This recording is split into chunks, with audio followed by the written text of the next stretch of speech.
Hello, dear friends, and welcome to Sacred Slumber. Before we begin our journey together into this timeless story of faith and courage, I want to take a moment to connect with you, wherever you are in the world tonight. How has your day been? Perhaps you're settling in as the evening draws near, or maybe you're starting your morning with this gentle retelling. Whether it's midnight where you are, or the sun is just beginning to rise, know that you're exactly where you need to be. I'm curious about where this story is finding you tonight. Are you listening from a cozy bedroom in North America? Perhaps watching the stars appear through your window?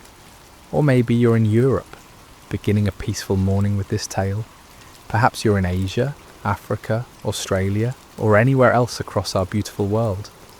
Wherever you are, you're part of our global Sacred Slumber family, and we're so grateful to have you here.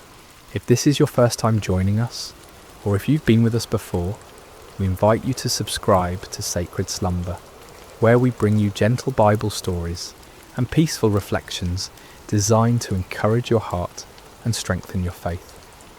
Now let's settle in together as we journey to ancient Israel, to a valley where faith would triumph over fear, and where a young shepherd boy would show the world that with God all things are possible. The golden sun rises slowly over the valley of Elah, casting long shadows across the rocky terrain. The air is crisp with morning dew, and a gentle breeze carries the scent of wildflowers that dot the hillsides. This valley, nestled between rolling hills covered with olive trees and scattered stones, would soon become the stage for one of history's most remarkable displays of faith. On the eastern ridge, the armies of Israel have made their camp. Hundreds of tents stretch across the hillside, their fabric fluttering softly in the morning breeze. Smoke rises from cooking fires where soldiers prepare their simple breakfast of bread and olives.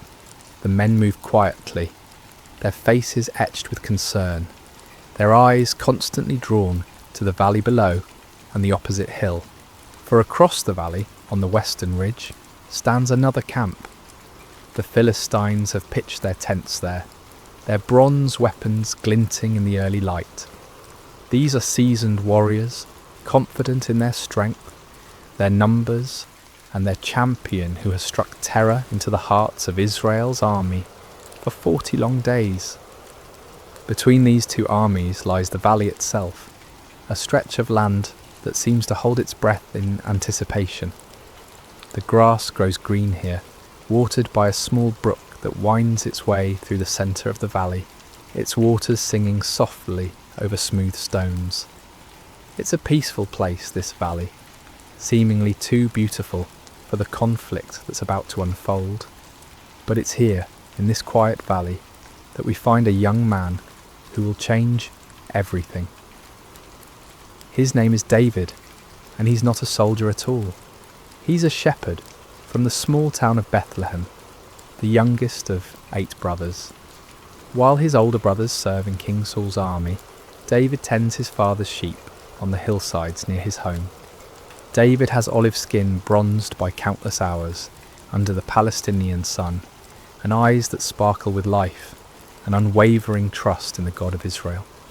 His hands, though young, are strong from years of guiding sheep, playing his harp and practicing with his simple shepherd's sling.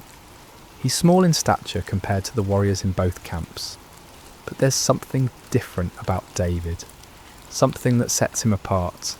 It's not his size or his strength, but the quiet confidence that comes from knowing that the God who created the heavens and earth is also the God who watches over him as he watches over his sheep. As the sun climbs higher, painting the valley in shades of gold and amber, a stirring begins in both camps. The day's challenge is about to begin, and David, though he doesn't know it yet, is about to step into a moment that will echo through eternity. For 39 days, the same terrifying scene has played out in the valley of Elah. As the morning sun reaches its full strength, a massive figure emerges from the Philistine camp and strides down the hillside toward the valley floor. This is Goliath of Gath, and he is a sight that would make even the bravest heart tremble. Standing nearly 10 feet tall, Goliath is a giant among men.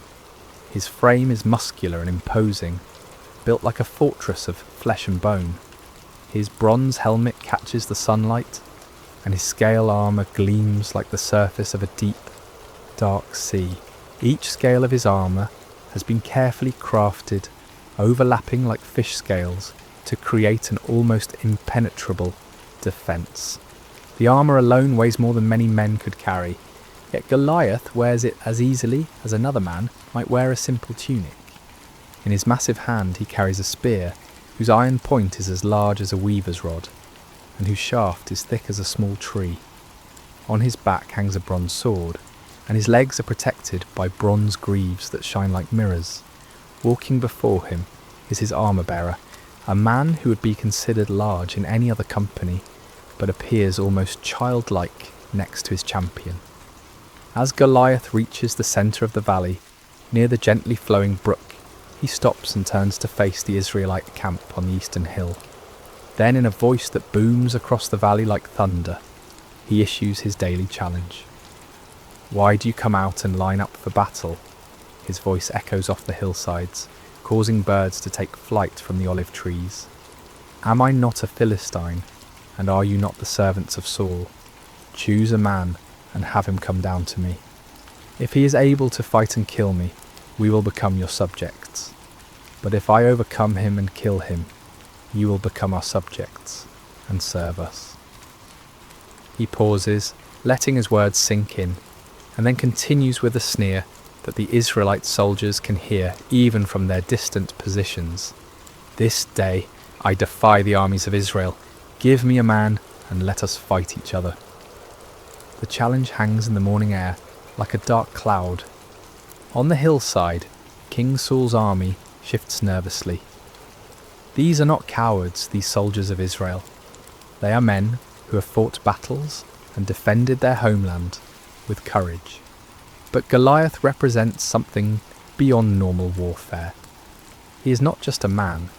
He seems like a force of nature, an unstoppable mountain of bronze and flesh.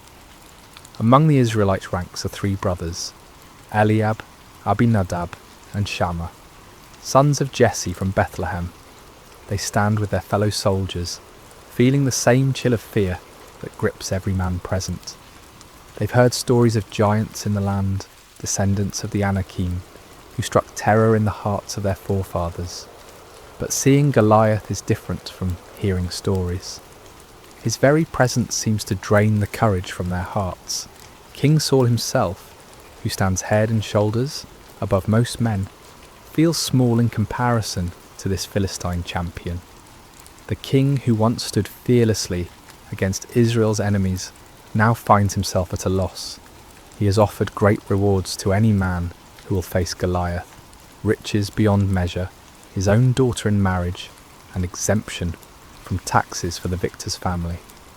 But for 39 days, no man has stepped forward.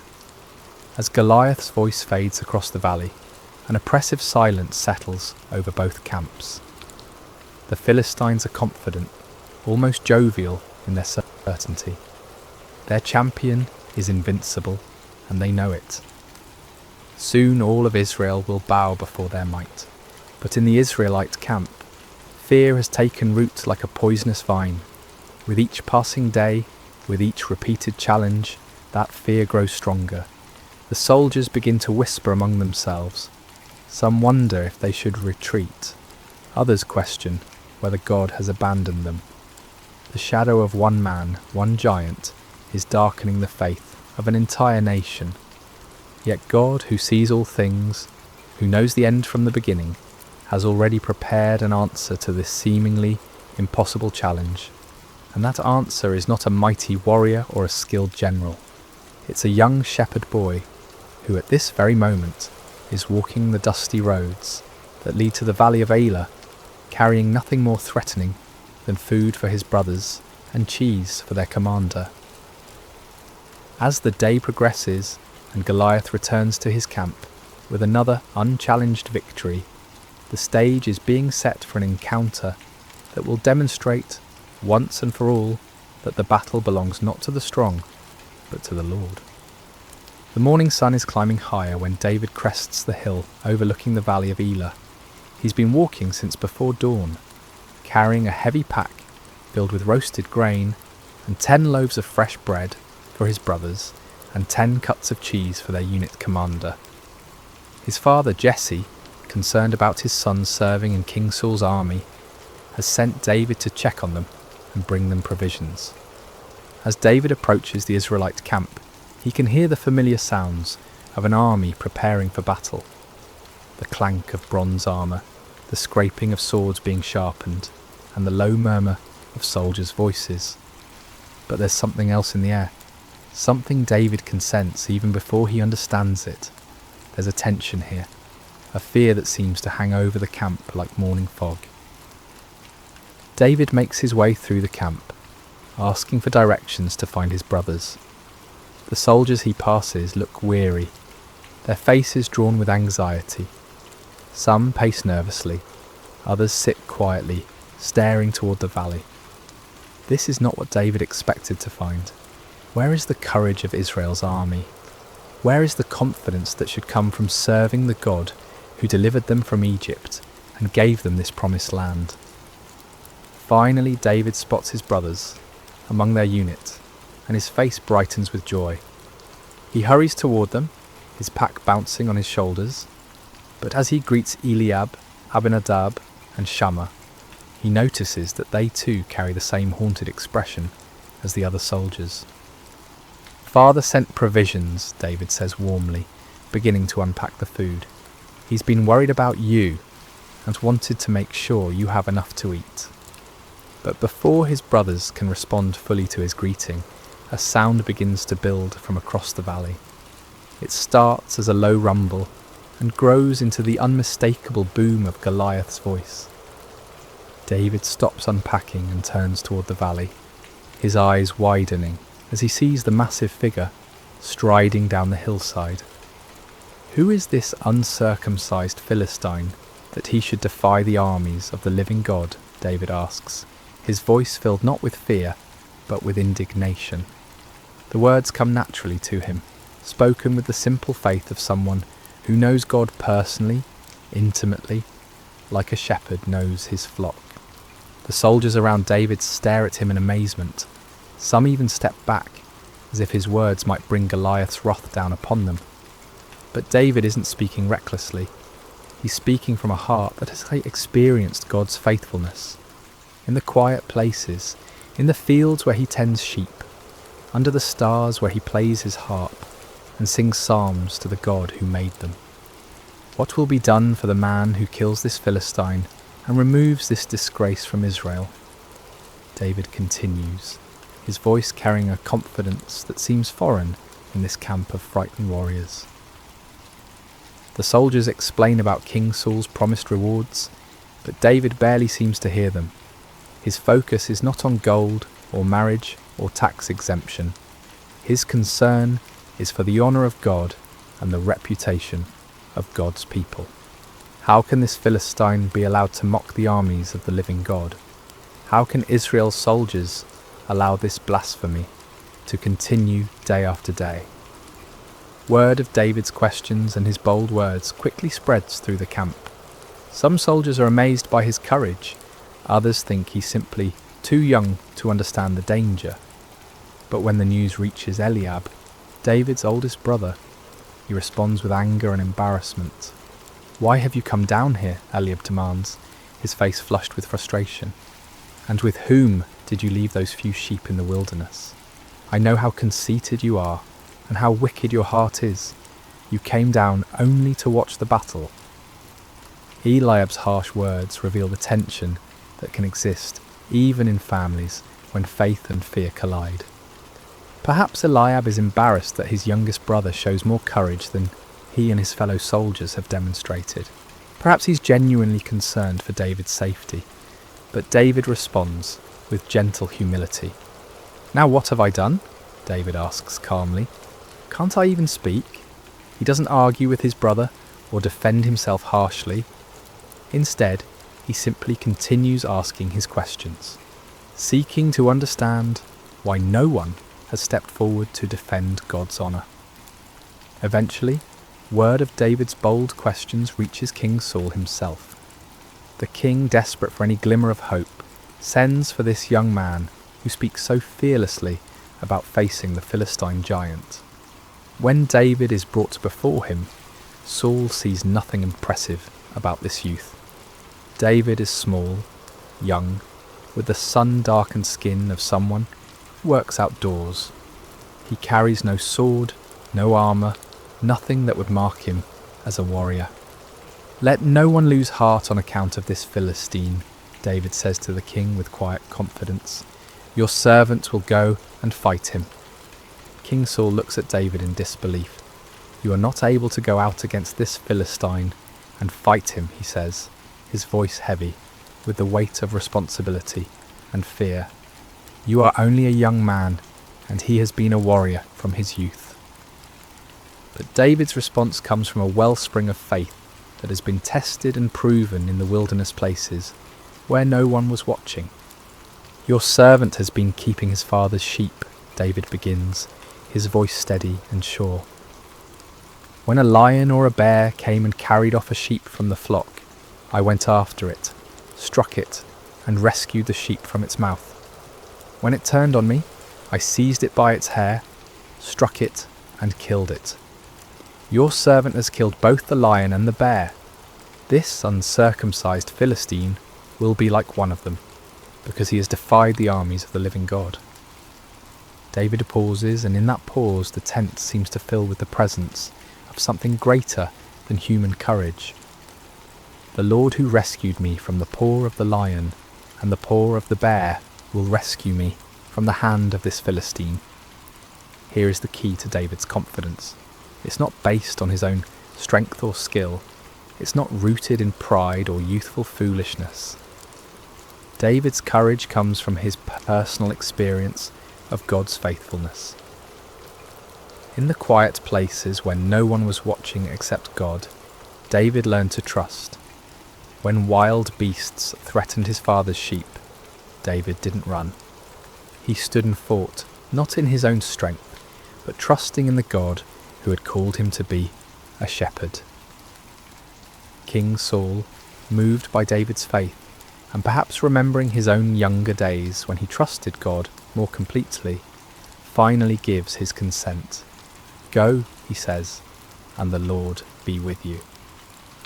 Wanting to give David every possible advantage, Saul dresses him in his own tunic and puts a bronze helmet on his head and a coat of armour on his body. He gives David his own sword to carry, but when David tries to walk in all this military gear, he finds he can hardly move. "I cannot go in these," David says to Saul, "because I am not used to them." So he takes off the armour, removes the helmet, and sets aside the sword. He will not try to become something he's not, or fight in a way that's foreign to him. David will face Goliath as himself, a shepherd boy who trusts in the living God. Instead, David picks up his staff, the simple wooden rod that has been his companion through countless days in the fields. He goes to the brook that runs through the valley and carefully selects 5 smooth stones worn perfectly round by the flowing water. He places these in his shepherd's bag and takes his sling in his hand. As David walks toward the valley, he carries with him something more powerful than any bronze armour or iron sword. He carries the confidence that comes from knowing God personally, from experiencing his faithfulness in the quiet places of life. And he carries the understanding that this battle is not really between David and Goliath at all. This is a battle between the God of Israel and the false gods of the Philistines, between truth and blasphemy, between faith and fear. The young shepherd is ready to face the giant, not because he is strong, but because he knows the one who is stronger than any earthly power. The afternoon sun hangs bright and warm over the valley of Elah as 2 figures begin their approach toward each other across the grassy floor of the valley. The contrast between them could not be more dramatic, and yet it's precisely in this contrast that God's glory will be revealed. From the western hill, Goliath begins his descent, his bronze armour catching and reflecting the sunlight like a beacon. Each step he takes shakes the ground slightly, and the sound of his armour clanking echoes across the valley. He moves with the confidence of someone who has never known defeat, never felt the sting of uncertainty. His armour-bearer walks before him, carrying the massive shield that will protect the giant from any arrows that might be fired from the Israelite lines. From the eastern hill, David begins his own journey down into the valley. He walks with a steady, purposeful gait, his simple shepherd's clothing a stark contrast to the military spectacle approaching from the other side. In one hand he carries his staff, worn smooth by years of use. In the other, he holds his sling, a simple leather pouch attached to 2 cords, the kind of weapon that shepherds have used for generations to protect their flocks from predators. Behind David on the hillside, the entire Israelite army watches in stunned silence. Thousands of seasoned warriors stand motionless, their eyes fixed on the small figure walking steadily towards certain death. Some of them pray silently, asking God to protect this brave boy. Others shake their heads in disbelief at what they perceive as pointless sacrifice. King Saul watches from his position among his officers, his heart heavy with the responsibility for sending a youth to face a giant. On the opposite hill, the Philistine army watches with amusement and anticipation. They point at David and laugh among themselves, joking about how quickly their champion will dispatch this boy. Some of them are already making plans for the victory celebration they'll hold after Israel surrenders, as surely they must, after witnessing their champion's inevitable defeat. But as David walks down the hillside, his heart is neither fearful nor boastful. Instead, it's filled with a quiet confidence that comes from knowing he is not walking into this valley alone. The same God who helped him rescue sheep from the mouths of lions and bears is with him now. The same God who has been his shepherd will be his strength. As the 2 figures draw closer together, in the centre of the valley, near the gently flowing brook, Goliath gets his first clear look at his opponent. What he sees fills him with contempt and rage.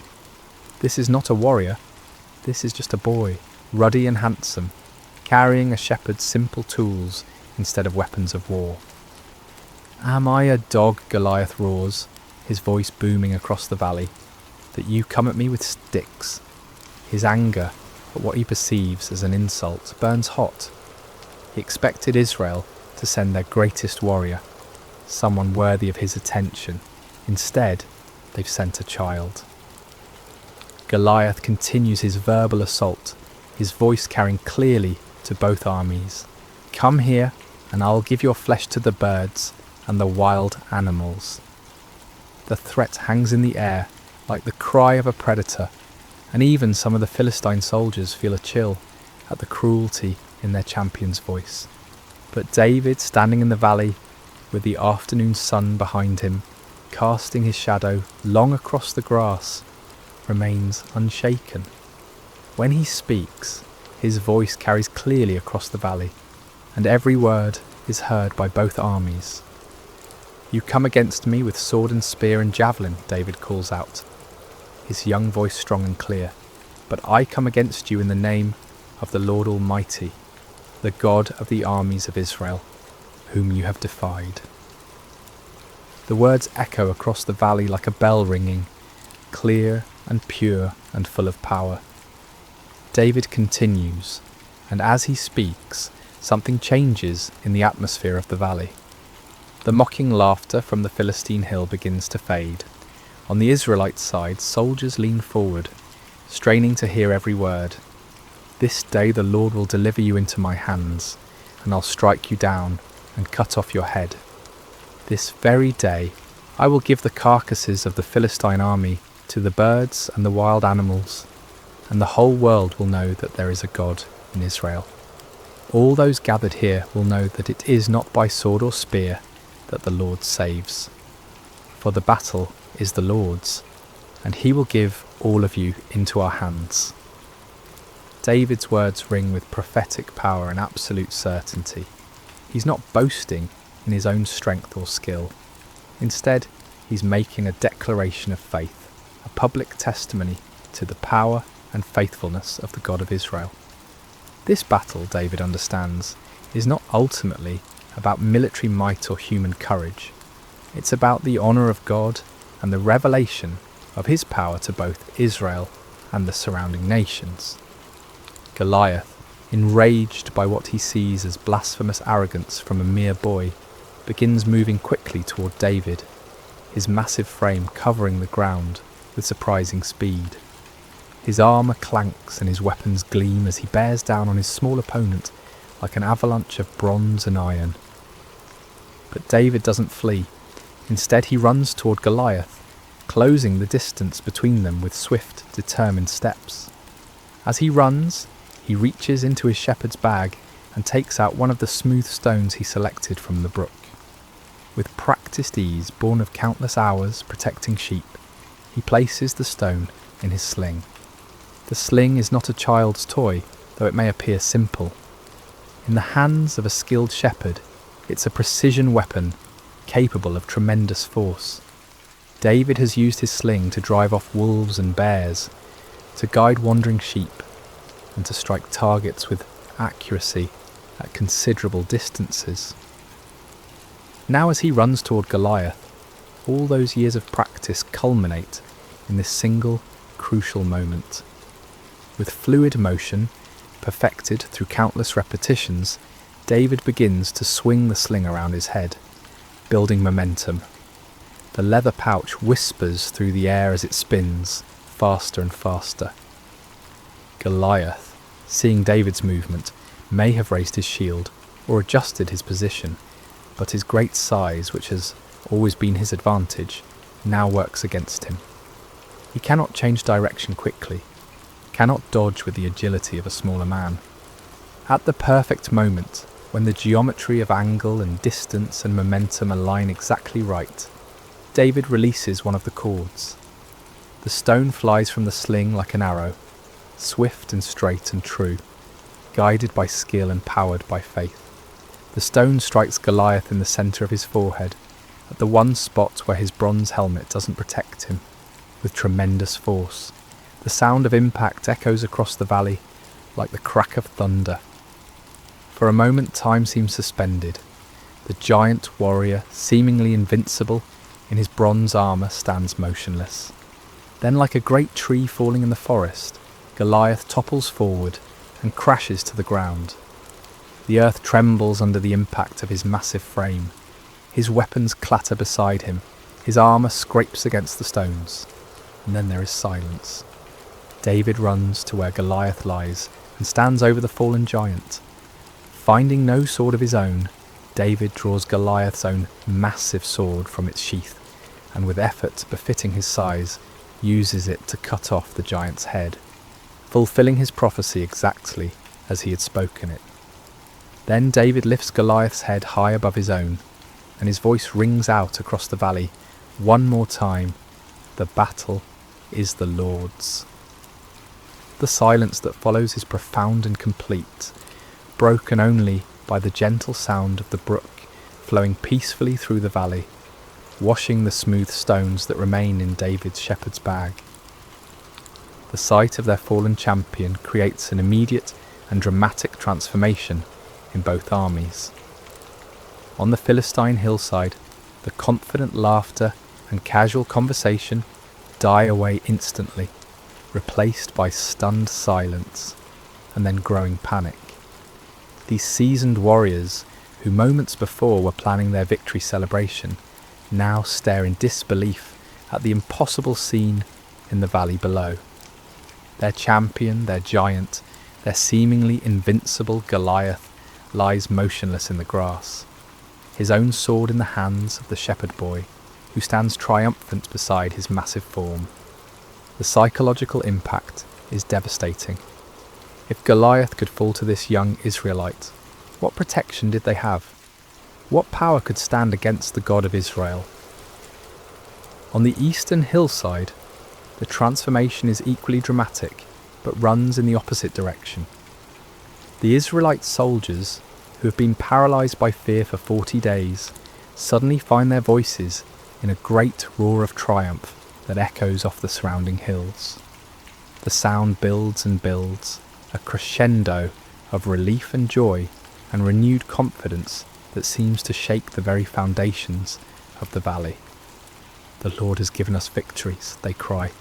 "God has delivered the Philistines into our hands." Swords are drawn from sheaths, not in fear this time, but in confidence. Spears are raised high, and the entire army begins to surge down the hillside like a mighty river breaking through a dam.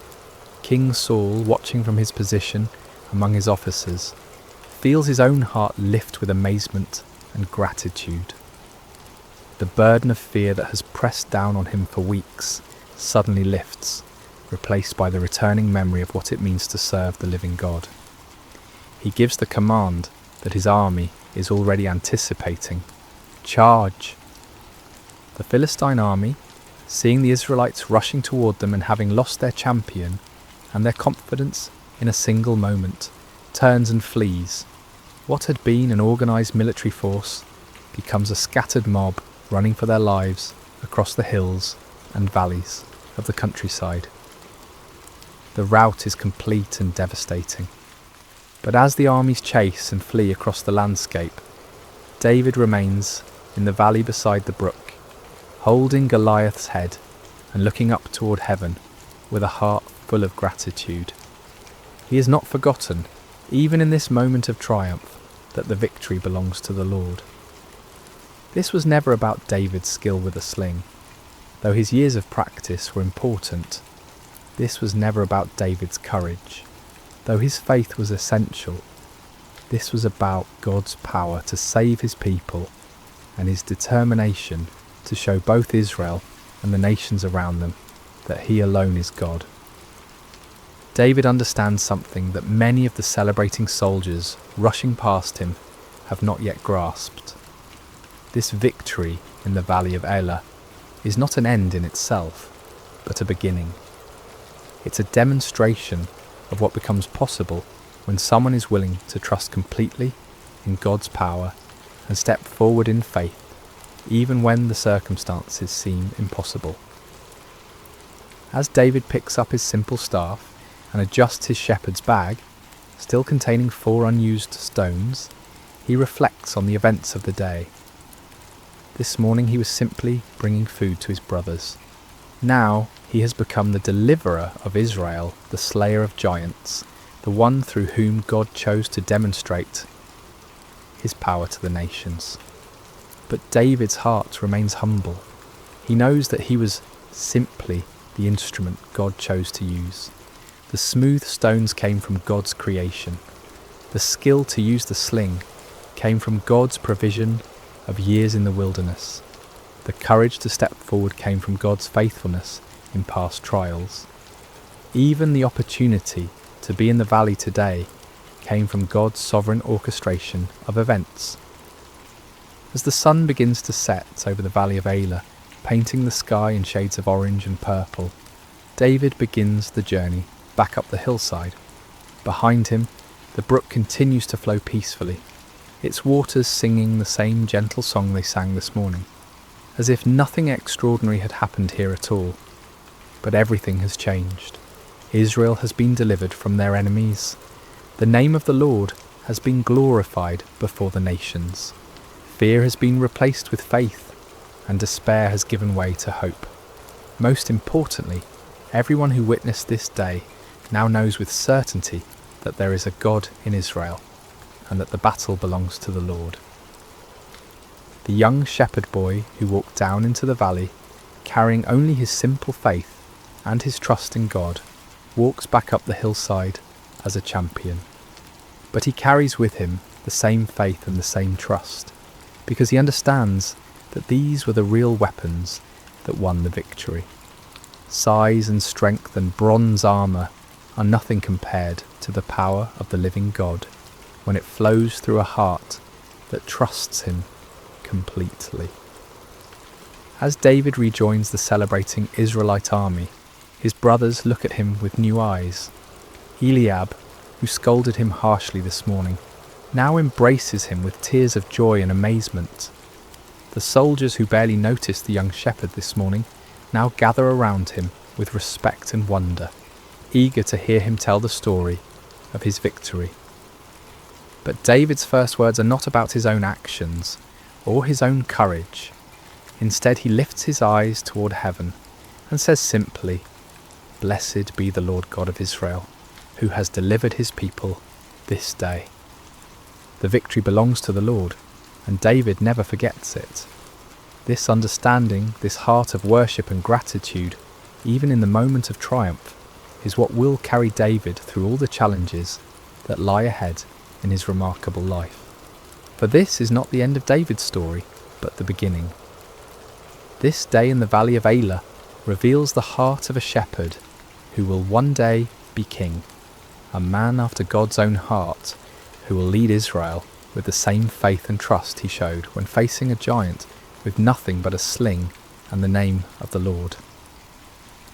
As we reflect on this timeless story of David and Goliath, we discover that it offers us profound truths that speak directly to our own lives and challenges.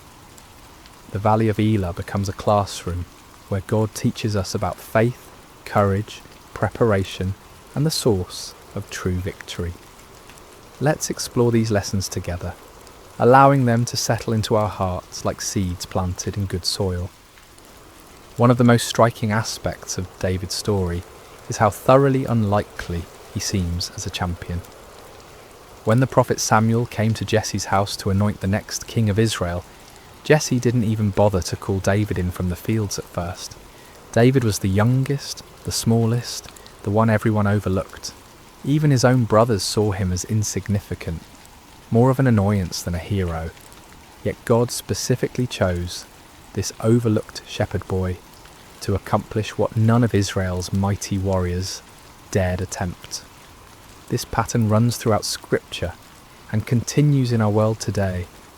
God delights in using people the world considers insignificant to accomplish his greatest purposes. He chooses the weak to shame the strong, the foolish to confound the wise, the humble to teach the proud. This truth offers tremendous encouragement to anyone who has ever felt overlooked, undervalued, or insignificant. Perhaps you feel too young, too old, too inexperienced, or too ordinary to make a difference. Perhaps others have dismissed your dreams or minimized your contributions. If so, you're in excellent company. Moses felt too inadequate to speak for God. Gideon felt too weak to lead an army. Esther felt too powerless to influence a king. Mary felt too young to bear the Messiah. But God sees what others miss. He looks at the heart while others focus on outward appearances. He values faithfulness over fame, character over credentials, availability over ability. When you feel small in the eyes of the world, remember that you serve a God who specializes in doing extraordinary things through ordinary people who trust him completely. The key is not to become someone else, but to offer who you already are to God with complete surrender. David didn't try to become a traditional warrior. He remained a shepherd who trusted God. Your background, your personality, your unique experiences and perspective are not accidents. They are part of God's preparation for the work he has planned for you. David's courage in facing Goliath didn't appear suddenly on the day of battle. It was forged over years of faithful service in places where no one was watching except God. While tending his father's sheep in the wilderness, David faced lions and bears that threatened the flock. In those lonely, dangerous moments, with no audience to impress and no recognition to gain, David learned to depend completely on God's strength. These wilderness experiences became David's training ground. Each time he trusted God to help him protect the sheep, his faith grew stronger. Each time he saw God's faithfulness in the small things, his confidence in God's power increased. By the time he faced Goliath, David had a history with God, a track record of divine assistance that gave him unshakable confidence. This principle applies directly to our lives. The character we develop in private, the faithfulness we demonstrate when no one is watching, the trust we build through small challenges prepare us for the larger battles we'll face later. God often prepares us through what seem like insignificant experiences, developing in us the spiritual muscles we'll need for greater tasks. Perhaps you're in a season of quiet preparation right now. Maybe you're in a job that feels unimportant, dealing with challenges that seem mundane, or serving in ways that go unnoticed. Don't despise these experiences. See them as God's training ground, places where you can learn to trust Him completely without the pressure of public attention. Every act of faithfulness in small things builds spiritual strength. Every time you choose to trust God rather than worry, you're developing the faith muscles you'll need for larger challenges. Every moment you spend in prayer, study and worship during the ordinary days creates the spiritual foundation that will hold firm when storms come.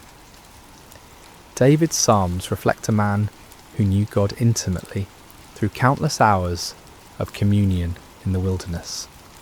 His worship wasn't reserved for public occasions. It was the natural overflow of a heart that had learned to recognize God's presence in solitary places. This private relationship with God became the source of his public courage. The contrast between David's response to Goliath and that of Israel's army reveals the transformative power of proper perspective. The Israelite soldiers saw Goliath's size and focused on their own inadequacy. They measured themselves against the giant and found themselves wanting. Fear paralyzed them because they were looking at the problem instead of at God. David saw the same giant but responded completely differently. Instead of focusing on Goliath's size, David focused on God's greatness. Instead of measuring himself against the Philistine champion, he remembered God's faithfulness in past challenges. Most importantly, David saw this confrontation not as David versus Goliath, but as the God of Israel versus the false gods of the Philistines. This shift in perspective made all the difference. When we focus on our problems, they appear insurmountable. When we focus on God, our problems find their proper proportion. The same challenge that paralyzes us with fear can become an opportunity to witness God's power when we view it through the lens of faith. Your Goliath may not be a 9-foot giant in bronze armour, but it's probably just as real and just as intimidating. It might be a health diagnosis that fills you with dread, a financial crisis that keeps you awake at night, a broken relationship that seems beyond repair, or a dream that feels impossible to achieve. Whatever giant you're facing, the same God who empowered David is available to you today. The key is learning to see your challenges through God's eyes rather than your own. When you focus on how big your problems are, they grow larger in your mind, and your faith shrinks. But when you focus on how big your God is, your problems find their proper place, and your faith grows stronger. Faith doesn't mean pretending problems don't exist or minimizing real challenges. David didn't pretend Goliath was small. He acknowledged the giant's formidable appearance and weapons.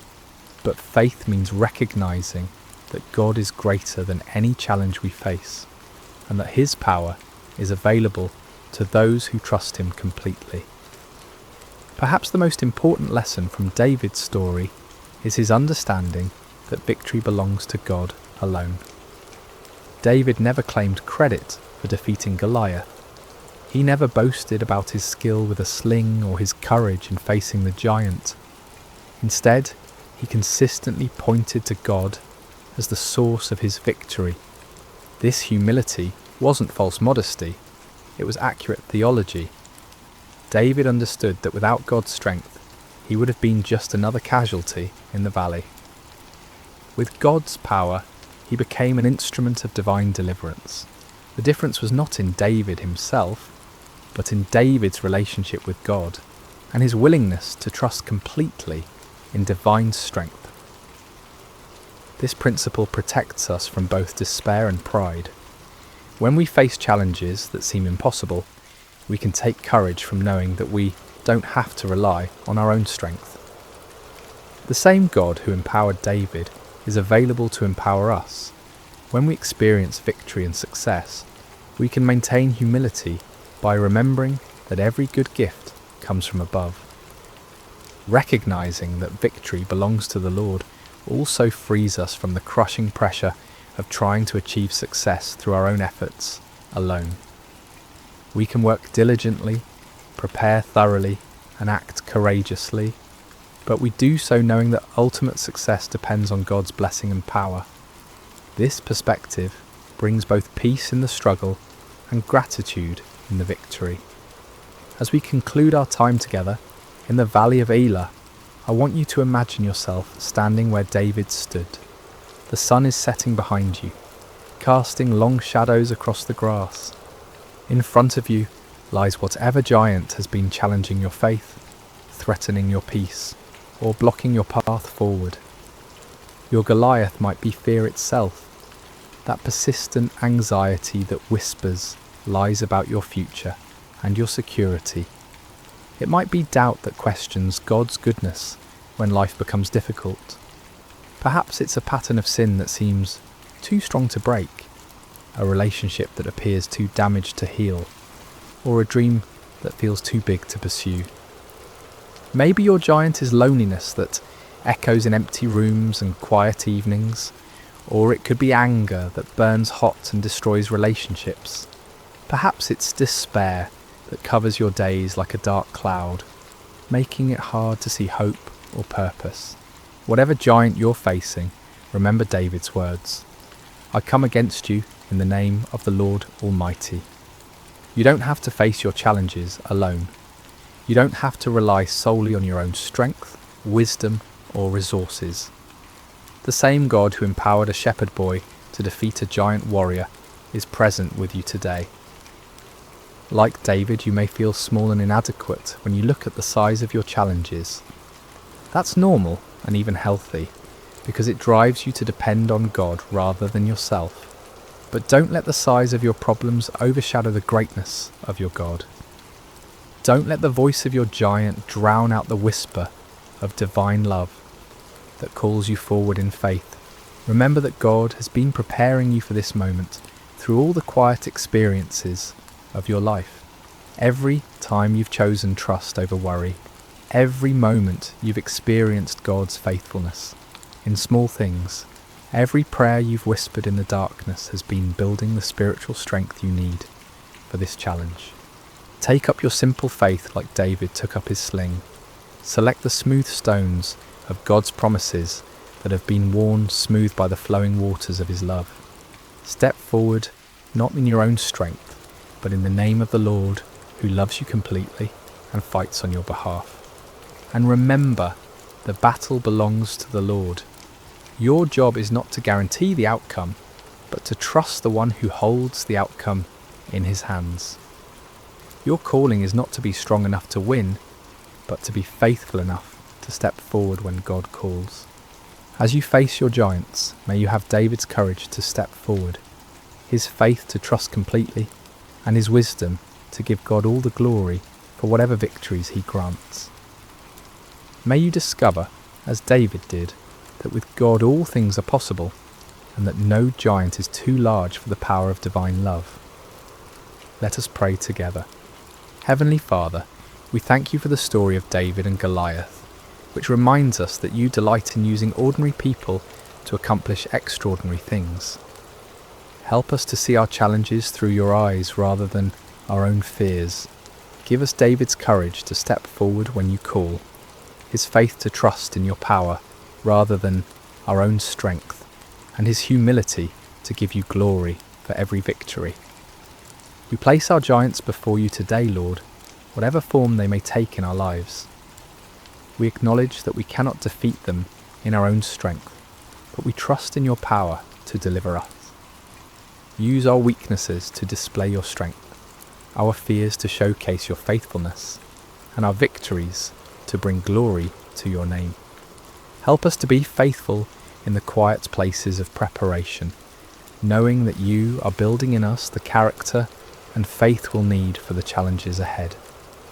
May we never forget that the battle belongs to you, and may we always be quick to give you praise for your goodness and mercy in our lives. In the name of Jesus, our Good Shepherd and mighty champion, we pray. Amen. Sleep well, dear friends, knowing that the same God who was with David in the valley is with you wherever your journey leads. May his peace guard your hearts and minds, and may you wake tomorrow with renewed faith to face whatever giants await. Until we meet again in another story, may God's love surround you like a shepherd's care, and may his strength be your portion in every season. Thank you for joining us at Sacred Slumber, where every story reminds us that we are deeply loved and never. Hello, dear listener, and welcome to Sacred Slumber. Before we begin tonight's story, I'd love to know how your day has been. Whatever time it is where you are in the world, whether you're settling in for the evening or finding a quiet moment during your day, you're exactly where you need to be. We have listeners joining us from every corner of the globe, and it's beautiful to think that we're all connected through these ancient stories that continue to speak to our hearts today. If this story brings you peace and you'd like to hear more like it, please consider subscribing to Sacred Slumber. Now let us journey back over 3,000 years to a time when the hills of ancient Israel echoed with the cries of an oppressed people, and discover how God chose the most unlikely hero to deliver them. The sun blazed mercilessly over the barren hills of ancient Israel, its heat seeming to mock the suffering people below. For 7 long years, the shadow of oppression had fallen across the promised land, like a plague that would not lift. The Midianites, fierce nomadic warriors from the desert, had swept down upon Israel like locusts, devouring everything in their path. In caves carved into limestone cliffs, families huddled in darkness, their faces gaunt with hunger and hollow with despair. Children, who should have been playing in village squares instead, learned to recognise the distant thunder of approaching hoofbeats, the signal to flee deeper into their rocky refuges. The once fertile valleys that had flowed with milk and honey now lay trampled and barren, stripped clean by the endless raids of their oppressors. The Israelites had forgotten what it meant to harvest their own crops. Each year they would plant in hope, tending their fields with trembling hands, always listening for the sound that would send them running. And each year, just as the grain began to ripen, the Midianites would come. They arrived like a sandstorm, their camels innumerable as the sand by the sea, their warriors dark silhouettes against the burning sky. They took everything, left nothing, and vanished back into the wilderness, leaving behind only dust and desperation. In this time of darkness, when hope seemed as distant as the stars, there lived a young man named Gideon. He was not what anyone would call a mighty warrior. His hands, though calloused from labour, had never gripped a sword in battle. His shoulders, though broad from years of farm work, had never carried the weight of armour. His eyes, though keen from watching the horizon for danger, had never gazed unflinchingly into the face of an enemy. On this particular day, Gideon found himself doing what had become all too common among his people. Hiding. He was in his father's wine press, a stone basin carved deep into the earth, meant for treading grapes. But instead of the purple stain of harvest, this hollow held only wheat stalks and the sound of desperate threshing. Gideon worked quickly, quietly, glancing nervously toward the rim of the pit above him. This was no place to thresh grain, but it was hidden from watching eyes, concealed from raiders who might snatch away even this meagre portion of food. The irony was not lost on him. Here he was, a descendant of Abraham, to whom God had promised this very land, reduced to working in secret, like a thief in his own inheritance. The wheat he threshed was barely enough to keep his family alive, and even this small amount had to be hidden from those who would steal it away. As Gideon worked, sweat dripping from his brow to mingle with the grain dust, he wondered where the God of his fathers had gone. The elders still told stories around carefully concealed fires, stories of a time when the Lord had parted the sea, when he had brought down the walls of Jericho, when his presence had dwelt among them in power and glory. But those seemed like tales from another world, stories of a God who had perhaps grown tired of his people and turned his face away. The rhythmic sound of the flail striking grain filled the small space, a lonely percussion that seemed to echo the beating of his own discouraged heart. Each strike felt like a prayer he didn't know how to voice, a desperate plea to heaven from a pit in the earth, and then without warning, the monotonous rhythm was broken by a voice. "The Lord is with you, mighty warrior." Gideon's flail froze mid-swing. His heart hammered against his ribs as he spun around, expecting to see a Midianite soldier who had discovered his hiding place. Instead he saw a figure sitting beneath the oak tree above the winepress, a man whose presence seemed to make the very air shimmer with an otherworldly light. The stranger's words echoed in Gideon's mind. Mighty warrior? Him? The man who threshed wheat in secret, who started at shadows, who had never held anything more dangerous than farming tools? Surely this visitor was either mocking him or mistaken about who he was addressing. Gideon climbed slowly from the winepress, his legs unsteady, not from exertion, but from the strange presence of this visitor. The man beneath the oak appeared ordinary enough, yet something in his bearing, something in the way the light seemed to gather around him, spoke of anything but ordinary humanity. "Pardon me, my lord," Gideon said, his voice betraying his confusion and fear. "But if the Lord is with us, why has all this happened to us? Where are all his wonders that our ancestors told us about when they said, 'Did not the Lord bring us up out of Egypt? But now the Lord has abandoned us and given us into the hand of Midian.'" The words tumbled out of him like water breaking through a dam. 7 years of bottled frustration, 7 years of unanswered prayers, 7 years of watching his people suffer, while heaven remained silent. If this stranger claimed the Lord was with them, then where was the evidence? Where was the God who had once fought for Israel, with fire and earthquake, with angel armies and miraculous interventions? The figure beneath the oak tree regarded him with eyes that seemed to hold depths of understanding far beyond human measure. When he spoke, his voice carried an authority that made the ground beneath Gideon's feet feel somehow more solid, as if reality itself paid attention to his words. "Go in the strength you have and save Israel out of Midian's hand. Am I not sending you?" Gideon felt his knees nearly buckle. Save Israel? Him? The man who hid in wine presses, who jumped at the sound of the wind through the barley? This had to be some terrible mistake, some cosmic error in judgment. "Pardon me, my lord," he said again, his voice barely above a whisper, "but how can I save Israel? My clan is the weakest in Manasseh, and I am the least in my family." It was true. His family held no position of honour among the tribe. They owned no great flocks, commanded no respect in the councils of the elders. Gideon himself was the youngest son, the one who tended to mundane tasks while others made important decisions. He was nobody special, nobody who mattered, nobody whom anyone would follow into battle. But the mysterious visitor seemed unmoved by these protests. "I will be with you," he said simply, "and you will strike down all the Midianites, leaving none alive." The promise hung in the air between them, impossible and overwhelming. Gideon's mind reeled as he tried to comprehend what was being asked of him.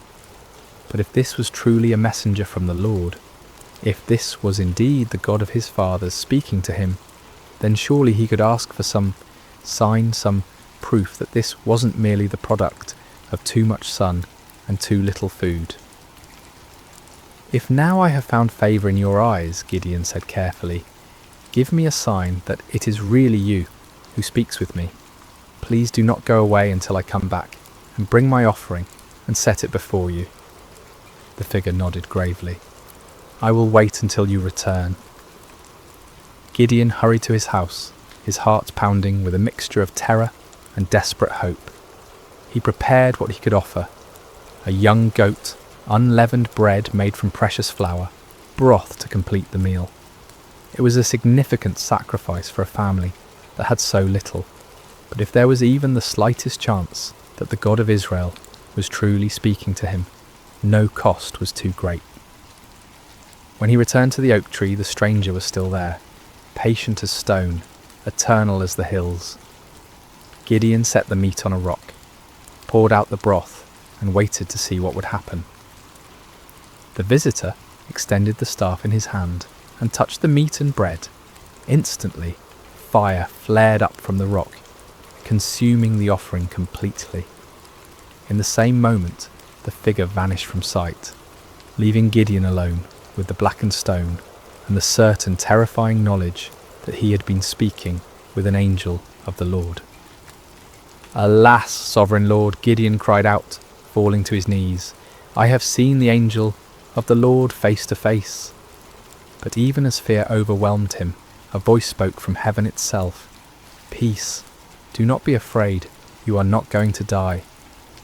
Gideon built an altar there and called it "The Lord is Peace," but peace was far from what he felt in his heart.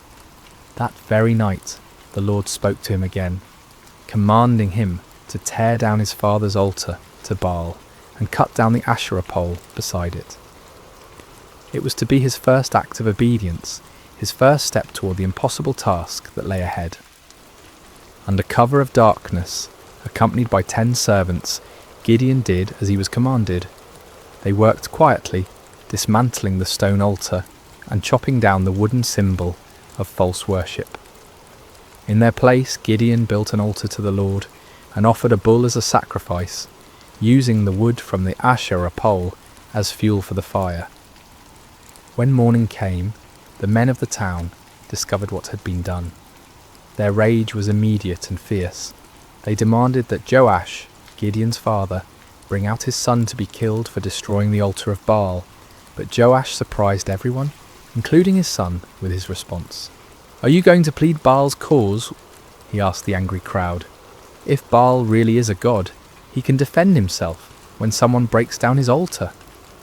From that day on, Gideon was called Jerub-Baal, meaning "let Baal contend with him." But even after this first victory, even after seeing fire consume his sacrifice and hearing the voice of the Lord, doubt still gnawed at Gideon's heart like a persistent wound. When the Midianites assembled once again for their annual raid, gathering in the valley like a dark sea of destruction, Gideon knew the time had come. Yet still he hesitated, still he needed more assurance.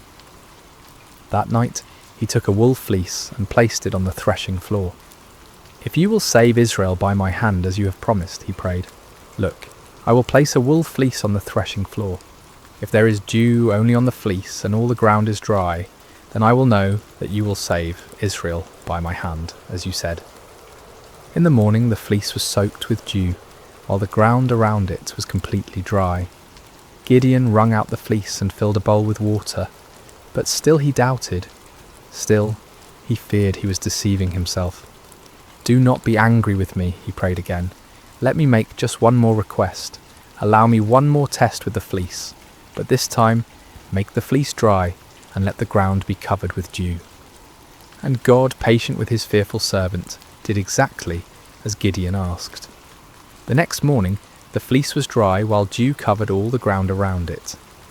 Finally, Gideon could doubt no longer. The signs were clear, the calling was certain. The God of Israel had indeed chosen him, the least and the weakest, to deliver his people from their oppressors. But as Gideon would soon discover, God's ways of winning battles were as unexpected as his choice of champions. Word spread quickly through the hill country of Israel. Gideon, son of Joash, had called for warriors to gather at the spring of Harod. The response was overwhelming. Men came from every tribe, every village, every cave where families had been hiding. They came carrying whatever weapons they could find. Old swords passed down from fathers, farming implements that could serve as spears, slings and stones gathered from riverbeds. 32,000 men answered the call. It was a significant force, larger than any army Israel had mustered in years. As Gideon looked out over the sea of faces, weathered by years of oppression, but now bright with hope, he felt a stirring of confidence. Perhaps this task wouldn't be as impossible as it had seemed. But even as he counted his forces, Gideon knew they were still vastly outnumbered. In the valley below, the Midianites and their allies spread across the landscape like a plague of locusts. Their camels were indeed as numerous as the sand on the seashore. Their warriors a dark tide that seemed to stretch to the horizon. Conservative estimates put their numbers at over 100,000 fighting men, but some said there were twice that many. Gideon was contemplating these daunting odds when the Lord spoke to him once again, and the words he heard made his blood run cold. "You have too many men," the Lord said. "I cannot deliver Midian into their hands, or Israel would boast against me. My own strength has saved me." Now announce to the army, anyone who trembles with fear may turn back and leave Mount Gilead. Too many men. Gideon stared out at his army, then down at the vast enemy host in the valley. How could 32,000 be too many when facing such overwhelming odds? But the Lord's reasoning became clear. If Israel won this battle with such numbers, they would attribute the victory to their own military might, rather than to God's power. With a heavy heart, Gideon stood before his assembled forces. These men had left their families, their hiding places, their small measures of safety to answer his call. Now he had to tell some of them to go home. "Men of Israel," he called out, his voice carrying across the gathered warriors. "The Lord has spoken to me. Anyone among you who is afraid, anyone who trembles with fear, may return to his home. There is no shame in this. Go in peace." A murmur rippled through the crowd. Some men looked relieved, others confused, still others ashamed. But slowly, surely, men began to step forward, to gather their belongings, to turn away from the camp. What started as a trickle became a stream, then a flood. By evening, 22,000 men had departed for their homes, leaving only 10,000 behind. Gideon watched them go with a mixture of understanding and dread. He couldn't blame them for their fear, not after 7 years of running and hiding, but now his army was less than a third of its original size, facing an enemy that seemed to grow larger with every passing hour. Surely now the Lord would be satisfied with the numbers. Surely now they could plan their attack, develop their strategy, prepare for battle. But as the sun set over the camp, painting the sky the colour of blood, the voice of the Lord came to Gideon once more. "There are still too many men," the Lord said. "Take them down to the water, and I will thin them out for you there." Gideon felt as if the ground was shifting beneath his feet. Still too many? 10,000 men were still too many to face 100,000? What kind of battle was the Lord planning? The next morning Gideon led his remaining men down to the spring of Harod. The water was clear and cold, bubbling up from underground sources that had never failed, even in the driest years. The men were thirsty from the march and eager to drink. Separate those who lapped the water with their tongues, as a dog laps from those who kneel down to drink, the Lord instructed. Gideon watched carefully as his men approached the water. Most of them, weary and relieved to finally rest, knelt down and put their faces directly to the stream, drinking deeply. But a few, perhaps more cautious or alert, cupped water in their hands and lapped it quickly while keeping their eyes up. watching for danger. When the test was complete, Gideon counted with growing amazement and terror. Only 300 men had lapped the water like dogs. 300 out of 10,000. 300 to face the multitudes of Midian. With the 300 men that lapped I will save you and give the Midianites into your hands, the Lord said. Let all the others return home. The dismissal of the remaining 9,700 men was even more painful than the first reduction. These were the men who had stayed when others fled, who had shown courage and commitment. Yet now they too had to be sent away, carrying with them the supplies and provisions that would have sustained a larger force. As evening fell over the camp, Gideon found himself staring at his tiny army. 300 men sat around small fires, their faces illuminated by flickering flames.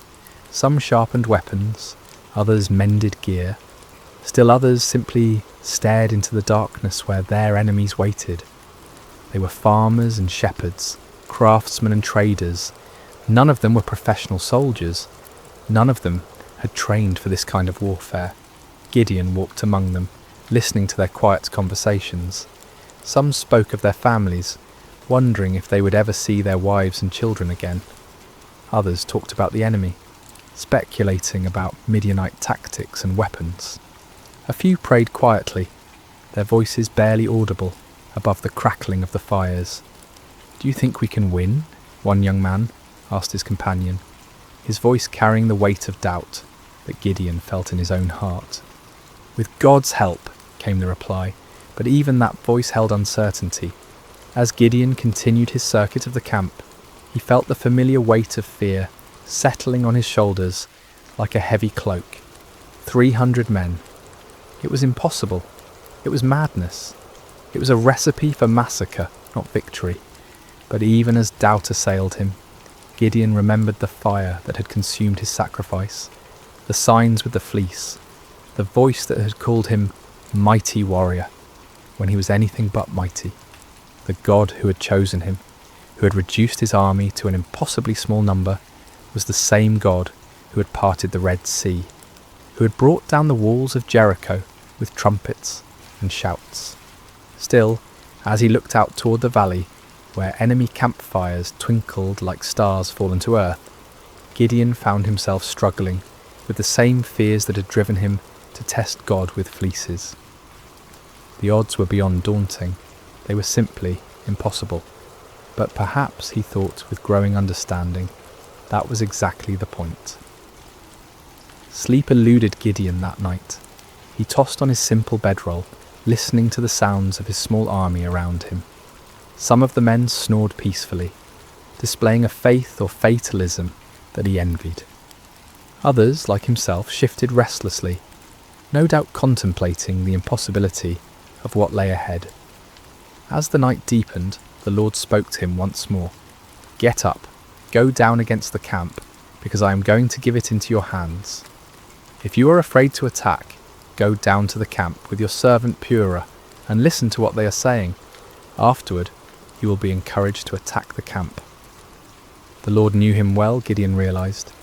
He was indeed afraid, terrified beyond measure. The offer to scout the enemy camp was exactly what his anxious heart needed.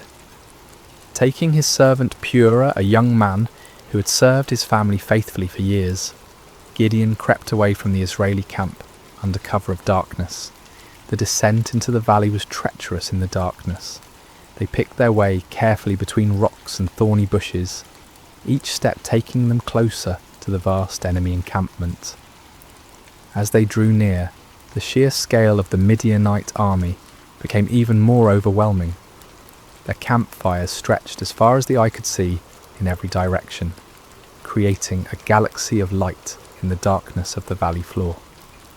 The smell hit them first, thousands of camels, horses and men, creating a pungent mixture that hung heavy in the still night air. Then came the sounds, snoring, quiet conversations, the shuffling of animals, the occasional clank of weapons or armour.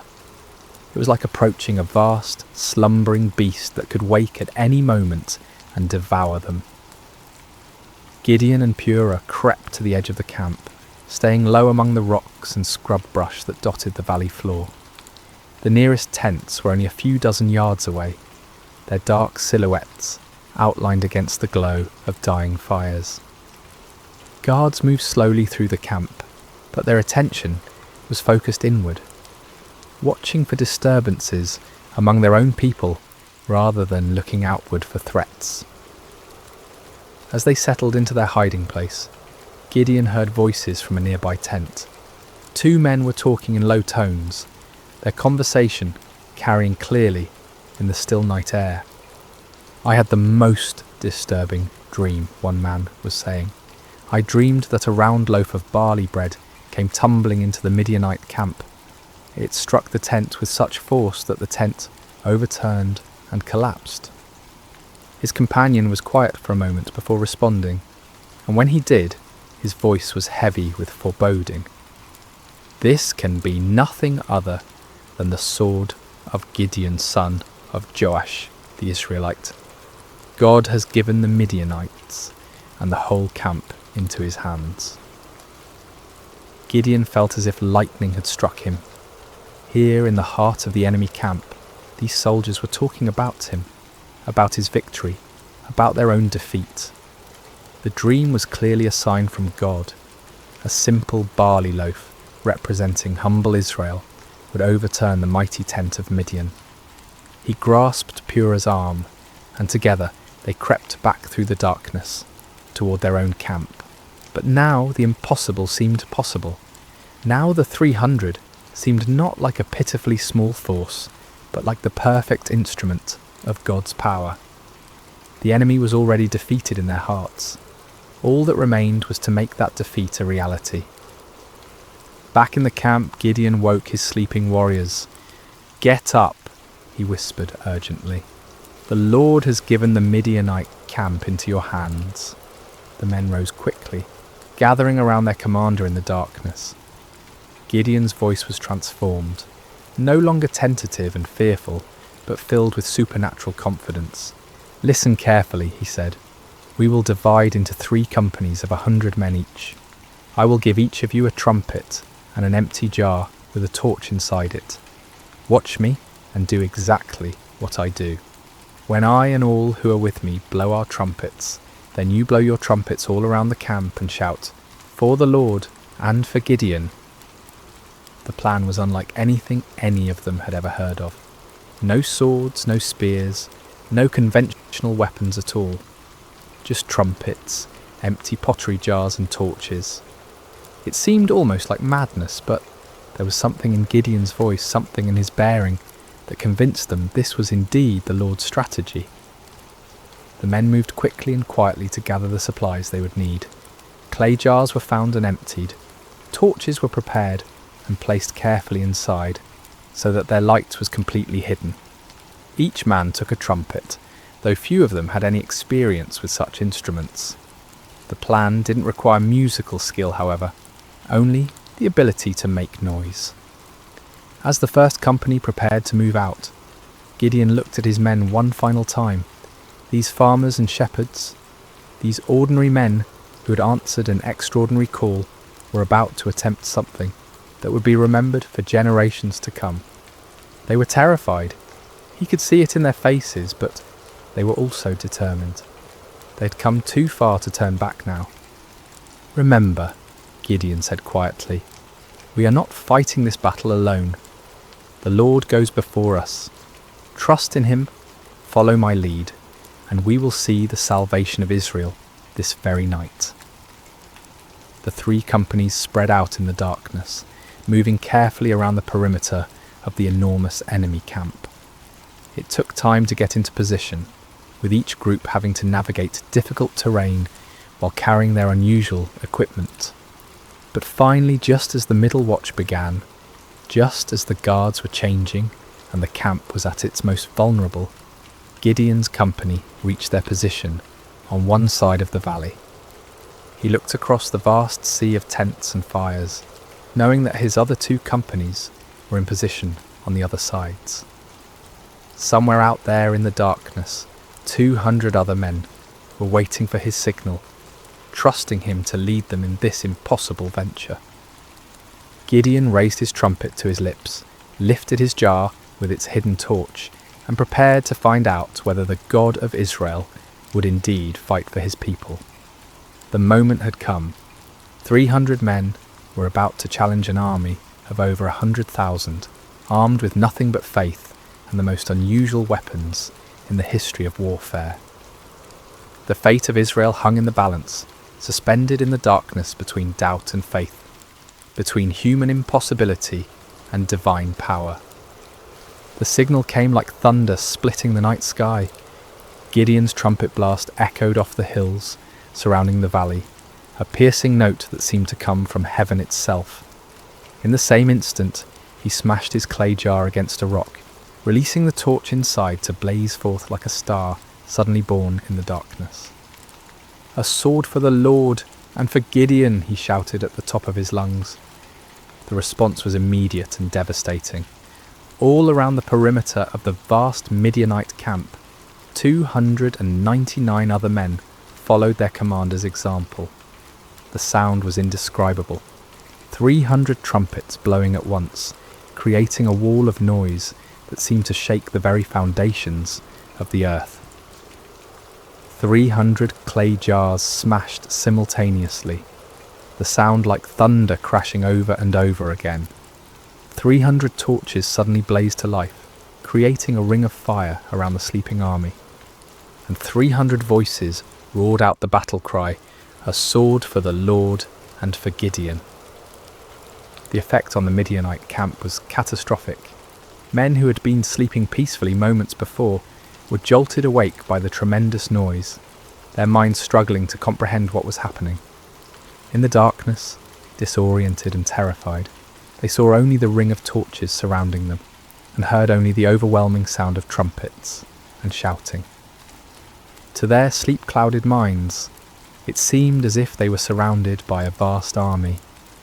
The torches suggested thousands of soldiers, each one marking a warrior ready to attack. The trumpet spoke of organised military might, of disciplined forces moving in coordinated assault. The unified battle cry indicated an enemy confident of victory, sure of their superior strength. Panic spread through the camp like wildfire. Men stumbled from their tents, grabbing weapons, looking desperately for officers to tell them what to do.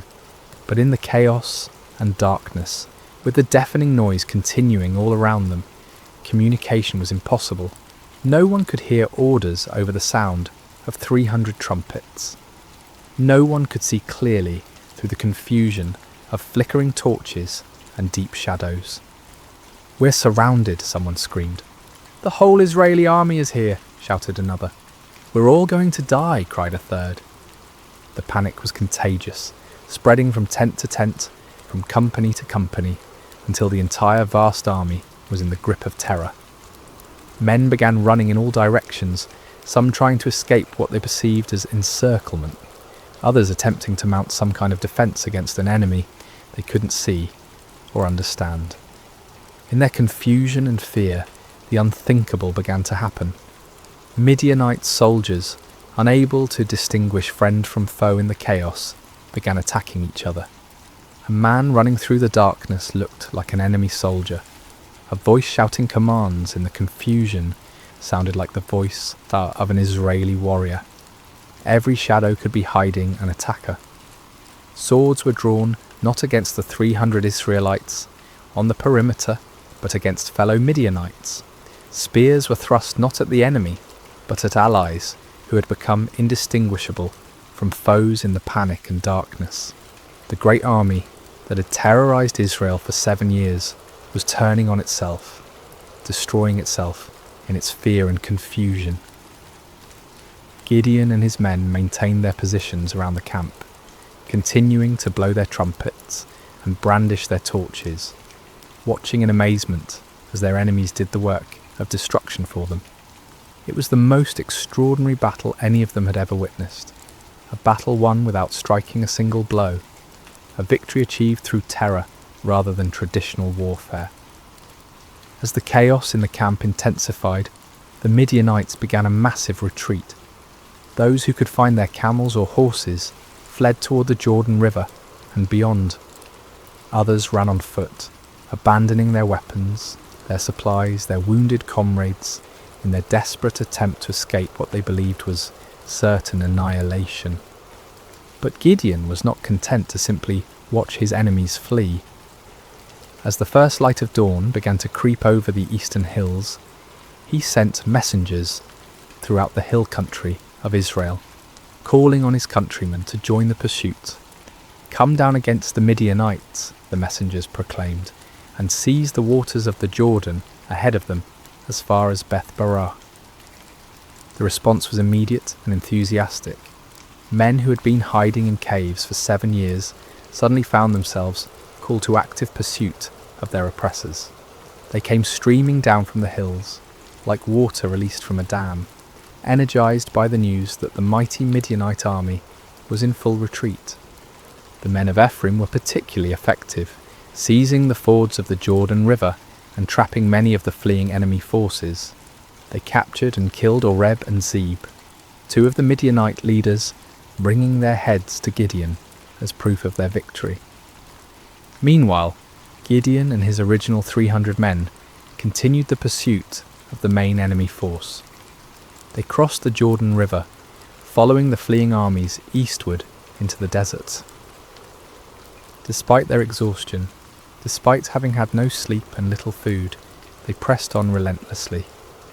The psychological impact of the night's events had completely broken the spirit of the Midianite alliance. Armies that had seemed invincible just hours before were now scattered bands of demoralized fugitives. The camels that had been as numerous as sand by the seashore were now obstacles to rapid flight rather than instruments of swift attack. Gideon's small force continued to grow as more Israelites joined the pursuit. Men from Naphtali, Asher, and all of Manasseh took up arms and chased the fleeing enemy. What had begun as an impossible battle for 300 men had become a nationwide uprising, a complete reversal of 7 years of oppression. The fleeing Midianites tried to regroup at Succoth and Penuel, but the local officials, perhaps fearing retaliation, refused to provide them with food or assistance. Gideon's pursuit was relentless, driving them ever deeper into the wilderness, further from their base of operations, further from any hope of mounting a counterattack. Finally, in the desert east of the Jordan, Gideon caught up with the remnants of the great army. Zebah and Zalmunna, the 2 kings of Midian, were there with about 15,000 men, all that was left of an army that had once numbered over 100,000. Even this reduced force vastly outnumbered Gideon's 300, but their spirit was completely broken. The final battle was swift and decisive. The Midianite army, already demoralized and exhausted, offered little resistance. Zebah and Zalmunna were captured alive, bringing to an end the 7-year reign of terror that had plagued Israel. As the sun set on that remarkable day, Gideon found himself looking out over a battlefield strewn with the evidence of complete victory. The mighty army that had seemed invincible just 24 hours earlier was destroyed. The kings who had terrorized his people were prisoners. The oppression that had driven Israel into caves and hiding places was broken forever. It had all begun with 300 men, 300 trumpets, 300 torches, and faith in a God who specializes in impossible victories. The journey back to Israel was unlike anything the land had seen in generations. What had begun as a desperate flight by 300 terrified farmers had become a triumphant procession that seemed to grow with every mile. Men emerged from caves and hidden places, women came out of their refuges, children ran alongside the returning heroes. The roads that had been empty for 7 years, too dangerous for normal travel, were now filled with celebration.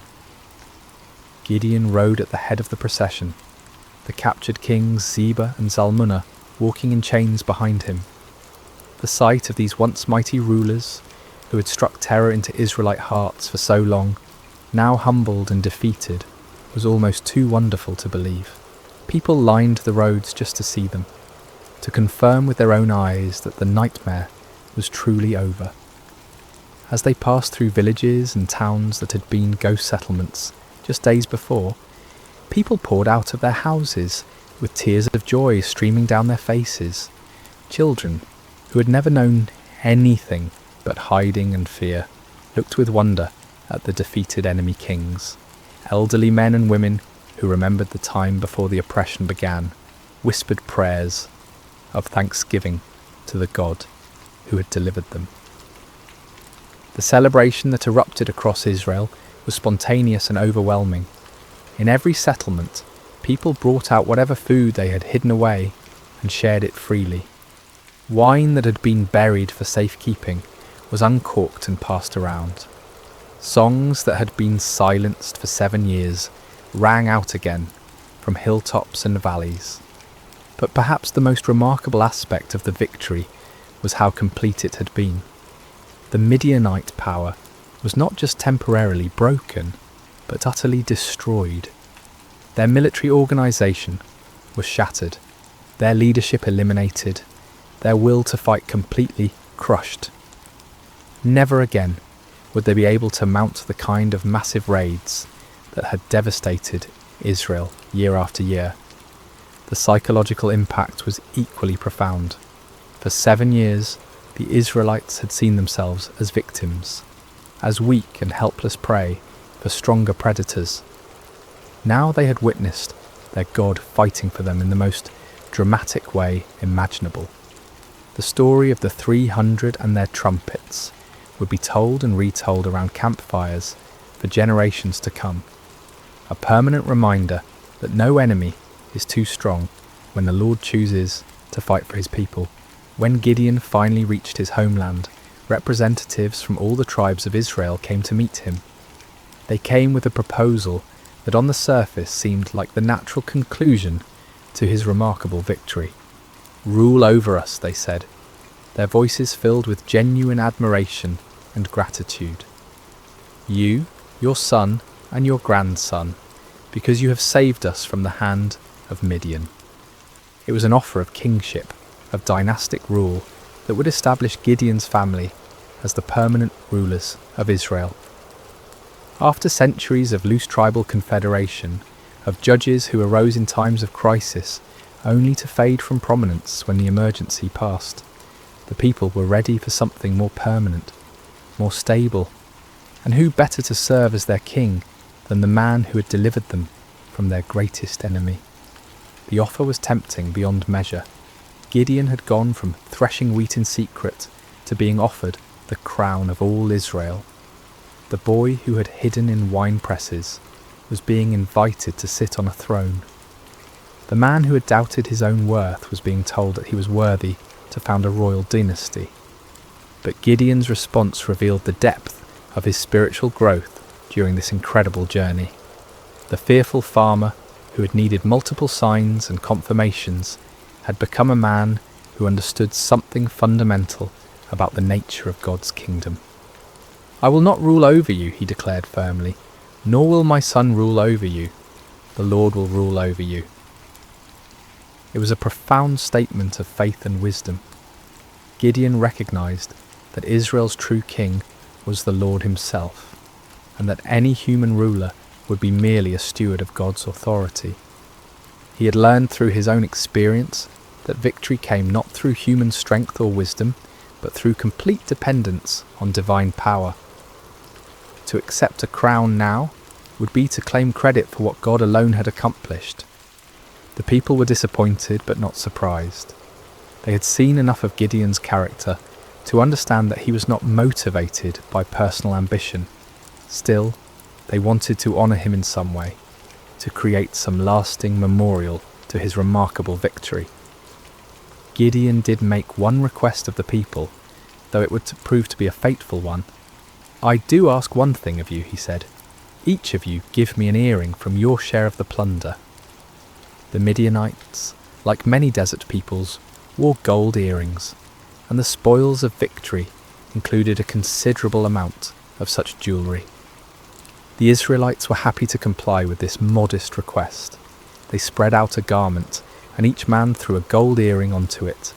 When all the contributions were gathered, the weight of the gold was 1,700 shekels, an enormous fortune by the standards of the time. In addition to the earrings, there were ornaments, pendants, and purple garments worn by the Midianite kings, as well as chains from their camels' necks. With this gold, Gideon made an ephod, a ceremonial garment similar to what the high priest wore. His intentions may have been pure, perhaps wanting to create a memorial to God's victory, or a way for the people to seek divine guidance. But the results were tragic. All Israel prostituted themselves by worshipping it there, and it became a snare to Gideon and his family. The very man who had torn down his father's altar to Baal, who had refused the crown because only God should rule Israel, inadvertently created an object that led his people back into idolatry. It was a sobering reminder of how easy it is for even the most faithful to stumble, how quickly victory can turn to spiritual defeat.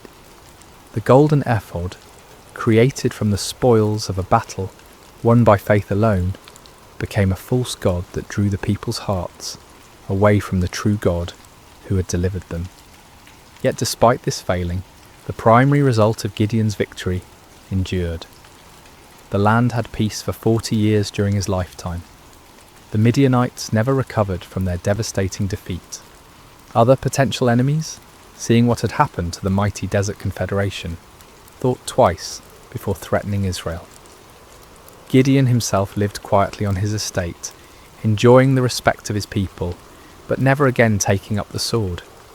He married and had many children, 70 sons from his various wives. One son, born to a concubine in Shechem, was named Abimelech, and he would later bring great trouble to Israel in his quest for the power his father had refused. When Gideon died at a good old age, he was buried in the tomb of his father Joash in Ophrah of the Abiezrites. His death marked the end of an era, the passing of a man who had embodied both the highest faith and the deepest human frailty. As we reach the end of this ancient story, told now across thousands of years and countless retellings, the lessons of Gideon's life continue to resonate with profound relevance. His journey from fearful farmer to victorious leader speaks to truths that transcend time and culture, offering wisdom for anyone who has ever felt inadequate for the tasks before them. The first and most striking lesson is how God chooses his instruments. When the angel called Gideon a mighty warrior while he hid in a wine press, it seemed like either a mistake or a cruel joke.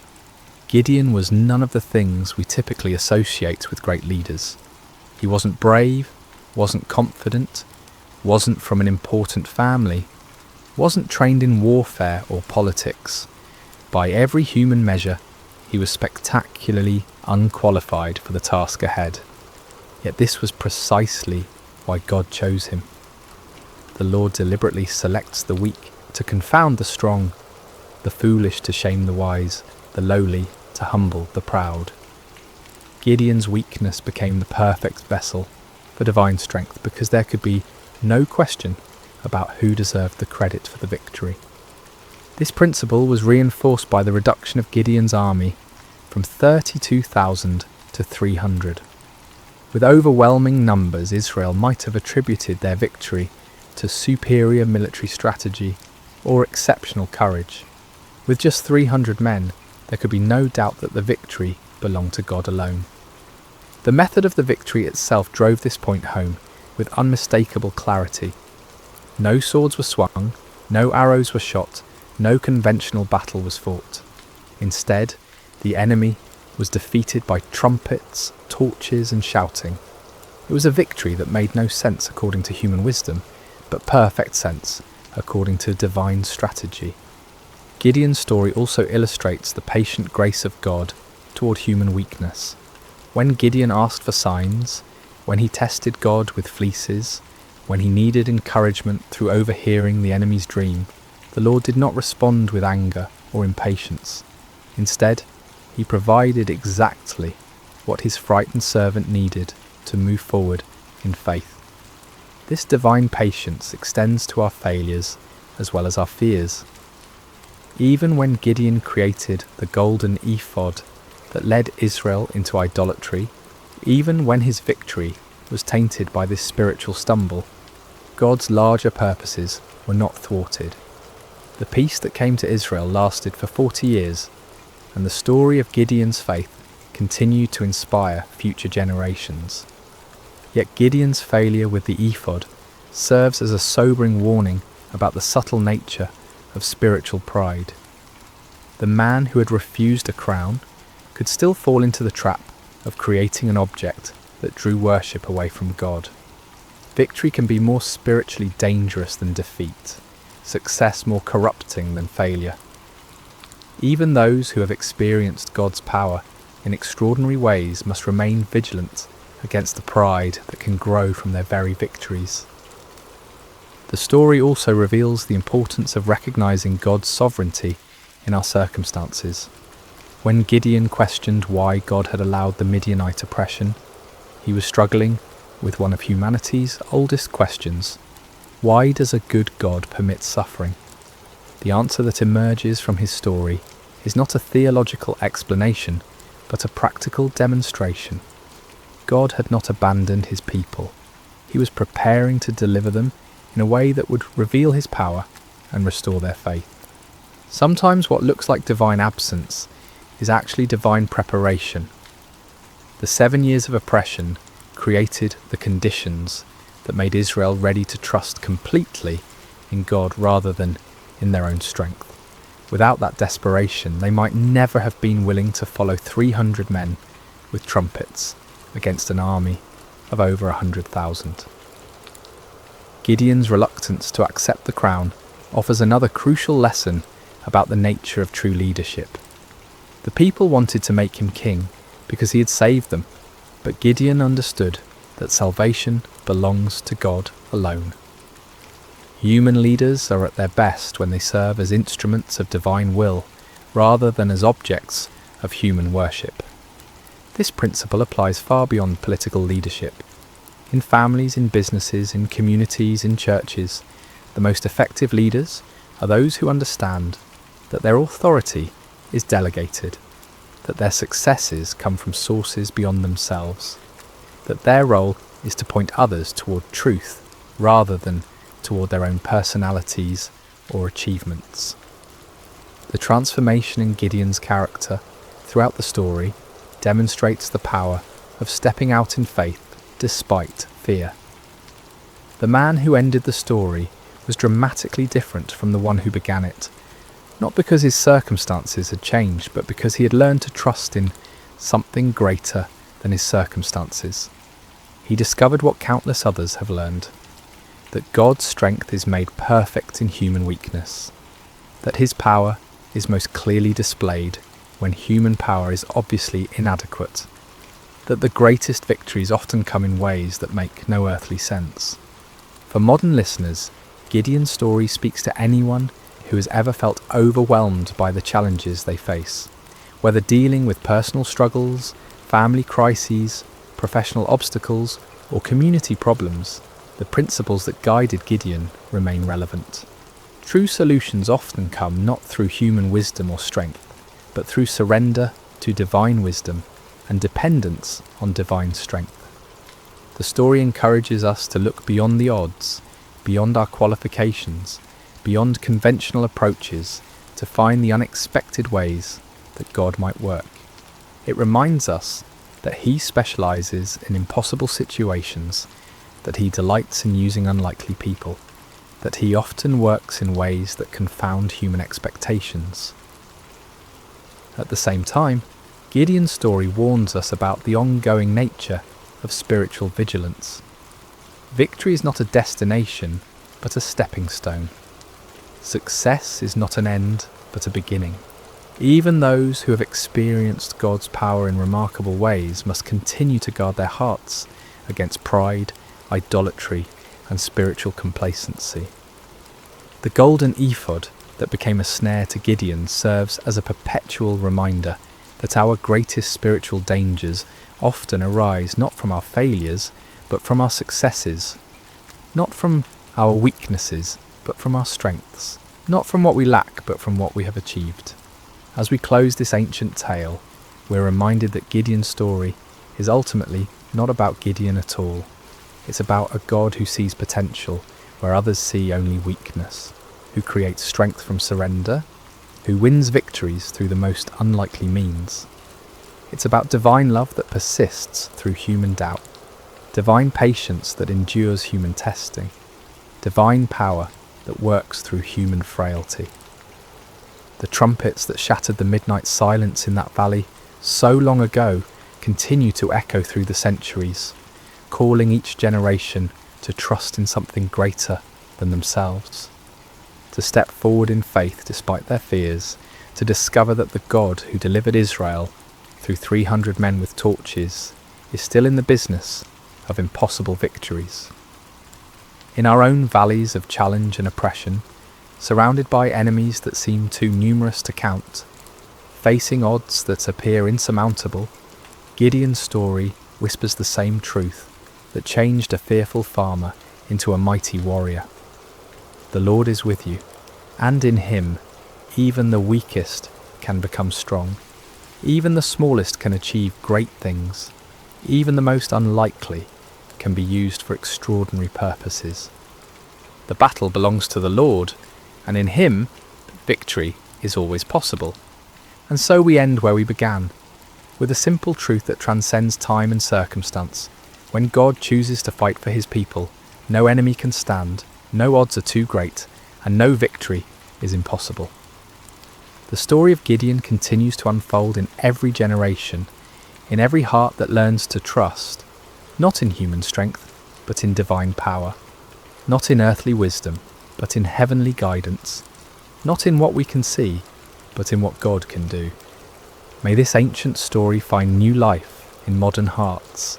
May its lessons take root in contemporary soil, and may its timeless truths continue to inspire faith, courage, and hope in all who hear it.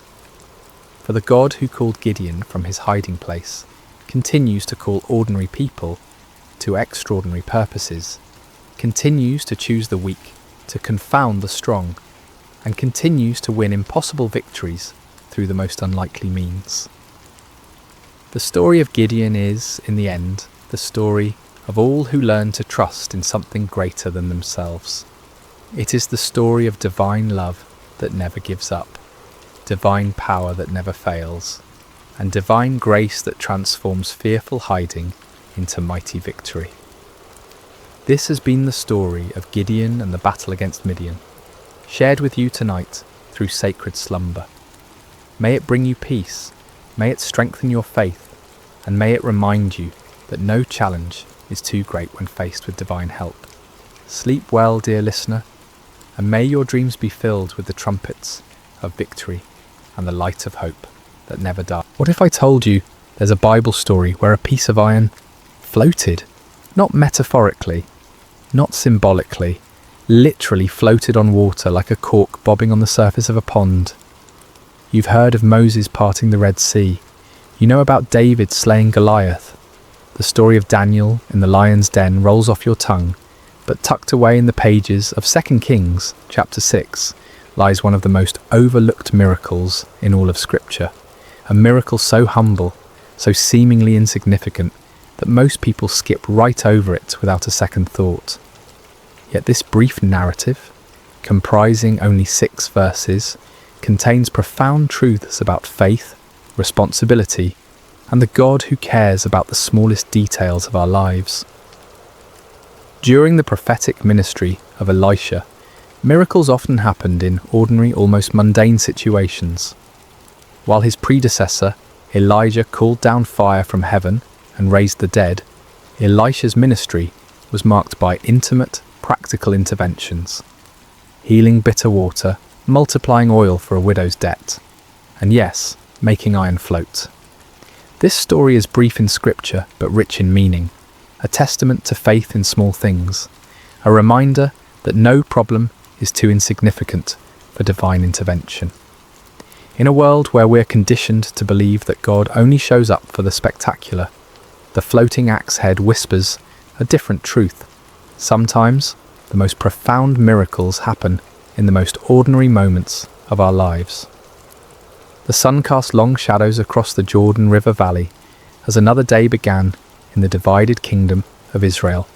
It was a time of political turmoil and spiritual awakening, when the northern kingdom teetered between apostasy and revival, largely dependent on the influence of God's prophets.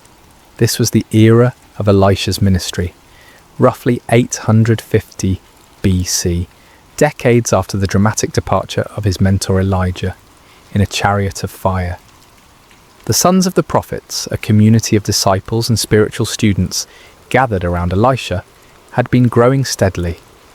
These weren't prophets in the sense of fortune tellers or mystics, but rather men dedicated to learning God's ways, studying his word, and serving under the guidance of established prophets like Elisha. Think of them as a biblical seminary, a community of faith where young men came to deepen their understanding of the divine and prepare for ministry. Their current living situation had become cramped and inadequate. What had once been sufficient space for a handful of devoted followers was now bursting at the seams. The community was thriving, and with growth came practical challenges. They needed more room, more space to gather, to learn, to live together in their pursuit of spiritual wisdom. "The place where we dwell with you is too small for us," they told Elisha one morning, their voices carrying the respectful deference due their teacher, but also the practical urgency of their situation. It wasn't a complaint so much as an observation, a statement of fact that required action. Their solution was both practical and communal. They would go to the Jordan River region and gather timber to construct a larger dwelling place. The Jordan Valley was known for its trees, sycamores, willows, and other varieties that could provide the lumber they needed. It was honest work, the kind of labour that built both character and community as they worked side by side toward a common goal. "Let us go to the Jordan," they proposed, "and let every man take a beam from there, and let us make a place where we may dwell." The plan was simple, straightforward, and entirely reasonable. They weren't asking for a miracle or divine provision dropped from heaven. They were willing to work, to sweat, to use their hands and their backs to meet their need. Elisha, ever the encouraging leader, gave his blessing. Go. But their invitation touched his heart. "Please consent to go with your servants." They wanted their teacher among them, not just giving permission but participating in their labour. And Elisha, who could have remained comfortably behind while his students did the hard work, responded with characteristic humility, "I will go." So the small company set out for the Jordan, tools in hand, ready to transform their vision into reality. The Jordan River had witnessed countless biblical events. It was here that Joshua led the Israelites into the Promised Land, where the priest's feet touched the water and it parted just as the Red Sea had done for Moses. It was in these very waters that centuries later John the Baptist would immerse Jesus Christ himself. But on this particular day, there would be no grand procession, no miraculous river crossing. Just a group of dedicated men heading to the riverside to cut timber, their hearts full of purpose and their hands ready for honest labour. The Jordan Valley stretched before them, its banks lined with the trees they needed, its waters flowing steadily toward the Dead Sea, carrying with it the silt and sediment of the highlands above. None of them could have imagined that before the day was through, these same waters would become the stage for a miracle that defied every law of physics they understood. The ordinary was about to become extraordinary, but for now it was simply another day of work in service to God and community. The work began in earnest as the sun climbed higher in the morning sky. The sounds of labour filled the Jordan Valley, the rhythmic thud of axes biting into wood, the crack and groan of falling timber, the calls of men coordinating their efforts. It was satisfying work, the kind that produces visible results and builds camaraderie among those who share the burden. Among the workers was a young man whose name history has forgotten, but whose predicament would echo through the ages. Unlike some of his fellow students who had brought their own tools, he had needed to borrow an axe for the day's work. In ancient Israel, this was no small matter. Iron tools were precious commodities, expensive and carefully maintained. They weren't mass-produced items you could easily replace if lost or damaged. The transition from the Bronze Age to the Iron Age had been gradual in Israel, and iron tools still represented significant investment. A good axe might cost several days' wages for an ordinary labourer. For a student prophet, likely supported by the generosity of others and focused on spiritual rather than material pursuits, such a tool was far beyond his means to purchase. Borrowing the axe wasn't just a casual favour between friends. It was a serious responsibility, a trust that carried moral and financial weight. The lender had placed confidence in this young man's character and ability to care for a valuable tool. To lose or damage it would bring not only financial burden, but also shame and damaged relationships within the community. The young man worked diligently, perhaps even more carefully than usual, acutely aware of the responsibility he carried. The axe felt good in his hands, well balanced, sharp, effective. Each swing brought down chips of wood as he worked to shape a beam for their new dwelling. The rhythm of the work was almost meditative. Lift, aim, strike, lift, aim, strike. Then it happened. Mid-swing, with no warning, the iron head of the axe flew off the handle. The wooden shaft, suddenly lightened, completed its arc uselessly through the air, while the heavy iron head traced a different trajectory entirely. Time seemed to slow as the young man watched in horror as the precious tool spun through the air and landed with a splash in the muddy waters of the Jordan. "Alas, my master, it was borrowed!" The cry escaped his lips before he could stop it, a wail of despair that carried all the weight of his predicament. This wasn't merely an inconvenience or a temporary setback. This was a crisis that threatened his integrity, his relationships, and his financial future. The Jordan River at this point wasn't like a clear mountain stream, where you might hope to spot a lost item on the bottom. Fed by tributaries from the hill country, it carried sediment and silt that made the water murky and opaque. The riverbed was soft mud, perfect for swallowing a heavy piece of iron and holding it fast. Even if the water had been crystal clear, the iron head would have sunk quickly into the soft bottom, possibly disappearing entirely into the muck. The other workers had stopped their labour at the sound of his cry. Elisha, who had been moving among them, observing the work and encouraging the labourers, turned his attention to the young man's distress. Here was a scene that any leader would recognise, a moment when accident and circumstance converge to create a problem that seems insurmountable. For the young man, the calculations were stark and frightening.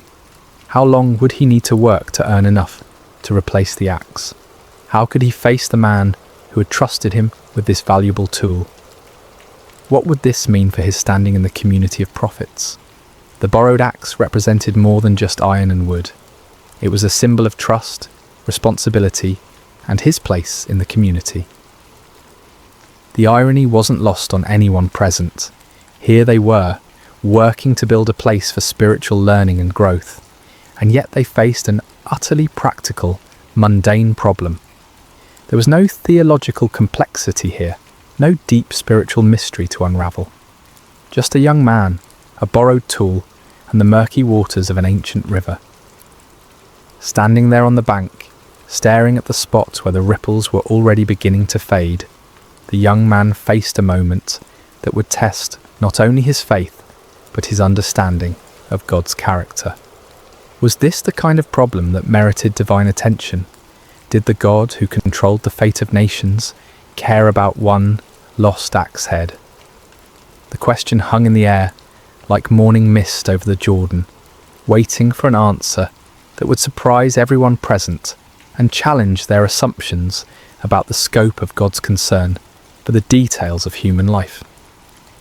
Elisha approached the distressed young man with the calm demeanour that had become characteristic of his ministry. Where others might have seen an unfortunate accident requiring practical solutions, perhaps organising a group effort to drag the river bottom or beginning calculations about replacement costs, the prophet saw something different entirely. He saw an opportunity for God to reveal his character in the midst of everyday trouble. "Where did it fall?" Elisha asked simply. There was no rebuke in his voice, no suggestion that the young man had been careless or irresponsible. Just a straightforward question seeking practical information. The prophet's tone carried neither judgment nor dismissal of the problem's seriousness. He understood the weight of borrowed responsibility and the genuine distress it caused when things went wrong. The young man pointed to the spot where the axe head had disappeared beneath the surface. By now, any ripples had long since faded, and the river flowed on as if nothing had happened.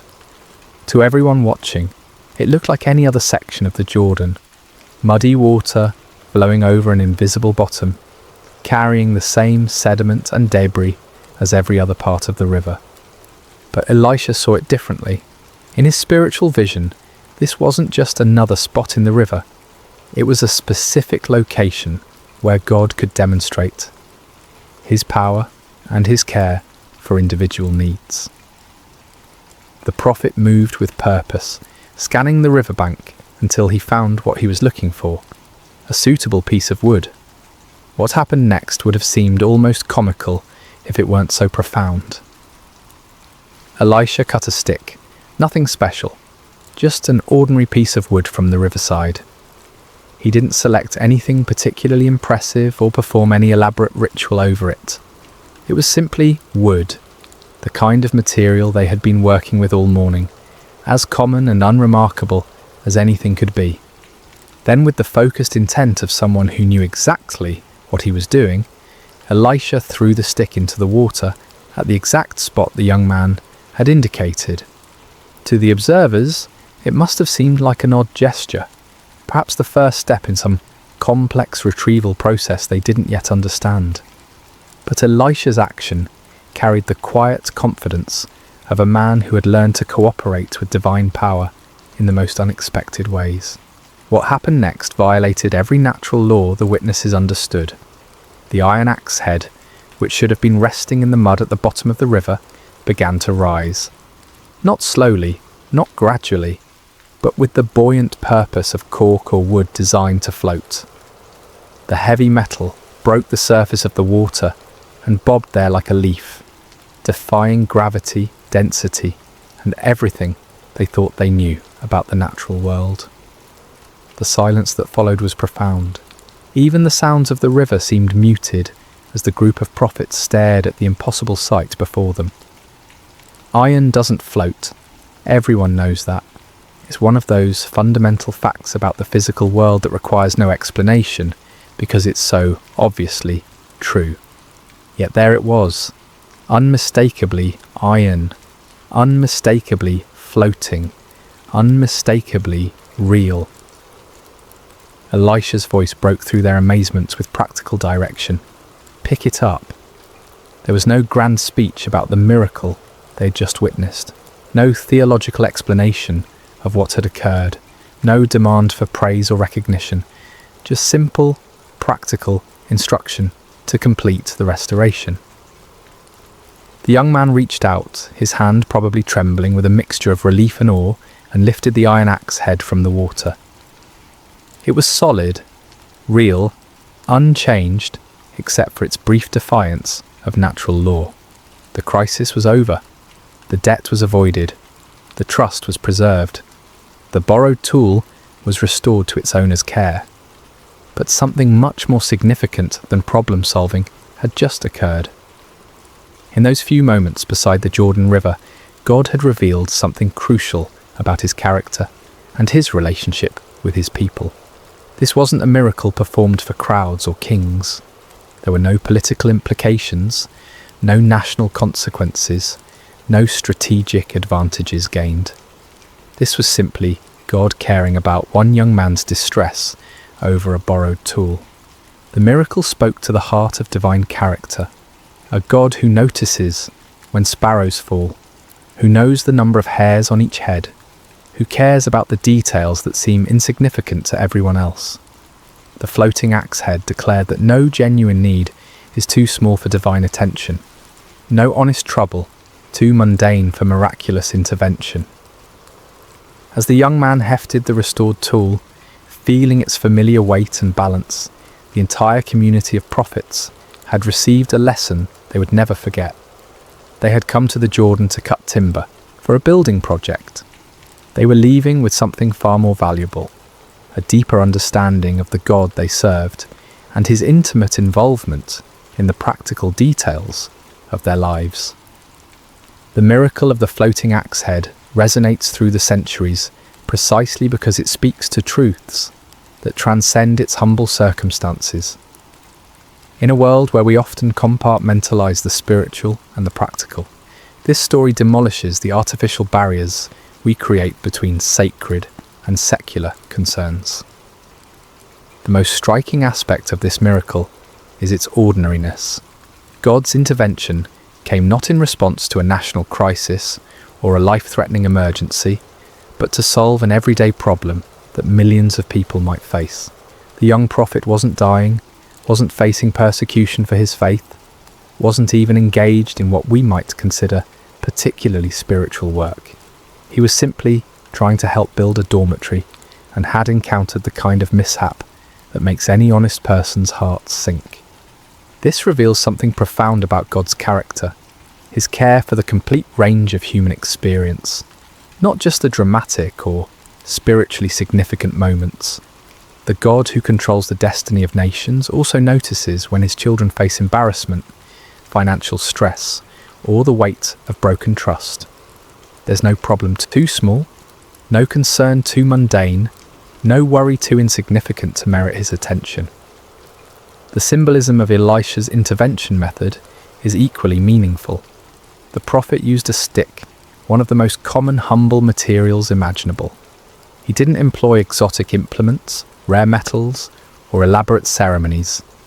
Just wood thrown into water, the kind of action that in any other context would seem pointless or even foolish. This speaks to God's pattern of working through humble means to accomplish extraordinary purposes.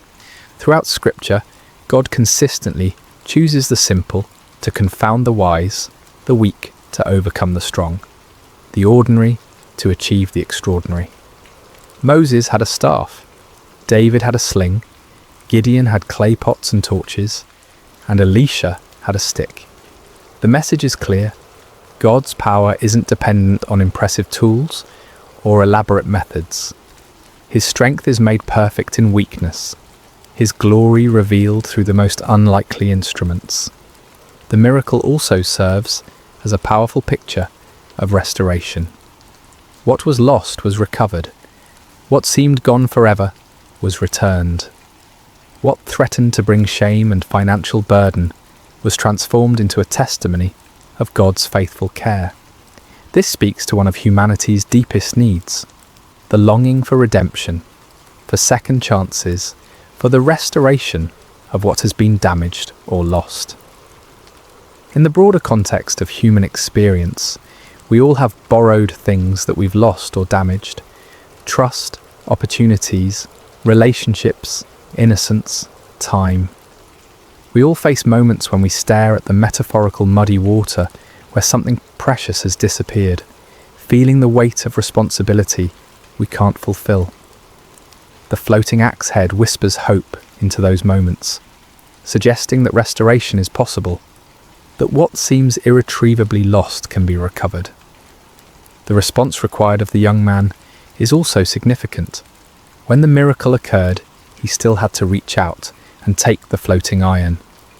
God provided the supernatural intervention, but human cooperation was still necessary. The axe head floated, but it didn't jump back onto the handle by itself. This reflects the general pattern of divine human cooperation throughout Scripture. God provides what only He can provide, but humans must still act in faith to appropriate His provision. Faith in action is another crucial theme woven through this narrative. The young man's cry for help wasn't a formal prayer with proper theological language.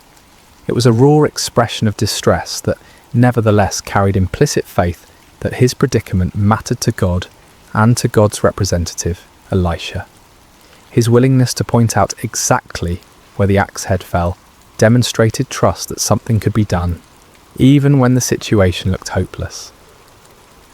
Elisha's calm confidence throughout the episode reveals the prophet's deep understanding of God's character and ways. He didn't hesitate, didn't doubt, didn't suggest alternative solutions. He simply asked where the iron fell, and then acted with the assurance of someone who knew he served a God of intimate concern and unlimited power. The miracle also highlights the value of community and leadership. The young man wasn't facing his crisis alone. He was surrounded by fellow believers and guided by a seasoned prophet. Sometimes God's miraculous provision comes through the community of faith, through leaders who see possibilities where others see only problems, through the collective faith of those who believe God cares about every aspect of our lives. Perhaps most importantly, the floating axe head demonstrates that God's miracles often meet practical needs rather than serving merely as spectacular displays of power. This wasn't a miracle performed to convince skeptics or to showcase divine ability. It was a miracle of compassion, addressing a real need in the life of a faithful but distressed young man. It suggests that many of God's interventions in our lives might be similarly practical and personal rather than dramatic and public. The miracle of the floating axe head speaks across the millennia with surprising relevance to our contemporary struggles and concerns. In our age of complex problems and global crises, this ancient story reminds us that faith begins with trusting God in the small things, the everyday challenges that rarely make headlines but profoundly impact our daily lives.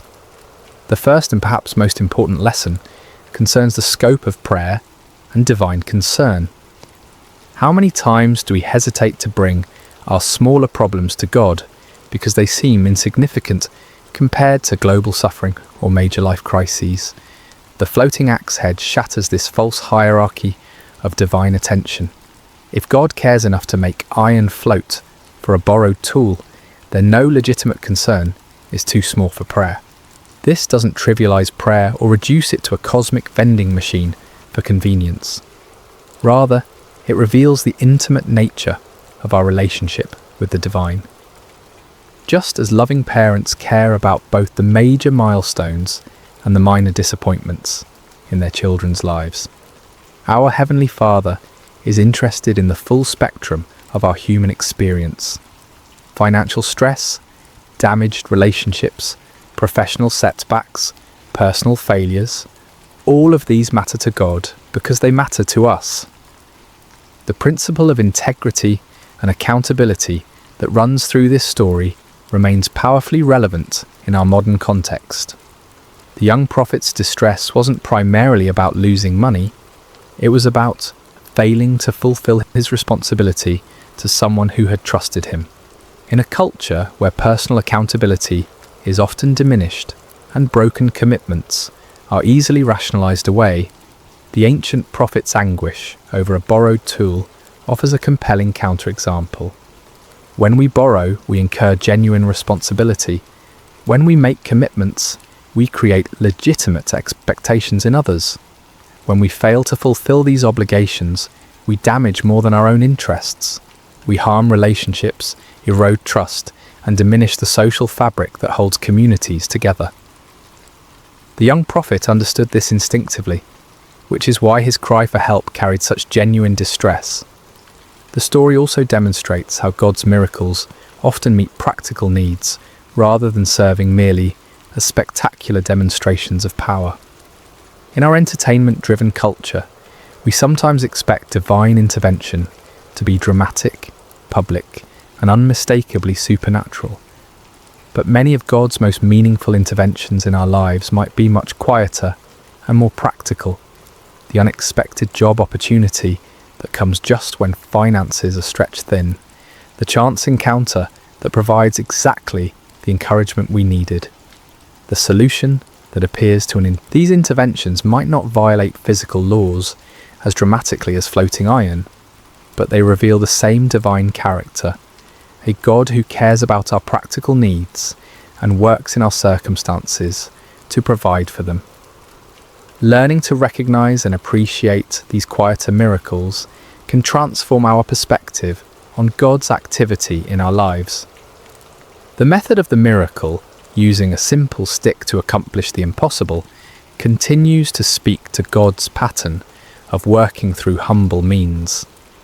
In our technology-obsessed age, we often assume that bigger problems require more sophisticated solutions. The floating axe head reminds us that God's power isn't constrained by the impressiveness of our tools or the complexity of our methods. This has profound implications for how we approach problems, both personal and social. Sometimes the most effective solutions are the simplest ones. Sometimes the most powerful interventions come through the most ordinary means. The stick that Elisha threw into the Jordan wasn't impressive, but it was available, and God used it to accomplish the impossible. The story encourages us to bring our authentic selves and genuine problems to God without feeling the need to dress them up in spiritual language or make them sound more significant than they are. The young prophet's cry, "Alas, my master," it was borrowed, contained no theological sophistication, no proper prayer format, no spiritual jargon. It was simply an honest expression of distress from someone who believed his problem mattered to God and to God's representative. In our prayer lives, we sometimes feel pressure to make our requests sound sufficiently spiritual or theologically correct. The floating axe head suggests that God values authenticity over eloquence, genuine need over religious rhetoric. He understands our distress even when we can't articulate it perfectly, and he responds to the heart behind our words, rather than their theological precision. The communal aspect of the miracle also offers important insights for contemporary faith communities. The young prophet wasn't facing his crisis in isolation. He was surrounded by fellow believers and guided by experienced leadership. When problems arise, the community of faith should be a place where burdens are shared, wisdom is offered, and faith is strengthened through mutual support. Too often, we try to handle our difficulties alone, either from pride, embarrassment, or a mistaken belief that faith means never needing help. The sons of the prophets model a different approach, a community where needs could be expressed, help could be sought, and miracles could be witnessed together. This kind of authentic community creates an environment where God's provision can be both sought and celebrated corporately. Finally, the story reminds us that faith often requires us to act even when we don't understand the mechanism of God's provision. The young man still had to reach out and pick up the floating iron. He couldn't fully comprehend how iron could float, but he could respond to the miracle by accepting what God had provided. In our lives, we frequently face situations where we must act on faith without complete understanding of how God will work out the details. The floating axe head encourages us to focus on obedience and trust rather than demanding comprehensive explanations before we're willing to move forward. Sometimes the miracle becomes visible only as we step out in faith to receive what God has already provided. As we close this exploration of one of Scripture's most overlooked miracles, it's worth reflecting on why such a seemingly small event earned its place in the biblical narrative. In a book filled with the dramatic interventions of an almighty God, seas parting, walls falling, armies defeated, why does the story of one floating piece of iron deserves 6 verses in 2 Kings? The answer lies in what this miracle reveals about the God we serve and his relationship with his people.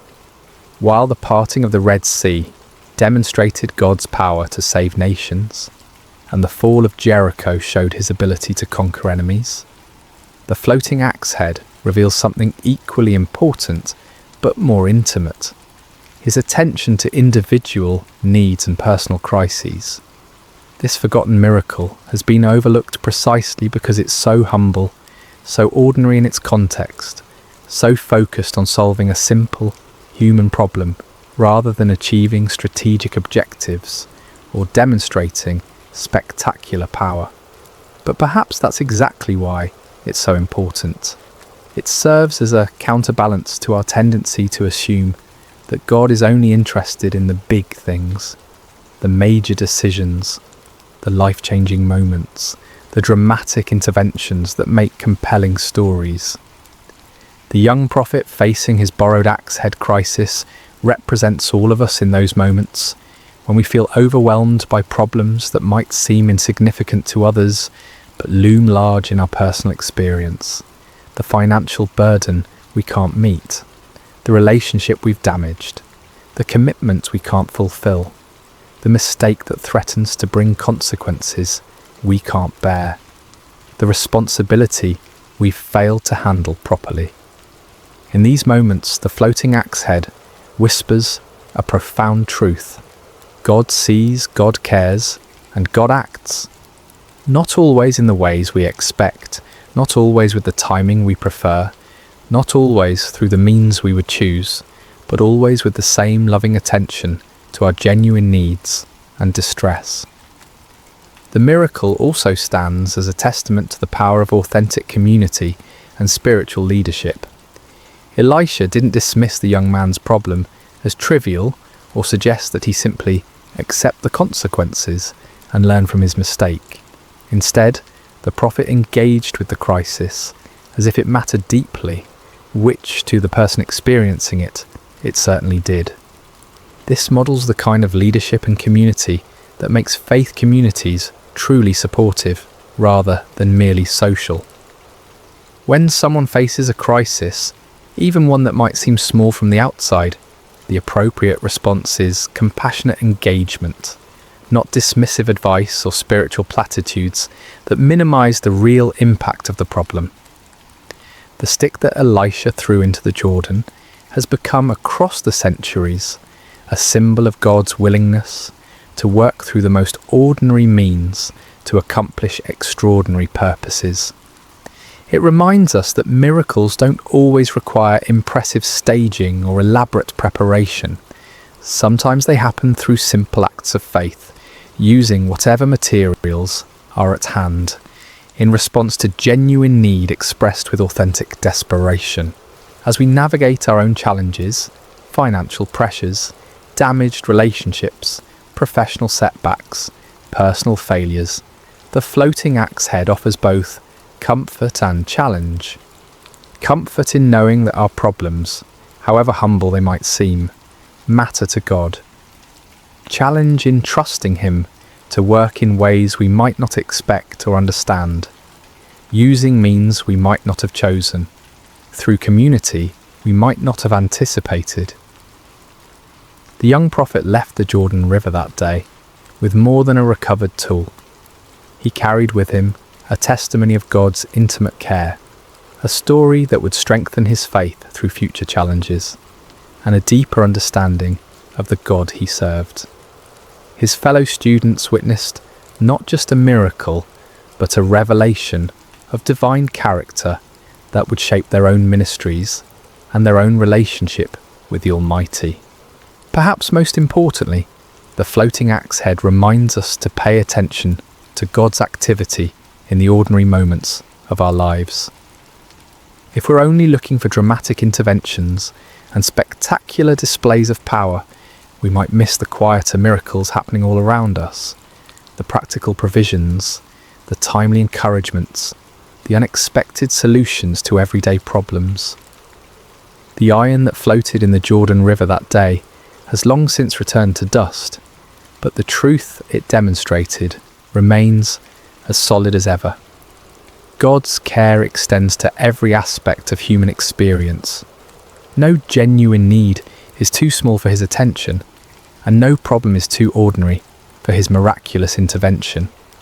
In a world that often feels divided between the spiritual and the practical, the sacred and the secular, the significant and the trivial, the floating axe head bridges all these false divisions.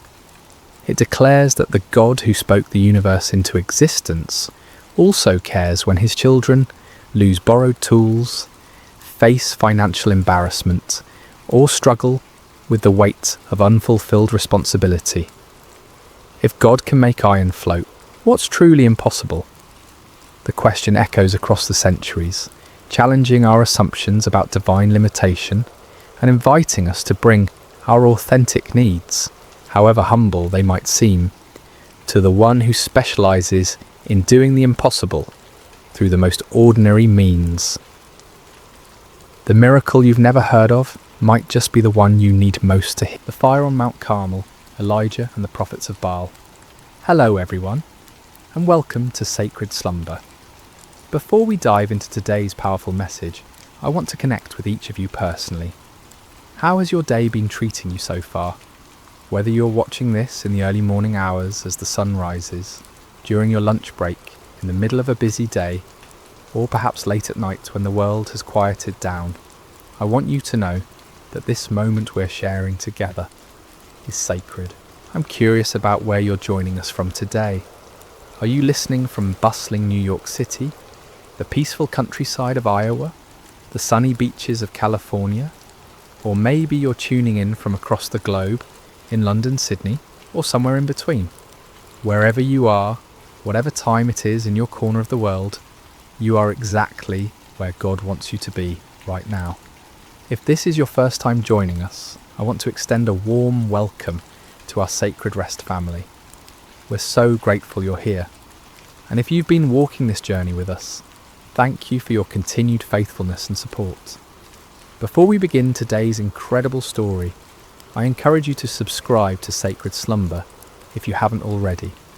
Hit that subscribe button and ring the notification bell so you never miss these life-changing messages that God has in store for us. Now let's prepare our hearts for what I believe will be one of the most dramatic, faith-building stories you'll hear. Today we're travelling back over 2,800 years to witness one of the most spectacular demonstrations of God's power ever recorded in human history. We're going to Mount Carmel in ancient Israel, where one man's faith stood against an entire nation's rebellion, where fire fell from heaven, and where hearts were turned back to the one true God. The fire on Mount Carmel, Elijah and the prophets of Baal. Chapter 1. A nation in spiritual freefall. Picture, if you will, the ancient kingdom of Israel during one of its darkest hours. This wasn't just a time of political upheaval or economic hardship, though both of those existed. This was a time of complete spiritual catastrophe, a moment when an entire nation had turned its back on the God who had delivered them from slavery in Egypt, who had parted the Red Sea, who had given them the Promised Land. King Ahab sat on the throne of Israel, and beside him ruled Queen Jezebel, a woman whose very name has become synonymous with wickedness and manipulation. Jezebel wasn't just content to worship false gods herself. She was determined to drag the entire nation of Israel down with her into the depths of idolatry and spiritual darkness. Under their reign, temples to Baal began sprouting up across the landscape like poisonous mushrooms after a storm. Baal was the Canaanite storm god, supposedly the controller of rain and fertility, the giver of crops and abundance. The people were drawn to him because they believed he could provide what they desperately needed: prosperity, security, and success. Sound familiar? In our modern world, We may not bow down to statues of Baal, but how many of us have made idols out of our careers, our bank accounts, our social media followers, or our pursuit of comfort and pleasure? The heart of humanity hasn't changed much in nearly 3,000 years. But Jezebel wasn't satisfied with just building temples. She launched a systematic persecution campaign against the prophets of the Lord. These faithful men and women of God were hunted down like criminals. Some were executed, others were forced to hide in caves and secret places, living in constant fear for their lives. The word of God was being silenced, and darkness was spreading across the land like a plague. Can you imagine living in such a time, when speaking the truth about God could cost you your life, when the very foundations of faith that had sustained a nation for generations were being torn down brick by brick, when it seemed like evil had won and righteousness had fled? Yet in the midst of this spiritual holocaust, God had his man. His name was Elijah, and he was about to become the most famous prophet in Israel's history. Chapter 2.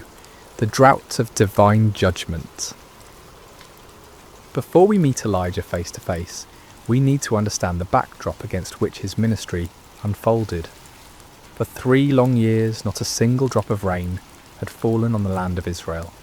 This wasn't just an inconvenient dry spell or a minor weather pattern. This was divine judgment, God's response to a nation that had forgotten him and chased after false gods. The drought was devastating in ways that are hard for us to fully comprehend in our modern world of grocery stores and water systems. Rivers that had flowed for centuries dried up to cracked mud. Wells that had sustained families for generations ran completely dry. Crops withered in the fields, livestock died, and famine stalked the land like a relentless predator. People were desperate. Children cried from hunger. Farmers watched helplessly as their fields turned to dust. Merchants had nothing to sell, and families had nothing to eat. The very fabric of society was unravelling under the weight of this supernatural judgment. And yet, in their desperation, most of the people didn't turn back to the Lord. Instead, they cried out even more desperately to Baal, pleading with the storm god to send rain. They increased their sacrifices, intensified their rituals, and multiplied their prayers to deaf idols. They were convinced that if they just tried harder, if they just offered more, if they just believed with greater fervour, Baal would answer and the rains would come. But the skies remained as bronze hard and unyielding. Day after day, week after week, month after month, year after year, the sun blazed down mercilessly from a cloudless sky. The drought continued, and Baal remained silent. This is the world into which God sent his prophet Elijah. Not a comfortable world of revival meetings and supportive congregations, but a hostile environment where speaking God's truth could mean death, where the majority had embraced lies, and where the very elements seemed to declare that God's judgment was upon the land. Chapter 3. Enter Elijah, the man of fire. Elijah appears in the biblical narrative like a bolt of lightning splitting the darkness. We don't know much about his background or his early life. He's introduced simply as Elijah the Tishbite from Tishbe in Gilead. No impressive genealogy, no royal connections, no seminary degrees or credentials. Just a man from a small town that most people had probably never heard of. But what Elijah lacked in pedigree, he more than made up for in faith, courage, and an unshakable conviction that the Lord God of Israel was the one true God. While the nation around him bowed to Baal, Elijah stood firm. While others compromised and conformed, Elijah remained faithful. While the majority chose the easy path of popular religion, Elijah chose the narrow way of truth. God had sustained Elijah supernaturally during the 3 years of drought. First, he had sent him to the brook Cherith, where ravens brought him bread and meat every morning and evening. and he drank from the brook. When the brook dried up, God sent him to a widow in Zarephath, where a handful of flour and a little oil miraculously sustained 3 people for over a year. These experiences had built Elijah's faith to an unshakable level. He had seen God's provision in impossible circumstances. He had witnessed miracles that defied natural law. He had learned to trust completely in God's power and faithfulness, even when everything around him suggested that God had forgotten or abandoned his people. Now, as the drought entered its 3rd year, God was ready to use his seasoned servant for the greatest demonstration of divine power Israel had seen since the days of Moses. The time had come for a showdown that would echo through the ages, a confrontation that would prove once and for all who was the true God and who were merely the inventions of human imagination. Chapter 4. The Divine Commission. The word of the Lord came to Elijah with crystal clarity. Go and present yourself to Ahab, and I will send rain on the land. It was time for the drought to end, but first there would be a reckoning. God wasn't just going to quietly restore the rain and let everyone go back to their lives as if nothing had happened. He was going to make a statement that would be impossible to ignore or explain away. Elijah set out to find King Ahab, but Ahab was already looking for him. The king had been searching throughout his own kingdom and in neighbouring nations, trying to find the prophet he blamed for the drought. When Ahab finally encountered Elijah, his greeting was filled with accusation and anger. Is that you troubler of Israel? Can you imagine the audacity? Here was a king who had led his nation into idolatry, who had allowed his wife to murder God's prophets, who had built temples to false gods throughout the land, and he had the nerve to call God's faithful prophet a troublemaker. It's a perfect example of how sin blinds us to our own responsibility and causes us to blame others for the consequences of our own choices. But Elijah didn't back down. With the boldness that comes from knowing you're standing on the side of truth, he fired back. I have not made trouble for Israel, but you and your father's family have. You have abandoned the Lord's commands and have followed the Baals. This wasn't just a theological debate or a polite disagreement about religious preferences. This was a confrontation between the kingdom of God and the kingdom of darkness, between truth and deception, between the power of the Almighty and the impotence of human-made idols. Chapter 5. The challenge issued. Elijah then issued a challenge that would go down in history as one of the most dramatic moments in all of Scripture. Now summon the people from all over Israel to meet me on Mount Carmel, and bring the 450 prophets of Baal and the 400 prophets of Asherah who eat at Jezebel's table. Mount Carmel was the perfect location for this showdown. Rising about 1,800 feet above sea level, it offered a commanding view of the surrounding countryside and could accommodate the massive crowd that would gather. More importantly, Mount Carmel was considered sacred to Baal worship. The Canaanites believed it was one of Baal's favourite dwelling places. By choosing this location, Elijah was essentially challenging Baal on his home turf. The terms of the contest were elegantly simple. Get 2 bulls for us. Let Baal's prophets choose one for themselves, and let them cut it into pieces and put it on the wood, but not set fire to it. I will prepare the other bull and put it on the wood, but not set fire to it. Then you call on the name of your God, and I will call on the name of the Lord. The God who answers by fire, he is God. It was brilliant in its simplicity. No complicated rituals, no ambiguous signs that could be interpreted different ways, no room for trickery or deception. Fire from heaven would be the ultimate proof. The God who could send fire to consume the sacrifice would be proven to be the true God. The people's response revealed both their spiritual confusion and their deep hunger for truth. What you say is good. They were tired of the uncertainty, tired of not knowing which God to trust, tired of the drought and the suffering. They wanted a clear answer, and Elijah's challenge offered exactly that. Chapter 6. The prophets of Baal take the stage. As dawn broke over Mount Carmel, an incredible scene began to unfold. Hundreds of prophets of Baal gathered around their altar, dressed in their ceremonial robes, carrying their ritual instruments, confident in their God's ability to answer their call.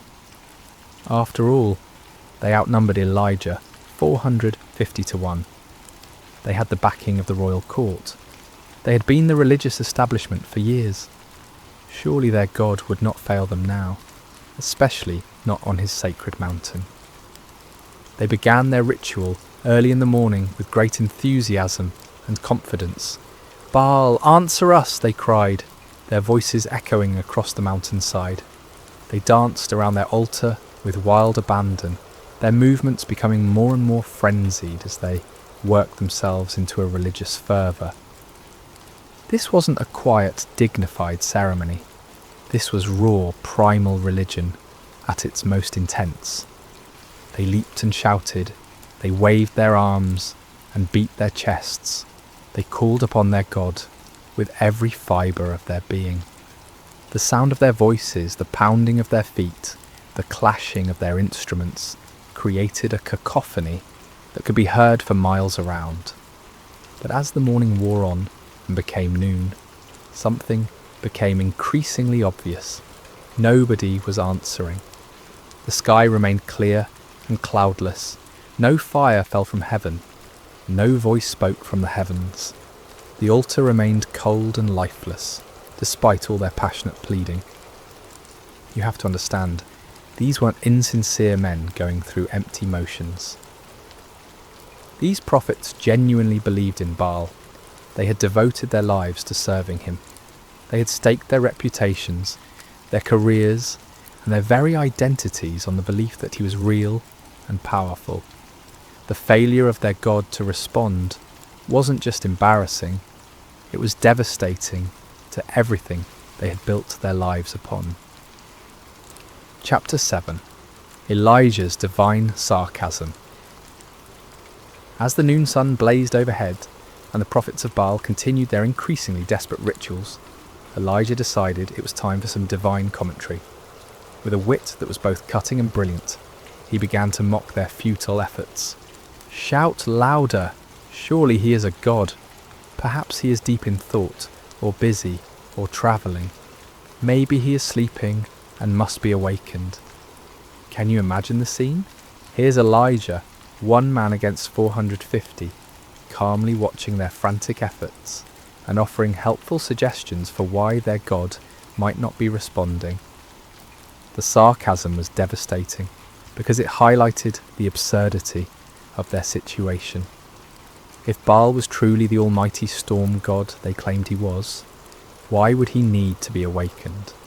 Why would he be too busy or distracted to answer his devoted followers in their hour of greatest need? But Elijah's mockery served a deeper purpose than just humiliating the false prophets. He was exposing the fundamental weakness of all false gods. They are not truly there. They cannot hear because they have no ears. They cannot speak because they have no voice. They cannot act because they have no power. They are creations of human imagination, given form by human hands, but possessing no divine substance. The prophets of Baal, stung by Elijah's taunts and desperate to prove their God's reality, intensified their efforts to an almost unbelievable degree. They began to cut themselves with swords and spears, following their religious traditions until their blood flowed freely. This wasn't just symbolic, this was literal self-mutilation in the name of religious devotion. From noon until evening, they continued this horrific display, their voices growing hoarse from shouting, their bodies weakened by loss of blood, their spirits crushed by the growing realization that their God was not going to answer. The contrast couldn't have been more stark. On one side, frantic activity and desperate self-harm producing nothing. On the other side, one man waiting calmly for his turn, confident in his God's ability to act. Chapter 8. Elijah prepares his altar. As evening approached and the prophets of Baal finally exhausted themselves in defeat, Elijah stepped forward to take his turn. But before he called upon the Lord, he had some important work to do. "Come here to me," he called to all the people.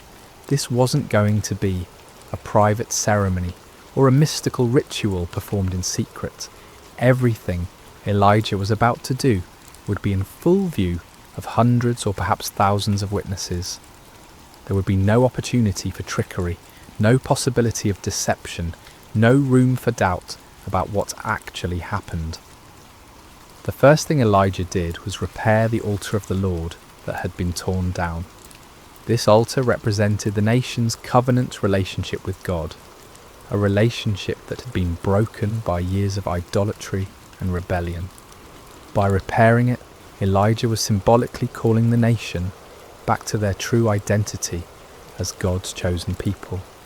He took 12 stones, one for each of the tribes of Israel, even though the kingdom had been divided for generations. In God's eyes, his people were still one nation, still his chosen ones, still the objects of his covenant love, despite their unfaithfulness. Each stone was a reminder of God's promises to Abraham, Isaac and Jacob, promises that remained in effect despite the people's rebellion. With these 12 stones, Elijah built an altar in the name of the Lord. Then he dug a trench around it, large enough to hold about 15 litres of water. This wasn't just for dramatic effect. It was about to serve a very important purpose in demonstrating that what was about to happen could only be attributed to divine intervention. Chapter 9. The ultimate act of faith. What Elijah did next was so audacious, so seemingly foolish, that it takes your breath away. Remember, this was in the 3rd year of a devastating drought. Water was more precious than gold. People were dying of thirst. Every drop was carefully conserved and rationed. And Elijah ordered 4 large jars to be filled with water and poured over the offering and the wood. Can you imagine the gasps from the crowd? Can you picture the shock on people's faces as they watched precious, life-giving water being poured out lavishly over an altar? Some in the crowd probably thought Elijah had lost his mind. Others might have been angry at what seemed like a wasteful display. But Elijah wasn't finished. "Do it again," he said. And they did it a second time, pouring out 4 more jars of precious water over the sacrifice and the wood. "Do it a 3rd time," Elijah commanded. And a 3rd time they soaked the altar until the water ran down around it and filled the trench he had dug. 12 jars of water in total. Everything was completely saturated. The wood was soaked through. The sacrifice was drenched. The stones were wet. Even the ground around the altar was muddy with water. If anyone had been planning to suggest that Elijah had somehow hidden fire or used trickery to ignite his altar, that possibility was now completely eliminated. This act of faith was staggering. Elijah was so confident in God's power that he was willing to make the miracle as difficult as possible. He wasn't just asking God to light dry wood. He was asking him to consume a sacrifice that was literally underwater. He was putting his reputation, his ministry, and his very life on the line, betting everything on God's ability to do the impossible. Chapter 10. The prayer that shook heaven and earth. As evening approached and the time for the evening sacrifice arrived, Elijah stepped up to the altar he had prepared. The moment had come. Everything led to this point. The drought, the confrontation with Ahab, the challenge to the prophets of Baal, the repair of the altar, the soaking with water, all of it was preparation for this moment when one man would call upon the name of the Lord. But notice what Elijah didn't do. He didn't scream and shout like the prophets of Baal. He didn't dance wildly, or cut himself, or work himself into a frenzy. He didn't perform elaborate rituals, or recite complicated incantations.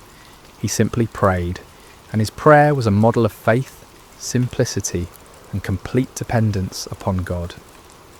Lord, the God of Abraham, Isaac, and Israel, he began, immediately identifying the God he served not as a local deity or a tribal God, but as the God of the covenant, the God who had made promises to the patriarchs and had been faithful to those promises for generations. Let it be known today that you are God in Israel, and that I am your servant, and have done all these things at your command. This wasn't about Elijah's reputation or glory.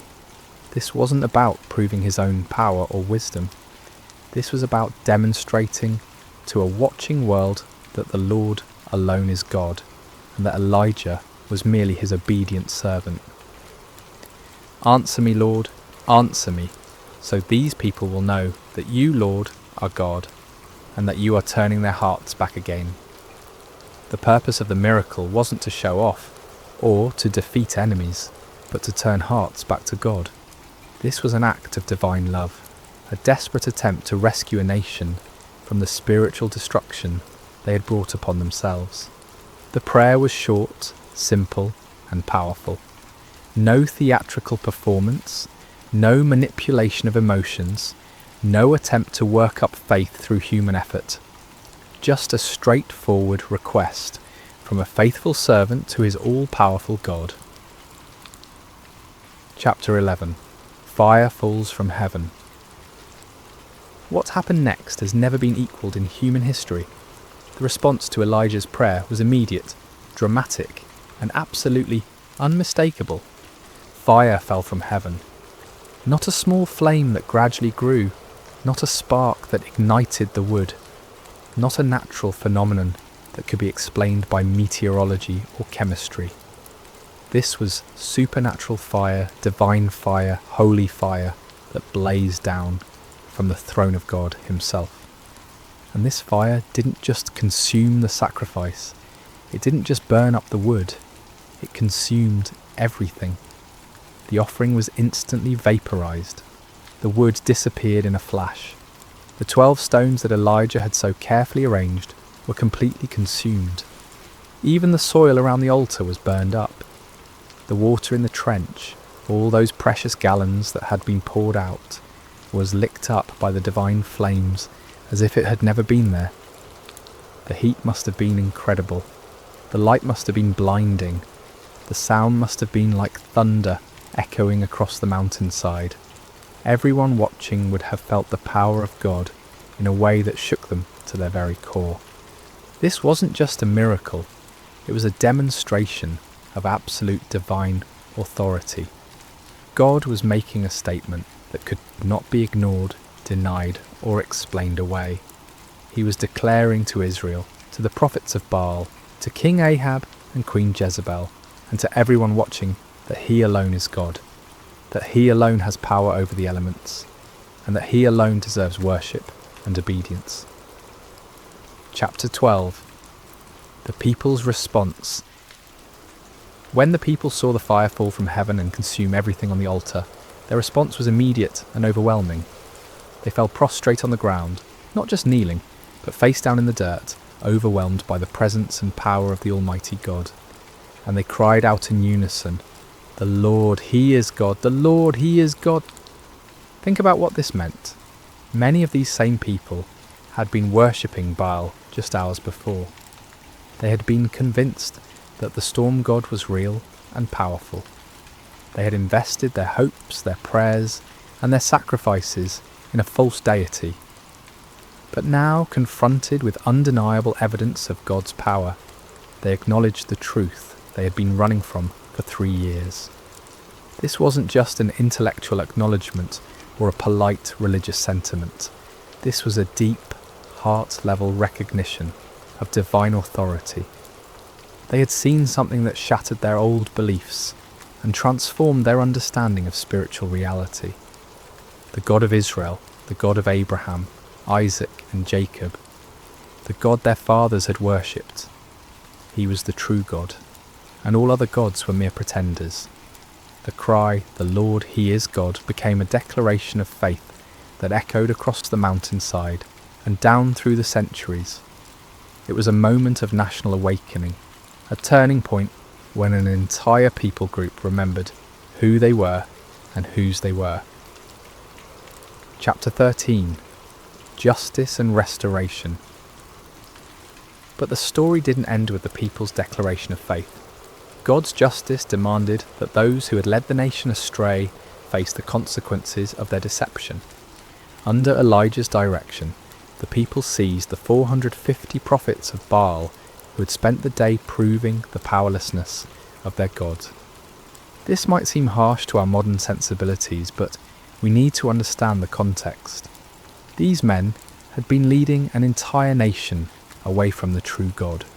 They had been accomplices in the persecution and murder of God's true prophets.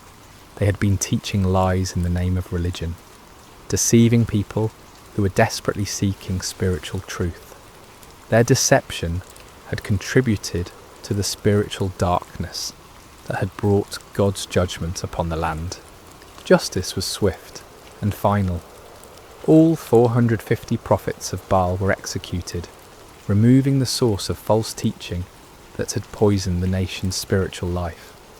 With the false prophets dealt with and the people's hearts turned back to God, it was time for the next phase of God's plan, the restoration of His blessing upon the land.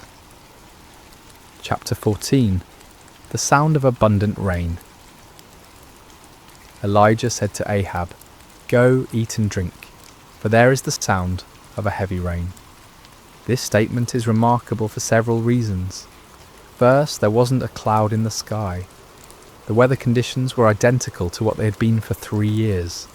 Hot, dry, and utterly cloudless. But Elijah had the faith to hear the sound of rain that existed only in the promise of God. This is the kind of faith that sees the invisible and hears the inaudible. Elijah wasn't looking at circumstances or relying on weather forecasts. He was trusting in the word of God, who had promised to send rain upon the land. While Ahab went to eat and drink, Elijah climbed to the top of Mount Carmel and threw himself down on the ground in prayer. This wasn't a casual request or a polite religious ritual. This was intense, fervent prayer from a man who understood that he was participating in God's plan to restore his people. 7 times Elijah sent his servant to look toward the sea for signs of rain. 6 times the servant returned with the same report. There is nothing there. But Elijah didn't give up. He didn't doubt God's promise or question his own faith. He kept praying, kept believing, kept expecting God to fulfill his word. On the 7th time, the servant returned with different news. A cloud as small as a man's hand is rising from the sea. To most people, a tiny cloud on the horizon wouldn't seem significant, especially after 3 years of drought. But to the eyes of faith, that small cloud was the beginning of God's abundant provision. Elijah immediately told his servant to run to Ahab with this message: "Hitch up your chariot and go down before the rain stops you." Chapter 15. The Storm of Restoration. What followed was one of the most dramatic weather changes in recorded history. The tiny cloud that had appeared on the horizon quickly grew and multiplied. The sky, which had been clear blue for 3 years, suddenly turned black with storm clouds. The wind began to blow with increasing intensity, and then the rain began to fall. But this wasn't a gentle shower or a light drizzle. This was a torrential downpour, a deluge that made up for 3 years of drought in a matter of hours. The rain came down in sheets so heavy that visibility was reduced to just a few feet. The ground, which had been hard as concrete from years of drought, couldn't absorb the water fast enough, and soon rivers of rainwater were flowing down every hillside and through every valley. It was as if God was saying, "You thought I had forgotten how to send rain? You believed that Baal was the god of storms? Let me show you what real divine power looks like." The storm was so intense that King Ahab, travelling in his royal chariot, had difficulty making the journey back to his palace in Jezreel. But here's one of the most amazing details of the entire story. The power of the Lord came on Elijah, and tucking his cloak into his belt, he ran ahead of Ahab's chariot all the way to Jezreel. Picture this scene. A middle-aged prophet who had just spent an entire day in intense spiritual warfare, who had just called down fire from heaven and orchestrated the execution of 450 false prophets who had just prayed intensely for rain. This same man was given supernatural strength to outrun a horse-drawn chariot for about 17 miles through a driving rainstorm. This wasn't natural human endurance.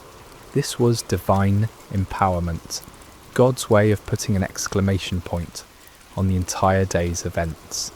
Even in the storm, even in the exhaustion that should have followed such an intense spiritual battle, God's power was sufficient to carry his faithful servant. Chapter 16. Lessons for today. The story of Elijah on Mount Carmel is far more than just an exciting historical account. It's a template for understanding how God works in our world today and how he calls each of us to live lives of faith and courage. First, we see the power of standing alone for truth. Elijah was outnumbered 450 to 1, but he wasn't really alone because God was with him. In our culture today, it often feels like those who stand for biblical truth are vastly outnumbered by those who have embraced the false gods of our age. Materialism, relativism, hedonism, and secular humanism.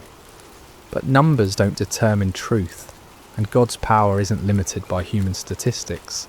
Second, we learn that false gods will always disappoint. The prophets of Baal cried out to their God from morning until evening, but he never answered because he wasn't real. Today's false gods, money, success, pleasure, power, technology, entertainment, promise fulfillment, but can never deliver on their promises. Only the true God can satisfy the deepest longings of the human heart.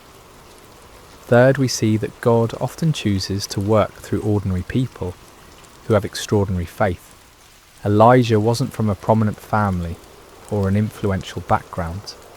He was just a man who believed God and was willing to stake everything on that belief. God is still looking for such people today, men and women who will trust him completely and obey him fully, regardless of the circumstances or the opposition. Fourth, we learn the importance of prayer in the life of faith. Elijah's prayer was simple but powerful because it was offered in complete faith and alignment with God's will. He wasn't trying to manipulate God or impress people. He was simply communicating with his heavenly Father and trusting him to act according to his promises. Fifth, we see that God's miracles often come after periods of preparation and testing. The 3 years of drought weren't just punishment for sin, they were preparation for a miracle. God was setting the stage for a demonstration of his power that would be undeniable and unforgettable. Sometimes what looks like delay in our lives is actually divine preparation for something greater than we could imagine. Conclusion. Where is your Mount Carmel? As we conclude this incredible story, I want to ask you a personal question. Where is your Mount Carmel? What situation in your life is calling for a clear demonstration of God's power and faithfulness? What false gods have you been trusting instead of the one true God? What impossible circumstance are you facing that only divine intervention can resolve? Maybe you're facing a financial crisis that seems hopeless and you need God to provide for your needs in supernatural ways. Perhaps you're dealing with a health challenge that has left doctors puzzled, and you need the great physician to demonstrate his healing power. It could be that you're struggling with a relationship that seems beyond repair, and you need the God of restoration to work a miracle in your marriage or family. Or maybe your Mount Carmel is more internal. Maybe you've been worshipping the false gods of success, approval, comfort, or control, and you need to experience the reality of God's presence and power in a fresh way. Maybe you've been trying to live the Christian life in your own strength, and you need to discover what it means to depend completely on God's power rather than your own abilities. The same God who answered Elijah's prayer with fire from heaven is still on the throne today. He still hears the prayers of his people. He still demonstrates his power in impossible situations. He still turns hearts back to himself and brings restoration where there has been devastation. But like Elijah, we must be willing to stake everything on God's faithfulness. We must be prepared to stand alone if necessary, to trust when circumstances seem impossible, to pray with faith rather than doubt, and to give God the opportunity to show his power in ways that will leave no doubt about his reality and love. The fire that fell on Mount Carmel that day wasn't just about proving that the Lord is God, though it certainly did that. It was about a loving father reaching out to his wayward children, demonstrating his power not to destroy them but to draw them back to himself. It was about restoration, redemption, and the kind of love that will go to any lengths to rescue those who are precious to him. That same love is reaching out to you today. That same power is available to you in your situation. That same God who answered Elijah is waiting to answer your prayers and demonstrate his faithfulness in your life. The question isn't whether God is able. The question is whether you're willing to trust him completely, to step out in faith even when the odds seem impossible, and to give him the opportunity to show his power in your Mount Carmel moment. So I challenge you today, don't settle for the false gods of our culture. Don't be satisfied with a powerless religion that looks good on the surface but lacks the reality of divine presence. Cry out like the people on Mount Carmel, "The Lord, he is God. The Lord, he is God." And then watch as the fire of his presence transforms your impossible situation into a testimony of his faithfulness and power. The same God who sent fire from heaven is ready to move in your life today. Are you ready to trust him completely and see what he will do? Remember to subscribe to Sacred Rest for more life-changing messages like this one. Until next time, may you know the reality of God's presence and power in every area of your life. Hello dear friends, and welcome to Sacred Slumber. Before we begin this beautiful journey together, I'd love to connect with you for just a moment. How has your day been? Whether it's morning, afternoon or evening where you are in the world, I hope this story finds you in a peaceful place, ready to receive some comfort and inspiration. No matter what corner of the globe you're listening from, you're part of our Sacred Slumber family. If you haven't already, please consider subscribing to Sacred Slumber for more stories like this one that will nourish your soul and bring peace to your heart. Tonight, we're going to journey together through one of the most remarkable stories ever told, the true account of Joseph, a young man whose life teaches us profound lessons about resilience, faith, and the mysterious ways that purpose unfolds even in our darkest moments. This is a story that has inspired millions across centuries, reminding us that no matter how deep our pit may seem, there's always hope for palace moments ahead. In the ancient land of Canaan, where the sun painted golden hues across rolling hills dotted with olive trees and grazing flocks, there lived a patriarch named Jacob. His tents were pitched near Hebron, and his wealth was measured not in gold or silver, but in the size of his herds and the strength of his family. Jacob had 12 sons, but among them all one held a special place in his father's heart. Joseph was 17 years old, with eyes that sparkled with intelligence and a spirit that seemed to dance with dreams. He was the son of Rachel, Jacob's but loved wife, who had died giving birth to Benjamin, Joseph's younger brother. Perhaps it was the memory of Rachel that made Jacob's love for Joseph burn so brightly. Or perhaps it was something else. A recognition of the extraordinary destiny that seemed to hover around this particular son like morning mist around a mountain peak. The favouritism was evident to everyone in the household. While Joseph's older brothers, Reuben, Simeon, Levi, Judah, Dan, Naphtali, Gad, Asher, Issachar and Zebulun worked hard in the fields tending the flocks, Joseph often remained close to home. His brothers wore the simple, practical garments of shepherds, but Joseph wore something entirely different. One day Jacob called Joseph to his tent. The old man's hands, weathered by years of labour and life, held a garment that took Joseph's breath away. It was a coat of many colours, rich blues like the depths of the sea, vibrant reds like the sunset over the desert, brilliant yellows like fields of grain, and deep purples like the robes of kings. The fabric was fine, the workmanship exquisite. It was not the coat of a shepherd, but the robe of a prince. "My son," Jacob said, his voice thick with emotion as he placed the coat on Joseph's shoulders, "this is for you. You are precious to me beyond measure." Joseph felt the weight of the coat, but more than that, he felt the weight of his father's love and the unspoken promise it contained. As he walked among his brothers wearing this magnificent garment, he could feel their eyes following him, eyes that had grown cold with resentment and hard with jealousy. But the coat was only the beginning. Joseph had always been a dreamer, but now his dreams took on a quality that was both wonderful and troubling. One morning, as the family gathered for their meal, Joseph could no longer contain the vision that had visited him in the night. "Listen to this dream I had," Joseph said, his voice bright with excitement and innocence.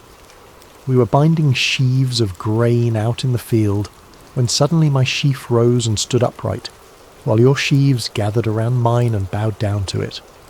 The silence that followed was deafening. His brothers exchanged glances that spoke volumes. Reuben's jaw tightened. Simeon's hands clenched into fists. Judah shook his head in disgust. "Do you intend to reign over us?" Simeon asked, his voice dripping with sarcasm. "Will you actually rule us?"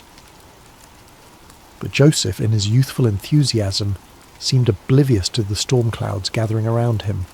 Soon after he had another dream, even more vivid than the first.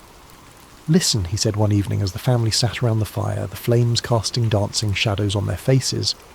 "I had another dream, and this time the sun and moon and 11 stars were bowing down to me." Even Jacob was troubled by this dream. "What is this dream you had?" he asked, his voice carrying a note of concern. "Will your mother and I and your brothers actually come and bow down to the ground before you?" Though Jacob rebuked Joseph publicly, privately he pondered these words in his heart. There was something about his son's dreams that felt different from ordinary night visions. They carried the weight of prophecy, the sense of divine purpose. But for Joseph's brothers, these dreams were the final straw. Their hatred for Joseph grew like a cancer, fed by jealousy and watered by resentment. The brothers could hardly speak a civil word to Joseph anymore. When he approached, conversation stopped. When he tried to join their work, they found reasons to send him away. The coat of many colours became a symbol of everything they despised about their father's favouritism and their brother's apparent arrogance.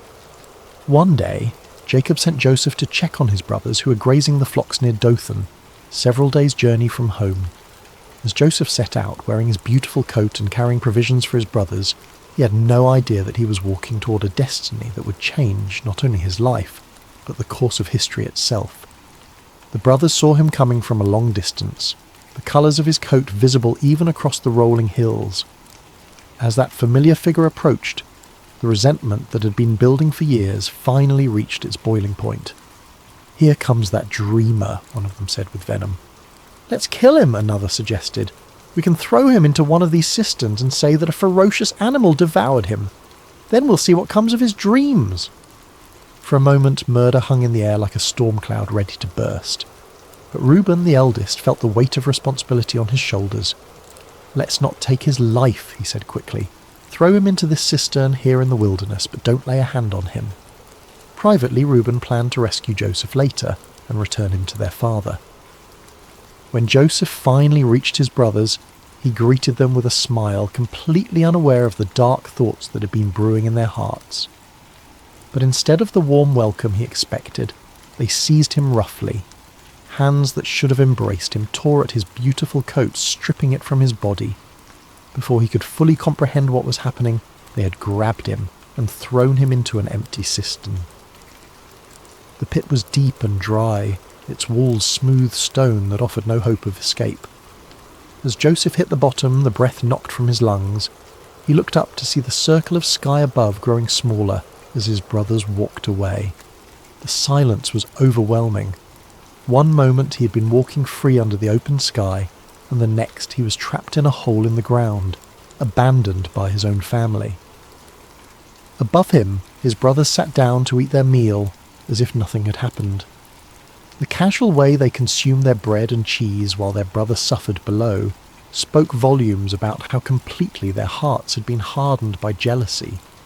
But God's purposes are rarely thwarted by human cruelty, and even as Joseph sat in that pit, wondering if he would die there, divine providence was already at work. In the distance, a caravan of Ishmaelite traders appeared on the horizon, their camels loaded with spices, balm and myrrh bound for Egypt. Judah, perhaps feeling some stirring of conscience, looked at his brothers and said, "What will we gain if we kill our brother and cover up his blood? Come, let's sell him to the Ishmaelites and not lay our hands on him. After all, he is our brother, our own flesh and blood." The brothers agreed, seeing an opportunity to rid themselves of Joseph while making a profit. They pulled Joseph out of the cistern and sold him to the traders for 20 shekels of silver. As the caravan disappeared into the distance with Joseph bound among the slaves, the brothers took his coat of many colours and tore it. Then they killed a goat and dipped the coat in its blood. When they returned home, they presented the bloodied coat to their father. "We found this," they said. "Examine it to see whether it is your son's robe." Jacob recognized it immediately.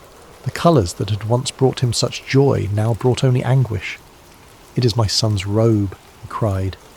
"Some ferocious animal has devoured him. Joseph has surely been torn to pieces." Jacob tore his clothes in grief and put on sackcloth. He mourned for his son many days, and though all his sons and daughters came to comfort him, he refused to be comforted. "No," he said, "I will continue to mourn until I join my son in the grave." Meanwhile, the caravan carrying Joseph continued its journey toward Egypt, each step taking him further from everything he had ever known and loved.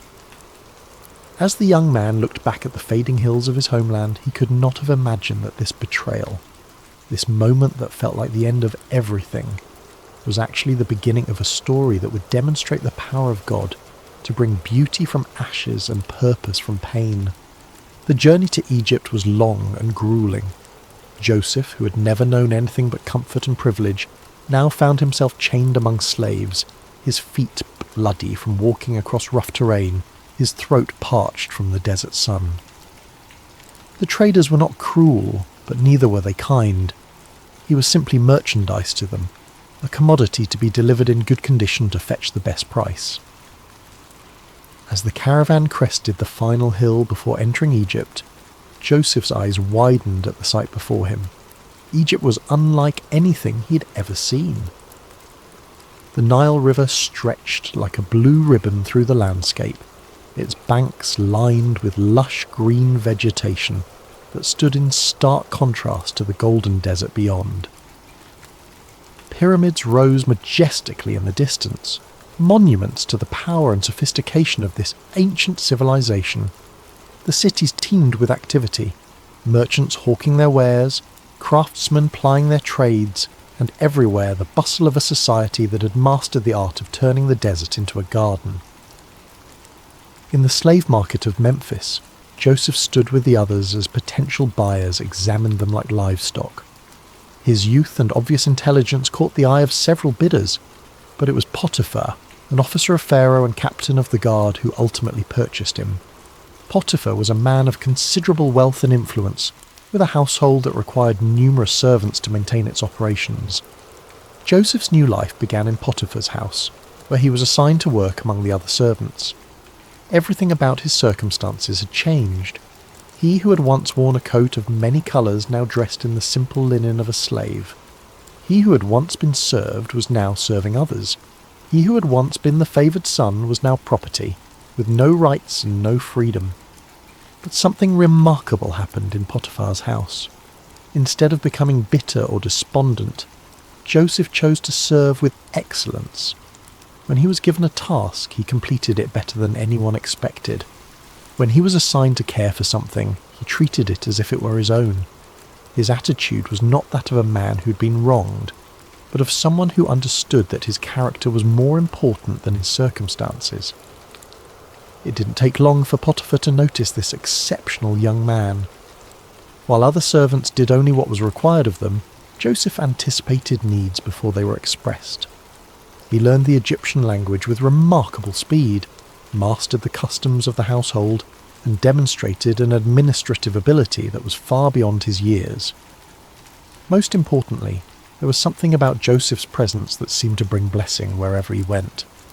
Potiphar began to entrust Joseph with greater responsibilities. First, he made him his personal attendant. Then he put him in charge of his household affairs. Before long, Joseph was managing all of Potiphar's possessions, his property, his servants, his business dealings. The Egyptian captain of the guard had never seen anything like it. Everything that Joseph touched seemed to prosper. Years passed, and Joseph grew from a teenager into a handsome young man. The hardships he had endured had not broken him, but had instead forged him into someone of remarkable character and capability. Potiphar trusted him completely, to the point where he concerned himself with nothing except the food he ate. Everything else was in Joseph's capable hands. But success and favour can sometimes bring their own dangers, and Joseph was about to face a test that would prove even more challenging than the pit his brothers had thrown him into. Potiphar's wife had noticed the young Hebrew slave who had risen to such prominence in her household. Joseph was not only capable and trustworthy, but he had grown into a man of striking appearance. Day after day she watched him as he went about his duties with quiet dignity and remarkable competence. Soon, watching was not enough. "Come to bed with me," she said to Joseph one day when they found themselves alone. Joseph was stunned by her proposition. The wife of his master, a woman of rank and privilege, was propositioning a slave. But Joseph's response revealed the depth of his character and the strength of his convictions. "No," he said firmly but respectfully. "With me in charge, my master does not concern himself with anything in the house. Everything he owns he has entrusted to my care. No one is greater in this house than I am. My master has withheld nothing from me except you, because you are his wife. How then could I do such a wicked thing and sin against God?" Day after day she spoke to Joseph, but he refused to go to bed with her or even to be with her. Joseph understood that betraying Potiphar's trust would not only be wrong, but it would also be a sin against the God who had been with him through all his trials. His integrity was not for sale, regardless of the price or the pressure. But a person determined to do wrong will often become vindictive when their advances are rejected. Potiphar's wife's desire turned to anger, and her anger to a determination for revenge. She waited for the right opportunity, and one day when Joseph came into the house to attend to his duties, and none of the household servants were inside, she made her move. She caught him by his cloak and said, "Come to bed with me." But Joseph left his cloak in her hand and ran out of the house. Holding his cloak as evidence, Potiphar's wife called to the household servants. "Look," she said, "this Hebrew has been brought to us to make sport of us. He came in here to sleep with me, but I screamed. When he heard me scream for help, he left his cloak beside me and ran out of the house. When Potiphar came home, his wife told him the same story. That Hebrew slave you brought us came to me to make sport of me, but as soon as I screamed for help, he left his cloak beside me and ran out of the house." Potiphar burned with anger. The man he had trusted above all others, the servant who had brought such blessing to his household, had apparently betrayed that trust in the worst possible way. Without investigation, without hearing Joseph's side of the story, Potiphar had Joseph seized and thrown into prison, the same prison where the king's prisoners were confined. Once again, Joseph found himself in a pit. though this time it was made of stone and iron rather than earth. Once again, he had been betrayed by those he had served faithfully. Once again, his circumstances had changed dramatically through no fault of his own. He had done the right thing, had maintained his integrity, had honoured God, and his reward was imprisonment for a crime he had not committed. Many people would have become bitter at this point. They would have questioned why God allowed such injustice, why faithfulness seemed to be rewarded with suffering. They might have decided that integrity was not worth the cost, that doing right was foolish when it led to such consequences. But Joseph was not like most people. Even in prison, even after being falsely accused and unjustly punished, something within him refused to give up hope. He had learned that his circumstances did not define him, his character did. He had discovered that God's presence was not dependent on favourable conditions, but was available even in the darkest places. And remarkably, even in prison, Joseph began to prosper. The warden noticed this unusual prisoner who carried himself with such dignity, who treated others with such respect, who seemed to bring order and blessing wherever he went. Before long, the warden put Joseph in charge of all the other prisoners and made him responsible for all that was done in the prison. The warden paid no attention to anything under Joseph's care because the Lord was with Joseph and gave him success in whatever he did. Once again, Joseph had taken a situation that seemed hopeless and had found a way to serve with excellence, to lead with integrity, and to trust that somehow, in ways he could not yet see, God was working all things together for good. But the greatest tests of Joseph's faith were still ahead, and the prison that seemed like an ending was actually preparing him for a beginning that would astonish the world. Prison has a way of stripping away everything except what truly matters. In the Egyptian jail where Joseph now found himself, surrounded by stone walls and iron bars, the external trappings of success and status meant nothing. Here, in this place reserved for those who had supposedly committed crimes against Pharaoh, Joseph faced the ultimate test of his character. Days turned into months, and months into years. Joseph had now spent more time as a slave and prisoner than he had as the favoured son in his father's house. The dreams of his youth, the sheaves bowing down, the sun and moon and stars paying homage, seemed like the fantasies of another lifetime. If someone had asked him during those long, dark nights whether he still believed in those dreams, he might have wondered himself. But Joseph had learned something profound during his years of hardship, that faith is not about understanding God's timeline, but about trusting God's character. He had seen evidence of divine favour even in the darkest circumstances. When he was in Potiphar's house, God had blessed his work. Now, even in prison, he could see the same pattern. Blessing flowing through him to benefit others. Success following him, even in the most unlikely places. The other prisoners noticed something different about Joseph. While many of them spent their time in despair, anger, or plotting revenge, Joseph maintained a remarkable sense of peace. He listened to their stories with compassion, helped resolve disputes with wisdom, and carried himself with a dignity that prison walls could not diminish.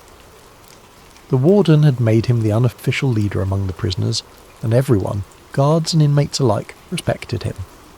One morning, Joseph noticed that two of his fellow prisoners seemed particularly troubled. They were not ordinary criminals, but former members of Pharaoh's household, the chief cupbearer and the chief baker. Both had been imprisoned for offences against their royal master, and both carried themselves with the dignity of men, accustomed to positions of privilege and responsibility. "Why do you look so sad today?" Joseph asked them. The cupbearer answered, "We both had dreams, but there is no one to interpret them." In the ancient world, dreams were considered messages from the gods, and their interpretation was a specialised skill typically reserved for trained priests and wise men. To have a significant dream and no way to understand its meaning was a source of genuine distress. Joseph's response revealed both his humility and his faith. "Do not interpretations belong to God? Tell me your dreams." The chief cupbearer went first. "In my dream," he said, "I saw a vine in front of me, and on the vine were 3 branches. As soon as it budded, it blossomed, and its clusters ripened into grapes. Pharaoh's cup was in my hand, And I took the grapes, squeezed them into Pharaoh's cup, and put the cup in his hand. Joseph listened carefully, and as the cupbearer spoke, understanding came to him with a clarity that felt like sunrise after a long night. "This is what it means," Joseph said. "The 3 branches are 3 days. Within 3 days, Pharaoh will lift up your head and restore you to your position, and you will put Pharaoh's cup in his hand, just as you used to do when you were his cupbearer." The cupbearer's face lit up with hope. Joseph continued, "But when all goes well with you, remember me and show me kindness. Mention me to Pharaoh and get me out of this prison. I was forcibly carried off from the land of the Hebrews, and even here I have done nothing to deserve being put in a dungeon." When the chief baker saw that Joseph had given a favourable interpretation to the cupbearer's dream, he eagerly shared his own vision. "I too had a dream," he said.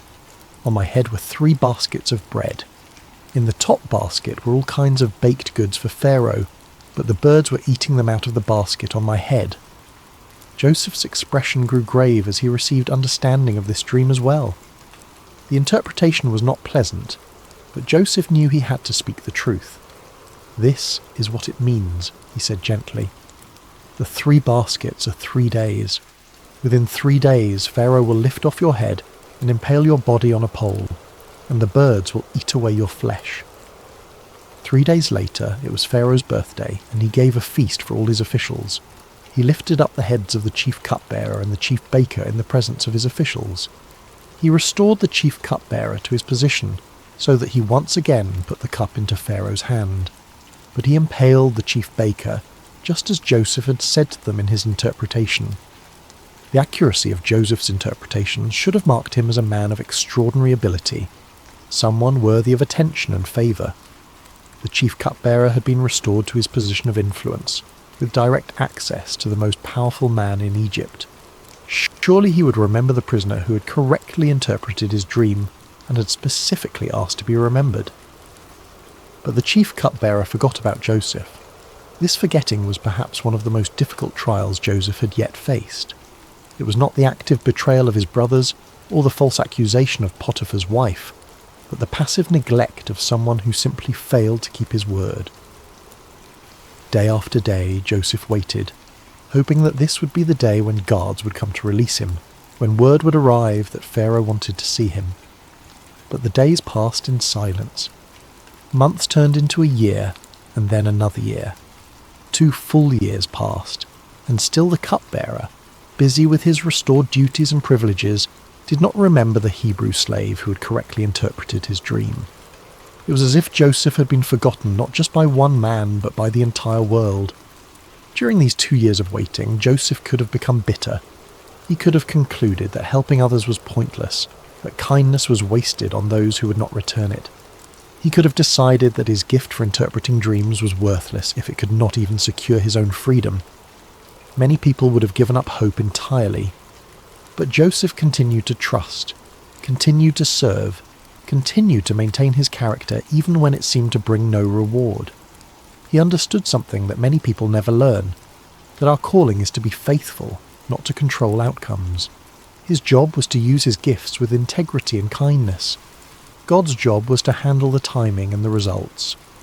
In the darkness of those 2 forgotten years, Joseph's faith was refined like gold in a furnace. The dreams of his youth were still alive within him, but they had been purified of any pride or presumption. He was learning that God's promises are always fulfilled, but rarely on our timeline or in the way we expect. And unbeknownst to Joseph, his time of preparation was nearly complete. All the lessons he had learned, about integrity under pressure, about leadership in difficult circumstances, about maintaining faith when it seemed unrewarded, were about to be put to their ultimate test. The pit had prepared him for the palace, but first he would need to prove that he was ready for both the privilege and the responsibility that awaited him. The stage was being set for one of the most dramatic turnarounds in human history, and the forgotten prisoner was about to become the second most powerful man in the greatest empire on earth. Pharaoh stood on the balcony of his palace, looking out over the magnificent kingdom that stretched as far as the eye could see. The Nile flowed majestically past the royal residence, its waters reflecting the first light of dawn. Egypt was at the height of its power and prosperity, with abundant harvests, thriving trade, and monuments that would stand for millennia as testaments to its greatness. But on this particular morning, Pharaoh was deeply troubled. For 2 nights in a row, he had been visited by dreams so vivid and disturbing that they left him unable to rest. These were not ordinary dreams. They carried the weight of divine communication, the sense that the gods were trying to tell him something of vital importance. But what? The first dream had been strange and unsettling. Pharaoh had dreamed he was standing by the Nile when 7 cows, fat and sleek, came up out of the river and began grazing among the reeds. Then 7 other cows came up out of the river after them, but these were ugly and gaunt, more wasted and emaciated than any cattle Pharaoh had ever seen in all of Egypt. The ugly, gaunt cows ate up the 7 fat, sleek cows, but even after eating them, they looked just as ugly and gaunt as before. The second dream was equally mysterious. This time, Pharaoh saw 7 heads of grain growing on a single stalk, healthy and good. Then 7 other heads sprouted after them, but these were thin and scorched by the east wind. The thin heads of grain swallowed up the 7 healthy full heads. Pharaoh woke from each dream with a sense of foreboding that he could not shake. These dreams meant something, but what? He immediately called for all the magicians and wise men of Egypt, men who were trained in the ancient arts of dream interpretation and divine communication. They came quickly at their king's summons, eager to demonstrate their wisdom and earn royal favour. But as Pharaoh recounted his dreams to them, something unprecedented happened. These men, who had built their reputations on their ability to interpret dreams and divine the will of the gods, were completely baffled. They offered various theories and possibilities, but none of them carried the ring of truth. Pharaoh could sense their uncertainty, their fumbling attempts to provide answers they simply did not have. It was in this moment of royal frustration and growing anxiety that the chief cupbearer suddenly remembered something, or rather someone, he had forgotten for 2 long years. "Today I'm reminded of my shortcomings," the cupbearer said, approaching Pharaoh with obvious embarrassment. "Pharaoh was once angry with his servants, and he imprisoned me and the chief baker in the house of the captain of the guard. Each of us had a dream the same night, and each dream had a meaning of its own. Now a young Hebrew was there with us, a servant of the captain of the guard. We told him our dreams, and he interpreted them for us, giving each man the interpretation of his dream, and things turned out exactly as he interpreted them to us. I was restored to my position, and the other man was impaled." Pharaoh's eyes sharpened with interest. A Hebrew slave who could interpret dreams with perfect accuracy. When his own wise men were stumped, "Send for him immediately," Pharaoh commanded. Guards rushed to the prison and found Joseph. "Pharaoh wants to see you," they announced. "Quickly, make yourself presentable." Joseph could hardly believe what he was hearing. After more than a decade in Egypt, first as a slave, then as a prisoner, he was suddenly being summoned to appear before the most powerful man on earth. He shaved, changed his clothes, and tried to prepare himself mentally for whatever was about to happen. As Joseph was led into the royal presence, he could not help but be awed by the magnificence that surrounded him. The palace was a testament to Egypt's wealth and sophistication, with soaring columns, intricate carvings, and precious metals gleaming everywhere. Pharaoh himself sat on a throne that seemed to embody the power and mystery of the gods, dressed in robes that spoke of unimaginable authority. "I had a dream," Pharaoh said without preamble, "and no one can interpret it. But I have heard it said of you that when you hear a dream you can interpret it." Joseph's response revealed the humility and faith that had sustained him through all his trials. "I cannot do it," Joseph replied, "but God will give Pharaoh the answer he desires." This was a remarkable statement for several reasons. First, Joseph gave no credit to himself, acknowledging that any ability he had came from God. Second, he was confident that God would provide the interpretation, even though he had not yet heard the dreams. Third, he was willing to stand before the most powerful man on earth and speak about his Hebrew God, a courageous act that could have had serious consequences if Pharaoh had taken offense. Pharaoh proceeded to tell Joseph both of his dreams in detail, describing the fat and gaunt cows, the healthy and withered grain. As he spoke, Joseph listened with the same careful attention he had given to the dreams of his fellow prisoners years earlier. When Pharaoh finished, Joseph spoke with clarity and confidence that amazed everyone present. "The dreams of Pharaoh are one and the same," he said. "God has revealed to Pharaoh what he's about to do. The 7 good cows are 7 years, and the 7 good heads of grain are 7 years. It is one and the same dream. The 7 lean, ugly cows that came up afterward are 7 years, and so are the 7 worthless heads of grain scorched by the east wind. They are 7 years of famine." Joseph continued, his voice carrying the authority of divine revelation. "It is just as I said to Pharaoh. God has shown Pharaoh what he's about to do. 7 years of great abundance are coming throughout the land of Egypt, but 7 years of famine will follow them. Then all the abundance in Egypt will be forgotten, and the famine will ravage the land. The abundance in the land will not be remembered, because the famine that follows it will be so severe. The reason the dream was given to Pharaoh in 2 forms is that the matter has been firmly decided by God, and God will do it soon." But Joseph did not stop with the interpretation. Drawing on his years of experience in administration and his natural wisdom, he offered practical advice for dealing with the crisis that was coming. "And now let Pharaoh look for a discerning and wise man and put him in charge of the land of Egypt. Let Pharaoh appoint commissioners over the land to take 1/5 of the harvest of Egypt during the 7 years of abundance. They should collect all the food of these good years that are coming and store up the grain under the authority of Pharaoh, to be kept in the cities for food.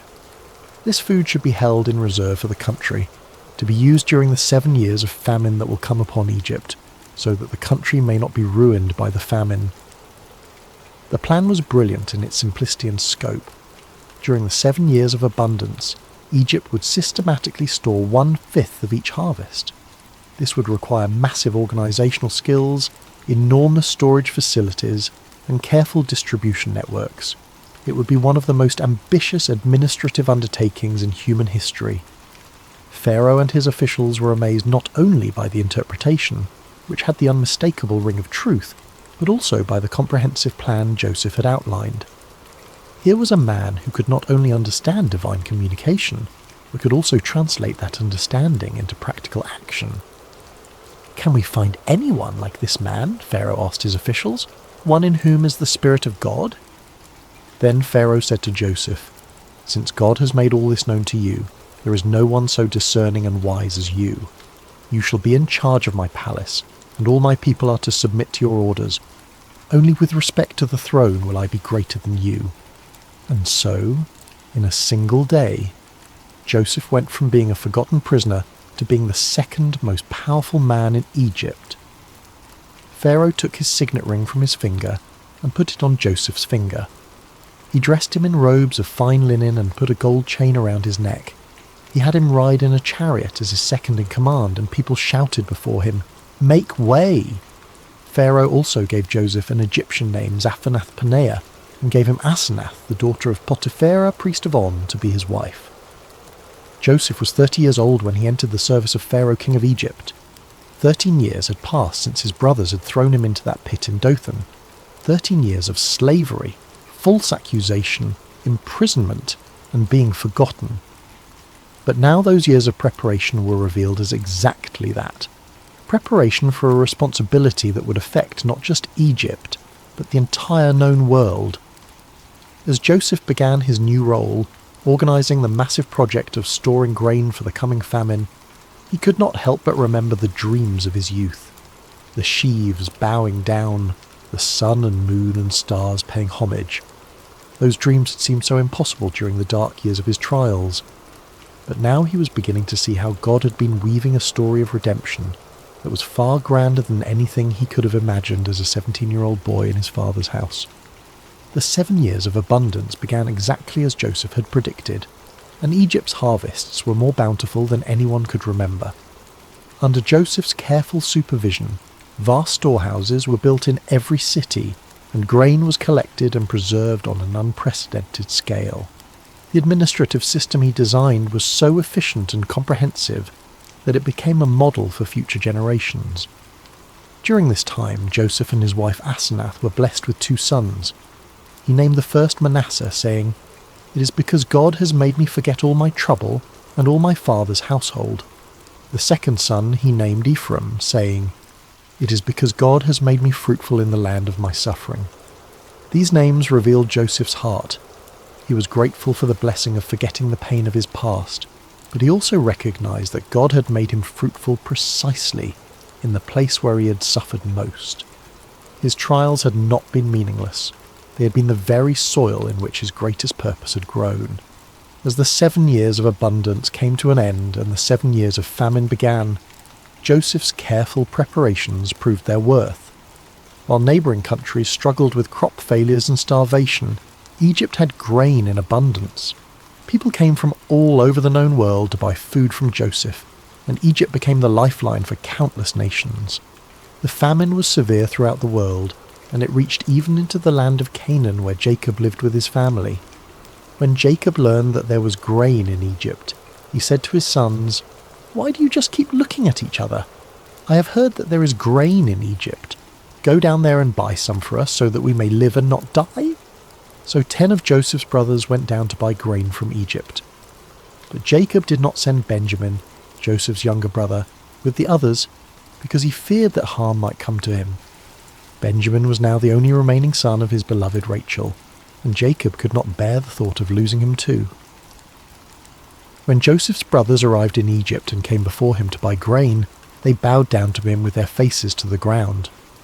Joseph recognized them immediately, but they did not recognize him. Here was the fulfillment of his boyhood dreams, his brothers bowing before him, but it came not with triumph, but with the weight of enormous responsibility.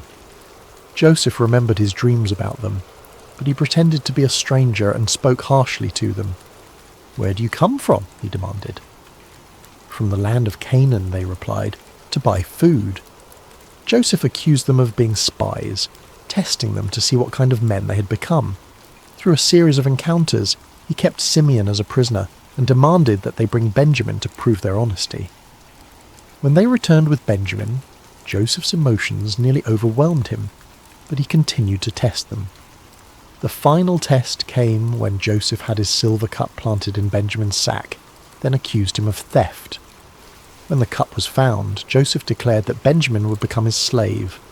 It was then that Judah, the same brother who had suggested selling Joseph years before, stepped forward and offered to take Benjamin's place as a slave, saying he could not bear to see his father's grief if Benjamin did not return.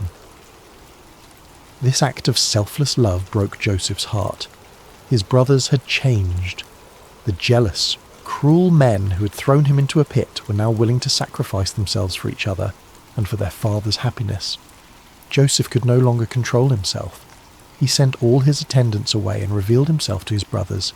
I am Joseph. Is my father still living? He said, weeping so loudly that the Egyptians heard him. His brothers were terrified, but Joseph reassured them, Come close to me. I am your brother Joseph, the one you sold into Egypt. And now, do not be distressed and do not be angry with yourselves for selling me here, because it was to save lives that God sent me ahead of you. For 2 years now there has been famine in the land, and for the next 5 years there will be no ploughing and reaping. But God sent me ahead of you to preserve for you a remnant on earth, and to save your lives by a great deliverance. So then, it was not you who sent me here, but God. This was the heart of Joseph's story, not revenge, but redemption, not bitterness, but blessing. He had learned to see God's hand even in the betrayal and suffering he had endured. You intended to harm me, he would later tell them, but God intended it for good to accomplish what is now being done, the saving of many lives. Joseph brought his entire family to Egypt, where they were given the best land in Goshen. Jacob, who had mourned Joseph as dead for over 20 years, was reunited with his beloved son. The family was restored, the famine was survived, and the promises God had made to Abraham, Isaac, and Jacob continued to unfold through their descendants. When Jacob died years later, Joseph's brothers feared that he might finally take revenge on them. But Joseph wept and said, Don't be afraid. Am I in the place of God? You intended to harm me, but God intended it for good to accomplish what is now being done, the saving of many lives. So then, don't be afraid. I will provide for you and your children." Joseph lived to be 110 years old, seeing his family multiply and prosper in Egypt. Before he died, he made his brothers promise that when God eventually led them back to the Promised Land, they would carry his bones with them. Even in death, Joseph's faith looked forward to the fulfillment of God's promises. Joseph's story teaches us that God can use even the worst circumstances to accomplish his greatest purposes. The pit prepared Joseph for the palace, but more importantly, it prepared his heart for forgiveness. His sufferings were not meaningless. They were the very experiences that shaped him into a man capable of saving nations and reconciling families. In our own lives, we may face betrayal, false accusations, forgotten promises, and years of waiting that seem endless. But Joseph's story reminds us that God is always working, even when we cannot see his hand. Our calling is not to understand his timeline, but to trust his character and remain faithful in whatever circumstances we find ourselves. The dreams God gives us may take decades to fulfill, and they may come to pass in ways we never expected. But his promises are sure, his purposes are good, and his love never fails. From the pit to the palace, from slavery to salvation, from betrayal to blessing. This is the pattern of redemption that runs through Joseph's story, and through our own lives when we place our trust in the God who makes all things work together for good. Rest well tonight, dear friends of Sacred Slumber, knowing that your story too is being written by a loving God who specialises in turning mourning into dancing, ashes into beauty, and the deepest valleys into the highest mountains of purpose and joy. Sweet dreams, and may you find peace in knowing that no matter what pit you may find yourself in today, God is already preparing. Hello there, dear friend. Before we begin this peaceful journey together, I want to know a little about you. How has your day been? Whether it's been filled with joy or challenges, busy moments or quiet pauses, you're exactly where you need to be right now. What time is it where you are in the world? Are you settling in for the night, taking a midday rest, or perhaps greeting the early morning hours? Wherever you are, from the bustling cities of New York to the quiet countryside of England, from the mountains of Colorado to the shores of Australia, you're welcome here in this sacred space. If this story brings you peace, I'd love for you to subscribe to Sacred Slumber, where we gather each week to find rest in timeless tales of faith, hope, and gentle grace. Now, let's begin. Take a deep breath with me. Let your shoulders soften, your jaw relax, and your heart settle into this moment. Whether morning light is streaming through your window, afternoon shadows are dancing on the walls, or midnight quiet surrounds you like a gentle blanket, let us walk together through a story of gentle strength and unseen grace. We're about to enter a time long ago during the days of the judges in ancient Israel. It was a time of chaos and uncertainty, when everyone did what was right in their own eyes. But this is not a story of chaos. This is a story of peace, of quiet faithfulness, of love that chooses to remain when it would be easier to leave. This is the story of Ruth, a young woman whose loyalty would echo through generations and whose humble heart would become part of the greatest story ever told. So close your eyes if you wish, breathe slowly, and let us journey together to the ancient land of Moab, where our story begins beside still waters of the soul. In the rolling hills of Moab, where the morning mist clung to the barley fields like a gentle prayer, lived a young woman named Ruth. She had married into a Hebrew family who had come to Moab during a time of famine in their homeland of Bethlehem. Her husband's name was Mahlon, and his mother was Naomi, a woman whose very name meant pleasant, and whose heart had once been full of joy. But sorrow has a way of finding us, even in the most peaceful places. First, Naomi's husband Elimelech died, leaving her alone with her 2 sons in a foreign land. The boys had grown into men and married Moabite women, Ruth and her sister-in-law Orpah. For 10 years they lived together, and Ruth learned to love not just her husband, but his faith, his God, and especially his mother, who had welcomed her with open arms. Then tragedy struck again, swift and merciless. Both Mahlon and his brother Chilion died, leaving 3 widows to face an uncertain world alone. In those days, A woman without a husband or sons had little hope of survival. They were vulnerable, forgotten, with no one to provide for them or protect them. Naomi sat in her small house, looking at the two young women who had become like daughters to her. The silence was heavy with grief, but also with decision. She had heard news from Bethlehem that the famine there had ended, that the Lord had visited his people and given them bread. Her heart longed for home, for the familiar hills of Judah, for the place where she had known happiness before sorrow came calling. "My daughters," she said softly, her voice worn thin by weeping, "I must return to my people. But you are young. You have your whole lives ahead of you. Go back to your mothers' houses.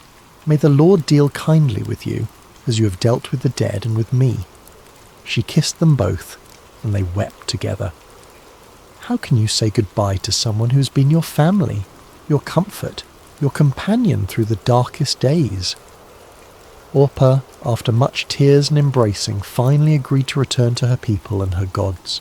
It was the practical choice, the safe choice, the choice that made sense to everyone around them. But Ruth clung to Naomi with a determination that surprised them all.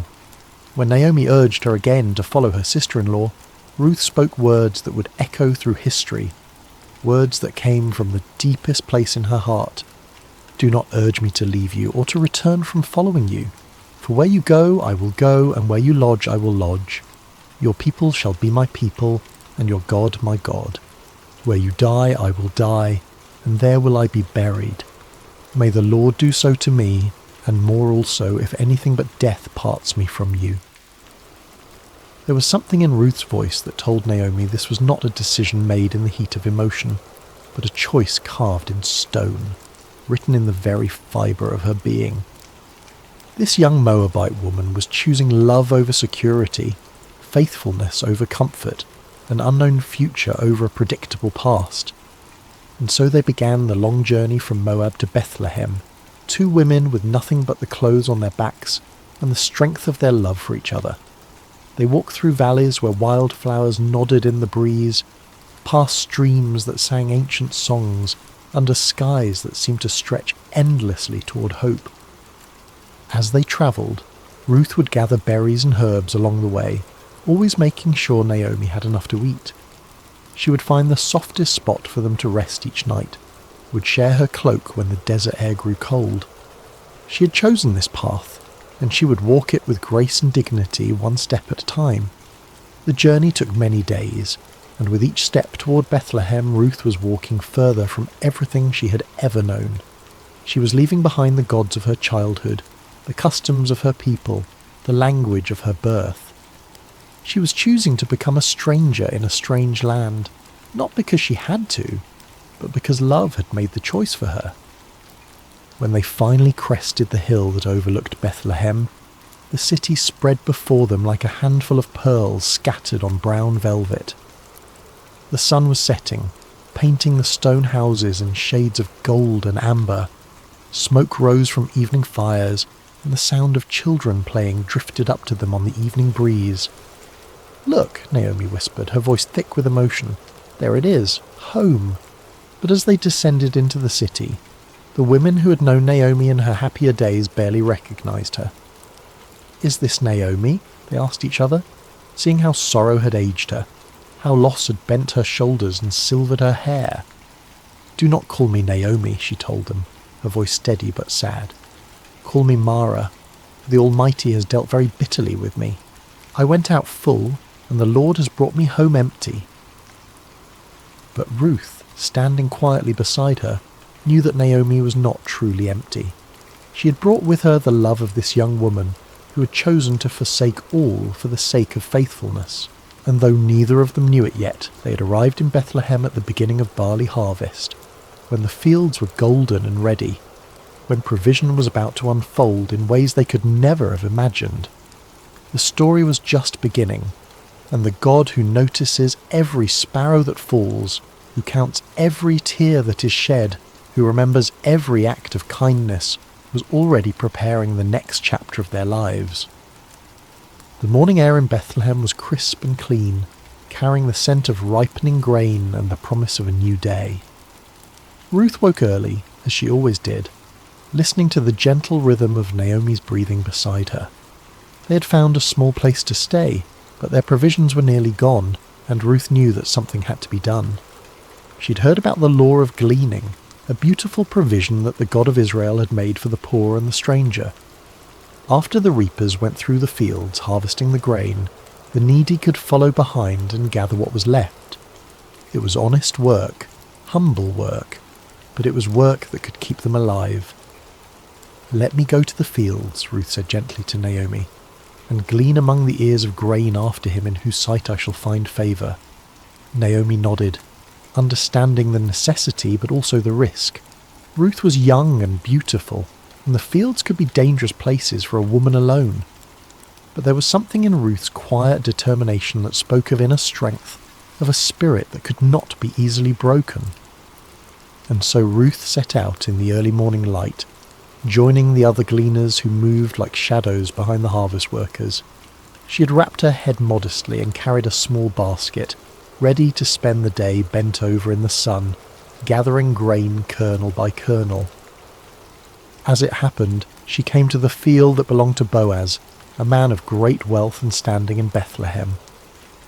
But more than that, though Ruth did not know it yet, Boaz was a relative of Naomi's late husband, a kinsman who had the right and responsibility to help family members in need.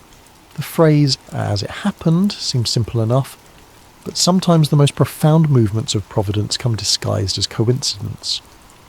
Ruth's feet carried her to that particular field not by accident, but by the gentle guidance of a God who was weaving a story larger than she could imagine. Boaz arrived at his field that morning, as was his custom, to greet his workers and oversee the harvest. He was a man in his middle years, with kind eyes and calloused hands that spoke of honest work. When he saw his reapers, he called out, "The Lord be with you," and they responded, "The Lord bless you." It was more than a greeting. It was a glimpse into the heart of a man who knew that all good things come from above. But his attention was caught by a young woman he had never seen before, working quietly at the edge of his field. She moved with grace and dignity, even in the humbling work of gleaning. There was something about her that drew his eye, not just her beauty, but the way she carried herself with quiet strength. "Whose young woman is this?" he asked his foreman. "She is the young Moabite woman who came back with Naomi from the country of Moab," the foreman replied. "She asked permission to glean and gather among the sheaves after the reapers, and she has been working steadily from early morning until now with only a brief rest." Boaz watched her for a moment longer, seeing how she worked without complaining, how she was careful not to take more than was rightfully hers, how she paused to help an elderly gleaner who had dropped her grain. His heart was moved by her diligence and her kindness. He approached her quietly, not wanting to startle her. "Listen, my daughter," he said gently. "Do not go to glean in another field, and do not leave this one. Stay close to my young women. Keep your eyes on the field that they are reaping, and go after them. I have charged the young men not to touch you, and when you are thirsty, go to the vessels and drink what the young men have drawn." Ruth was so surprised by his kindness that she fell on her face and bowed to the ground. "Why have I found favour in your sight?" she asked, "that you should take notice of me, since I am a foreigner?" But Boaz had already heard the story of her loyalty to Naomi, how she had left her own people to care for her mother-in-law. "All that you have done for your mother-in-law since the death of your husband has been fully told to me," he said, his voice warm with admiration. "How you left your father and mother and your native land and came to a people that you did not know before. The Lord repay you for what you have done, and a full reward be given you by the Lord, the God of Israel, under whose wings you have come to take refuge." Ruth's eyes filled with tears at his words. She had not expected such kindness from a stranger, such recognition of her small acts of faithfulness. "You have comforted me and spoken kindly to your servant," she said softly, "though I am not one of your servants." As the day wore on, Boaz continued to watch over her. At mealtime, he invited her to eat with his workers, to dip her bread in the wine and share in the meal. He even made sure she had roasted grain to take home to Naomi. When she returned to her gleaning, he quietly instructed his workers to leave extra grain for her to find, to make her work easier and more fruitful. The sun was beginning to set when Ruth finally made her way home, her basket heavy with grain. She had gathered an ephah of barley, enough to feed herself and Naomi for many days. But more than that, she carried with her the memory of unexpected kindness, of a man who had seen beyond her status as a foreigner and a widow to recognize the faithfulness of her heart. When she showed Naomi all that she'd gathered and told her about the kindness of Boaz, Naomi's eyes brightened for the first time in months. "Blessed be he by the Lord," she said, "whose kindness has not forsaken the living or the dead. The man is a close relative of ours, one of our redeemers." Ruth continued to glean in the fields of Boaz throughout the barley harvest and the wheat harvest, always welcomed, always protected, always provided for. She would come home each evening with grain and with stories of the kindness she had experienced. And slowly, so slowly that neither of them noticed it happening, hope began to take root in their hearts once again. Little did they know that this was only the beginning of a story that would change not just their lives, but the course of history itself. For the God who sees every act of kindness, who remembers every sacrifice made in love, was already preparing the next chapter of their beautiful story. The harvest season was drawing to a close, and the grain had been gathered from the fields and brought to the threshing floor. It was a time of celebration and completion, when the hard work of the harvest gave way to the satisfaction of provision secured. The air was filled with the sound of winnowing, as the grain was separated from the chaff in the evening breeze. Naomi had been watching the growing affection between Ruth and Boaz with the wisdom of a woman who had lived long enough to recognize the hand of God in everyday circumstances. She had seen how Boaz's eyes followed Ruth, how he spoke to her with special gentleness, how he made sure she was always provided for and protected. And she had seen how Ruth, despite her natural reserve, had begun to smile more often, how she spoke Boaz's name with a special warmth. One evening, as they sat together in their small dwelling, Naomi took Ruth's hands in hers. "My daughter," she said softly, "should I not seek rest for you, that it may be well with you? Is not Boaz our kinsman, with whose young women you were? See, he is winnowing barley tonight at the threshing floor." Ruth listened carefully as Naomi explained the custom of the kinsman redeemer, how a close relative had the right and responsibility to marry a widow to preserve the family line and inheritance. It was not just about marriage, but about redemption, about restoring what had been lost, about ensuring that the names of the dead were not forgotten. "Wash therefore and anoint yourself," Naomi continued, "and put on your cloak and go down to the threshing floor. But do not make yourself known to the man until he has finished eating and drinking. But when he lies down, observe the place where he lies. Then go and uncover his feet and lie down, and he will tell you what to do."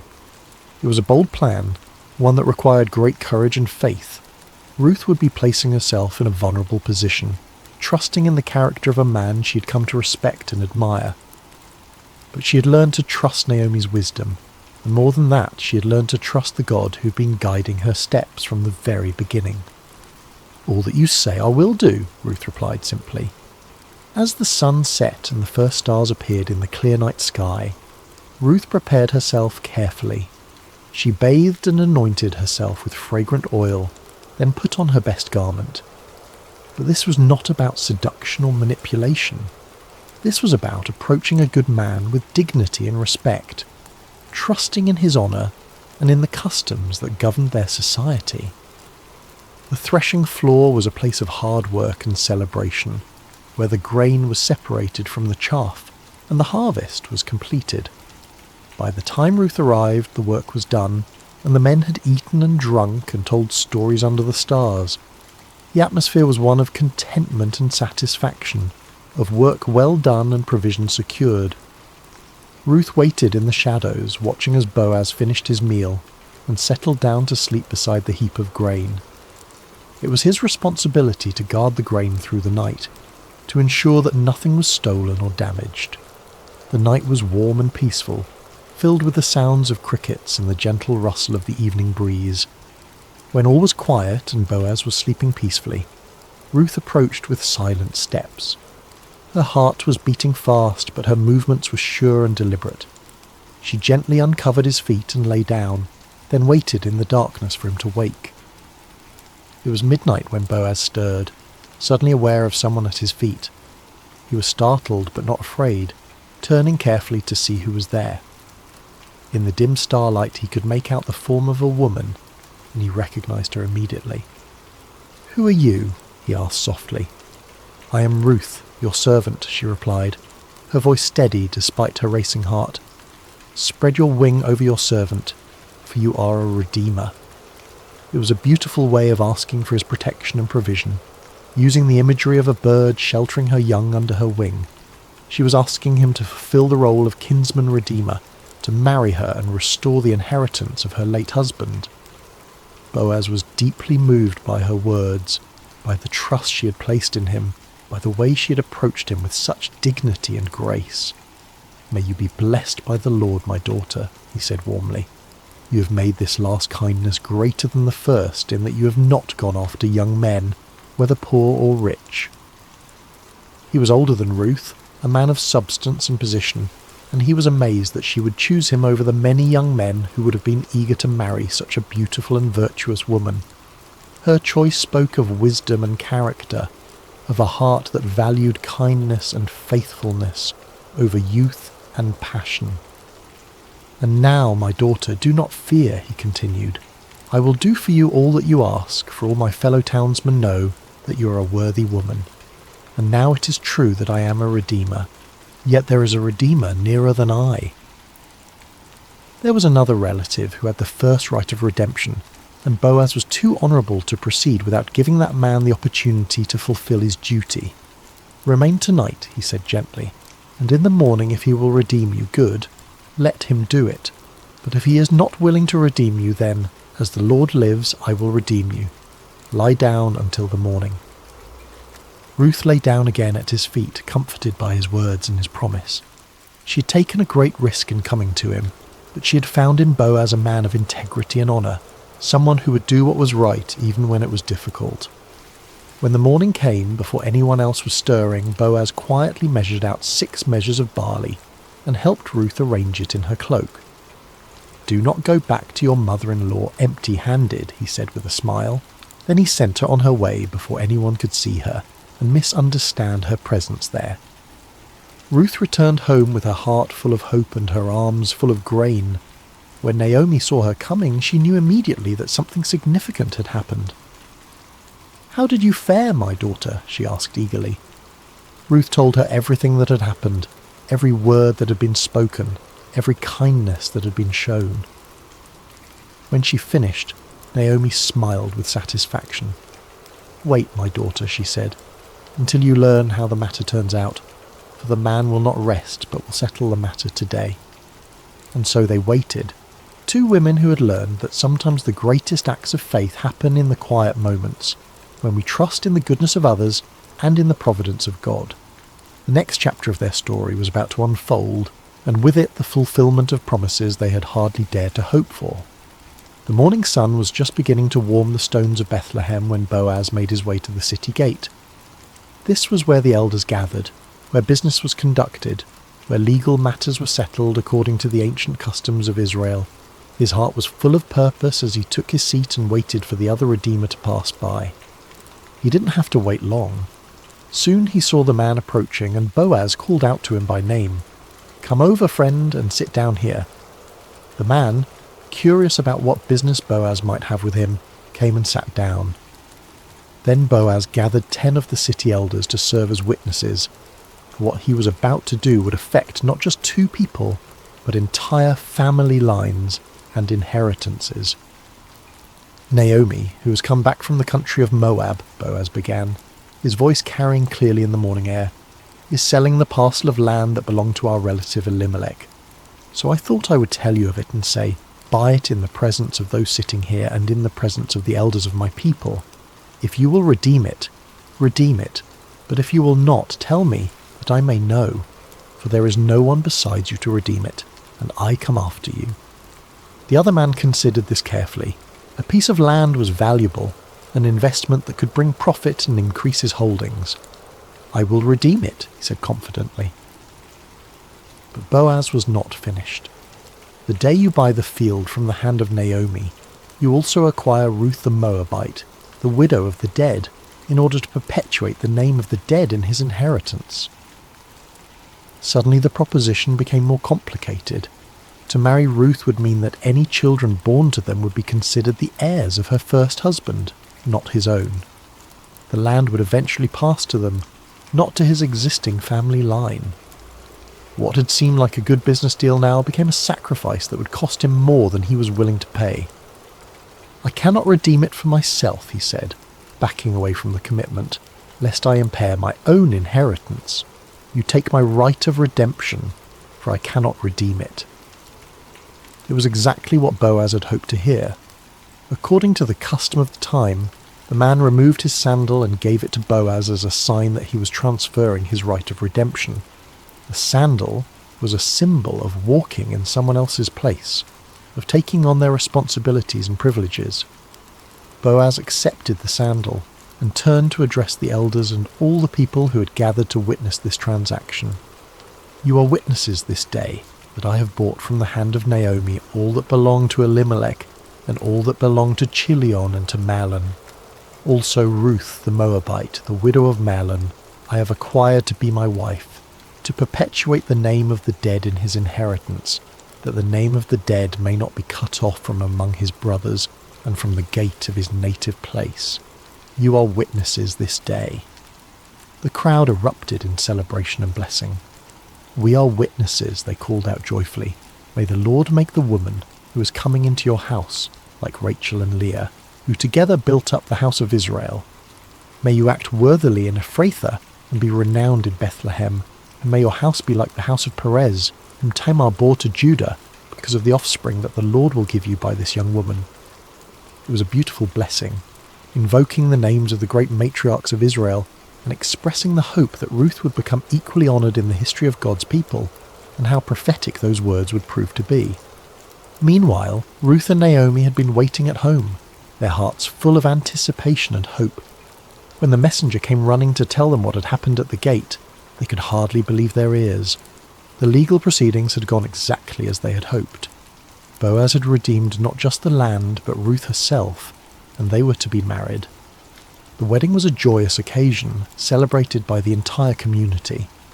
Ruth, the young Moabite woman who had arrived in Bethlehem as a poor widow, was now the honoured wife of one of the most respected men in the city. But more than that, she had found in Boaz a man who valued her faithfulness, who cherished her loyalty, who would love and protect her for the rest of their days. As the seasons passed, Ruth and Boaz settled into a life of contentment and purpose. Boaz was a generous provider, and Ruth was a wise and gentle wife. Naomi, no longer bitter but filled with joy, lived with them and was cared for in her old age. The house that had once echoed with sorrow now rang with laughter and love. And then came the greatest blessing of all. Ruth conceived and bore a son, a healthy, beautiful child who would be raised in the love and fear of the Lord. The women of the neighbourhood came to congratulate Naomi, saying, "Blessed be the Lord, who has not left you this day without a redeemer, and may his name be renowned in Israel.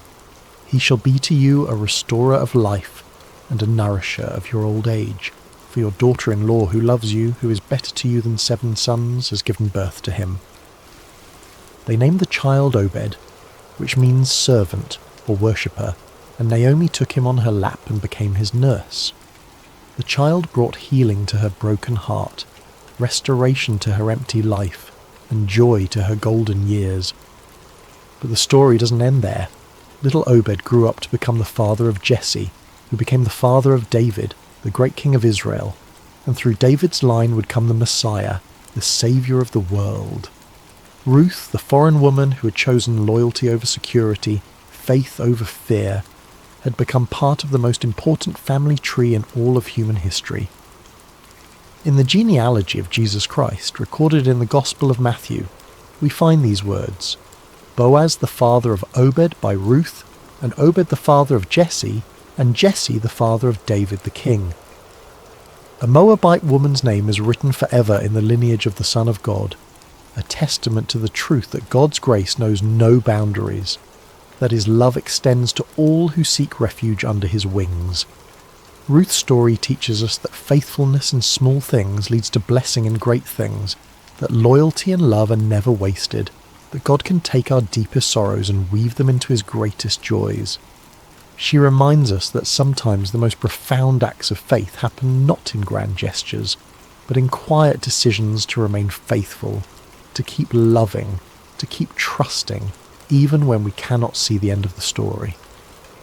As we come to the end of Ruth's story, let us pause beside these still waters and reflect on the gentle truths that flow through this ancient tale. Like a quiet stream that shapes the landscape over time, Ruth's life teaches us lessons that can transform our own journey of faith. Ruth's story shows us the profound power of remaining faithful, even in seasons of pain and uncertainty. When Naomi urged her to return to her people and her gods, Ruth could have chosen the easier path, the path that made sense to everyone around her. Instead, she chose love. She chose to remain loyal to a woman who had shown her kindness, to a faith that had captured her heart, to a God she was still learning to trust. Her famous words, "Where you go, I will go, and where you lodge, I will lodge. Your people shall be my people, and your God my God," were not spoken in a moment of emotional impulse, but from a deep well of commitment that had been growing in her heart over years of walking with Naomi. In our own lives, we face moments when loyalty is tested, when it would be easier to walk away from relationships, commitments, or callings that have become difficult. Ruth's example reminds us that some of the most beautiful chapters of our lives are written in the ink of faithful love, even when that love costs us something precious. Have you ever chosen love when it would have been easier to walk away? Perhaps you stayed with a friend through a difficult season, remained committed to a calling when it became challenging, or continued to love someone even when they couldn't love you back in the same way. These quiet acts of loyalty are never wasted. They shape us into people of depth and character, and they often open doors to blessings we never could have imagined. One of the most beautiful aspects of Ruth's story is how rarely God's name is mentioned, yet his presence is evident in every chapter. The phrase, "as it happened," appears when Ruth comes to Boaz's field, but we understand that this was no accident. It was divine providence working through ordinary circumstances to bring about extraordinary results. God's guidance in Ruth's life came not through burning bushes or angelic visitations, but through the kindness of a stranger, the wisdom of a mother-in-law, and the legal proceedings at a city gate. He worked through the natural rhythms of harvest and gleaning, through cultural customs and family relationships, through the everyday decisions of people who were simply trying to do what was right. This reminds us that God's hand is often most visible in hindsight, in the moments when we look back and see how perfectly things came together, how doors opened at just the right time, how people entered our lives precisely when we needed them most. The God who numbers our days and knows our needs is constantly at work in the ordinary moments of our lives, weaving together circumstances and relationships for our good and his glory. Can you see moments in your own life where something just happened at the perfect time? Perhaps you met a lifelong friend in an unexpected place, discovered an opportunity through a chance conversation, or found help arriving just when you needed it most. These are not coincidences, but glimpses of a loving God who is intimately involved in the details of our lives. Ruth's story is ultimately about transformation, about how God can take our deepest losses and weave them into his greatest purposes. She began as a young widow in a foreign land, with no prospects and no security. She was an outsider, a foreigner, someone who by all human standards had little to offer the grand story of God's people. Yet her simple acts of faithfulness, her quiet loyalty, her willingness to work humbly in the fields, positioned her to become part of the royal lineage of David and ultimately of Jesus Christ. Her name is recorded forever in the genealogy of the Messiah, a testament to the truth that no one is too small, too foreign, or too broken to be used by God for his purposes. Ruth's transformation from widow to wife, from foreigner to family member, from poverty to provision, reminds us that our current circumstances do not define our future possibilities. The God who saw potential in a Moabite gleaner sees potential in each of us, regardless of our background, our mistakes, or our limitations. No matter where you come from, no matter what losses you have experienced, no matter how ordinary your life may seem, your story can become part of something bigger. Your faithfulness in small things, your acts of love and loyalty, your willingness to trust God even when you cannot see the whole picture. These are the threads that God uses to weave his magnificent tapestry of grace. Perhaps you are in a season of loss right now, wondering if your pain has any purpose, if your faithfulness matters, if your small acts of love make any difference. Ruth's story whispers hope into those questions. It reminds us that God wastes nothing, that he can bring beauty from ashes, that he specializes in writing stories of redemption and restoration. The title of Ruth's story, Beside Still Waters, comes from the 23rd Psalm, where David writes about the Good Shepherd, who leads his sheep beside still waters and restores their souls. Ruth's life exemplifies this truth. In the midst of chaos and uncertainty, she found peace in her commitment to love and faithfulness. In the midst of loss and grief, she discovered that God's provision was always enough for each day. Her story teaches us that peace is not the absence of problems, but the presence of God in our problems. It is not found in perfect circumstances, but in perfect trust. Ruth faced real challenges, real losses, real fears, but she faced them with a spirit of quiet faith and humble obedience. The still waters of God's peace are available to us in every season of life. They flow not from our circumstances, but from our relationship with the one who is the source of all peace. When we, like Ruth, choose to trust in God's goodness, even when we cannot see his plan, when we choose to remain faithful even when the path is unclear, we find ourselves beside still waters where our souls can be restored. As you drift toward rest tonight, may you carry with you the gentle strength of Ruth's example. May you know that even in quiet places, even in fields of sorrow, even in long roads and sleepless nights, grace is never far away. The God who saw Ruth's faithfulness, who provided for her needs, who wove her story into his greater plan, is the same God who sees you tonight. Your acts of loyalty may seem small, but they matter. Your faithfulness in ordinary moments is building something beautiful. Your willingness to trust when you cannot see the whole picture is positioning you for blessings you cannot yet imagine. Rest now in the peace that comes from knowing you are held by a love that will never let you go, guided by a wisdom that sees the end from the beginning, and called into a story that is bigger and more beautiful than you can possibly imagine. May you sleep beside still waters, where your soul can be restored, your strength can be renewed, and your hope can be refreshed for whatever tomorrow may bring. The God who led Ruth from loss to legacy, from sorrow to joy, from emptiness to fullness is leading you too, and his plans for you are good. Sweet dreams, dear friend. May you wake tomorrow with the quiet confidence that comes from knowing you are deeply loved, perfectly guided, and part of a story that extends far beyond what you can see.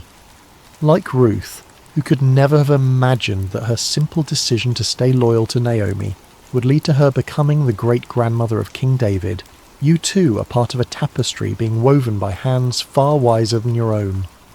Your faithfulness today, your love tomorrow, your trust in the unseen God who walks beside you, these are the threads that he is using to create something beautiful, something lasting, something that will echo through generations. Rest now in the shadow of his wings, knowing that you are safe, you are seen, and you are more precious than you know. The same God who led Ruth beside still waters is leading you too, and his love will never fail. Amen. Hello there, dear listeners.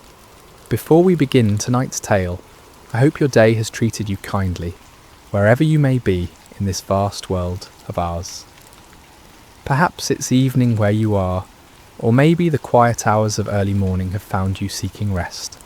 Whether you're listening from bustling cities or peaceful countryside, from mountain peaks or seaside shores, know that you're welcome here in this sacred space we've created together.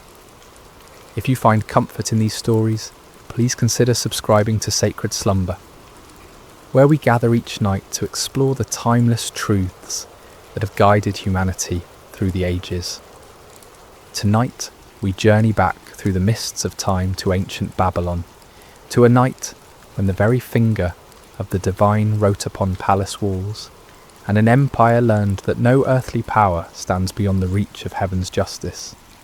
The year was 539, before the Common Era, and the great city of Babylon sprawled along the banks of the Euphrates River like a jewel cast upon the earth.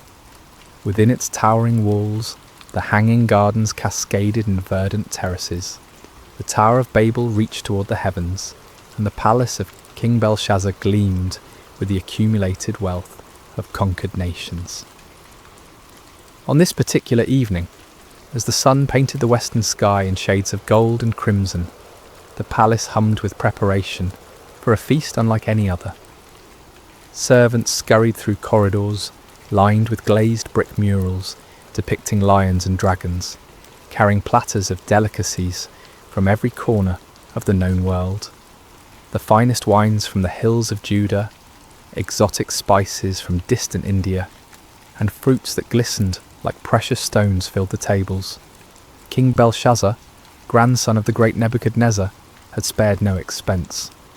The banquet hall stretched vast as a temple, its ceiling supported by columns carved from single blocks of marble, each one telling the story of Babylonian conquest and glory. Golden lamps suspended on silver chains cast dancing shadows across walls adorned with tapestries, depicting the gods of Babylon in all their imagined splendour. Yet beyond the palace walls, unseen by the revellers within, the armies of Cyrus the Persian stretched across the horizon like a dark sea. For months they had laid siege to the great city, but Babylon's walls had never been breached, her gates never forced. The Babylonians had grown complacent in their strength, confident that their city was impregnable, their empire eternal. As night fell and torches blazed to life throughout the city, 1,000 noble guests made their way through the palace gates. They came dressed in silk and purple, adorned with gold and precious stones, their laughter echoing through the corridors as they anticipated the evening's pleasures. The sound of lyres and flutes drifted through the warm air, mingling with the voices of singers whose melodies spoke of victory and endless prosperity. King Belshazzar himself appeared resplendent in robes of deepest blue, a golden crown upon his brow, rings flashing on his fingers as he gestured grandly to his guests. He was a man in the prime of life, his beard oiled and perfumed, his eyes bright with wine and confidence. This night, he had declared, would be remembered for generations as the greatest feast Babylon had ever witnessed.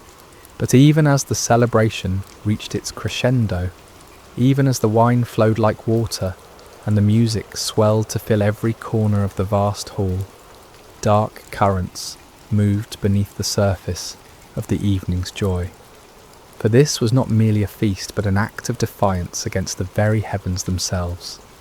As the evening wore on, and the wine loosened tongues and lowered inhibitions, King Belshazzar rose from his golden throne, swaying slightly as he surveyed the sea of faces before him. The hall fell gradually silent, 1,000 conversations dying away as all eyes turned toward their sovereign. In the flickering lamplight, his face bore an expression of cruel amusement, as if he harboured some secret that would shock and delight his guests. "My lords and ladies," he called out, his voice carrying easily across the vast space. "Tonight we celebrate not merely the glory of Babylon, but the supremacy of our gods over all the earth.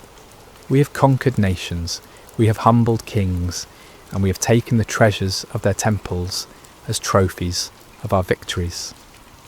A murmur of approval rippled through the crowd.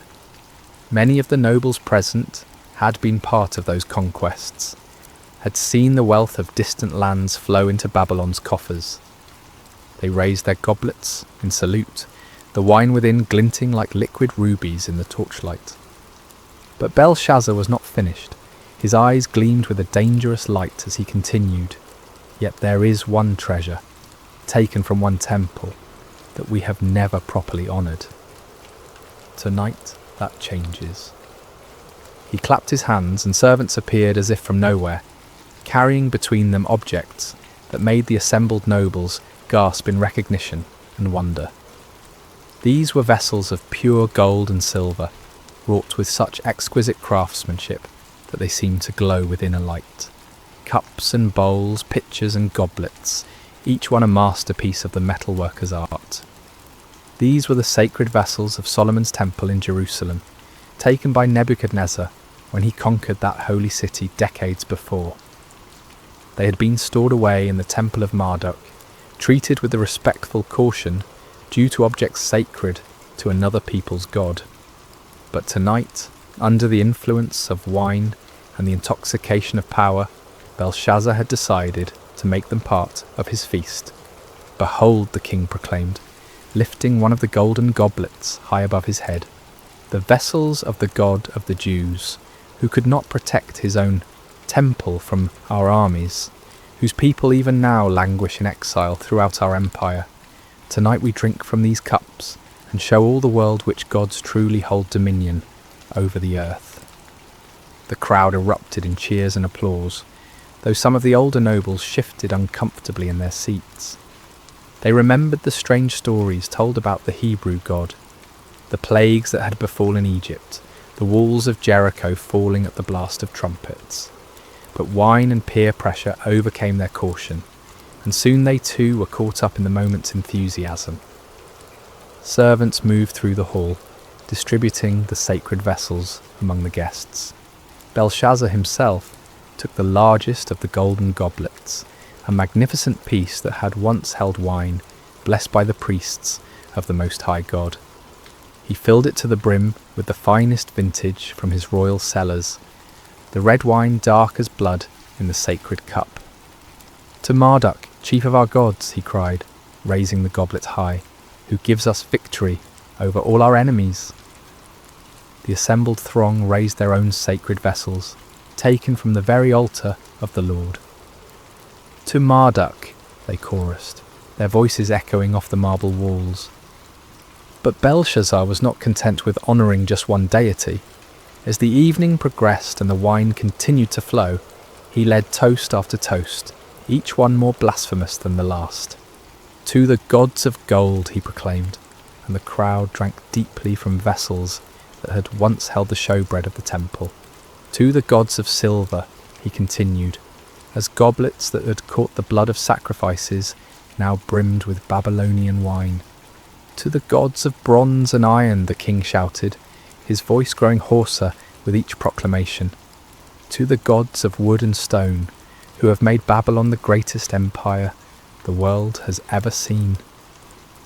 With each toast the revelry grew wilder, the laughter louder, the dancing more frenzied. Noble ladies spun in their silk gowns, their jewellery catching the lamplight as they moved. Men struck up drinking songs, their voices blending in harmony that spoke of triumph and excess.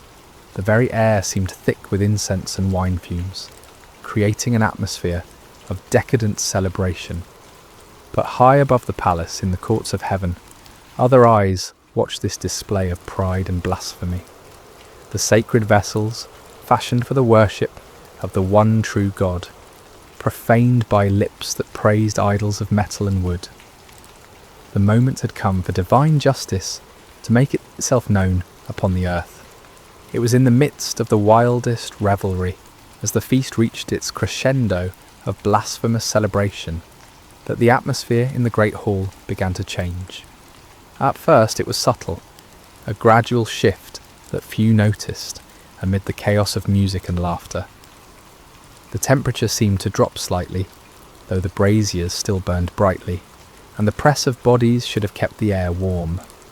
A strange stillness crept into the room. Not the absence of sound, but something deeper, as if the very air had grown heavy with an unseen presence. King Belshazzar stood near his throne, swaying slightly from the effects of wine, his golden goblet raised in yet another toast to the gods of Babylon. His nobles surrounded him, their faces flushed with drink and excitement, sacred vessels clutched in their hands as they prepared to echo their sovereign's words. The musicians played with passionate intensity, their instruments weaving melodies that spoke of earthly glory and endless prosperity. And then, in the space of a single heartbeat, everything changed. The music faltered first, not as if the musicians had stopped playing, but as if the very air had grown too thick to carry their melodies. Conversations died mid-sentence, laughter cut off as abruptly as if severed by a blade. Even the flickering flames of the lamps seemed to burn lower, their light growing dim and uncertain. It was then that someone screamed.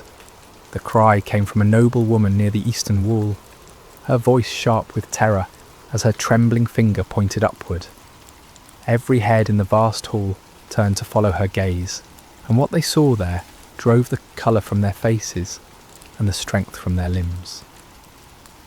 There, upon the wall directly opposite the king's throne, a human hand had appeared, not attached to any arm or body, but suspended in the air as if emerging from the very substance of eternity itself.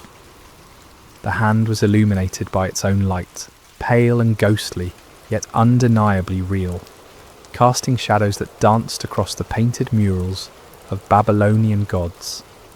The fingers were long and elegant, neither young nor old, but possessed of a timeless quality that spoke of power beyond human understanding. They moved with deliberate precision, as if guided by a will that brooked no resistance, no hesitation. And as the assembled throng watched in growing horror, those fingers began to write. The writing appeared as lines of fire upon the polished marble, each character burning itself into the stone with the permanence of divine judgment. The script was unlike any earthly language, neither Babylonian cuneiform nor Hebrew letters, but something older and more fundamental, as if the very essence of meaning was being carved directly into reality itself. King Belshazzar felt his knees begin to shake, his golden goblet slipping from nerveless fingers to shatter upon the floor. The sacred vessel that moments before had held wine, offered in mockery to false gods, now lay broken, its precious contents spreading like blood across the marble. His face, so recently flushed with wine and arrogance, had gone pale as death, his eyes wide with a terror he had never before experienced. The hand continued its work, unmoved by the chaos it had caused in the hall below. Characters appeared one after another, each one blazing within a fire before settling into a steady glow that seemed to penetrate the very souls of all who looked upon it. The writing was clear and bold, demanding attention, impossible to ignore or dismiss. Around the hall, the reaction was immediate and visceral. Some of the nobles had fallen to their knees, whether from terror or instinctive reverence, it was impossible to say. Others pressed against the walls, as if trying to escape through solid stone, their eyes never leaving the supernatural display before them. The sacred vessels of Solomon's temple lay scattered across the floor, abandoned by hands that now trembled too violently to hold them. The musicians had long since set down their instruments, their faces pale masks of fear.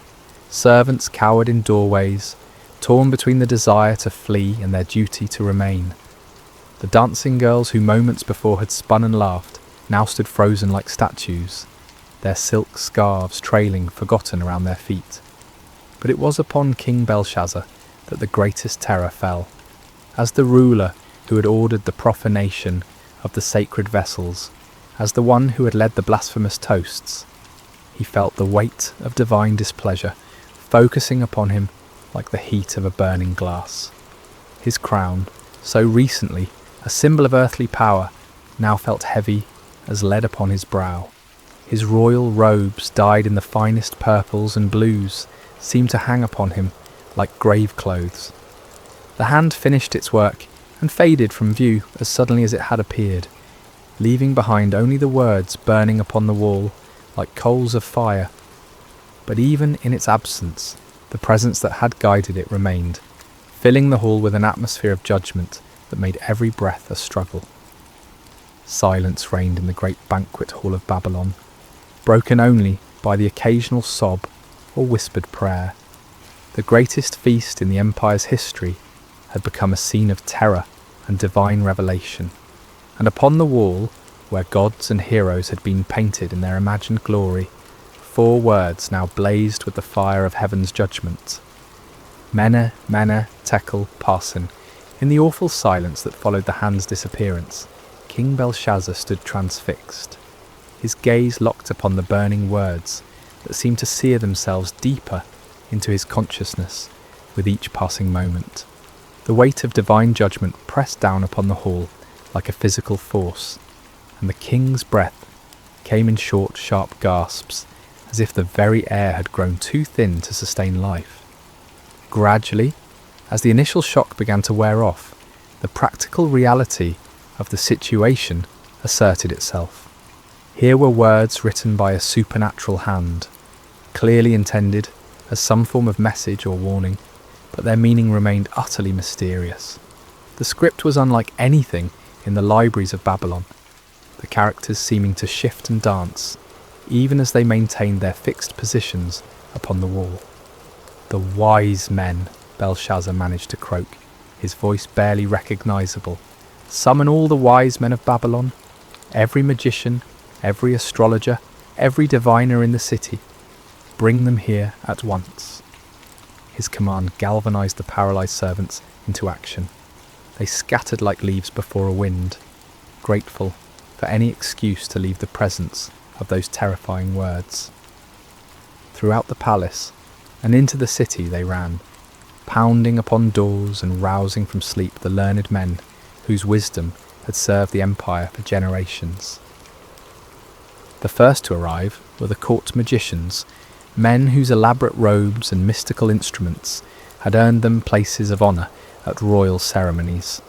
They entered the banquet hall with confidence, their heads held high and their voices ready with the usual formulas of greeting and flattery. But one look at the writing upon the wall, one glimpse of those characters that seemed to burn within a fire, and their confidence evaporated like mist before the sun. They approached the wall cautiously, their heads tilted at various angles as they studied the mysterious script. They consulted ancient tablets and scrolls, compared the characters to every known form of writing, whispered incantations and cast lots according to their various arts.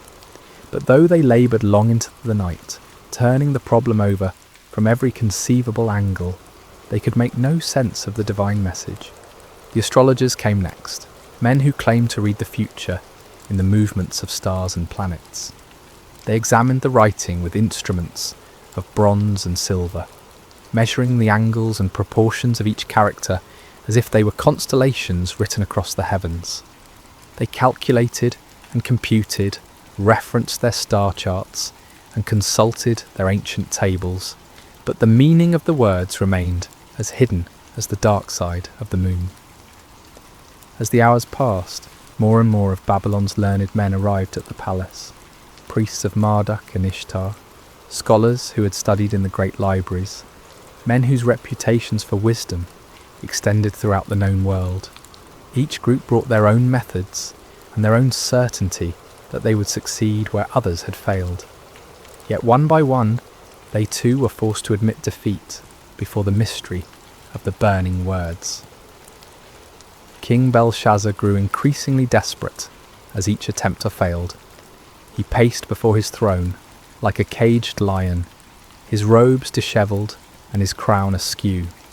The sacred vessels of Solomon's temple lay scattered and forgotten across the floor, their golden surfaces reflecting the supernatural light from the wall in fractured gleams that hurt the eyes to look upon. "Gold!" the king proclaimed suddenly, his voice cracking with strain. "I will give gold beyond counting to whoever can read these words. Silver and precious stones, lands and titles, whatever they desire shall be theirs." But even the promise of unlimited wealth could not unlock the meaning of heaven's message. The wise men huddled together in small groups, whispering their theories and hypotheses, but none dared claim understanding of what clearly lay beyond human comprehension. It was then, as the night wore on toward dawn and desperation reached its peak, that a new figure entered the banquet hall. She was an elderly woman, her hair white as snow, but her back still straight and her eyes bright with intelligence. This was Nitocris, the Queen Mother, widow of Nebuchadnezzar and grandmother to Belshazzar himself. She had heard the commotion from her private quarters, had seen the servants running through the corridors, and felt the strange oppression that seemed to hang over the entire palace. Now she made her way through the crowd of baffled wise men, her presence commanding respect even in the midst of chaos. "My Lord King," she said, her voice carrying clearly across the hall, despite her advanced years. "I see that you are troubled, that the colour has left your face and your limbs shake with fear. Do not let your thoughts alarm you, and do not look so pale." Belshazzar turned toward her, her hope flickering in his eyes like a candle flame in a dark room. "Grandmother, you have seen much in your long life. You were wife to great Nebuchadnezzar. You know the secrets of the empire. Can you tell me what these words mean?" The Queen Mother approached the wall, studying the burning characters with the careful attention of one who had witnessed many supernatural events during her husband's reign. "I cannot read these words, my grandson," she said at length, "but I know of one who might." She turned back to face the assembly, her aged voice somehow carrying more authority than all the learned men combined. "There is a man in your kingdom in whom is the spirit of the holy gods. In the days of your grandfather, light and understanding and wisdom, like the wisdom of the gods, were found in him. King Nebuchadnezzar appointed him chief of the magicians, enchanters, Chaldeans, and astrologers." A murmur ran through the crowd at these words. Many of the older nobles remembered stories from Nebuchadnezzar's time, tales of a Hebrew exile who had interpreted dreams and solved mysteries that baffled all others. But in the years since the great king's death, this man had faded from prominence, forgotten in the new reign's focus on younger advisers. "This man Daniel," the Queen Mother continued, "whom the king named Belteshazzar, has an excellent spirit, knowledge, and understanding to interpret dreams, explain riddles, and solve problems. Let Daniel be called, and he will tell you what the writing means." As the name Daniel echoed through the hall, Belshazzar felt a mixture of hope and apprehension.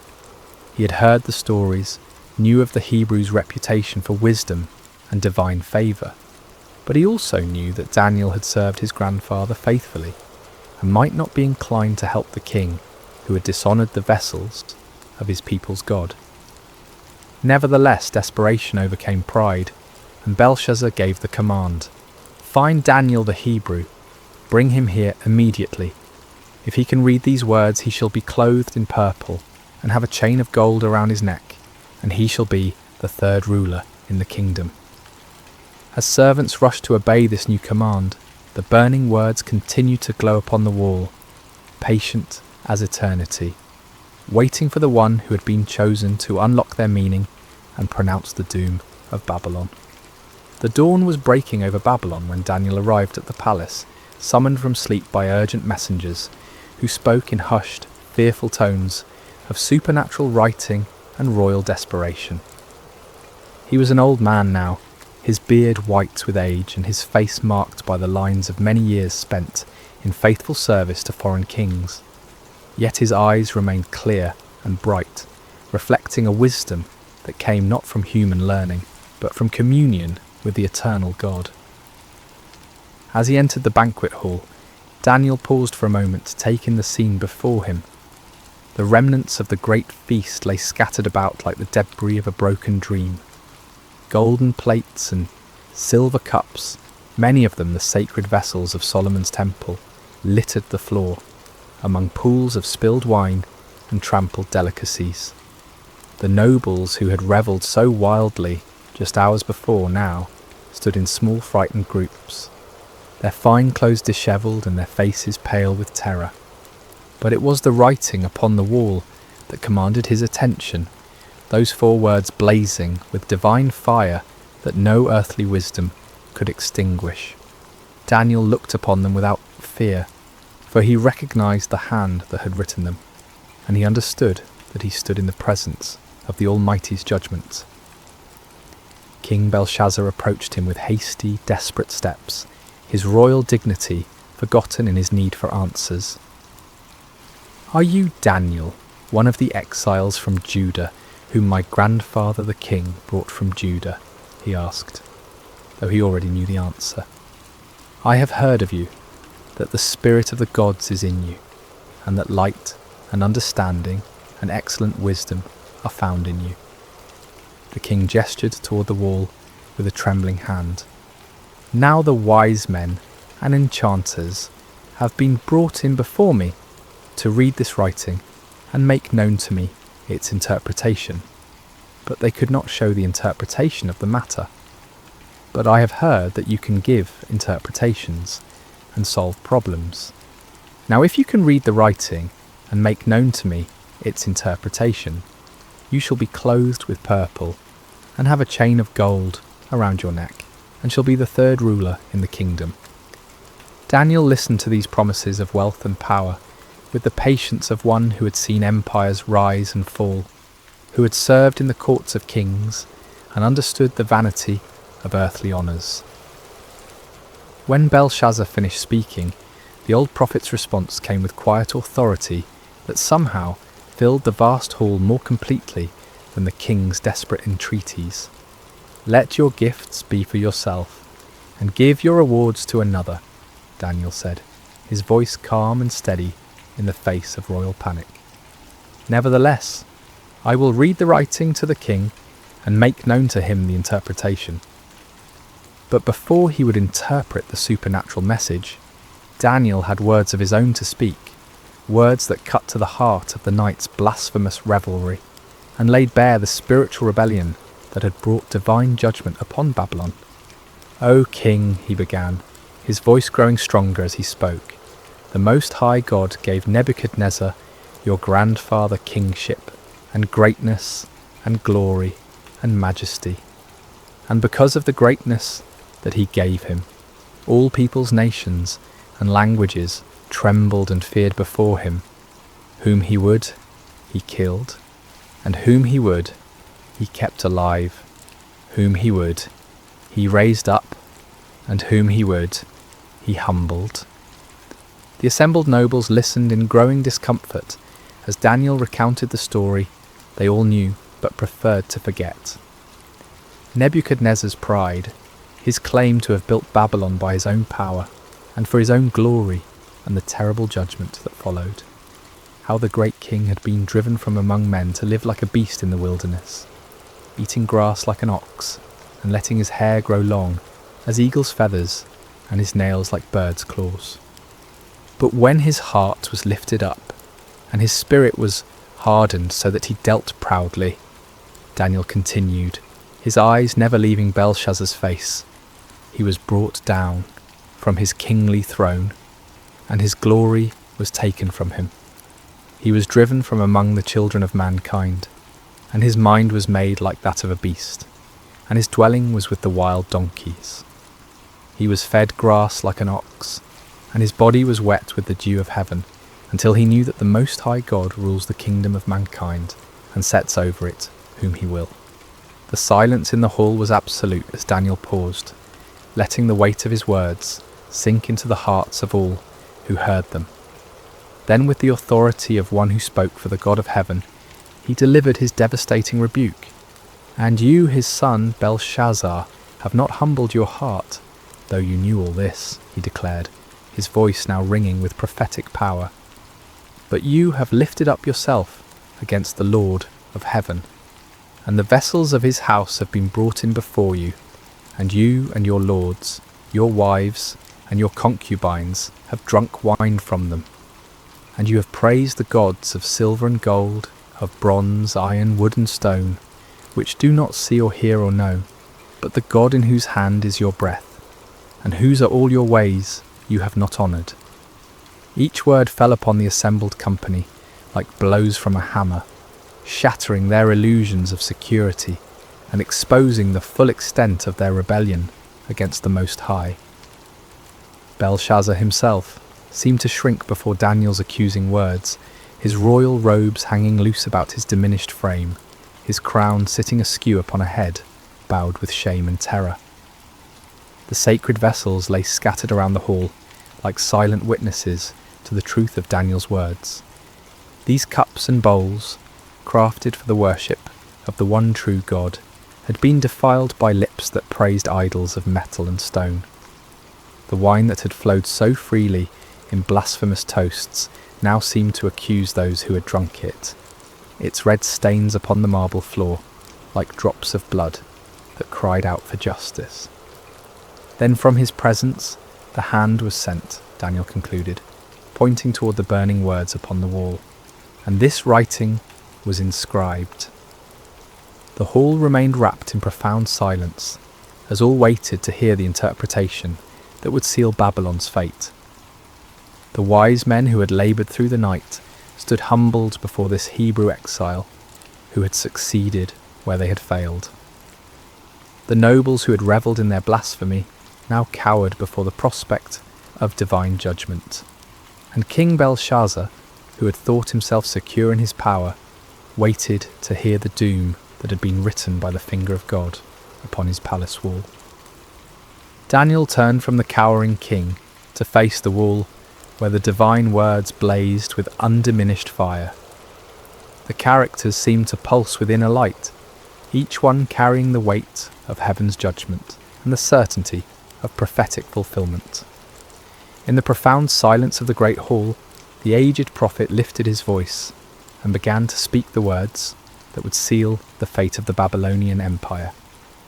"And this is the writing that was inscribed," Daniel announced, his voice carrying to every corner of the vast space. "Many, many tekel and parsin." He paused, allowing the strange words to echo through the hall, their sounds somehow both foreign and familiar, like a half-remembered dream that carries portents of future sorrow. The assembled nobles leaned forward despite their fear, desperate to understand the message that had struck such terror into their hearts. "This is the interpretation of the matter," Daniel continued, his aged voice gaining strength as he spoke for the God of heaven. "Mene, God has numbered the days of your kingdom and brought it to an end." The first word fell upon the assembly like a death sentence. Here was the divine accountant taking inventory of Belshazzar's reign, counting each day of blasphemy and rebellion, each moment of pride and defiance against the Most High. The king's face went even paler, if such a thing were possible, and several of the nobles gasped aloud at the finality of the pronouncement. But Daniel was not finished. The second judgment followed hard upon the first, each word a hammer blow against the foundations of Babylonian pride. "Tekel, you have been weighed on the scales and found wanting." Here was the divine judge placing Belshazzar's reign, his character, his very soul, upon the perfect scales of heaven's justice. And the verdict was damning beyond appeal. Found wanting, found lacking, found insufficient when measured against the standards of righteousness and truth. The king, who had thought himself great in his own eyes, was revealed to be nothing more than a feather in the balance when weighed against divine holiness. Belshazzar's knees gave way completely at these words, and he would have fallen had not two of his guards stepped forward to support him. The golden crown tumbled from his head to ring against the marble floor, the sound echoing through the hall like a funeral bell. His royal robes, so recently symbols of power and majesty, now seemed to hang upon him like burial shrouds. Peres, Daniel proclaimed, using the singular form of the final word, your kingdom is divided and given to the Medes and Persians. The last judgment was perhaps the most terrible of all, for it spoke not merely of the king's personal doom, but of the end of the empire itself. Babylon, the golden head of Nebuchadnezzar's dream, the city that had ruled the world with rod of iron, was to be divided like a carcass among its enemies. The Medes and Persians, even now camped outside the city walls, would soon walk through its gates as conquerors and claim its treasures as their own. A wail of despair went up from some of the assembled nobles as the full weight of the prophecy struck home. They had thought themselves secure behind Babylon's mighty walls, protected by their gods and their armies from any earthly threat. But now they understood that their true enemy was not the Persian host outside their gates, but the God of heaven himself, against whom no wall could stand and no army could prevail.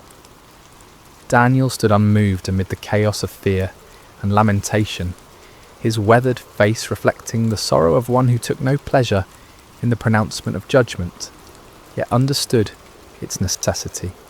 He had served this empire faithfully for decades, had helped to interpret its dreams and solve its mysteries, but he had also watched its gradual descent into pride and blasphemy, its increasing defiance of the God who held its breath in his hands.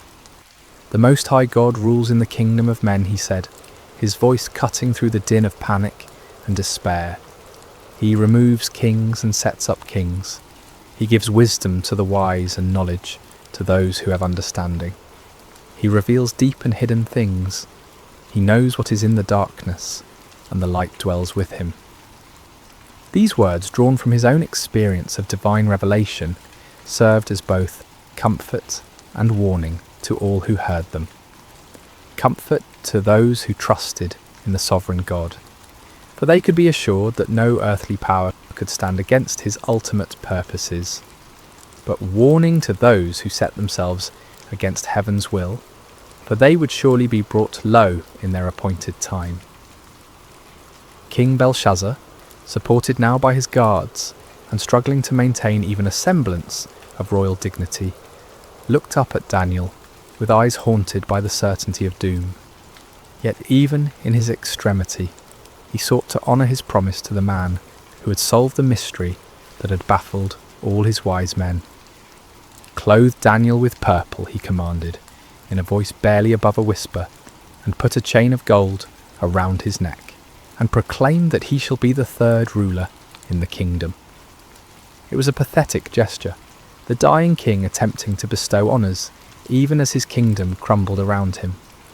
The purple robe was brought, the golden chain placed around Daniel's neck, but these earthly symbols of power seemed hollow and meaningless in the face of the divine judgment that had been pronounced. Daniel accepted the honours not for their own sake, but as a testimony to the truth of his words. When the people saw that the king himself acknowledged the accuracy of the Hebrew prophet's interpretation, they would know that the doom of Babylon was certain and that the God of Israel was indeed sovereign over all earthly kingdoms. As the purple robes settled around Daniel's aged shoulders and the golden chain caught the light of the supernatural writing on the wall, the contrast could not have been more stark. Here stood a man clothed with earthly honours, yet serving a heavenly king, while around him an empire clothed in pride and blasphemy faced its final hour of judgment. The words on the wall continued to burn with undiminished intensity, their message now fully revealed but their power unabated. They served as a permanent reminder that the kingdoms of this world are temporary, subject to the sovereign will of the God who numbers their days and weighs their deeds in the balance of perfect justice. Even as Daniel spoke his interpretation and received the hollow honours of a doomed king, the wheels of divine judgment were already turning beyond the palace walls. For months, the Persian army under Cyrus had maintained their siege of the great city, but the Babylonians had felt secure behind walls that had never been breached by any earthly foe. They had provisions to last for years, abundant water from the Euphrates River, and an unshakable confidence in the strength of their defences. But on this night, the supernatural writing blazed upon the palace wall, and prophecy sealed the empire's fate. Cyrus was putting into motion a plan of breathtaking audacity that would prove that no human fortress can stand against the purposes of the Almighty. The Euphrates River, which flowed through the heart of Babylon and provided both water and transportation for the great city, was also its greatest vulnerability. The river entered the city through massive gates that could be lowered into the water, and it flowed beneath the walls through channels that were thought to be too narrow and well defended for any army to use as an entrance. But Cyrus had spent months studying these defences, and his engineers had been working tirelessly upstream from the city, digging channels and building dams that would allow them to divert the mighty river from its course. The work had been done quietly, secretly, hidden from Babylonian scouts by the darkness of night and the cleverness of Persian engineering. As the banquet hall erupted in chaos at Daniel's interpretation, as nobles fled in terror and servants cowered in corners, the Persian engineers upstream were opening their carefully constructed channels. The waters of the Euphrates, which had flowed through Babylon for centuries, began to turn aside into the new channels that Cyrus had prepared. At first the change was barely noticeable.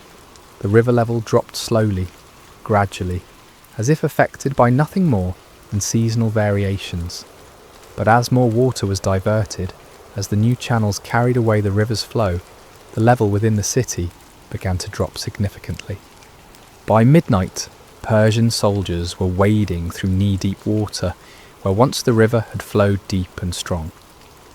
They moved silently through the darkness, following the riverbed beneath the great walls of Babylon, their weapons wrapped in cloth to prevent any sound that might alert the guards above. The Babylonian sentries, focused on watching for attacks against the massive gates and towering walls, never thought to look down at the river that had always been their protection. They were drunk on wine from the royal feast, their attention scattered by the strange reports of supernatural writing in the palace, their confidence unshaken by any thought that their impregnable city could fall in a single night. The first Persian soldiers emerged from the river channels near the heart of the city, just as Daniel finished pronouncing his interpretation.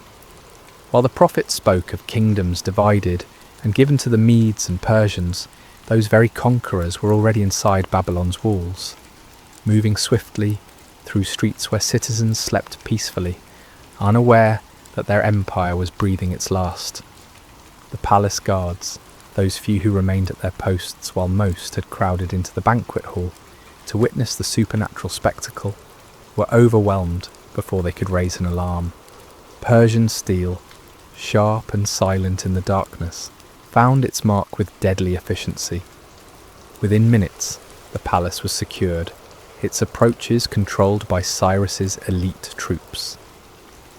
In the banquet hall, King Belshazzar was still struggling to comprehend the magnitude of his doom when the great doors burst open and Persian soldiers poured into the room. The nobles, already terrified by the supernatural writing and Daniel's interpretation, now faced the earthly fulfillment of heaven's judgment. Some tried to flee, but found every exit blocked by armed men. Others fell to their knees, begging for mercy that would not come. The sacred vessels of Solomon's temple, scattered across the floor where they had been dropped in blasphemous revelry, now reflected the gleam of Persian bronze and steel in their golden surfaces. Belshazzar himself stood frozen for a moment, the weight of prophecy and the reality of conquest crashing together in his mind like colliding worlds. The writing on the wall blazed with undiminished fire, its message now fulfilled before his very eyes. the Medes and Persians had indeed inherited his kingdom, just as the divine hand had written and Daniel had interpreted. The end came swiftly. Persian soldiers, their orders clear and their duty unwavering, moved through the hall with grim efficiency. King Belshazzar, the ruler who had mocked the God of heaven and profaned his holy vessels, fell beneath Persian swords before the night was through. The golden crown that had tumbled from his head lay forgotten on the marble floor, while his blood mingled with the spilled wine from the sacred goblets. Throughout the great city, the same scene was repeated. Persian forces, having entered through the river channels, swept through Babylon like an irresistible tide. The gates were opened from within, the walls manned by conquerors rather than defenders, the mighty empire brought to its knees in a single night of divine judgment.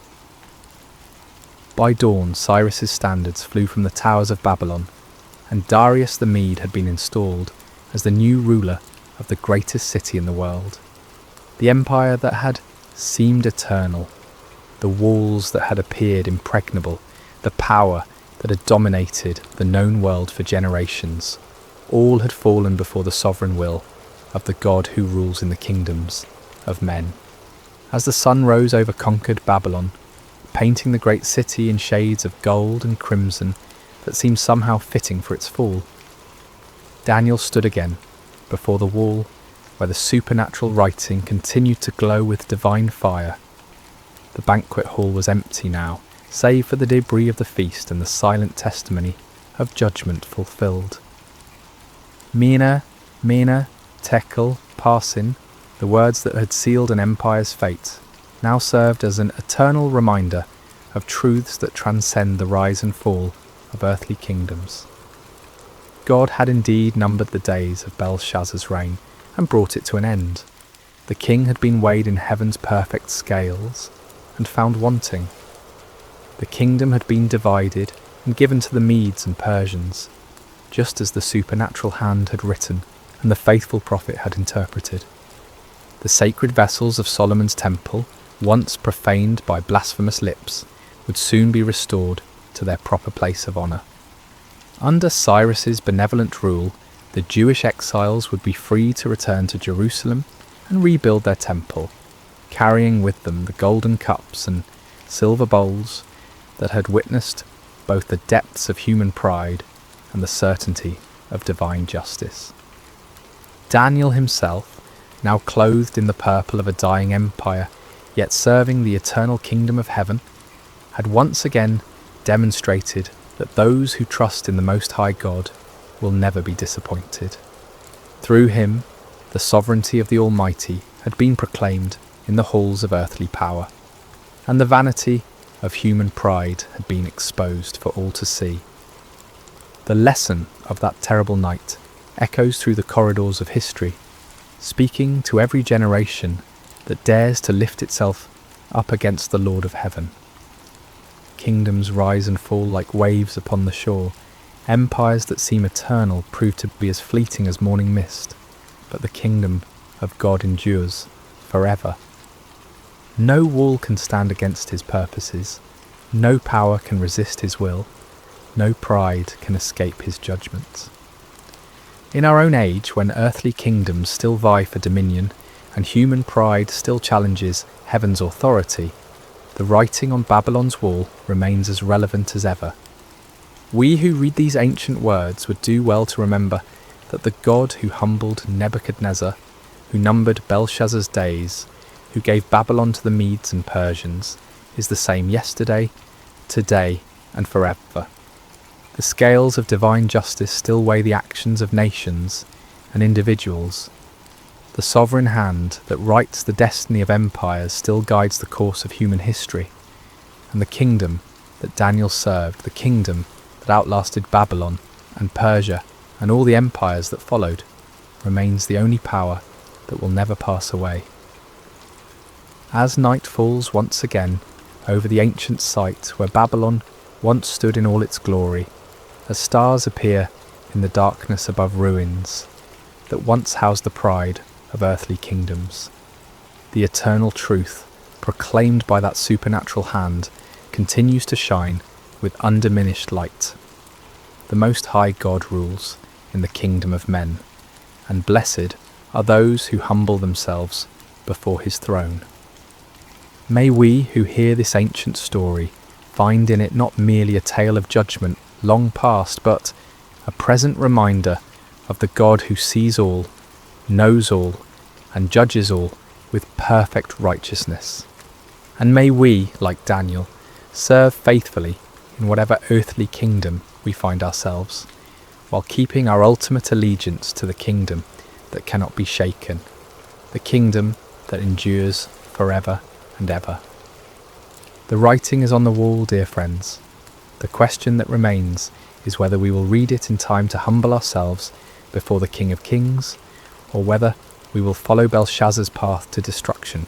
The choice is always, picture this, a young widow standing at a crossroads, dust swirling around her feet as she faces the most important decision of her life. Behind her lies everything familiar, her homeland, her people, her gods.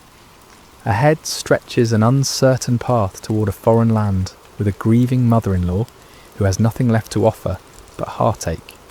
Most would choose the safety of the familiar. But Ruth, she chose love over security, loyalty over convenience, and in that single moment of breathtaking faithfulness, she stepped into a story that would echo through eternity. What if I told you that in the midst of hardship, one small act of kindness could change the course of history? The Book of Ruth isn't just another ancient tale gathering dust on library shelves. It's a masterpiece of hope, painted against the darkest canvas of human loss. This isn't a story of mighty warriors or thundering prophets. There are no plagues here, no walls crumbling at the sound of trumpets. Instead, we find something far more profound, the quiet power of unwavering devotion and the gentle hand of divine providence working through ordinary people making extraordinary choices. In a world that often celebrates the loud and flashy, Ruth's story whispers a different truth. It tells us that loyalty can triumph over loss, that kindness can overcome cruelty, and that sometimes the most powerful force in the universe isn't found in earthquake or fire, but in the still, small voice of love, choosing to stay when everything else falls apart. This is a tale of hope, peace, and God's gentle provision. A story that begins with death and ends with life, starts with emptiness and concludes with abundance, opens with despair and closes with joy so profound it reverberates through generations. The beauty of Ruth's narrative lies not in its complexity, but in its simplicity. It's a story anyone can understand because it touches the universal human experiences of loss, love, loyalty, and redemption. Yet beneath this surface simplicity runs a current so deep it connects the heart of ancient Moab to the throne of David, and ultimately to a manger in Bethlehem, where another story of divine love would unfold centuries later. The story begins not with triumph, but with tragedy. Not in the promised land, but in foreign territory. Naomi, whose name ironically means pleasant, finds herself in the bitter reality of compound grief that would break most spirits entirely. She had left Bethlehem during a famine with her husband Elimelech and their 2 sons, Mahlon and Chilion, seeking survival in Moab, a land that was both geographically close to Israel and spiritually distant from its God. What started as a temporary sojourn became permanent residence when Elimelech died, leaving Naomi a widow in a foreign land. In ancient times, widowhood wasn't just a personal tragedy, it was an economic and social death sentence. Women had little legal standing, no inheritance rights, and depended entirely on male relatives for protection and provision. Yet Naomi found a glimmer of hope when her sons married Moabite women, Orpah and Ruth. These marriages, while controversial by Israelite standards, brought companionship and the promise of grandchildren who would carry on the family name. But hope proved fleeting. After about 10 years in Moab, both sons died, leaving 3 widows to face an uncertain future together. The Hebrew text doesn't elaborate on how they died. Perhaps disease, perhaps accident, perhaps the simple harsh realities of ancient life. What matters isn't the how, but the devastation that followed. Naomi found herself stripped of everything that defined her identity: wife, mother, provider, protector. She was a living emblem of loss, carrying nothing but grief and 2 foreign daughters-in-law who had their own mourning to bear. When news reached Moab that the famine in Bethlehem had ended, Naomi made a decision, born of both hope and desperation. She would return to her homeland, to her people, to whatever remained of her former life. It was a journey of approximately 50 miles, but it might as well have been to the moon for all the security it promised. She was returning not as the confident woman who had left with her family, but as a broken widow with empty hands and an empty womb, carrying nothing but memories of better days. The moment of truth came when it was time to say goodbye. Standing at the border between Moab and Israel, Naomi turned to her daughters-in-law with words that revealed both her love for them and her own despair. "Go back," she urged them, "each of you to your mother's house. May the Lord show kindness to you, as you have shown to your dead and to me." It was a release tinged with blessing, an act of selfless love that put their welfare above her own companionship. Orpah, after much weeping and embracing, made the practical choice. She kissed Naomi goodbye and returned to her people and her gods. History doesn't judge her for this decision. It was sensible, even wise by worldly standards. She was young enough to remarry, to find security and happiness in familiar surroundings. Her choice was understandable, logical, and completely reasonable. But Ruth made a choice that defied every rational calculation. When Naomi urged her to follow Orpah's example, Ruth responded with words that have echoed through millennia, words that capture the very essence of covenant love. "Don't urge me to leave you or to turn back from you. Where you go, I will go, and where you stay, I will stay. Your people will be my people, and your God my God. Where you die, I will die, and there I will be buried. May the Lord deal with me, be it ever so severely, if even death separates you and me." This wasn't a momentary burst of emotion. It was a deliberate, irrevocable commitment. Ruth wasn't just choosing to accompany Naomi. She was choosing to abandon everything familiar for everything unknown. She was trading the security of her homeland for the uncertainty of being a foreign widow in Israel. She was exchanging the comfort of her people's acceptance for the likelihood of being viewed as an outsider, even an enemy, given the historical tensions between Moab and Israel. Most remarkably, Ruth was choosing Naomi's God over her own family deities. In the ancient world, this wasn't merely a personal preference, it was a complete transformation of identity, worldview, and destiny. She was stepping away from the gods she had known since childhood and embracing the God of Israel, whom she knew primarily through the testimony of her mother-in-law's life and loss. The journey to Bethlehem began with 2 broken women walking together toward an uncertain future, but it was really the beginning of one of history's most beautiful stories of redemption. Ruth's choice to stay wasn't just loyalty to Naomi, it was an unconscious choice to step into the stream of God's redemptive plan for humanity. Without knowing it, she was walking not just toward Bethlehem, but toward her destiny as an ancestor of kings and ultimately of the King of Kings. The arrival in Bethlehem was far from triumphant. When Naomi and Ruth entered the town, the women who had known Naomi before could hardly believe their eyes.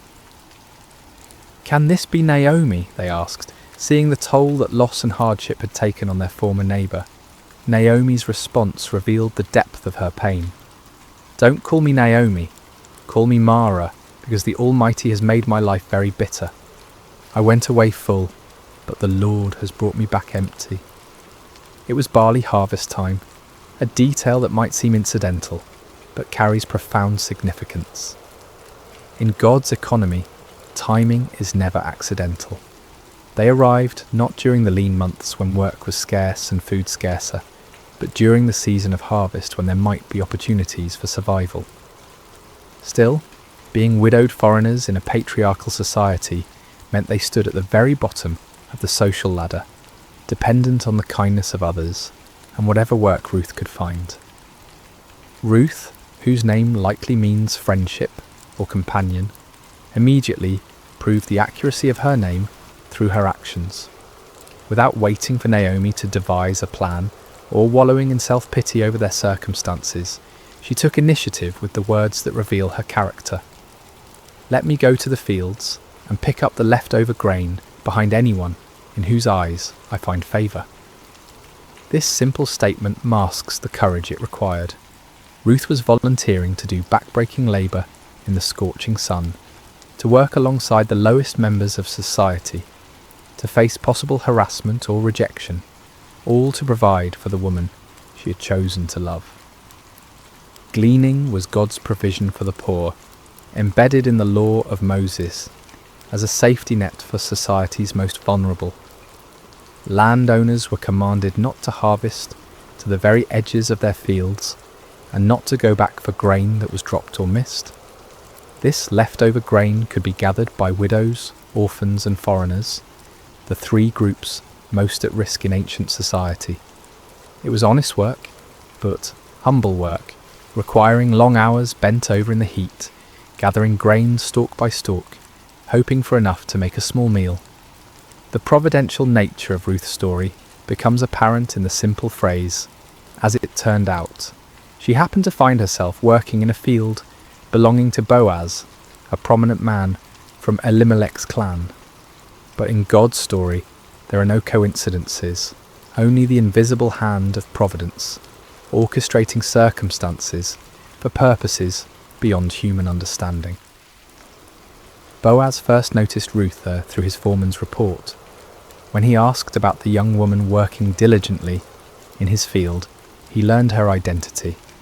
She is the Moabite who came back from Moab with Naomi. That description carried weight. Moabites were not generally welcomed in Israelite society. They were descendants of Lot through an incestuous relationship, and their nation had historically been hostile to Israel. For Ruth to be identified first by her nationality rather than her name suggests the social barriers she faced. Yet when Boaz observed Ruth personally, he saw beyond her foreign origins to her character. He watched her work with steady dedication, saw her respectful interaction with his workers, and most importantly, he had heard of her kindness to Naomi. In a society that valued family loyalty above almost all other virtues, Ruth's devotion to her mother-in-law had become legendary. Word had spread throughout Bethlehem of the young Moabite woman who had abandoned everything to care for her husband's mother. Boaz's first words to Ruth were revolutionary for their kindness. "My daughter, listen to me. Don't go and glean in another field, and don't go away from here. Stay here with the women who work for me." He was offering her protection, stability, and dignity.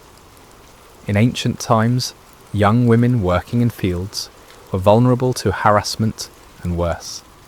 By placing her under his personal protection and encouraging her to work alongside his regular female employees rather than as a desperate outsider, Boaz was treating Ruth not as a foreign charity case, but as a valued person worthy of respect. But his kindness went further. He instructed his workers to let her drink from their water jars when she was thirsty, in a time and place where clean water was precious. He told her to eat with his harvesting crew, sharing in the roasted grain and vinegar that sustained the workers. Most remarkably, he quietly instructed his harvesters to pull out some stalks for her from the bundles and leave them for her to pick up, and don't rebuke her. Ruth's response to this unexpected kindness reveals both her humility and her wisdom. She fell prostrate before Boaz, asking, Why have I found such favour in your eyes that you notice me, a foreigner?" Her question acknowledges her outsider status while expressing genuine gratitude for treatment she neither expected nor felt she deserved. Boaz's answer illuminates the reputation Ruth had already built in Bethlehem. "I've been told all about what you have done for your mother-in-law since the death of your husband, how you left your father and mother and your homeland and came to live with a people you did not know before. May the Lord repay you for what you have done. May you be richly rewarded by the Lord, the God of Israel, under whose wings you have come to take refuge." These words are more than polite conversation. They're a blessing that recognises Ruth's choice to trust in Israel's God.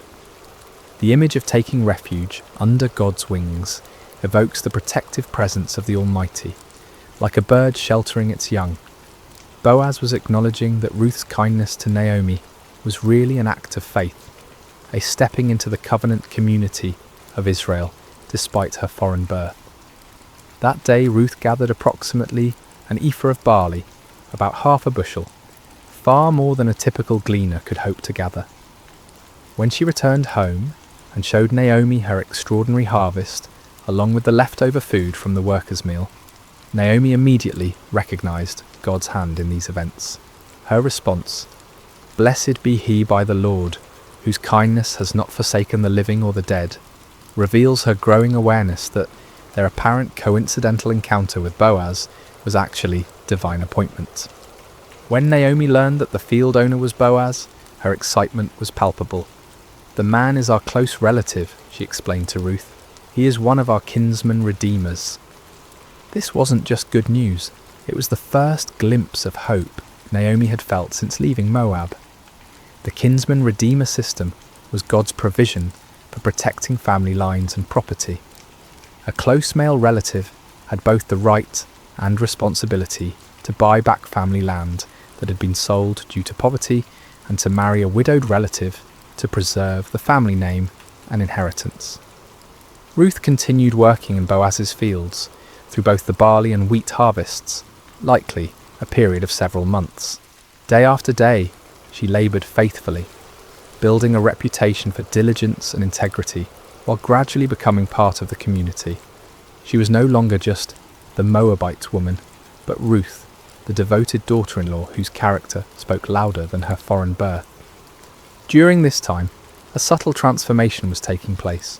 Ruth was learning the ways of Israel, observing their customs, participating in their community life. She was also, unknowingly, becoming the object of Boaz's growing admiration and affection. Though significantly older than Ruth, Boaz found himself drawn not to her physical beauty, but to the beauty of her character, her loyalty, her faith, and her gentle strength. This season in the fields was more than economic survival. It was Ruth's integration into the covenant community of Israel and the beginning of a love story that would have implications far beyond the borders of Bethlehem. As the harvest season continued, the relationship between Ruth and Boaz deepened through daily interactions marked by mutual respect and growing affection. Boaz's kindness wasn't mere politeness, it was the recognition of extraordinary character in someone society might easily overlook. Every morning when Ruth arrived in his fields, every conversation they shared, every protective gesture he made, was weaving a tapestry of love, built on a foundation of honour and integrity. Naomi, meanwhile, was experiencing her own transformation. The bitterness that had defined her return to Bethlehem was gradually giving way to something she hadn't felt in years: hope. Watching Ruth's faithful service and witnessing Boaz's unprecedented kindness toward her daughter-in-law, Naomi began to see the hand of God moving in their circumstances. The woman who had declared herself empty was beginning to see the possibility of fullness once again. It was Naomi who first recognized what Ruth, in her humility and focus on daily survival, might have missed. Boaz's interest was more than benevolent concern for a hard-working gleaner. His protection of Ruth, his generous provisions, his public praise of her character, all pointed to something deeper. In a culture where marriages were often arranged for economic and social advantage, here was a man of standing choosing to honour a foreign widow, not for what she could bring him, but for who she was. The harvest season was also a time of community celebration. The successful gathering of crops meant survival for another year, and the people of Bethlehem marked these occasions with festivals and gatherings. During these celebrations, Ruth would have had opportunities to observe Israelite customs, to learn their songs and stories, to better understand the God she had chosen to follow. She was becoming not just a resident of Bethlehem, but a true daughter of Israel. Boaz's generosity during this time went far beyond legal requirements or social expectations. The law required landowners to allow gleaning, but it didn't require them to ensure the gleaners found substantial amounts.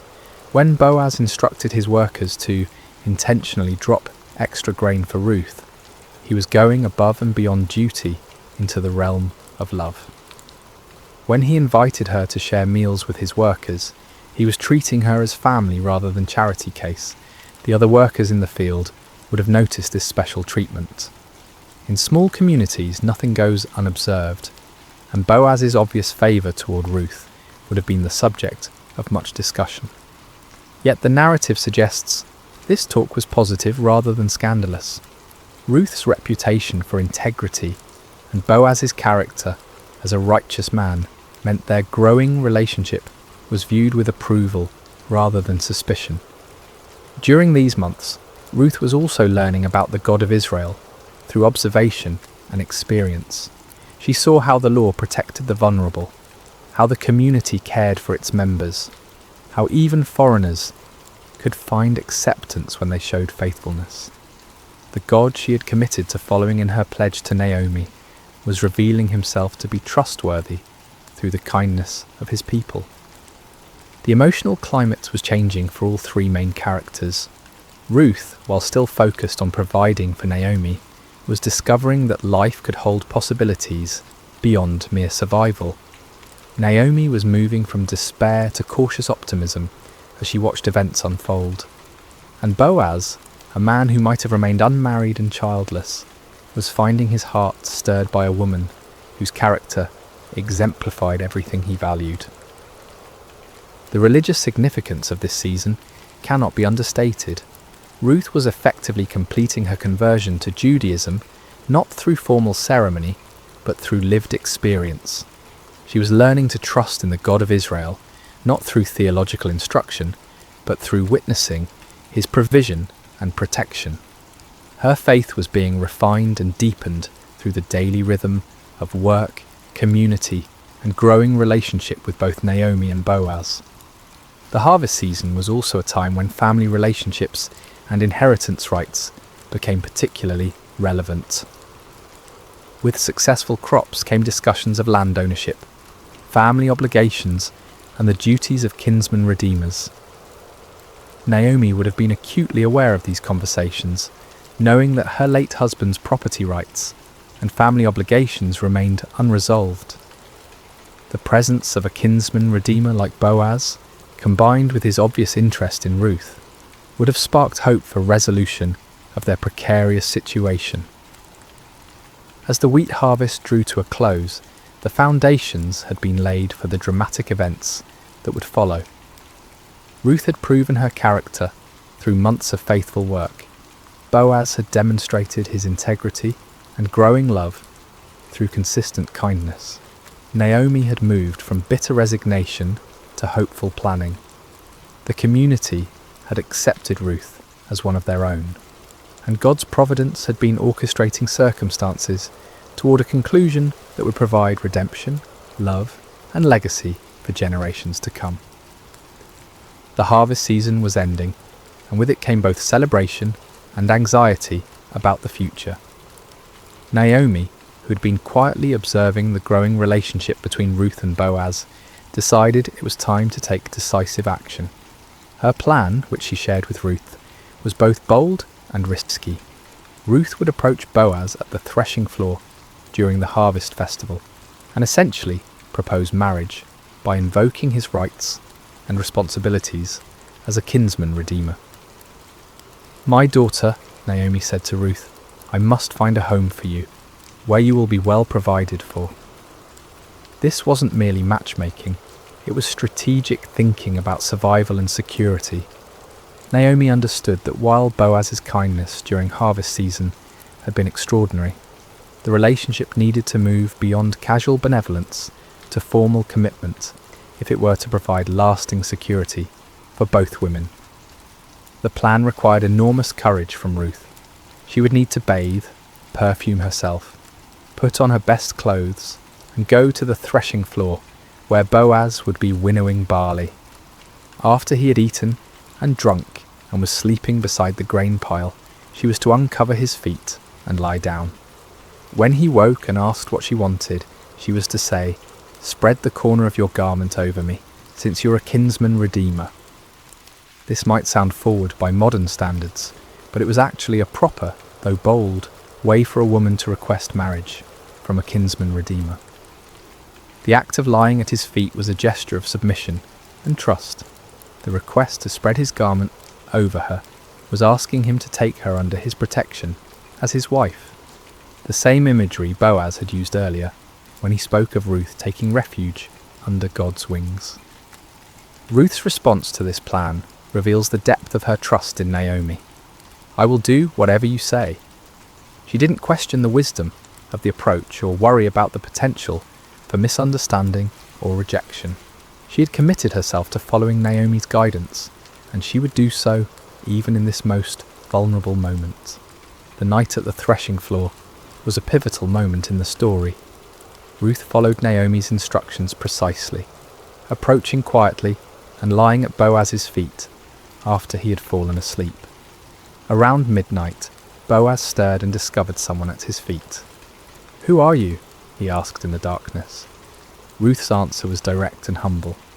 "I am your servant Ruth. Spread the corner of your garment over me, since you're a kinsman redeemer." She was formally requesting that he fulfill his family obligations by marrying her, thereby providing security for both her and Naomi, and potentially redeeming Elimelech's family property. Boaz's response exceeded Ruth's hopes. "The Lord bless you, my daughter," he said.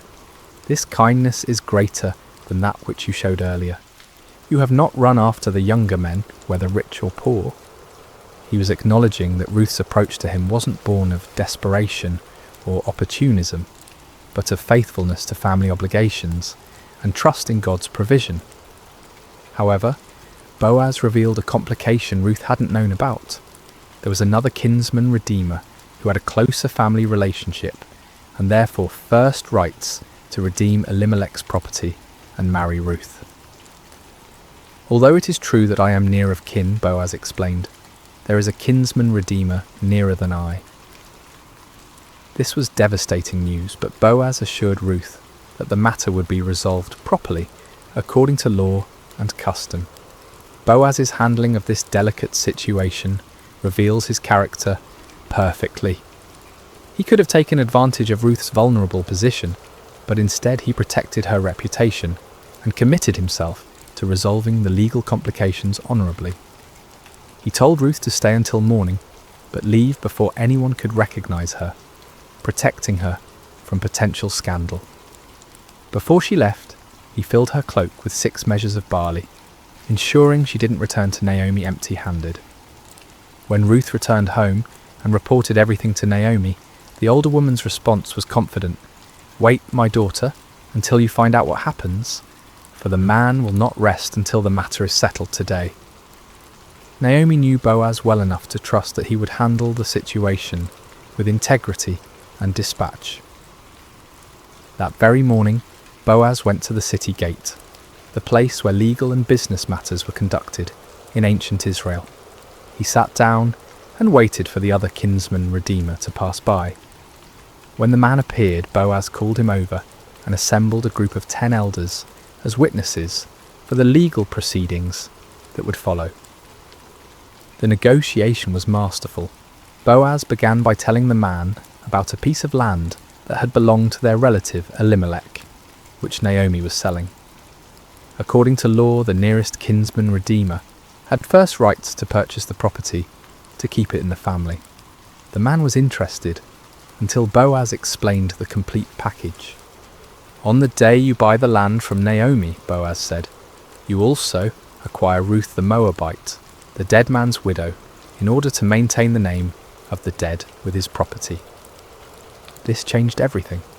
Purchasing the land was one thing, but marrying Ruth meant taking responsibility for supporting her and Naomi, and any sons born to Ruth would inherit the redeemed property rather than being part of the Redeemer's own family line. The closer kinsman declined. "Then I cannot redeem it because I might endanger my own estate. You redeem it yourself. I cannot do it." His refusal, while disappointing for him personally, was providential for Ruth and Boaz. To formalise the transaction, the man took off his sandal and gave it to Boaz, the customary way of transferring rights in Israel. Boaz then made a public declaration before the assembled witnesses. "Today you are witnesses that I have bought from Naomi all the property of Elimelech, Kilion, and Mahlon. I have also acquired Ruth the Moabite, Mahlon's widow, as my wife, in order to maintain the name of the dead with his property, so that his name will not disappear from among his family or from his hometown." The witnesses responded with a beautiful blessing. "We are witnesses. May the Lord make the woman who is coming into your home like Rachel and Leah, who together built up the house of Israel. May you have standing in Ephrathah and be famous in Bethlehem. Through the offspring the Lord gives you by this young woman, may your family be like that of Perez, whom Tamar bore to Judah." This blessing was prophetic in ways the speakers couldn't imagine. They were comparing Ruth to the matriarchs of Israel and expressing hope for the continuation of significant family lines. Their mention of Perez was particularly significant, as Perez was an ancestor of Boaz and would be an ancestor of David and ultimately Jesus. The marriage between Ruth and Boaz was celebrated throughout Bethlehem. Here was a love story that had captured the community's imagination. The virtuous foreign woman and the honourable landowner, brought together by providence and confirmed by their own choices of faithfulness and integrity. Their wedding was not just a personal celebration, but a community affirmation of God's goodness and the power of loyal love. Ruth, who had come to Bethlehem as a destitute foreign widow, was now the wife of one of the town's most respected men. Naomi, who had returned empty, was now provided for and honoured as the mother-in-law of a prominent family. Boaz, who might have remained childless, was married to a woman whose character and beauty had won his heart. The redemption was complete, financially, socially, emotionally, and spiritually. The marriage of Ruth and Boaz represented more than the happy ending to a beautiful love story. It was the beginning of a legacy that would reshape history. Their union produced a son named Obed, whose birth brought completion to the themes of redemption and restoration that had woven throughout the narrative. When the women of Bethlehem saw Naomi holding her grandson, they declared, "Naomi has a son," acknowledging that through Ruth's faithfulness, Naomi's line would continue. The birth of Obed was celebrated as divine vindication of Ruth's loyalty and God's faithfulness to his people. The same women who had witnessed Naomi's bitter return to Bethlehem now rejoiced with her in this ultimate reversal of fortune. "Praise be to the Lord, who this day has not left you without a kinsman redeemer," they told Naomi. "May he become famous throughout Israel. He will renew your life and sustain you in your old age. For your daughter-in-law, who loves you and who's better to you than 7 sons, has given him birth." The significance of being better than 7 sons cannot be overstated in a culture that prized male heirs above all other blessings.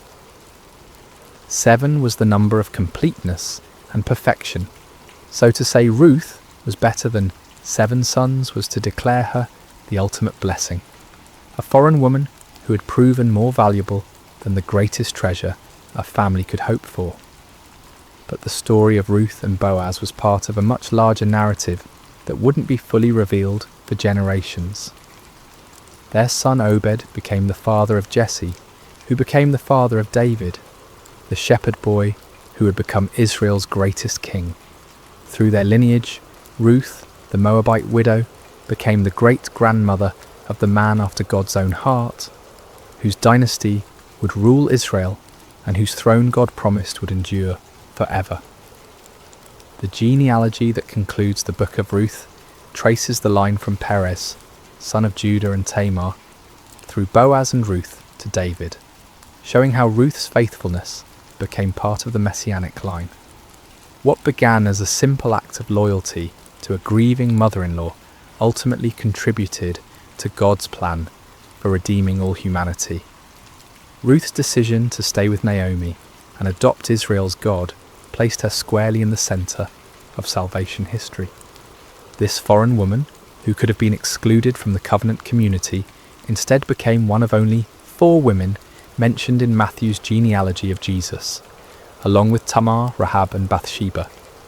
Each of these women had unusual circumstances that made their inclusion remarkable, but Ruth's story is particularly beautiful because it demonstrates how God's love extends beyond ethnic and national boundaries to embrace all who respond to him in faith. The legacy of Ruth extends beyond genealogy to the realm of character and faith. Her story became a teaching tool for generations of Israelites about the power of loyal love, the Hebrew concept of hesed that encompasses devotion, faithfulness, and sacrificial commitment. Ruth embodied hesed in her relationship with Naomi, and Boaz demonstrated it in his treatment of Ruth.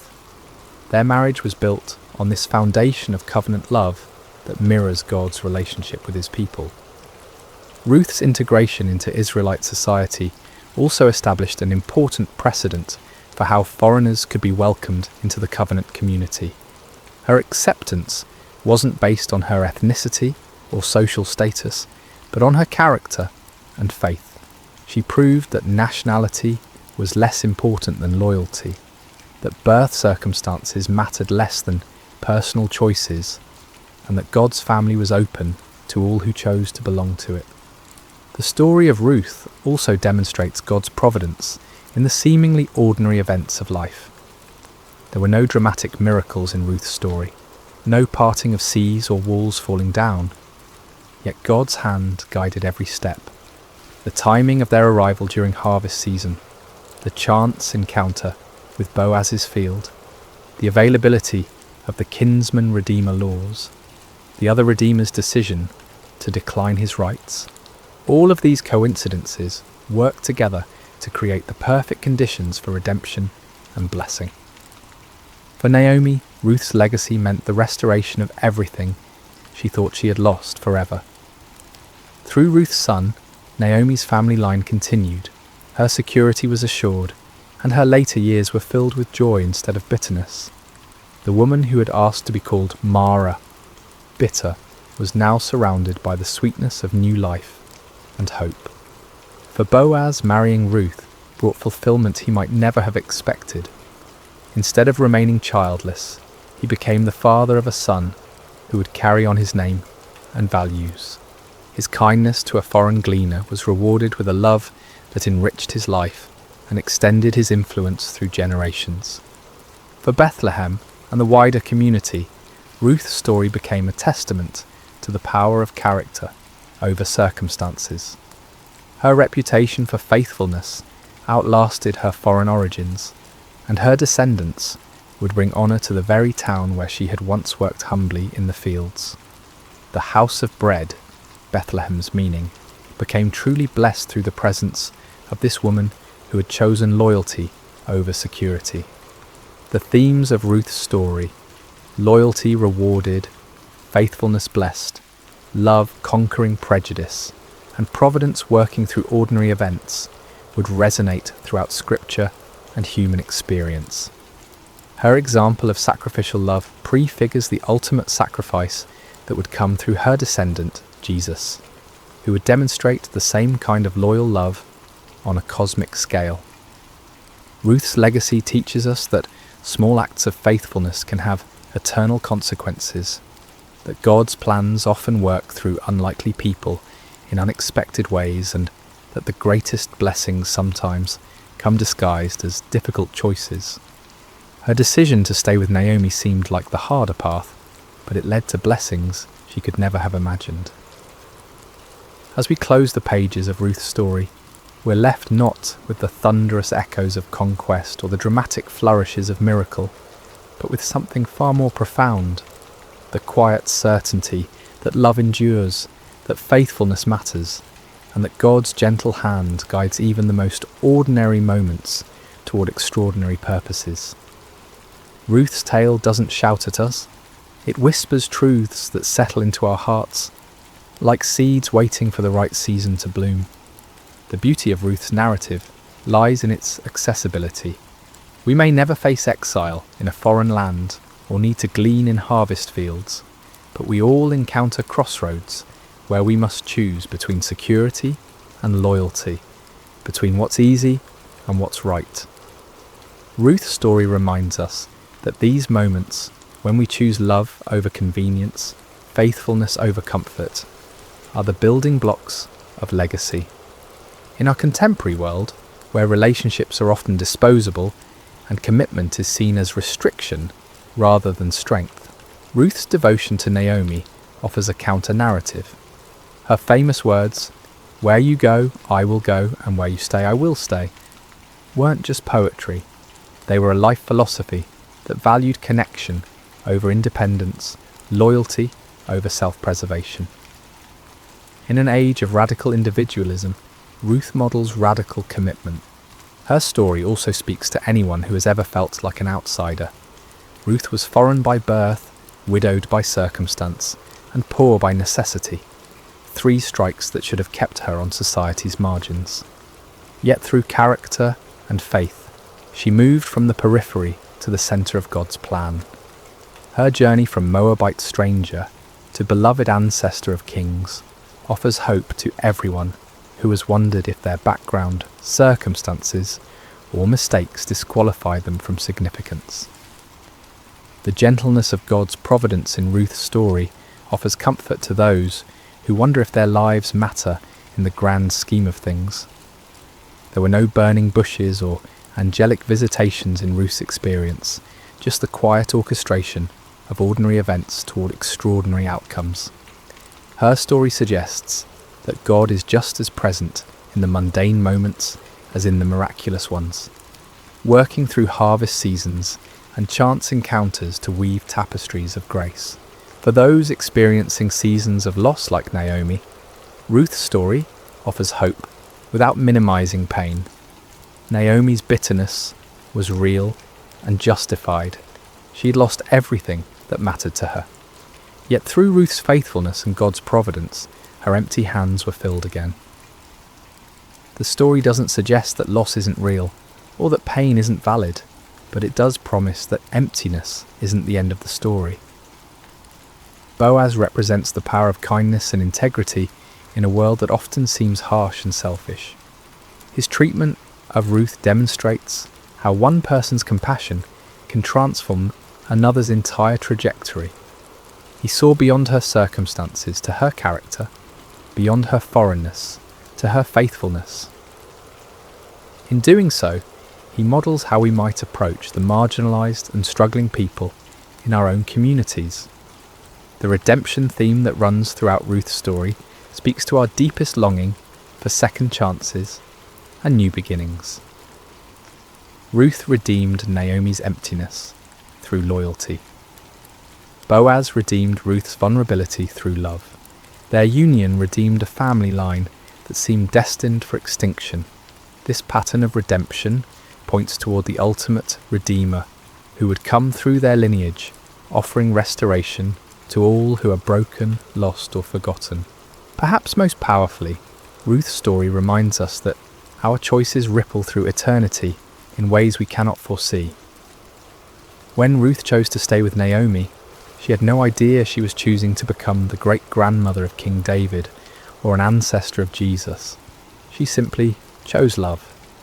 Her decision, made in a moment of grief and uncertainty, affected the course of history and the salvation of the world. The story teaches us that faithfulness is its own reward, but it's also the foundation for blessings we cannot imagine. Ruth's loyalty to Naomi brought her love with Boaz. Her willingness to work humbly brought her honour. Her choice to embrace Israel's God brought her into the centre of his redemptive plan. As we reflect on Ruth's journey from foreign widow to beloved ancestor, we're reminded that God delights in using the unlikely and the overlooked. He chooses the humble to confound the mighty, the faithful to accomplish the impossible, the loving to heal the broken. Ruth's story is ultimately not about her exceptional character, though that was remarkable, but about God's exceptional grace working through ordinary obedience. In a world that often feels chaotic and uncertain, Ruth's story offers the gentle assurance that someone is writing a larger story, weaving together our small acts of faithfulness into a tapestry of purpose and beauty. Every choice to love instead of abandon, to stay instead of leave, to serve instead of demand, becomes part of a narrative larger than ourselves. The final truth Ruth's story whispers to our hearts is perhaps the most beautiful of all. Sometimes the smallest acts of love carry the weight of eternity. A foreign woman's decision to care for her grieving mother-in-law became part of the story that leads to Christmas morning and the cross of Calvary. Her simple faithfulness participated in God's plan to redeem not just a family, but a world. Ruth's legacy lives on not only in the genealogies of Scripture, but in every act of sacrificial love, every choice of loyalty over convenience, every decision to stay when leaving would be easier. Her story continues in our stories when we choose, as she did, to let love be our guide and faithfulness be our strength. In the end, Ruth teaches us that we don't need to be heroes to be heroic. We don't need to be perfect to be used by God. And we don't need to see the whole staircase to take the next step of faith. Sometimes, all that's required is the courage to say, like Ruth, "Where you go, I will go," and trust that the God who guided her steps will guide ours as well. The gentle hope of Ruth's story rests in this beautiful truth. In God's economy, no act of love is ever wasted, no gesture of faithfulness ever forgotten, and no choice to follow him ever in vain. Sometimes the smallest acts of love carry the weight of eternity, echoing through generations and touching the very heart of God's redemption. Hello, dear soul, and welcome to tonight's sacred story. Before we begin, I'd love to gently invite you to share. Where in the world are you listening from tonight? And what time is it as you begin to rest? It's always beautiful to see how far this quiet circle of peace and God's word stretches around the world. And if you find peace and comfort tonight in this gentle story, please consider subscribing to Sacred Rest, where you can drift into sleep surrounded by scripture, stillness, and the tender presence of God. Now, take a slow, calming breath and settle in. Tonight, we walk through golden fields of faith as we enter the book of Ruth. In the gentle hills of Judah, beneath a sky that once poured abundance upon the land, the town of Bethlehem, whose name itself means house of bread, had become a place of emptiness. The fields lay parched, the grain stores depleted, and hunger walked freely through the streets that once overflowed with harvest songs. In one small home, a woman named Naomi whispered prayers as she packed what little remained of her family's possessions.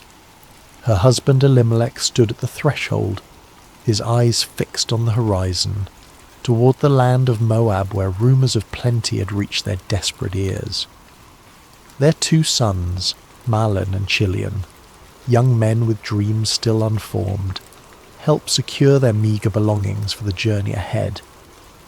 "Is this truly what Yahweh wishes for us?" Naomi asked softly, her hands trembling slightly as she folded a well-worn shawl. To leave the land of our fathers? Elimelech's voice was gentle but firm.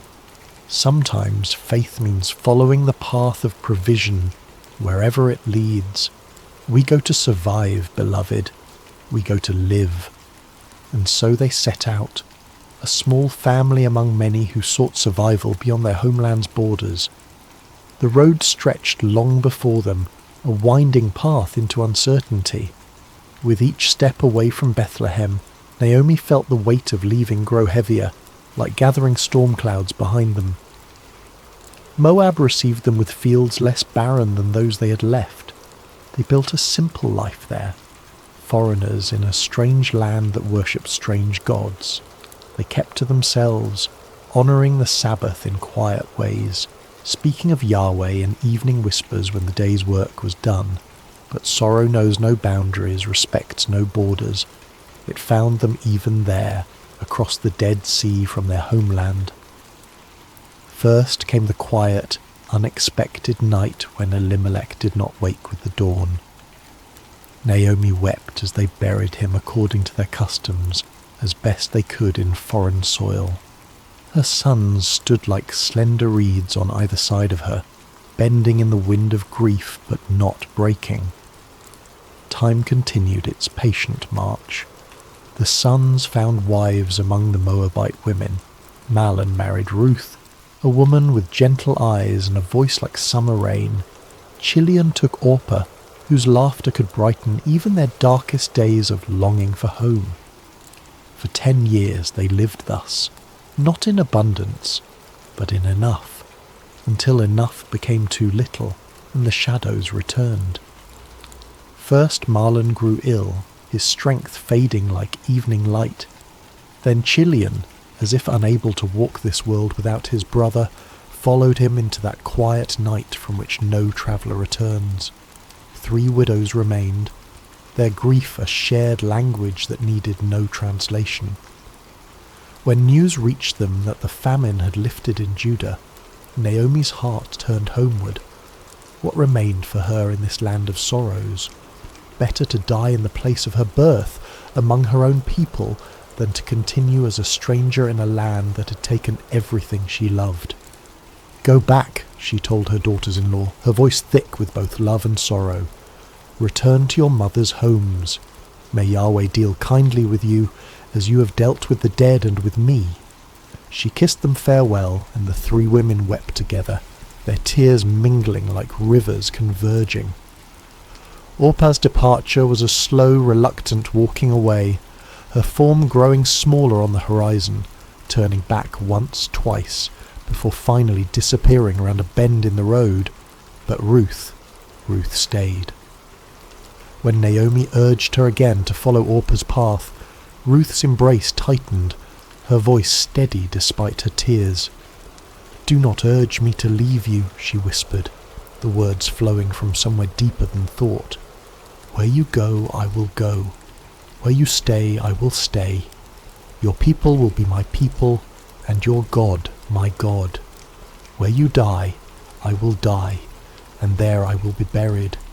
May Yahweh deal with me, be it ever so severely, if even death separates you and me." Naomi, who had thought herself empty of all feeling save grief, felt something stir within her breast, small as a mustard seed, fragile as a sparrow's first flight. Not quite hope, but perhaps its distant cousin.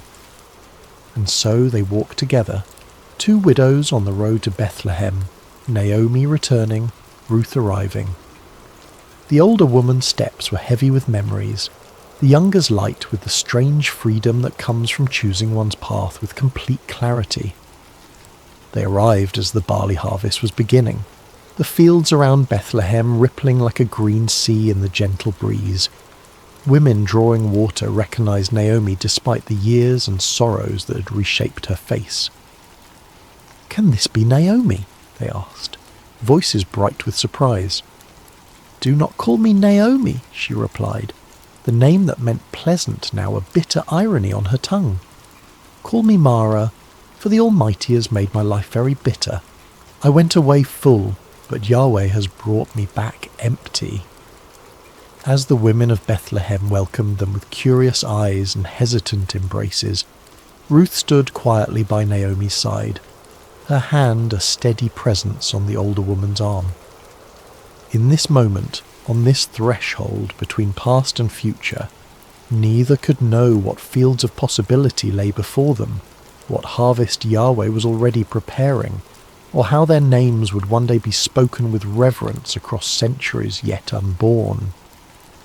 They knew only this: the road behind them was empty, and the road ahead unknown, but they would walk it together, step by faithful step, beneath the watchful eyes of a God who sees even sparrows when they fall. The sun had barely lifted itself above the eastern hills when Ruth rose from her mat, careful not to disturb Naomi's rare peaceful sleep. The small house they had secured, more a room than a home, was cool in the early morning light, shadows still clinging to the corners like reluctant dreams. Ruth wrapped herself in a shawl, the fabric thin but serviceable, and tied back her hair with practiced movements. She had been a daughter of comfort in Moab. Now she was a gleaner in a foreign land. The transition might have broken someone with less resilience, but Ruth had discovered a quiet strength within herself, not the kind that roars or demands attention, but the kind that simply continues, putting one foot before the other when all other options have vanished. "I will go to the fields today," she had told Naomi the night before. "Perhaps someone will allow me to glean behind their harvesters." Naomi had nodded, gratitude and sorrow mingling in her tired eyes. "Go, my daughter," she'd whispered. "May Yahweh guide your steps." Now, as Ruth stepped into the awakening streets of Bethlehem, she carried those words like a small flame against the uncertainty of the day ahead. The law of Moses provided for the poor, the widow, the foreigner. They were permitted to gather what the harvesters missed or deliberately left behind. It was not charity but dignity, the way of working for one's bread even when one owned no land. But Ruth was doubly vulnerable, both widow and foreigner. Which field would welcome her? Would the law's protection extend to a Moabite woman? These questions followed her like shadows as she made her way to the edges of town where the barley fields began their gentle roll toward the horizon. She paused at the boundary of the first field she encountered, watching as workers began to form lines, their sickles catching the morning light with brief flashes of brilliance. The field's owner was not present, but the foreman eyed her with suspicion. "Move along," he called, not unkindly but firmly. "We have enough local gleaners already." Ruth nodded and continued, her heart sinking slightly but her resolve undiminished. The second field brought similar results. By the time she reached the third, the sun had climbed higher, and her throat was dry with thirst and unspoken prayers.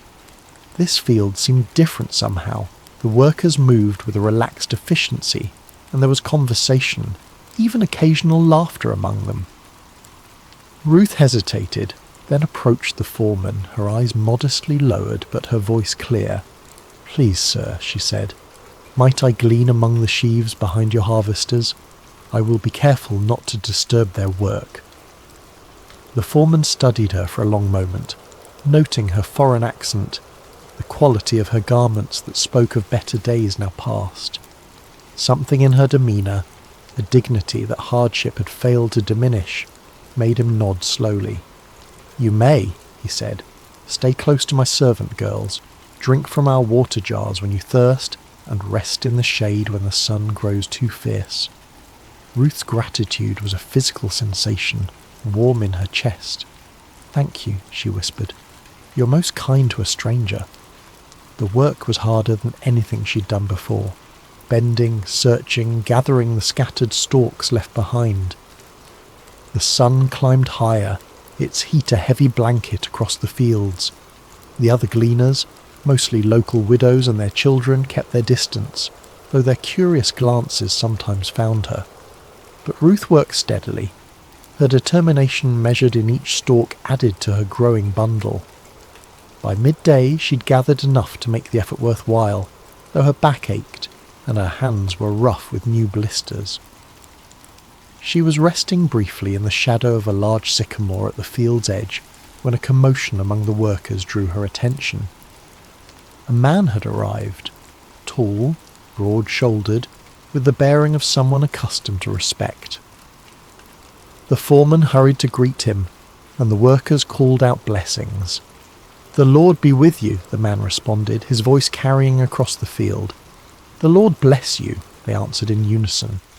This, then, was the owner of the field where Ruth had found favour. She watched as he moved among his people, speaking to each, asking after families, offering words that brought smiles to weary faces. There was something different about him, a kindness that seemed as natural as breathing. When his circuit of the field brought him near where Ruth rested, he paused, his gaze falling on her with quiet curiosity. "Who is this young woman?" he asked his foreman.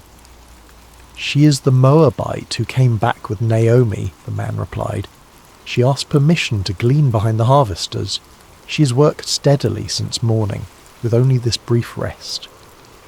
The owner, Boaz was his name, Ruth heard someone nearby whisper, approached her then. Instinctively she rose and bowed slightly, uncertain of the proper protocol but determined to show respect. "Listen, my daughter," he said, his voice gentle but firm. "Do not go to glean in another field. Stay here with my servant girls. Watch where they harvest and follow them. I have told the men not to touch you, and when you are thirsty, drink from the jars the men have filled." Ruth's surprise made her bold. She bowed lower, her voice barely audible even to herself. "Why have I found such favour in your eyes that you notice me, a foreigner?" Boaz's answer was unexpected in its thoughtfulness. "I have been told all that you have done for your mother-in-law since your husband's death, how you left your father and mother and your homeland to come to a people you did not know before. May Yahweh repay you for what you have done. May you be richly rewarded by the God of Israel, under whose wings you have come to take refuge." His words washed over Ruth like cool water on a parched day. For so long she'd been defined by what she had lost: husband, homeland, security. Now, for the first time, someone saw what she'd chosen, what she had given, what she had become. "You have put me at ease, my lord," she said, her voice steadier now. "You have spoken kindly to your servant, though I do not have the standing of one of your servant girls." When the meal break came, Boaz himself invited her to share bread with the harvesters. He handed her roasted grain, more than she could eat, and she saved some for Naomi. Throughout the afternoon, Ruth noticed that the harvesters seemed to be dropping more grain than seemed accidental. Once she caught the foreman's eye as he instructed a worker to deliberately leave a small bundle behind. He looked away quickly, but not before she glimpsed something like approval in his gaze. When evening came and Ruth gathered her gleaning, an effort of barley, far more than she had dared hope for, she felt something she had not expected to feel again: the quiet satisfaction of provision, of having enough for tomorrow. As she walked back toward Bethlehem, the setting sun painting the limestone buildings in shades of amber and rose, Ruth carried not just barley, but something weightier: the knowledge that in this strange new land, under the wings of a God she was still coming to know, she had been seen. Not as Naomi's burden, not as an unwelcome foreigner, but as someone worthy of kindness, and in the shadow of that kindness small seeds of possibility had begun to stir in the soil of her heart. The soft glow of oil lamps pushed back the evening darkness as Ruth entered the small dwelling she shared with Naomi. Her mother-in-law sat in the dimness, her hands, once strong and capable, now resting idle in her lap, testament to a weariness that went beyond physical exhaustion. "Is that you, my daughter?" Naomi called, her voice brightening slightly. "It is," Ruth answered, setting down her bundle with a soft thud. The sound seemed to fill the small space with promise. Naomi leaned forward, her eyes widening as Ruth opened the cloth to reveal the day's gleaning, golden barley catching the lamplight like treasure. "Where did you glean today?" she asked, running her fingers through the grain with wonder. "Blessed be the one who took notice of you." Ruth began to prepare a portion of the grain for their evening meal as she recounted the day's events, the field, the unexpected kindness, the owner who had spoken to her with respect rather than suspicion. "The man's name was Boaz," she finished, watching as something flickered across Naomi's face. Recognition, then a sudden animation that had been absent for so long. "Boaz!" Naomi exclaimed, her voice stronger than Ruth had heard it in months. "That man is a relative of ours, one of our guardian redeemers." "Guardian redeemer?" Ruth echoed, unfamiliar with the term. Naomi's eyes held a spark now, like embers rekindling. "In our laws, in our customs, a guardian redeemer is a relative who has the responsibility to protect the interests of the needy members of the extended family, to redeem property that has been sold in times of hardship, to continue the family line." Her voice trailed off, her thoughts clearly racing ahead of her words. "The Lord has not stopped showing his kindness," Naomi whispered, almost to herself. "That man is one of our closest relatives." As they ate their simple meal of roasted grain and water, Ruth noticed that Naomi ate with more appetite than she had shown since their return to Bethlehem. Occasionally, the older woman would pause, her head tilted slightly as if listening to distant music only she could hear. The barley harvest continued, and Ruth returned to Boaz's fields each day. True to his word, she was protected, provided for, included in the shared meals.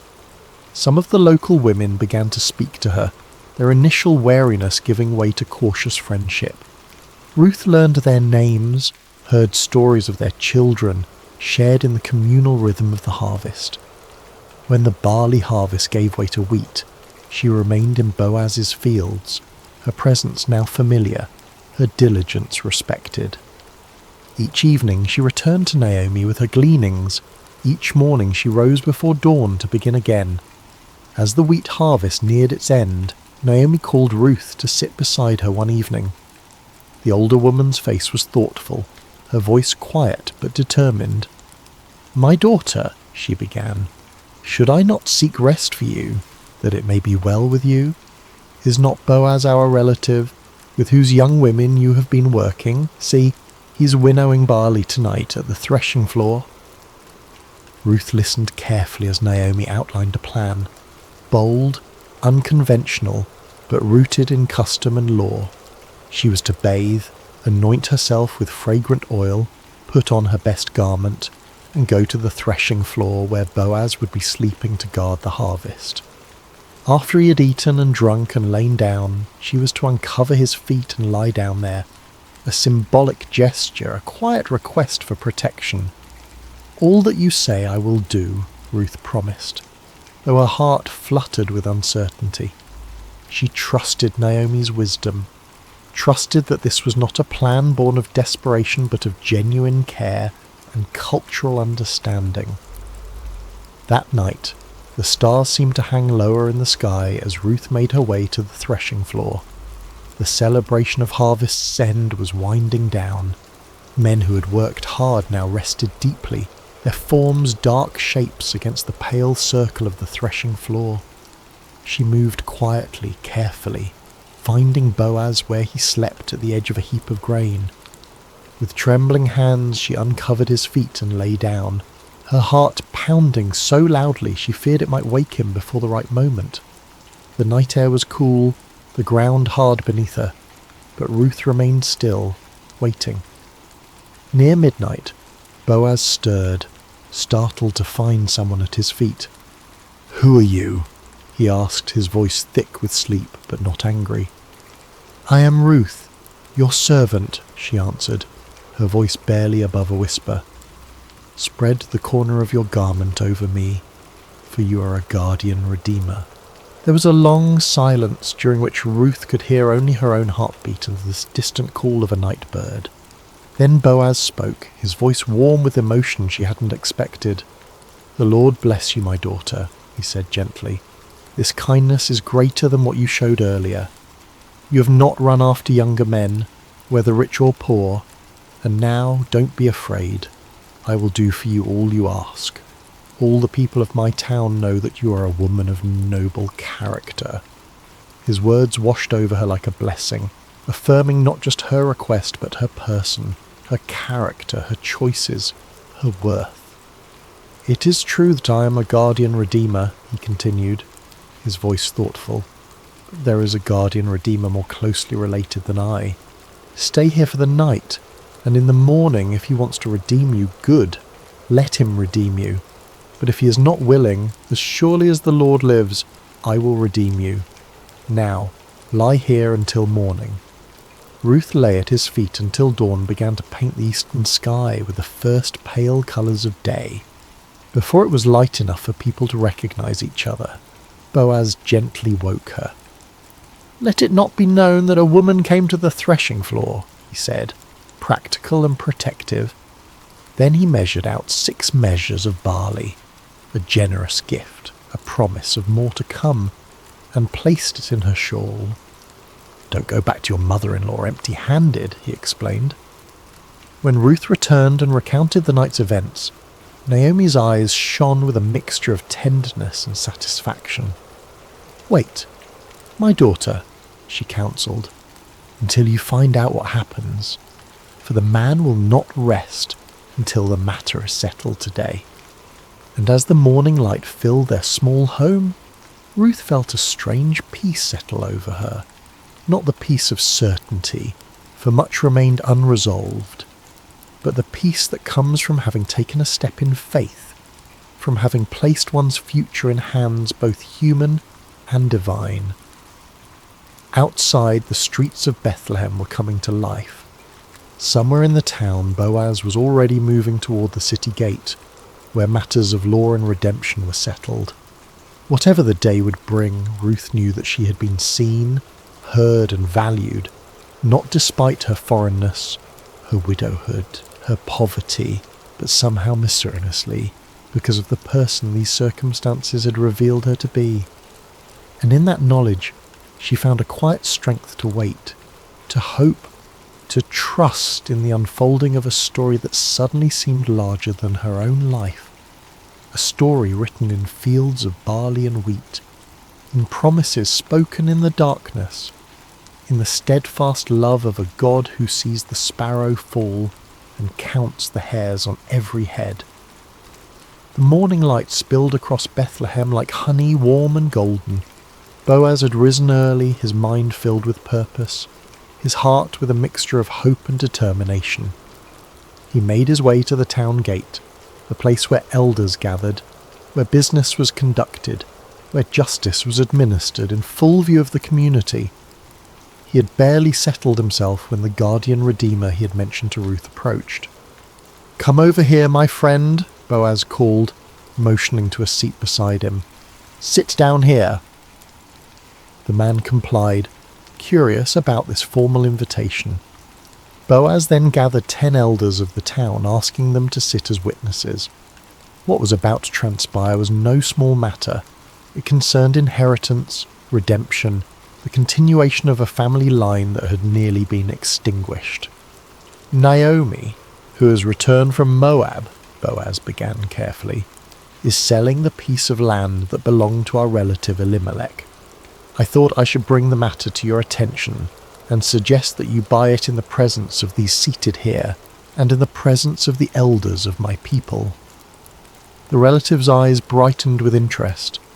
Land was wealth, security, legacy. "I will redeem it," he said promptly. But Boaz was not finished. His next words were measured, precise, laying out the full implications of redemption. "On the day you buy the land from Naomi, you also acquire Ruth the Moabite, the dead man's widow, in order to maintain the name of the dead with his property." The relative's expression shifted. To redeem the land was one thing, a sound investment, but to marry Ruth meant dividing his own inheritance. complicating his family line, his enthusiasm visibly cooled. "Then I cannot redeem it," he said. "Because I might endanger my own estate. You redeem it yourself. I cannot do it." To formalise the transaction, the man removed his sandal, an ancient custom signifying the transfer of redemption rights. "Buy it yourself," he said, handing the sandal to Boaz. Boaz turned to the elders and all the people gathered at the gate. "Today you are witnesses," he declared, his voice carrying across the morning stillness, "that I have bought from Naomi all the property of Elimelech, Kilion, and Mahlon. I have also acquired Ruth the Moabite, Mahlon's widow, as my wife, in order to maintain the name of the dead with his property, so that his name will not disappear from among his family or from his hometown." The elders and all at the gate responded with one voice, "We are witnesses. May the Lord make the woman who is coming into your home like Rachel and Leah, who together built up the family of Israel. May you have standing in Ephrathah and be famous in Bethlehem. Through the offspring the Lord gives you by this young woman, may your family be like that of Perez, whom Tamar bore to Dia." Their blessing echoed against the stone walls of Bethlehem, a public proclamation of hope and expectation. In that moment, among witnesses and with proper legal procedure, Ruth's journey from widow to wife, from foreigner to family, from gleaner to landowner was complete. When Boaz returned to tell Ruth what had transpired, he found her helping Naomi prepare the midday meal, her movements graceful despite the humble task. At the sight of him in the doorway, both women paused, their eyes questioning. "It is done," he said simply. "All that I promised has been accomplished." Ruth's marriage to Boaz was celebrated with the quiet joy of those who have known sorrow and found unexpected sweetness on the other side. Naomi, who had returned to Bethlehem empty, now found herself part of a home filled with new beginnings. The seasons turned, bringing change to the land and to the small family. When Ruth's time came to deliver her first child, the women of Bethlehem gathered around her. The same women who had once whispered about the foreign daughter-in-law, now offering support and wisdom as she laboured. The child was a son, strong and healthy. They placed him in Naomi's arms, this woman who had lost both husband and sons, who had called herself bitter and empty. Now, as she cradled her grandson, the women of Bethlehem blessed her. "Praise be to the Lord, who this day has not left you without a guardian redeemer. May he become famous throughout Israel. He will renew your life and sustain you in your old age. For your daughter-in-law, who loves you, and who is better to you than 7 sons, has given him birth." They named the child Obed, which means serving or worshipping, a name that spoke of gratitude, of recognition that this child was not just the continuation of a family line, but a gift from a God who sees the end from the beginning. What none of them could know, as they celebrated the birth with bread and wine and laughter, was that this child, Obed, would one day be the grandfather of David, the shepherd boy who would become Israel's greatest king. And from David's line, centuries later, would come the Messiah, the ultimate Redeemer, whose story of love and sacrifice would echo Ruth's loyalty and Boaz's redemption on a cosmic scale. As Boaz watched Ruth with their son, he marvelled at the intricate weaving of their lives, how sorrow had led to joy, how loss had opened the door to finding, how endings had become beginnings. He thought of the day he had first noticed Ruth in his fields, her quiet dignity as she gleaned among the sheaves. How could he have known then what this foreign woman would come to mean not only to him, but to the future of his people? In the soft twilight of their home, with Naomi singing gentle lullabies to Obed and Ruth's hand warm in his own, Boaz understood that some harvests are gathered not in fields of grain, but in the human heart, in acts of kindness, songness, in choices of loyalty, in the courage to begin again when all seems lost. Outside their window, the hills of Bethlehem were turning purple with evening shadows. Somewhere in those hills, Shepherds watched their flocks.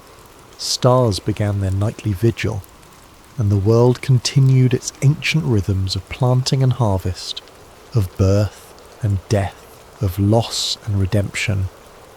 But within this one small home, within these few beating hearts, a miracle had occurred.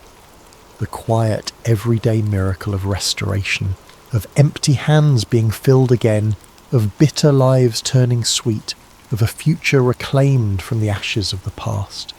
And as night fell over Bethlehem, as oil lamps were lit and evening prayers whispered, as the infant Obed drifted into sleep secure in the knowledge of being utterly loved, the story of Ruth and Boaz, of faithful love and kindness reciprocated, became another golden thread in the tapestry of faith that would one day welcome the world's Redeemer.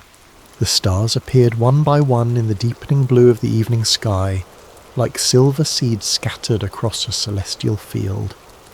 In homes throughout Bethlehem, oil lamps cast their gentle glow against limestone walls, and families gathered for evening meals, for prayers, for the sharing of the day's small victories and concerns.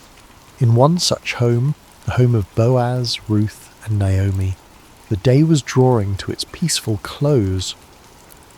Little Obed, now a toddler with his father's strong build and his mother's gentle eyes, had been tucked into bed after a story from his grandmother Naomi. His breathing had deepened into the steady rhythm of childhood sleep, innocent and complete. Ruth sat in the courtyard, her fingers working methodically at a loom, creating fabric for their household.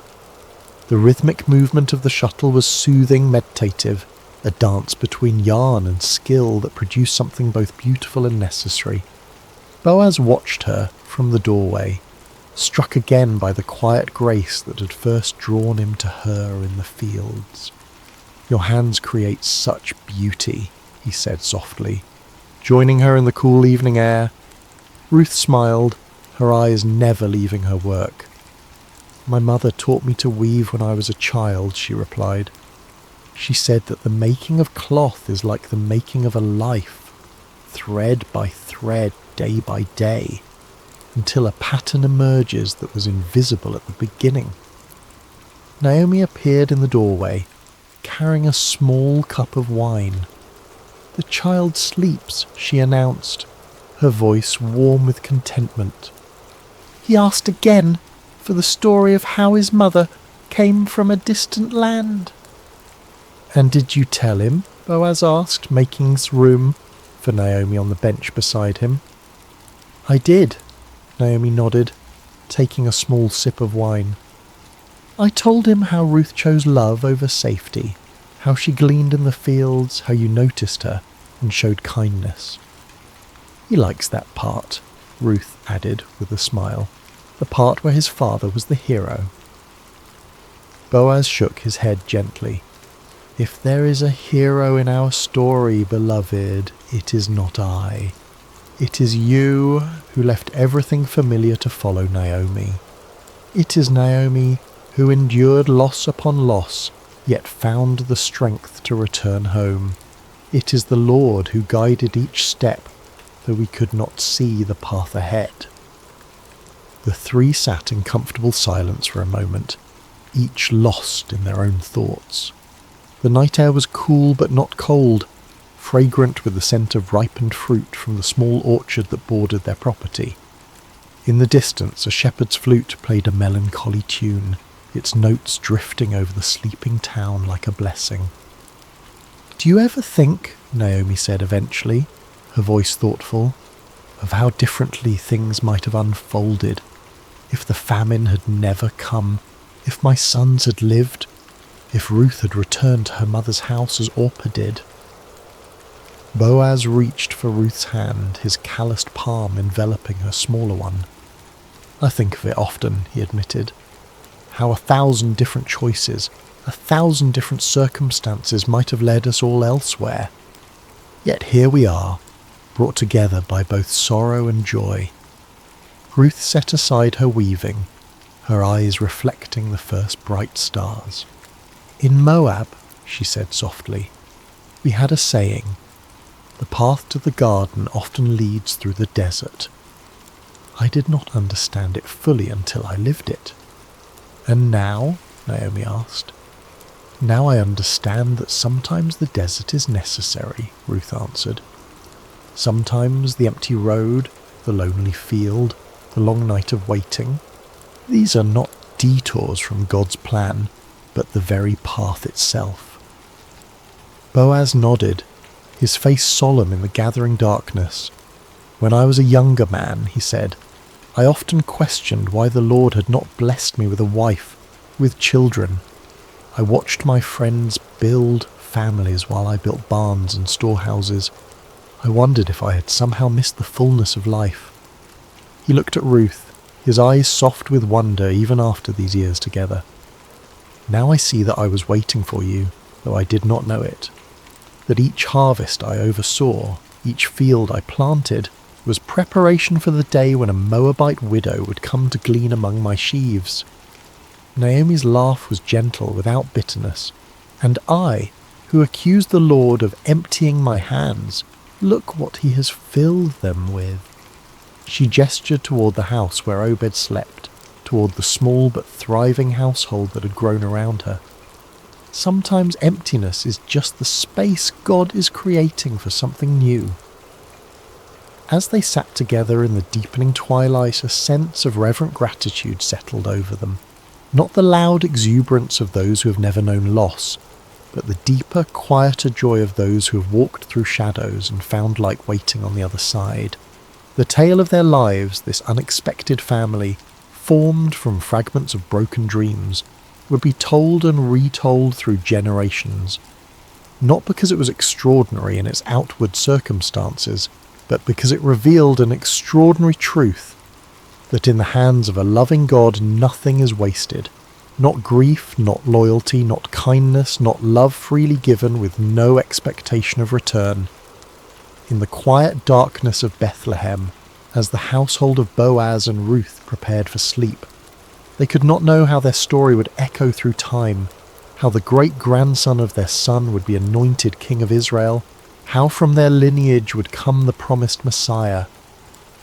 They knew only this, that the God who had led them through famine and loss, through foreign fields and threshing floors, through legal proceedings and new beginnings. Hello, dear friend, and welcome to Sacred Slumber. Before we begin tonight's story, I'd love to know, how has your day been? Whether you're listening to this in the quiet hours of evening, perhaps as the sun sets wherever you are in the world, or if it's late at night and you're ready to rest, I hope you'll find peace in the story we're about to share together. Are you listening from a cosy bedroom in America, perhaps from a small town in England, or maybe from somewhere across the vast expanses of Australia or Canada? Wherever you are, whatever time zone cradles you tonight, you're welcome here. If this is your first time with Sacred Slumber, I invite you to subscribe, so these stories can accompany you through many peaceful nights ahead. Now, let's settle in together and journey back to an ancient time, to a small town called Zarephath, where a miracle unfolded that would echo through the ages. The sun blazed mercilessly over the land of Israel, its rays beating down upon cracked earth and withered fields. For 3 long years, not a single drop of rain had fallen from the brass-coloured sky.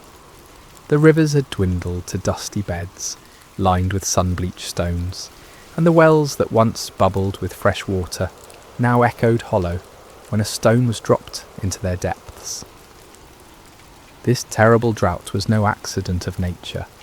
It was the judgment of the Almighty God upon a nation that had turned away from him. King Ahab, weak and easily swayed, had married the pagan princess Jezebel, and together they had led Israel into the worship of false gods, Baal, the supposed god of rain and fertility, and Asherah, the goddess of the sea. Golden calves and wooden idols dotted the landscape, where altars to the true God once stood. Into this spiritual darkness had stepped a man unlike any other, Elijah the Tishbite, a prophet wrapped in rough camel's hair. his eyes blazing with the fire of divine purpose. He had confronted King Ahab with words that still rang in the air. "As the Lord God of Israel lives, before whom I stand, there shall not be dew nor rain these years, except at my word." For months after delivering this pronouncement, Elijah had hidden by the brook Cherith, east of the Jordan River. There in that secret place, ravens, those dark messengers of the wilderness, brought him bread and meat each morning and evening, while he drank from the brook's clear waters. It was a time of solitude and communion with God, but even this sanctuary could not last forever. Day by day, Elijah watched the brook grow shallower. The musical babbling that had once lulled him to sleep grew quieter until it was barely a whisper.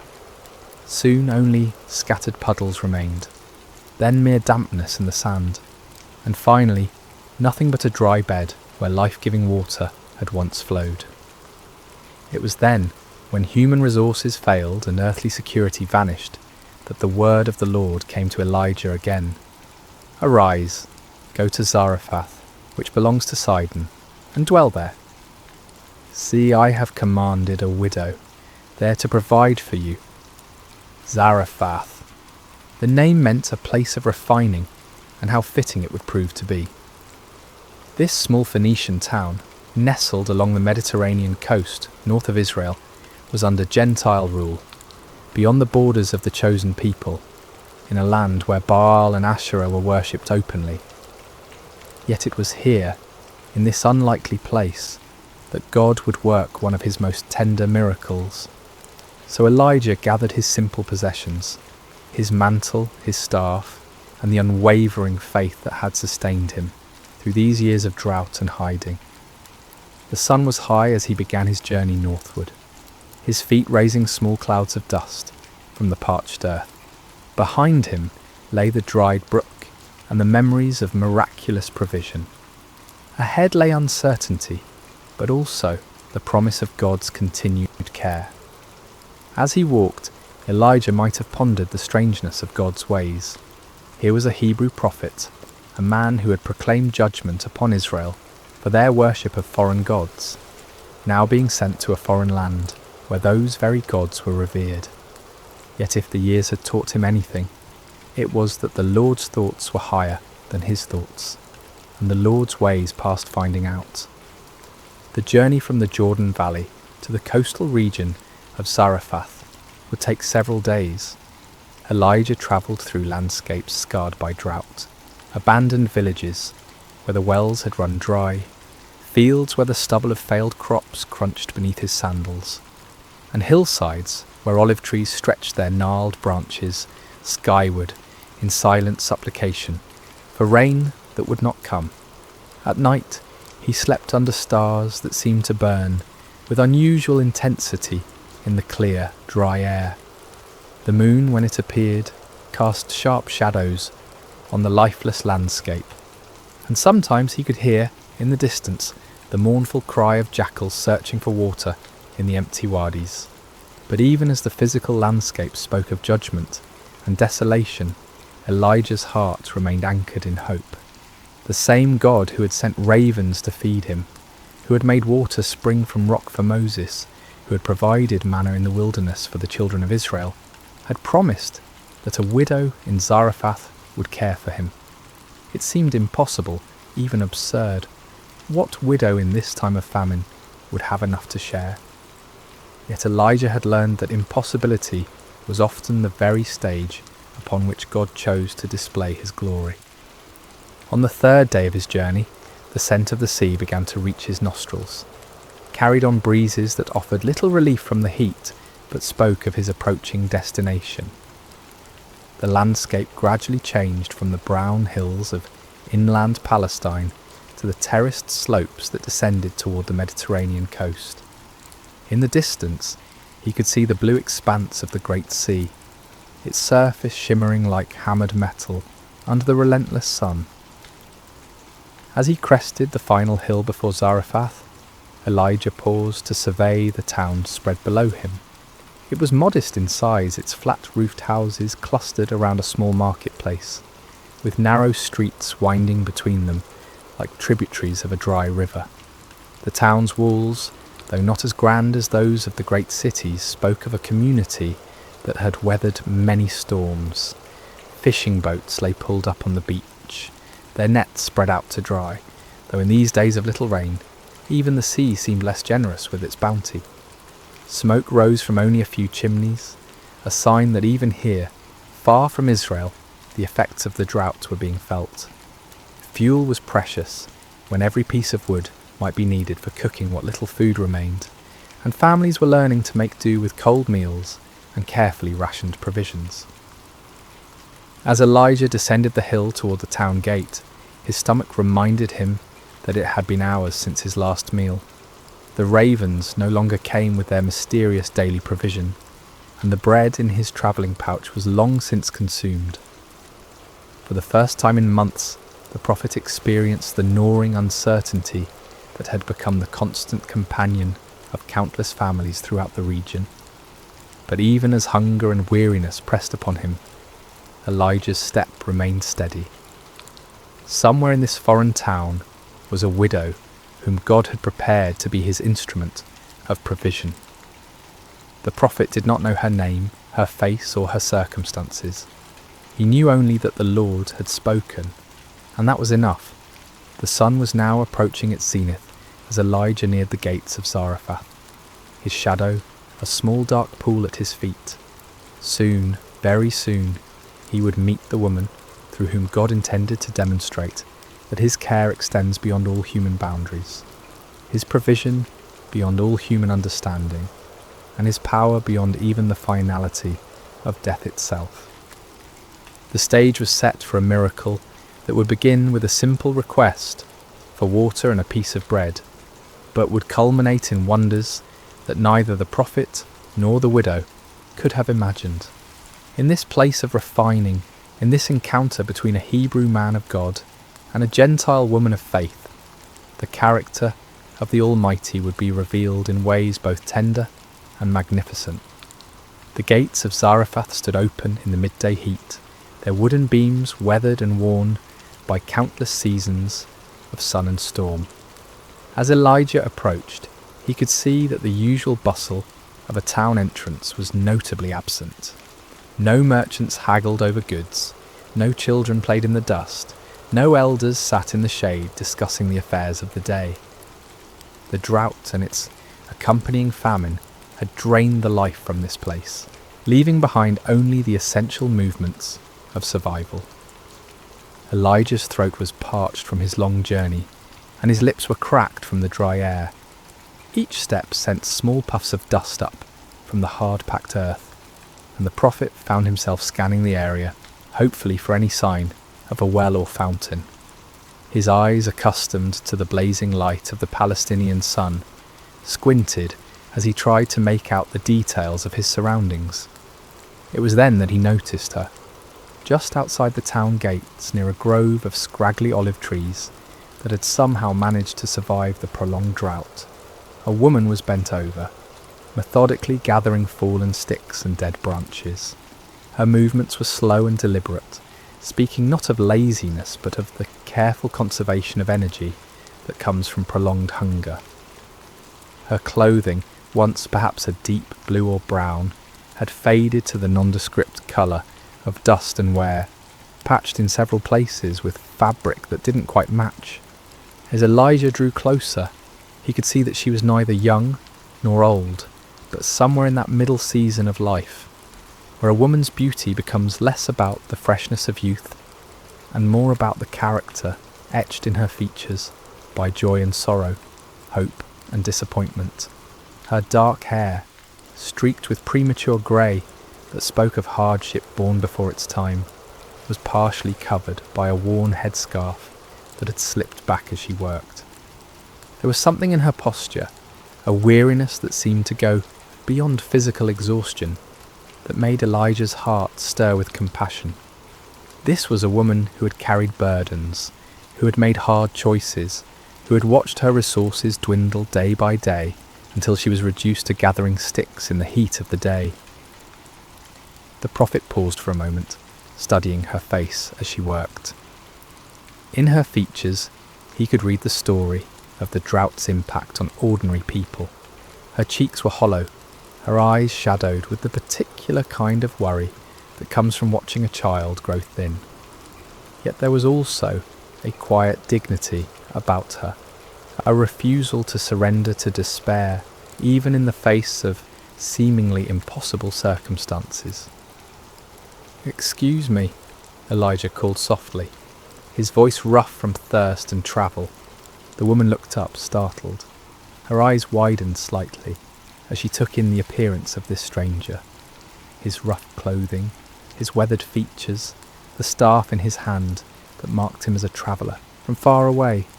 In her gaze, Elijah could see the wariness that had become second nature to people in these hard times. Strangers might bring news, trade, or help, but they might also bring additional mouths to feed when food was already desperately scarce. "Please," Elijah continued, his manner gentle and respectful, "could you bring me a little water in a cup, that I may drink?" The request hung in the air between them. Water, in this time of drought, was precious beyond measure. Every drop had to be carried from wells that were increasingly distant and depleted. Yet something in the prophet's manner, perhaps the genuine need in his voice, or the courtesy with which he had made his request, caused the woman to hesitate rather than refuse outright. She studied his face for a long moment, as if trying to read his character in his features. What she saw there must have reassured her, for she slowly straightened, her bundle of sticks still clutched in her arms. "I will bring you water," she said simply, her voice carrying the accent of this coastal region, but also a warmth that suggested a heart not yet hardened by suffering. As she turned toward the town, Elijah felt a stirring of gratitude. Here, in this foreign place, this Gentile woman was willing to share her precious water with a Hebrew stranger. It was a small act of kindness, but in a world grown harsh with want, small kindnesses took on the weight of great acts of mercy. But the Lord had sent him here for more than water, and Elijah knew that his true test and hers was yet to come. "Wait," he called gently, as she began to walk away, "and please bring me a morsel of bread in your hand."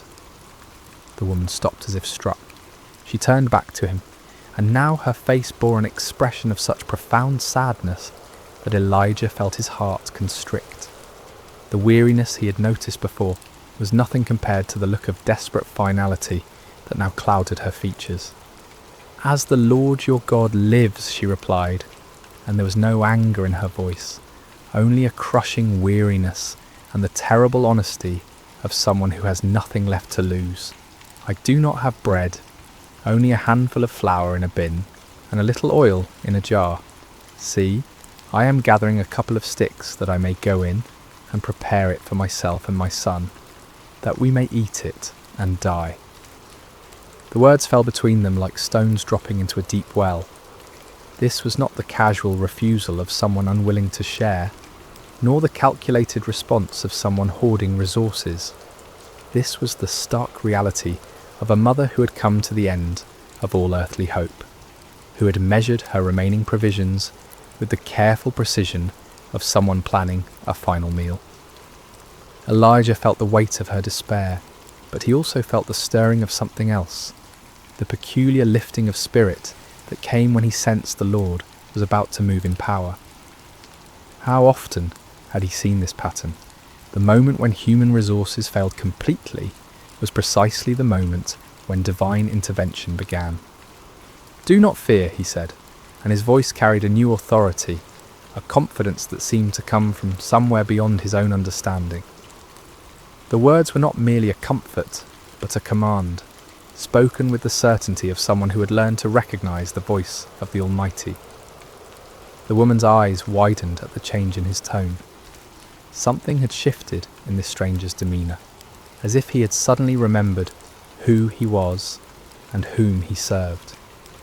"Go and do as you have said," Elijah continued, "but make me a small cake from it first and bring it to me, and afterward Make some for yourself and your son." The request seemed almost cruel in its audacity. Here was a woman who had just confessed that she and her child were preparing to eat their last meal before death, and this stranger was asking her to give him the first portion. By any human standard of fairness or compassion, the request was outrageous, but Elijah was not speaking from human wisdom now. He was speaking as one who had learned to see beyond the visible, to understand that sometimes the pathway to blessing required actions that seemed to defy common sense. "For thus says the Lord God of Israel," he proclaimed, and now his voice carried the full weight of prophetic authority. "The bin of flour shall not be used up, nor shall the jar of oil run dry, until the day the Lord sends rain on the earth." The promise hung in the air between them, like a bridge spanning an impossible chasm. On one side stood the widow's desperate reality, empty bins, empty jars, and the approaching spectre of death. On the other side stood the word of a God she barely knew, spoken through a stranger whose only credentials were the conviction in his voice and the authority with which he spoke. The woman stared at him, her mind undoubtedly racing. Everything in her experience told her that flour and oil, once consumed, were gone forever. Everything she had learned about the world spoke against the possibility of vessels that never emptied, of resources that renewed themselves. She had no reason to trust this foreigner, no evidence that his God was any more real or powerful than the gods her neighbours worshipped. Yet something in his eyes, something in the absolute certainty with which he had spoken, gave her pause. She had lived long enough to recognise truth when she heard it, even when that truth seemed to contradict everything she thought she knew about the world. The choice before her was stark and simple, yet it carried implications that reached far beyond the immediate moment. She could refuse, clinging to what little she had, and eat her final meal with her son in the privacy of her own home. Or she could trust stepping out in faith toward a promise that seemed too wonderful to believe, risking the immediate needs of her child on the word of a stranger's God. As she stood there in the dusty street of Zarephath, with her bundle of sticks still clutched in her arms, and the prophet's words echoing in her mind, the widow found herself at one of those crossroads that define a life. Her next decision would determine not only whether she and her son lived or died, but whether they would become part of a story that would be told for generations to come. A story of faith rewarded, of divine provision, and of the God who sees beyond the boundaries that divide nations and peoples. The sun beat down upon them both as she weighed her choice, but in that moment of decision, neither the heat nor the hunger nor the desperate circumstances seemed to matter. All that mattered was whether she would choose to believe that the impossible might, just possibly, be true. The widow stood motionless for what seemed like an eternity, though in reality it was perhaps only the span of a few heartbeats. In that suspended moment, the entire universe seemed to be waiting for her decision. The very air around them felt charged with possibility, as if creation itself was holding its breath to see whether faith would triumph over fear, whether hope would overcome the stark mathematics of survival. Elijah watched her face carefully, seeing the battle that raged within her soul. He had delivered the word of the Lord as he had been commanded, but now the choice was hers alone to make. The prophet knew from long experience that God's miracles often hinged not on human understanding, but on human obedience, not on the ability to see how a promise might be fulfilled, but on the willingness to act as if it already had been. The woman's eyes moved from Elijah's face to the bundle of sticks in her arms, then toward the town gates where her small home awaited, where her son was undoubtedly waiting for her return, probably listening for the sound of her footsteps that would signal the beginning of their final meal together. She thought of his thin face, his two bright eyes that spoke of a child who had learned too young what it meant to be hungry, and her heart clenched with the fierce protectiveness of motherhood.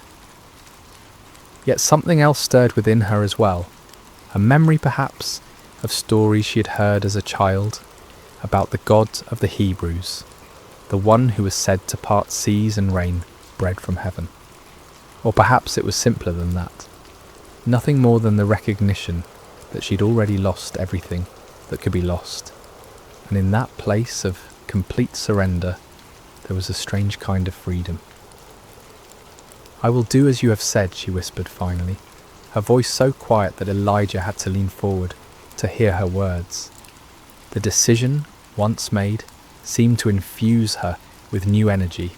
She straightened her shoulders, adjusted her grip on the bundle of sticks, and began walking toward the town gates with a purpose that had been absent from her movements before. Elijah followed at a respectful distance, marvelling at the courage it must have taken for her to choose trust over terror, faith over the apparent facts of her situation. The narrow streets of Zarephath were largely empty in the heat of midday, but the few people they encountered looked at the odd pair with curiosity.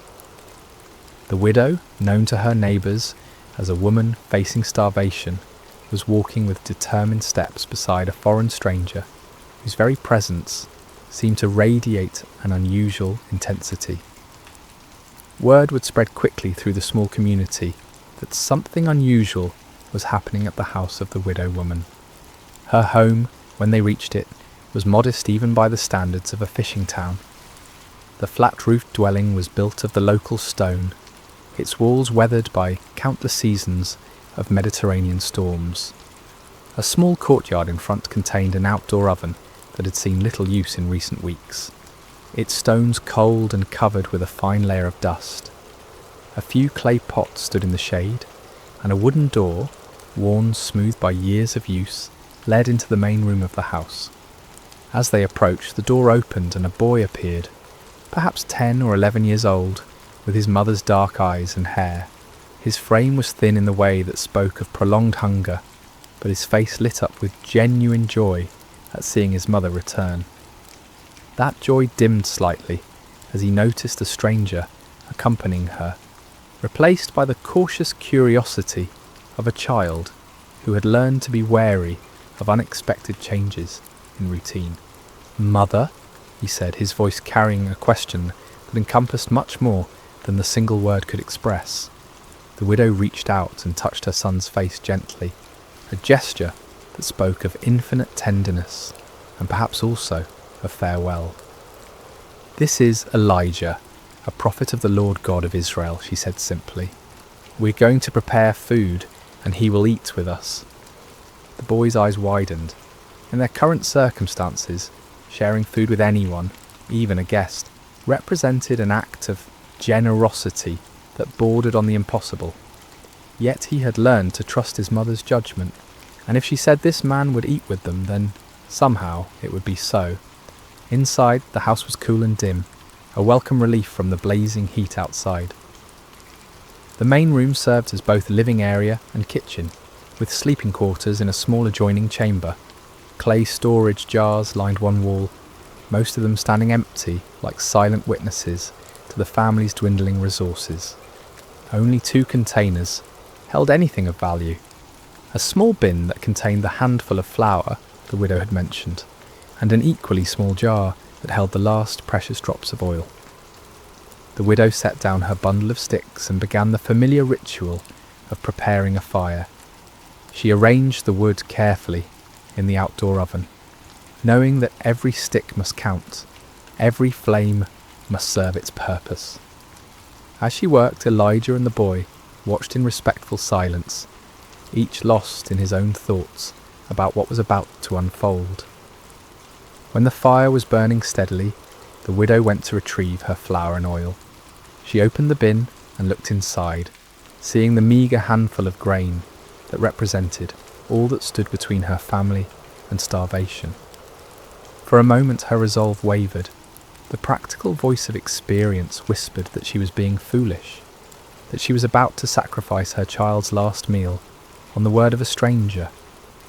But then she remembered the authority in Elijah's voice when he had spoken his promise, the absolute certainty that had rung in his words like a bell struck in a clear mountain air. She had heard many people speak in her lifetime, merchants making promises they wouldn't keep, neighbours offering help they couldn't deliver, officials making proclamations that meant nothing. This had been different. This had carried the weight of truth spoken by someone who knew the one who held the universe in his hands. With steady hands, she measured out the flour, not all of it, but enough to make a small loaf, as Elijah had requested. She added the precious oil, drop by careful drop, then water from their dwindling supply. As she kneaded the dough, she found herself praying to the God of Israel, a God she knew only by reputation, but whom she was now trusting with everything she held dear. The bread baked quickly in the hot oven, filling the small courtyard with an aroma that made all their mouths water and their stomachs clench with longing. When it was finished, golden brown and still steaming, the widow placed it on a wooden plate and carried it to where Elijah sat waiting.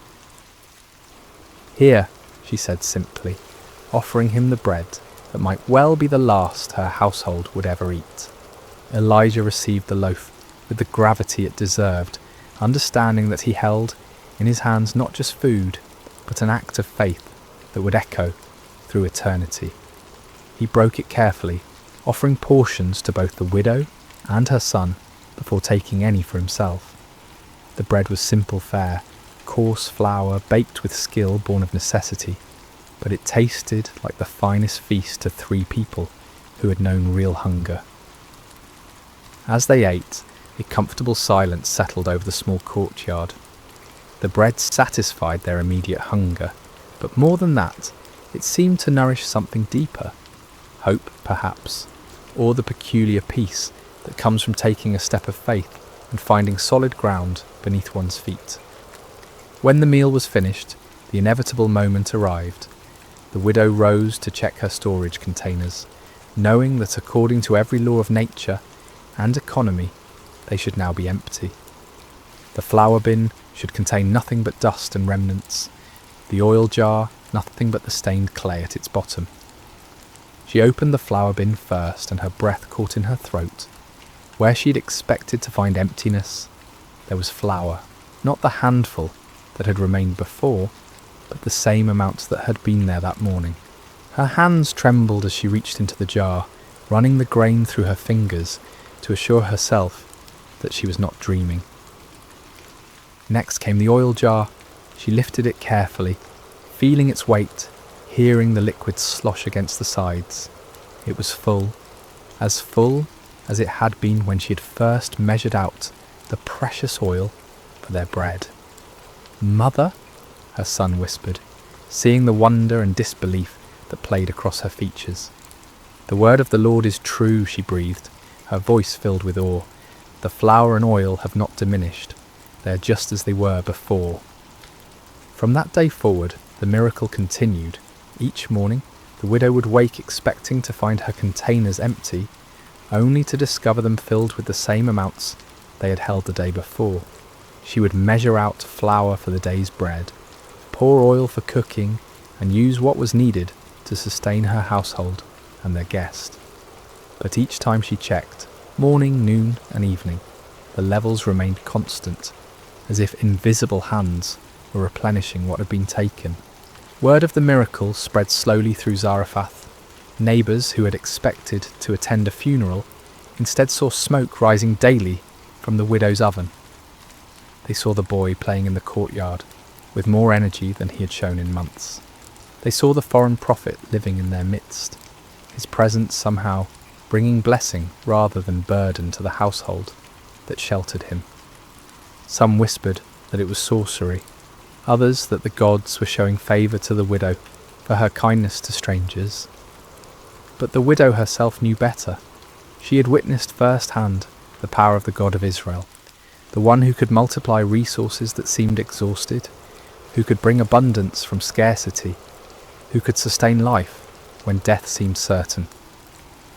As weeks turned into months, the relationship between the widow, her son, and Elijah deepened into something like family. The prophet helped with daily tasks, told stories of his journeys and the wonders he had witnessed, and taught them both about the nature and character of the God he served.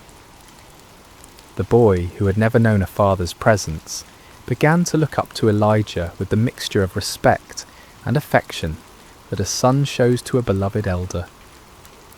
For his part, Elijah found in this simple household something he had rarely experienced in his years of prophetic ministry, the warmth of ordinary human fellowship.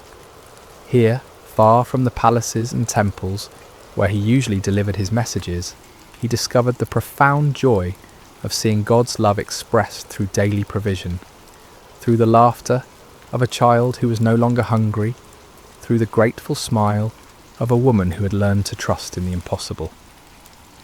The jar and jug that never emptied became more than just a miracle of physical provision.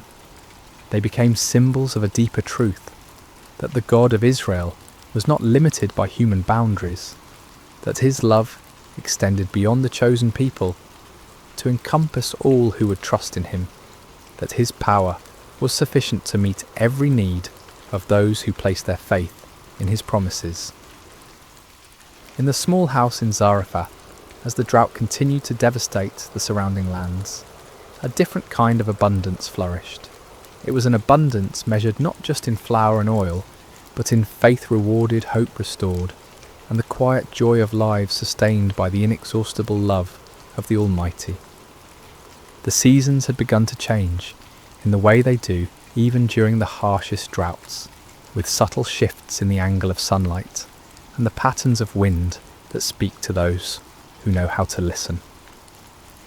Elijah had now been living in the widow's household for many months, and what had begun as a desperate act of faith had settled into a rhythm of daily miracle. Each morning brought the same wonder, jars that should have been empty filled with provision, hope renewed with the rising of the sun. The boy had grown stronger during this time, his cheeks regaining some of their childhood roundness, his eyes bright with the vitality that comes from adequate nourishment. He had become Elijah's shadow, an eager student, hanging on every word the prophet spoke about the wonders of God, helping with small tasks around the house, and bringing a lightness to their days that reminded all of them what joy looked like. His laughter had become one of the most precious sounds in that small courtyard, pure and musical, the kind of laughter that makes adults remember what it felt like to see the world as a place of infinite possibility. When he played with the wooden toys he had carved under Elijah's guidance, when he helped his mother tend their small herb garden, when he sat listening to stories of lions' dens and burning bushes, the boy radiated the particular happiness of a child who knows he is loved and secure. The widow, too, had blossomed during these months of miraculous provision. The constant worry that had carved lines around her eyes had softened, replaced by a quiet confidence that spoke of faith tested and proven true. She had learned to trust not just in the daily renewal of flour and oil, but in the character of the God who provided them. Her relationship with Elijah had evolved from desperate gratitude to genuine friendship, seasoned with the deep respect she held for his calling and his God. In the evenings, when the heat of the day had passed, the three of them would often sit together in the courtyard, watching the stars emerge in the clear sky.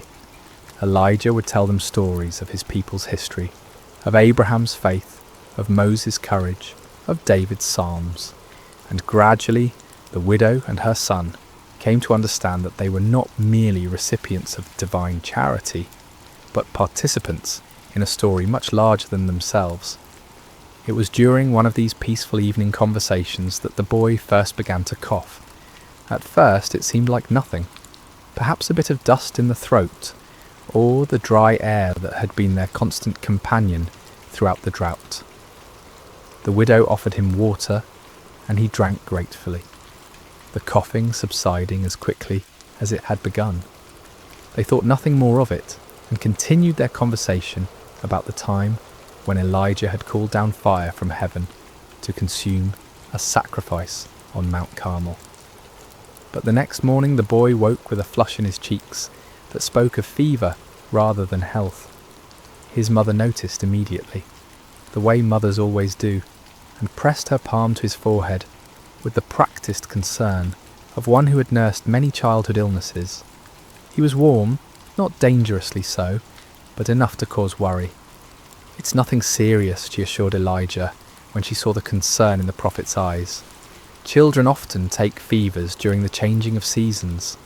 I have herbs that will help, and with rest he'll be well in a few days." Elijah nodded, but something in his spirit was troubled. He had learned over his years of walking with God to pay attention to such stirrings, even when they seemed to contradict the evidence of his natural senses. Still, he kept his concerns to himself, and joined the widow in tending to the boy with all the skill and care they could muster. For 2 days the illness seemed manageable. The boy remained in bed, accepting the herbal teas his mother prepared, sleeping more than usual, but still able to sit up and take some nourishment. His fever rose and fell in the typical pattern of childhood ailments, and there were moments when he seemed almost his normal self, asking Elijah to tell him again about the ravens that had brought bread and meat to the brook Cherith. But on the 3rd morning, something changed. The boy's breathing became laboured, and his fever spiked higher than before. His eyes, when he managed to open them, seemed to look through rather than at the people who bent over him with growing concern. The flush in his cheeks deepened to an alarming red, and his small body trembled with chills that no amount of blankets could warm. The widow worked with desperate efficiency, trying every remedy she knew. She brewed stronger teas from the herbs that had always worked before, applied cool cloths to bring down the fever, and held her son close when the chills made him shake uncontrollably. But despite all her efforts, his condition continued to deteriorate. Elijah found himself in a terrible position. He was a prophet, accustomed to speaking with divine authority about the will of God, yet here he felt helpless in the face of a child suffering. He prayed earnestly, seeking guidance, seeking healing, seeking any word from the Lord about what was happening and why. But the heavens seemed silent, offering no immediate answer to his urgent petitions. By the 4th day, the boy could barely keep his eyes open. His breathing had become so shallow that both his mother and Elijah found themselves leaning close, just to assure themselves that he was still alive. The widow had not slept in 2 nights, maintaining a constant vigil beside her son's bed, and the strain was beginning to show in every line of her face. "Perhaps," she said to Elijah, during one of the boy's brief periods of peaceful sleep, "perhaps we should send for the physician from the next town. I know we have little to pay him with, but surely—" "The physicians have no more power over this illness than we do," Elijah replied gently. "This is not a sickness that earthly medicine can cure." The words hung between them, carrying implications that neither wanted to fully acknowledge. If earthly medicine could not help, if the herbs and treatments that had always worked before were proving useless, then they were facing something beyond the normal course of illness and recovery. They were facing the possibility that God might be calling this beloved child home. On the 5th morning, as the sun rose with its customary indifference to human suffering, the inevitable happened. The widow, who had dozed fitfully in her chair beside the bed, was awakened by a silence that was somehow more alarming than any sound could have been. She looked at her son and knew immediately that something fundamental had changed. His face, which had been flushed with fever, was now pale and still. His chest no longer rose and fell with the rhythm of breathing. The boy was gone. The widow's scream of anguish pierced the morning air, a sound so raw and primal that it seemed to tear through the very fabric of hope itself. She gathered her son's lifeless body into her arms, rocking back and forth as tears streamed down her face. "What have you done to me, O man of God?" she cried, turning to Elijah with eyes blazing with grief and accusation. "Have you come to bring my sin to remembrance and to kill my son?" The words struck Elijah like physical blows. Here was a woman who had trusted him, who had shared her last meal based on his promise, who had opened her home to him for months. And now, in the presence of God's prophet, her only child lay dead. Without a word, Elijah gently took the boy from his mother's arms. "Give me your son," he said quietly, and despite her grief, something in his tone made her release her hold on the child. Elijah carried the boy to the upper room where he had been staying, laying him carefully on the bed. Then he fell upon his face before God, crying out with all the passion of his prophetic calling. "O Lord my God, have you also brought tragedy on the widow with whom I lodge, by killing her son?" 3 times Elijah stretched himself upon the child, calling out each time, "O Lord my God, I pray, let this child's soul come back to him." The silence that followed seemed to stretch into eternity. Then, like the first breath of dawn, after the longest night, the boy's chest rose. His eyes fluttered open, clear and bright, and he looked up at Elijah with wonder. "Teacher?" he whispered, his voice weak but unmistakably alive. Elijah gathered the boy in his arms, his own eyes wet with tears of joy and gratitude. "Come," he said, "let us go to your mother." When the widow saw her son walking down the stairs, alive and whole, she fell to her knees. "Now by this I know that you are a man of God," she declared through her tears, "and that the word of the Lord in your mouth is the truth." The miracle at Zarephath teaches us profound truths that echo through the ages. First, we learn about faith in scarcity, how the widow trusted God's promise, even when her cupboards were bare and death seemed certain.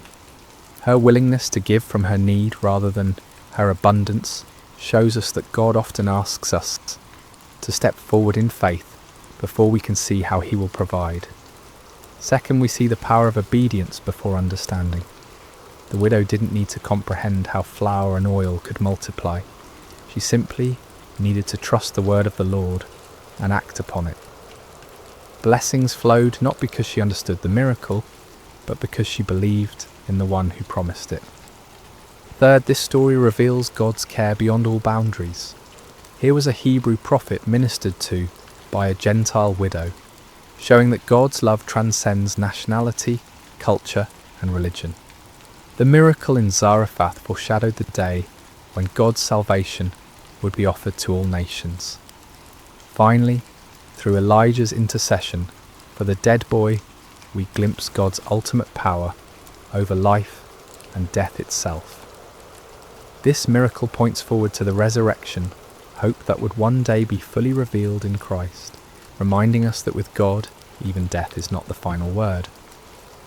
As our story draws to a close, I invite you to consider the empty jars in your own life, those places where resources seem exhausted, where hope feels depleted, where you wonder if God sees your need. The widow of Zarephath discovered that the God of impossible things delights in filling what appears empty, in multiplying what seems insufficient, in bringing life where death has reigned. Perhaps tonight, as you prepare for rest, you can release your own impossibilities into his capable hands. Trust that the same God who filled flour jars and oil vessels in ancient Zarephath is still working miracles today, sometimes dramatic and visible, sometimes quiet and hidden, but always rooted in his unchanging love for his children. The sun has set over that ancient town by the sea, and a gentle breeze stirs the olive trees, where a widow once gathered sticks in desperation, and found instead a destiny of faith. In that small house, the jars remained full, the boy grew strong, and 3 hearts learned to trust in the God of endless provision. May you rest tonight knowing that your own story is being written by the same loving hand, and that tomorrow's provision is already prepared by the one who never fails to keep his promises. Sleep well, dear friend, and remember, with God the jar never truly empties. And hello, dear friends, and welcome back to Sacred Slumber. Before we begin tonight's story, I hope your day has been filled with blessings and peace. Whether it's morning where you are, the quiet of afternoon, or the gentle embrace of evening, know that you are exactly where God wants you to be in this moment. I'm curious about where in this beautiful world you're listening from tonight. Are you nestled in your bed in a bustling city, or perhaps finding solace in the countryside under a canopy of stars? Wherever you are, whatever time it is for you, you are welcomed here with open arms. If this story touches your heart tonight, I encourage you to subscribe to Sacred Slumber. We gather here regularly to explore the profound truths and timeless wisdom found in God's Word, bringing comfort to weary souls and strength to troubled hearts. Your subscription helps us continue sharing these sacred stories that remind us of God's unfailing love and faithfulness. Now let us journey together to ancient Israel, to a time when kingdoms stood at crossroads, when truth was a dangerous commodity, and when one man's courage would echo through the ages. This is the story of Micaiah, the forgotten prophet who dared to stand alone. The sun blazed mercilessly over the ancient city of Samaria, its golden rays dancing across the limestone walls of King Ahab's palace. Within those walls, power brooked no opposition, and truth was often the first casualty of political ambition. It had been 3 years since the last war between Israel and Syria, 3 years of uneasy peace that sat heavy on King Ahab's shoulders like an ill-fitting crown. Ahab paced the marble floors of his throne room, his royal robes rustling with each agitated step. The king of Israel was a man consumed by his desires, a ruler who had long ago traded his soul to the altar of self-interest. His marriage to the foreign princess Jezebel had brought prosperity to his kingdom, but at a cost that would echo through generations. The worship of Baal had infiltrated the very heart of Israel, and the prophets of the Lord had been hunted, killed, or driven into hiding. Yet today something stirred within Ahab's ambitious heart. News had arrived that morning of Syrian movements near Ramoth-Gilead, a strategic city that had once belonged to Israel, but now languished under enemy control.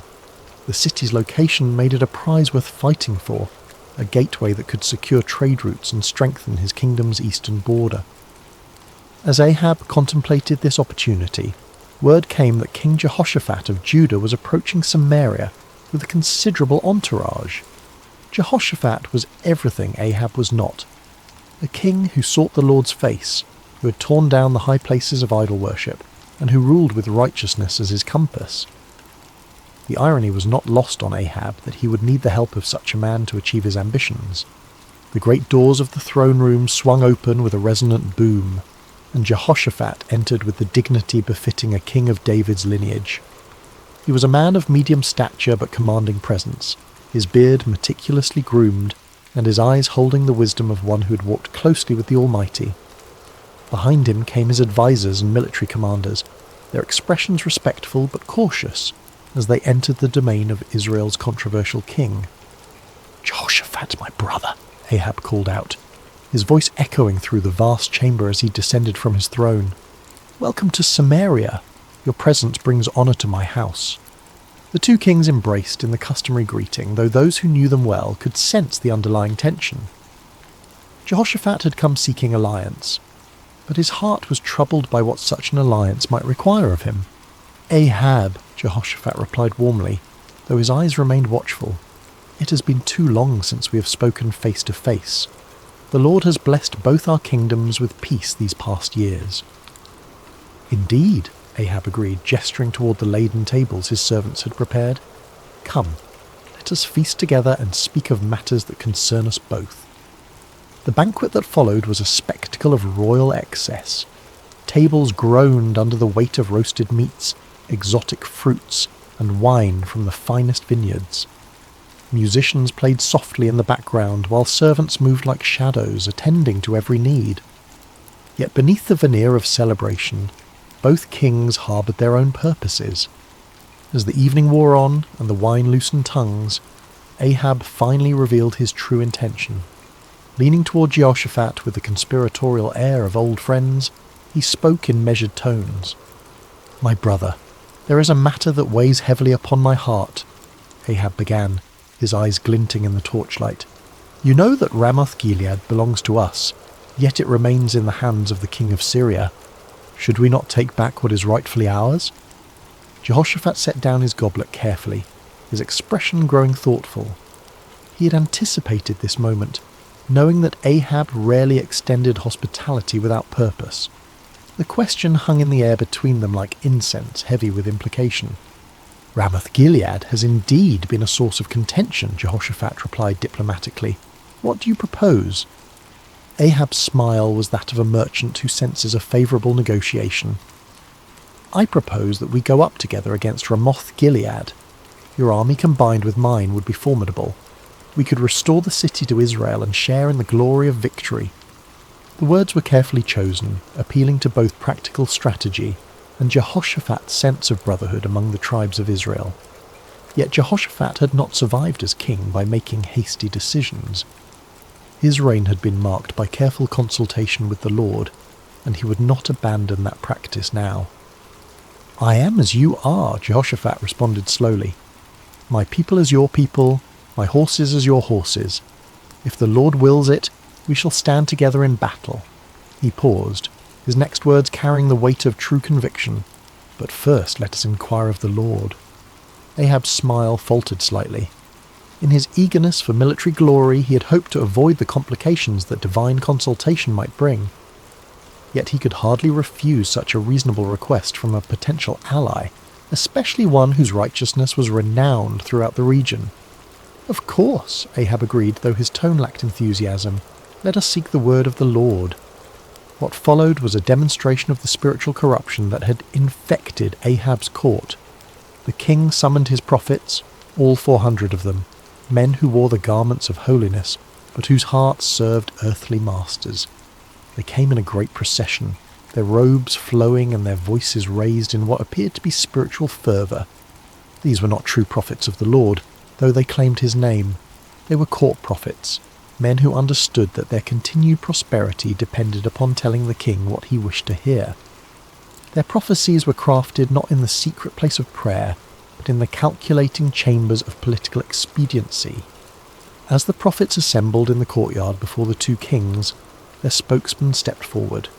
His name was Zedekiah, son of Chenaanah, a man whose pride matched his ambition, and whose hatred for true prophets would soon be revealed in violent fashion. "Hear the word of the Lord," Zedekiah proclaimed, his voice carrying across the courtyard with theatrical intensity.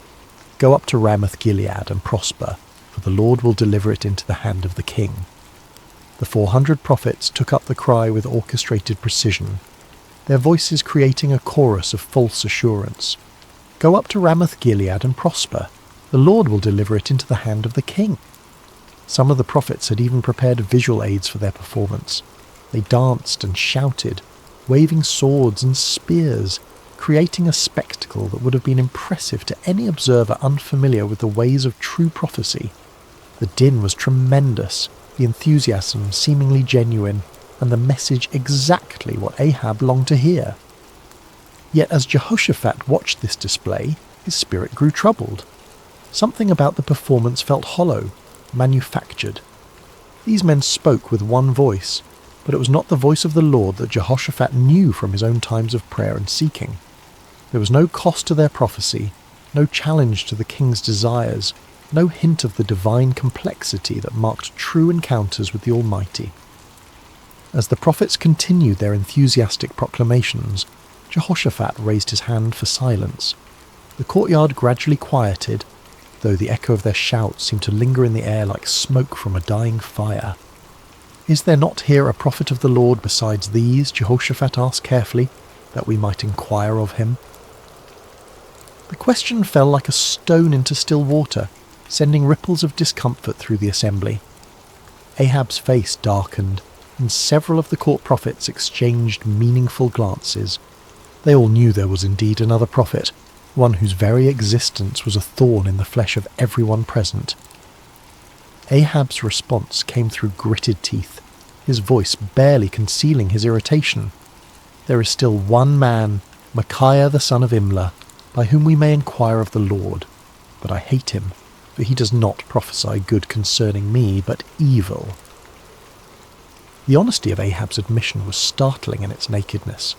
Here was a king openly declaring his hatred for a prophet based not on any moral failing or false prophecy, but simply because the man refused to tell him what he wanted to hear. It was a moment that revealed the true spiritual state of Israel's leadership. Jehoshaphat, ever the diplomat, sought to smooth over the awkward moment. "Let not the king say such things," he replied gently, though his words carried a subtle rebuke. Ahab realized he had revealed too much of his heart. With visible effort he composed himself and called for one of his officers. "Bring Micaiah the son of Imlah quickly," he commanded, though his tone suggested he would rather summon a plague upon his house. As the officer hurried away on his grim errand, the two kings settled in to wait. The 400 prophets remained in the courtyard, their earlier enthusiasm now tempered by the knowledge that their unanimous voice was about to be challenged by a single man they both feared and despised. The sun continued its relentless journey across the sky, and in the distance the sound of the officer's horse could be heard galloping toward the place where truth dwelt in isolation, where a forgotten prophet waited in the shadows of his integrity. The horse's hooves struck the dusty road with rhythmic precision as the king's officer rode toward the humble dwelling where Micaiah made his home. The prophet lived simply, far from the luxury of the royal court, in a stone house that spoke of function rather than ostentation. Here, away from the corrupting influence of political power, dwelt a man who had chosen faithfulness over favour, truth over comfort. Micaiah son of Imlah was not an imposing figure by earthly standards. Of average height and lean build, he bore the weathered appearance of one who had walked through many storms. His beard was streaked with silver, and his eyes held the deep weariness of a man who had spoken unpopular truths for too many years. Yet there was something unbreakable in his demeanour, a quality that suggested he had found his anchor in something far stronger than human approval. When the king's messenger arrived, Micaiah was in his garden, tending to the vegetables that provided much of his sustenance. The prophet lived modestly, supported by the occasional gifts of those few souls who still valued truth above comfort. He had long ago learned to find contentment in simple things, the satisfaction of honest work, the peace of prayer, and the quiet joy of communion with the Almighty. "Micaiah," the officer called out as he dismounted, "the king commands your presence immediately." The prophet looked up from his work, unsurprised. He had sensed in recent days that the Lord was preparing him for something significant. His prayers had been marked by an unusual intensity, and his dreams had been filled with visions he did not yet fully understand. "Very well," Micaiah replied simply, setting aside his tools. "Let me wash and prepare myself." As Micaiah went about the task of making himself presentable for the royal court, the officer felt compelled to share information that might save the prophet from making a costly mistake. The man had witnessed what happened to those who crossed King Ahab, and despite his loyalty to the crown, he possessed enough humanity to feel concern for this solitary figure. "Listen to me, Micaiah," the officer said, his voice dropping to a confidential tone. "The words of the prophets declare good to the king with one mouth. Let your word be like the word of one of them, and speak favourably." It was well-intentioned advice, offered by a man who understood the political realities of Ahab's court. The officer had seen the 400 prophets deliver their unanimous message of victory and prosperity. He knew that Micaiah's reputation for speaking uncomfortable truths could lead to imprisonment, exile, or worse. In his mind, he was offering the prophet a lifeline, a chance to align himself with the majority and avoid the consequences of standing alone. Micaiah paused in his preparations, considering the messenger's words. The offer was clear: conform, agree with the crowd, tell the king what he wants to hear, and enjoy the benefits of royal favour. It would be so easy, so practical, so utterly reasonable by every human measure. But as Micaiah looked into the officer's earnest face, he felt the familiar stirring of the spirit within him, that unmistakable presence that had guided him through decades of faithful service. The Lord had not called him to an easy path, but he had never failed to provide strength for the journey. "As the Lord lives," Micaiah replied with quiet dignity, "whatever the Lord says to me, that I will speak." The words hung in the air between them, a declaration of absolute commitment that left no room for compromise. The officer's face showed his disappointment and concern, but he knew better than to argue further. He had delivered his warning. What the prophet did with it was beyond his control. The journey back to Samaria was made in relative silence, the officer pondering the stubborn integrity of his passenger, while Micaiah prayed and prepared his heart for whatever lay ahead. As they approached the city, the prophet could see the banners of both Israel and Judah flying from the palace walls, confirming his suspicion that this summons involved more than a routine consultation. The palace courtyard was a scene of controlled chaos when they arrived. Servants scurried about preparing for what appeared to be an important gathering, while guards stood at attention in their finest armour. The 400 prophets were still present, clustered in small groups and speaking in hushed tones. Their earlier enthusiasm had given way to a more subdued attitude, though their confidence in their message remained unshaken. As Micaiah dismounted and followed the officer toward the throne room, he could feel the weight of many eyes upon him. Some looks were curious, others hostile, and a few held the barely concealed contempt of those who viewed his independence as a personal affront. He had grown accustomed to such reactions over the years, understanding that his very presence served as an uncomfortable reminder of the spiritual compromise that permeated the court. The great doors opened before them, revealing the opulent throne room where Kings Ahab and Jehoshaphat waited. The contrast between the two rulers was immediately apparent even to a casual observer. Ahab sat upon his throne with the restless energy of a man driven by ambition, his fingers drumming impatiently on the armrest. Jehoshaphat, seated in a chair of equal honour nearby, maintained the composed dignity of one accustomed to seeking divine guidance before making important decisions. "Ah, Micaiah," Ahab said as the prophet entered, his tone carrying forced joviality that fooled no one. "At last, our final consultant arrives." Micaiah approached the throne with measured steps, neither hurrying to show deference nor dawdling to display defiance. He had learned long ago that in the presence of earthly power, his allegiance belonged to a higher authority. When he reached the appropriate distance, he bowed respectfully but not obsequiously, acknowledging the king's position without compromising his own integrity. "You summoned me, your majesty," Micaiah said simply, his voice carrying clearly through the chamber. King Jehoshaphat studied the prophet with interest. He had heard reports of Micaiah's reputation for uncompromising honesty, and after witnessing the theatrical performance of the 400 prophets, he was eager to hear from someone who might offer a different perspective. Ahab leaned forward on his throne, his eyes fixed on the solitary figure before him. "Micaiah, shall we go to war against Ramoth-Gilead, or shall we refrain?" It was the same question that had been posed to the 400 prophets, the same inquiry that had produced such enthusiastic unanimity. Now it fell upon the shoulders of one man who stood alone, without allies or supporters, facing the combined expectation of two kings and their assembled courts. The moment stretched taut with anticipation. Everyone present understood that they were witnessing something significant, though few could have predicted the drama that was about to unfold.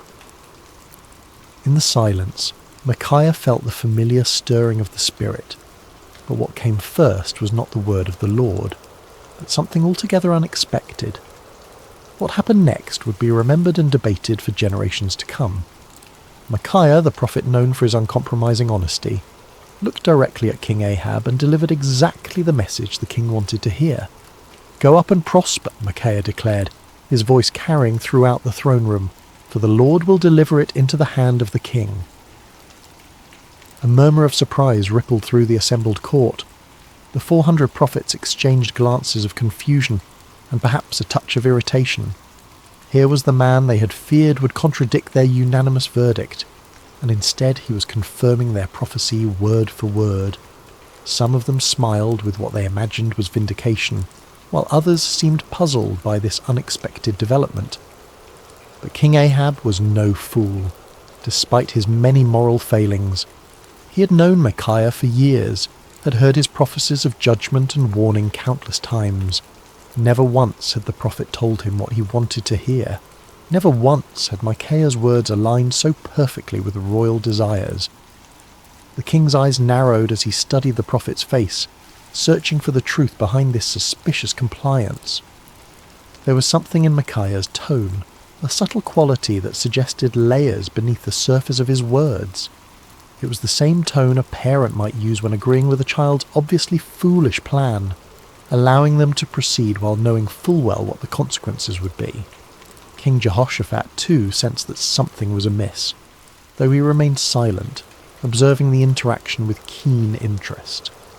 "How many times shall I make you swear," Ahab said slowly, his voice carrying a warning, "that you tell me nothing but the truth in the name of the Lord?" It was a remarkable moment. Here was a king who had just received exactly the prophecy he desired, yet his own conscience convicted him that it could not be genuine. Ahab understood Micaiah well enough to know that such easy agreement was completely out of character. In demanding the truth, the king was inadvertently acknowledging that he recognized the difference between authentic prophecy and the comfortable lies he typically preferred. Micaiah stood silent for a moment, and those watching could see a visible change come over him. The sardonic expression faded from his face, replaced by the solemn countenance of one who was about to deliver a message from the throne room of heaven. When he spoke again, his voice carried a different quality altogether, the unmistakable authority of divine revelation. "I saw all Israel scattered on the hills like sheep that have no shepherd," Micaiah began, his words falling like stones into the sudden silence. "And the Lord said, 'These have no master. Let each return to his house in peace.'"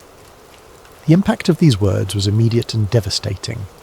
The vision was clear to everyone present. Israel would be defeated, their army scattered, and their king would not return from battle. It was a prophecy of military disaster and royal death, delivered with the calm certainty of one who had seen beyond the veil of earthly circumstances. King Ahab's face flushed with anger, but beneath the rage was something that looked remarkably like fear. He turned to Jehoshaphat with the bitter satisfaction of one whose worst expectations have been confirmed. "Did I not tell you," Ahab said, his voice heavy with frustration, "that he would not prophesy good concerning me, but evil?" But Micaiah was not finished. The Spirit of the Lord had opened his eyes to see into the very council chambers of heaven, and what he had witnessed there needed to be shared, regardless of the consequences. The prophet's voice took on an even more solemn tone as he continued. "Therefore hear the word of the Lord," Micaiah declared, his words cutting through the tension in the room like a sword. "I saw the Lord sitting on his throne, and all the host of heaven standing by, on his right hand and on his left." The court fell absolutely silent. Even the most worldly and cynical among them recognized that they were hearing something extraordinary. This was not the political maneuvering they were accustomed to, nor the comfortable reassurances of the court prophets. This was a glimpse into eternal realities, a revelation of divine purpose that transcended human understanding. "And the Lord said," Micaiah continued, "Who will persuade Ahab to go up, that he may fall at Ramoth-Gilead?" So one spoke in this manner, and another spoke in that manner. Then a spirit came forward and stood before the Lord and said, "I will persuade him." The Lord said to him, "In what way?" And he said, "I will go out and be a lying spirit in the mouth of all his prophets." And the Lord said, "You shall persuade him and also prevail. Go out and do so." The revelation was staggering in its implications. Micaiah was claiming that the Lord himself had allowed, indeed, had orchestrated, the deception that had been proclaimed by the 400 prophets. It was a divine judgment in the form of false prophecy, a spiritual trap set for a king who had repeatedly chosen lies over truth. Therefore, Micaiah concluded with inexorable logic, "Look, the Lord has put a lying spirit in the mouth of all these prophets of yours, and the Lord has declared disaster concerning you." The silence that followed was deafening. Every person present was forced to grapple with the implications of what they had heard. The 400 prophets found themselves accused not merely of error, but of being unwitting instruments of divine deception. The kings faced the terrifying possibility that their carefully planned military campaign was actually a trap set by the Almighty himself. But the silence was short-lived. Zedekiah, the spokesman for the 400 prophets, was a man of considerable pride and ambition. He had built his reputation on his supposed connection to the divine, and Micaiah's words threatened not only his credibility but his entire worldview. The accusation that he had been deceived by a lying spirit was more than he could bear. With a roar of rage, Zedekiah strode across the throne room until he stood face to face with Micaiah. The contrast between them was striking. Zedekiah in his fine robes and carefully groomed appearance, representing the comfortable religiosity of the court, facing Micaiah in his simple garments, embodying the uncompromising voice of authentic prophecy. "Which way did the Spirit from the Lord go from me to speak to you?" Zedekiah demanded, his voice shaking with fury. It was a desperate attempt to challenge Micaiah's authority, to suggest that if anyone possessed a connection to the divine, it was surely the spokesman for 400 prophets rather than this isolated troublemaker. But before Micaiah could respond, Zedekiah's anger overwhelmed his judgment entirely. The sound of the slap echoed through the throne room like a thunderclap. Zedekiah had struck Micaiah across the face with sufficient force to stagger the prophet, leaving a red mark on his cheek that would serve as a visible reminder of what it cost to speak truth in the face of comfortable lies. The act of violence hung in the air like a poisonous cloud. No one moved or spoke, shocked by the sudden transition from theological debate to physical assault. Micaiah slowly straightened, touching his cheek where Zedekiah's hand had left its mark. When he looked up, there was no anger in his eyes, no desire for retaliation. Instead, there was a sadness that seemed to encompass not only his immediate situation, but the entire spiritual state of the nation. "Indeed," Micaiah said quietly, his voice carrying despite its gentle tone, "you shall see on that day when you go into an inner chamber to hide." It was both prophecy and promise. The day would come when Zedekiah's false confidence would crumble, when the reality of divine judgment would force him to seek shelter from the consequences of his deception. The words carried the weight of inevitable fulfillment, spoken not in anger, but with the sorrowful certainty of one who had seen the future and found it tragic. King Ahab had heard enough. The prophet's words had struck too close to uncomfortable truths, had challenged too directly the comfortable illusions upon which he had built his reign.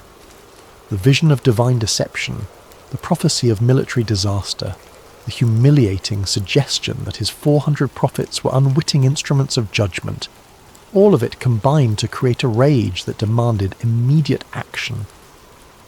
"Take Micaiah," the king commanded, his voice sharp with fury, "and return him to Ammon, the governor of the city, and to Joash the king's son, and say, 'Thus says the king, put this fellow in prison, and feed him with bread of affliction and water of affliction until I come in peace.'" The order was both punishment and insurance policy. By imprisoning Micaiah until his safe return from battle, Ahab was attempting to nullify the prophecy through royal decree. It was a desperate act of defiance against divine judgment, a futile attempt to bind the word of the Lord with chains and prison walls. But Micaiah was not finished. Even as the guards moved toward him, even as the shadow of imprisonment fell across his path, the prophet had one final word to speak.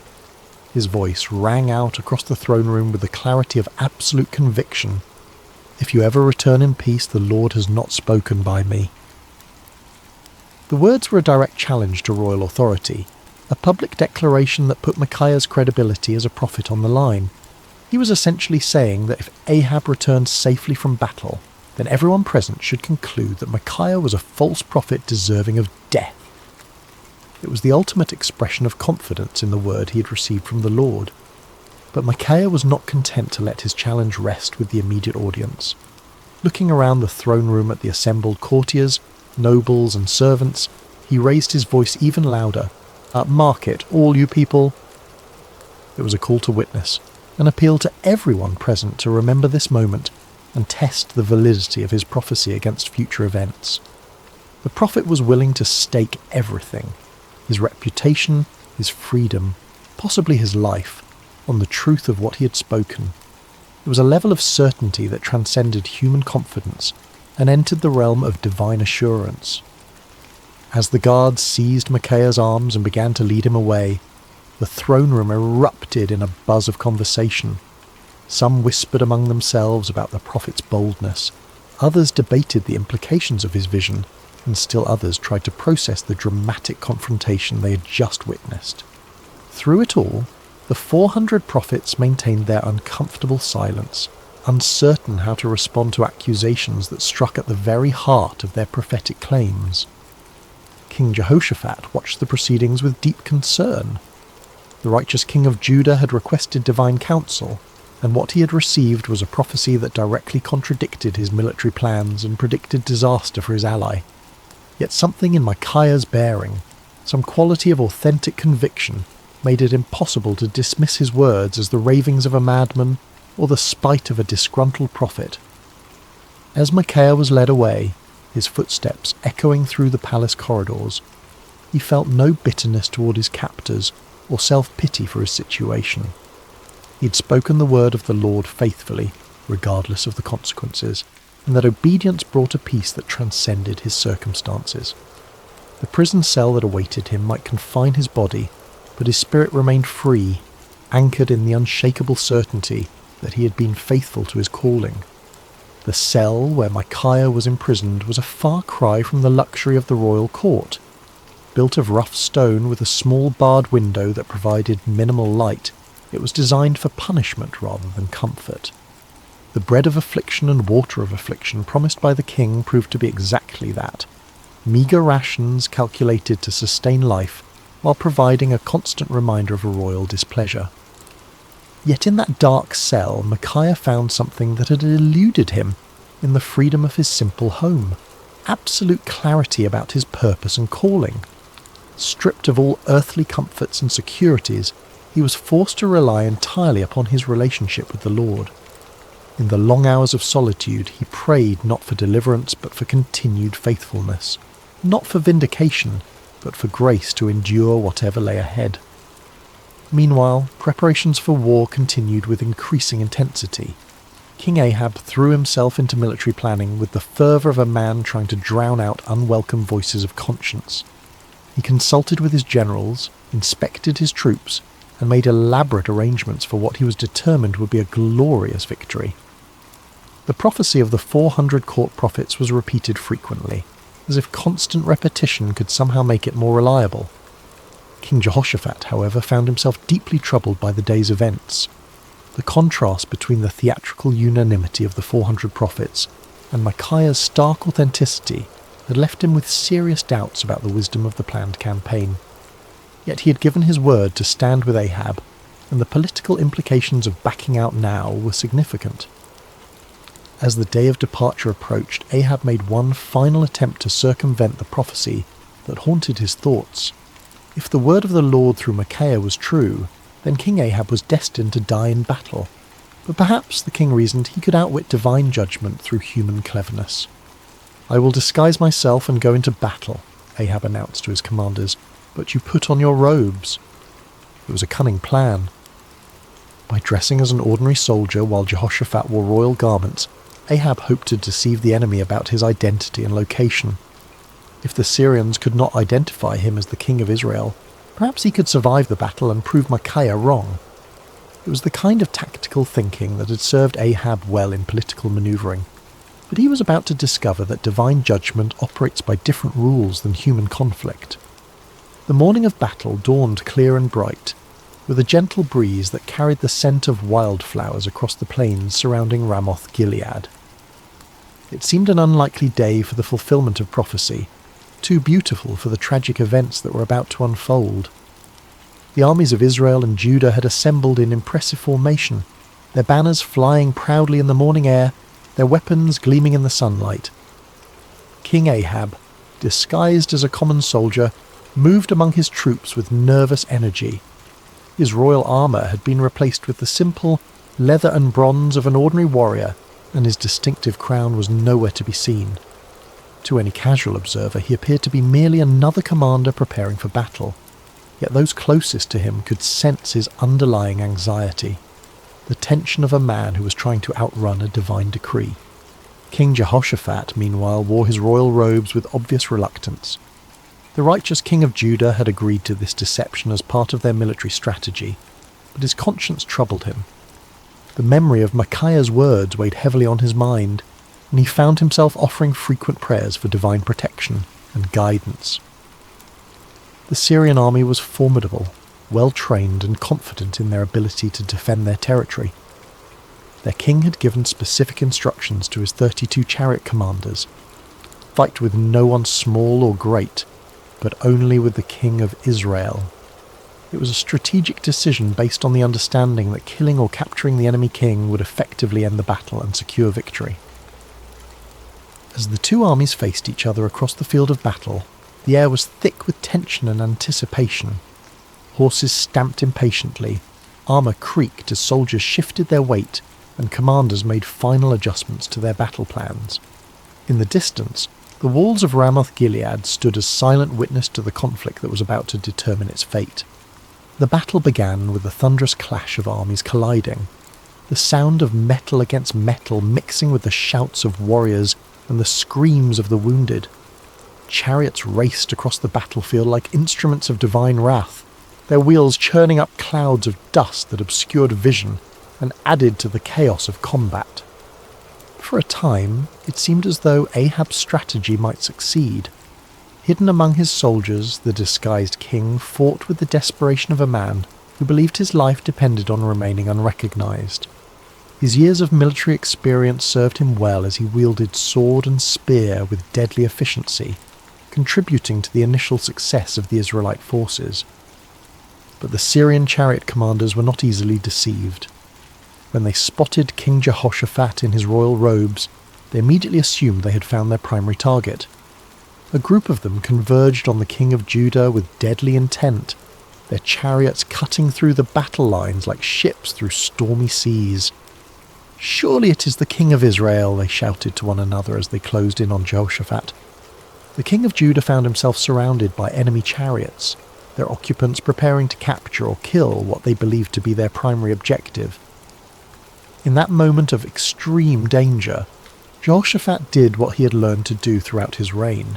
He cried out to the Lord for deliverance. "Help me, O Lord," Jehoshaphat called out, his voice carrying above the din of battle. What happened next was a clear demonstration of divine intervention. As Jehoshaphat's cry reached heaven, the Lord moved the hearts of the Syrian commanders in an unexpected way. Something about the king's appearance or manner suddenly convinced them that this was not their intended target after all. "It is not the king of Israel," one of them declared, and just as quickly as they had converged upon Jehoshaphat, they turned away to search for their real quarry elsewhere on the battlefield. Meanwhile, across the chaos of combat, King Ahab continued his desperate masquerade. His disguise had served him well throughout the morning, allowing him to participate in the battle without attracting the special attention of enemy forces. For a brief moment, it seemed as though human cunning might indeed triumph over divine decree. But the Lord's purposes are not thwarted by earthly schemes, no matter how cleverly conceived. As the battle raged on, a Syrian soldier drew his bow at random, not aiming at any particular target, but simply shooting into the mass of enemy forces. It was the kind of arrow that soldiers loose when they cannot see clearly, through the dust and confusion of battle, hoping to strike something useful, but with no specific intent. The arrow flew through the air with the invisible guidance of divine providence. It passed over the heads of common soldiers, sailed between the wheels of racing chariots, and found its mark with the precision of perfect justice. The bronze point struck King Ahab between the joints of his armour, penetrating the one gap in his defences that his disguise could not protect. The king felt the arrow's impact like a thunderbolt, the sudden sharp pain followed by the warm spread of blood across his chest. He looked down in shock to see the Syrian arrow protruding from his body, its shaft trembling with the force of impact. In that instant, Ahab understood with perfect clarity that no amount of human cleverness could circumvent the word of the Lord. "I am wounded," the king cried out to his chariot driver, his voice tight with pain and the dawning realization of his doom. "Turn around and carry me out of the battle." The chariot driver, a loyal servant who had recognized his disguised king despite the common soldier's garb, immediately began maneuvering toward the edge of the battlefield. but extricating themselves from the chaos of combat proved more difficult than anticipated. The battle had intensified throughout the day, and enemy forces blocked many of the potential escape routes. As they struggled to retreat, King Ahab's condition continued to deteriorate. The arrow had found a vital spot, and blood flowed freely from the wound despite his attempts to stanch it. Yet with grim determination, the king remained propped up in his chariot, unwilling to let his army see him fall. His presence, even in his wounded state, served to encourage the Israelite forces and maintain their fighting spirit. The battle raged from morning until evening, the outcome hanging in the balance as both sides fought with desperate intensity. But as the sun began to set, painting the sky in shades of red that seemed to mirror the blood spilled on the battlefield below, King Ahab's strength finally gave out. The disguised king who had tried to outwit divine judgment slumped forward in his chariot, his life ebbing away with each laboured breath. As word of the king's condition spread through the ranks, the cry went up that would fulfill Micaiah's prophecy with devastating accuracy. Every man to his city, and every man to his own country. The army of Israel, leaderless and demoralized, began to scatter across the hills just as the prophet had foreseen. Like sheep without a shepherd, they abandoned their positions and fled toward home, their dreams of victory dissolving into the nightmare of defeat. King Ahab died as the sun set over Ramoth-Gilead, his blood pooling in the bottom of his chariot. The man who had spent his reign choosing comfortable lies over uncomfortable truths had finally encountered a reality that no amount of deception could alter. The word of the Lord, spoken through his faithful prophet, had been fulfilled to the letter. News of King Ahab's death spread quickly through the land, carried by the scattered remnants of his army and the merchants who followed military campaigns. In the palace at Samaria, the reaction was one of stunned disbelief. The 400 prophets who had proclaimed certain victory found themselves facing a crisis of credibility that would haunt them for the rest of their lives. In his prison cell, Micaiah heard the news with a mixture of sadness and vindication. He had taken no pleasure in prophesying disaster, had felt no joy in predicting the death of his king. Yet the fulfillment of his prophecy served as a powerful reminder that the word of the Lord does not return void, regardless of how unwelcome it might be to human ears. When the guards came to release him from prison, Micaiah emerged into the daylight a changed man. His body bore the marks of his confinement. He was thinner, paler, and bore the lines of one who had endured hardship. But his spirit was unbroken, perhaps even strengthened by his ordeal. He had spoken truth in the face of overwhelming opposition, had maintained his integrity under pressure, and had been vindicated by the very events that had brought tragedy to the kingdom.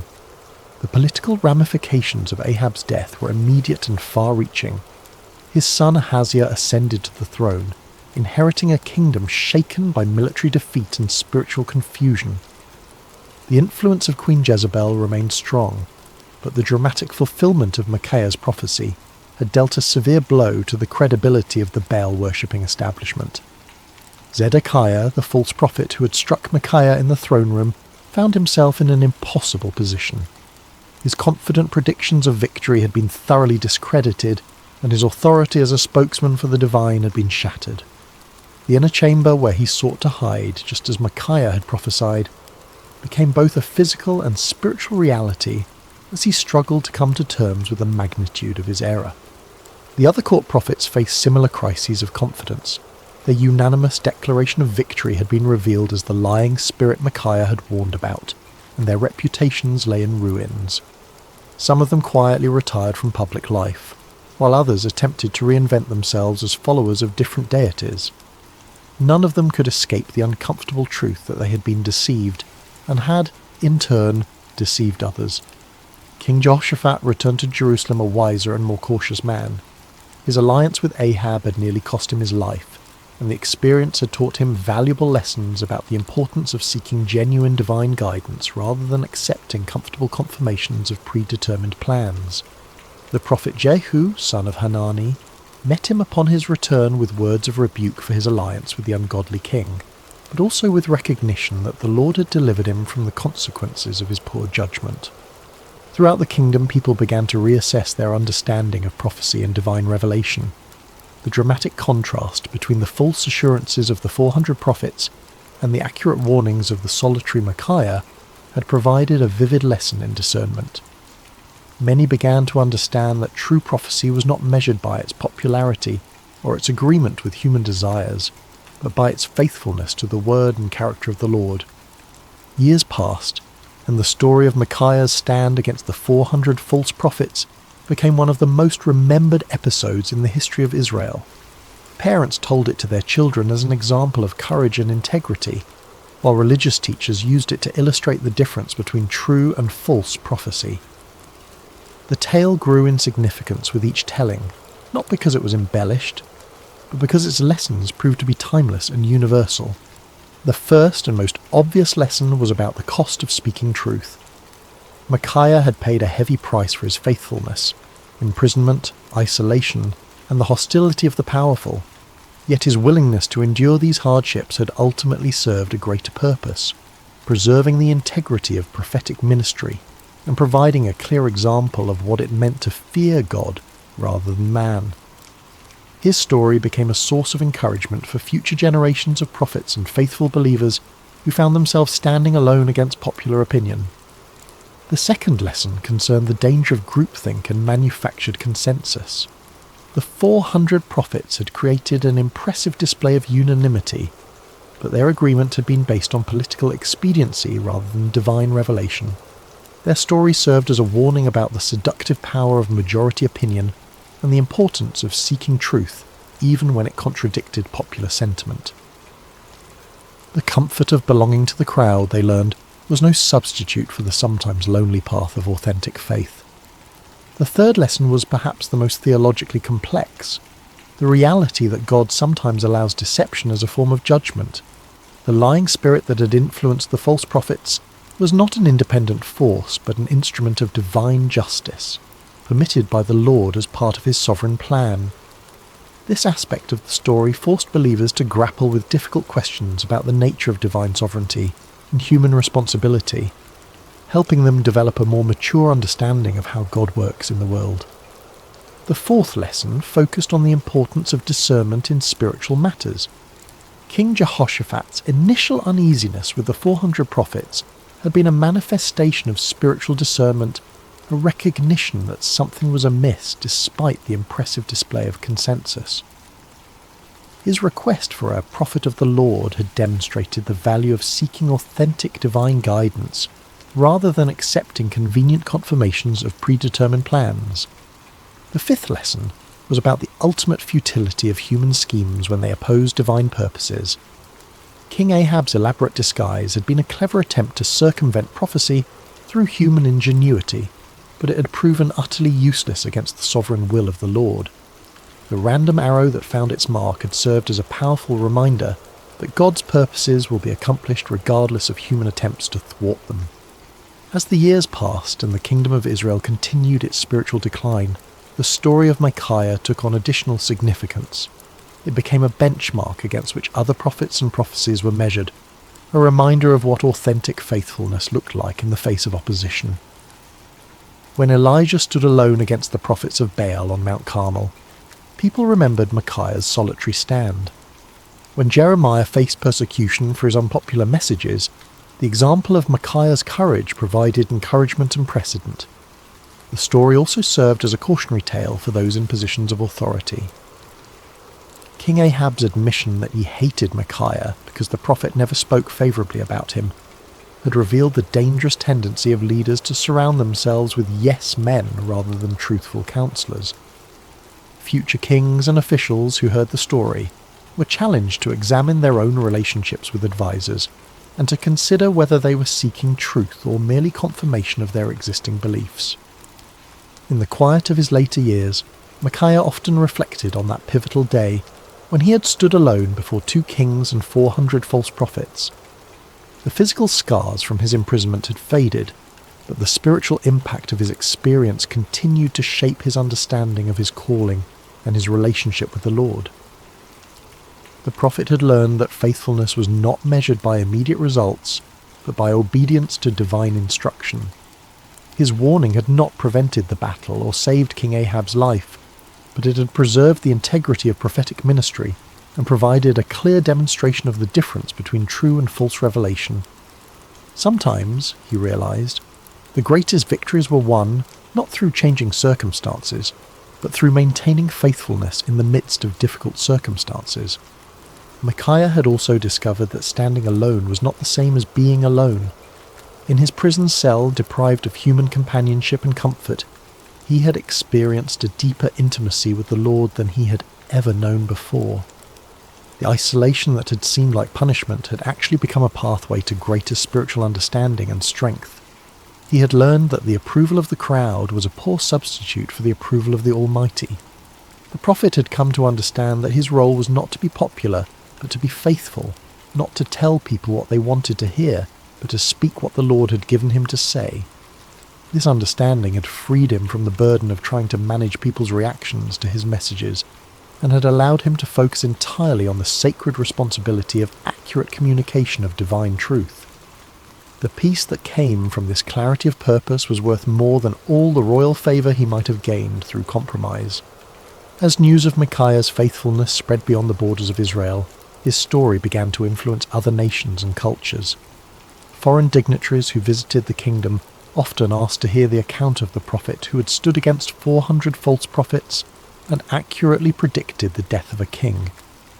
The story became a testament to the power of truth and the importance of moral courage, inspiring people of various backgrounds to examine their own commitments to integrity and faithfulness. The story also had a profound impact on the understanding of prophecy itself. Future generations would use Micaiah's example as a standard for evaluating prophetic claims, recognizing that true prophecy was characterized by faithfulness to the Lord's character and purposes rather than by popular appeal or immediate gratification. The account helped establish criteria for distinguishing between authentic divine revelation and human manipulation disguised as spiritual authority.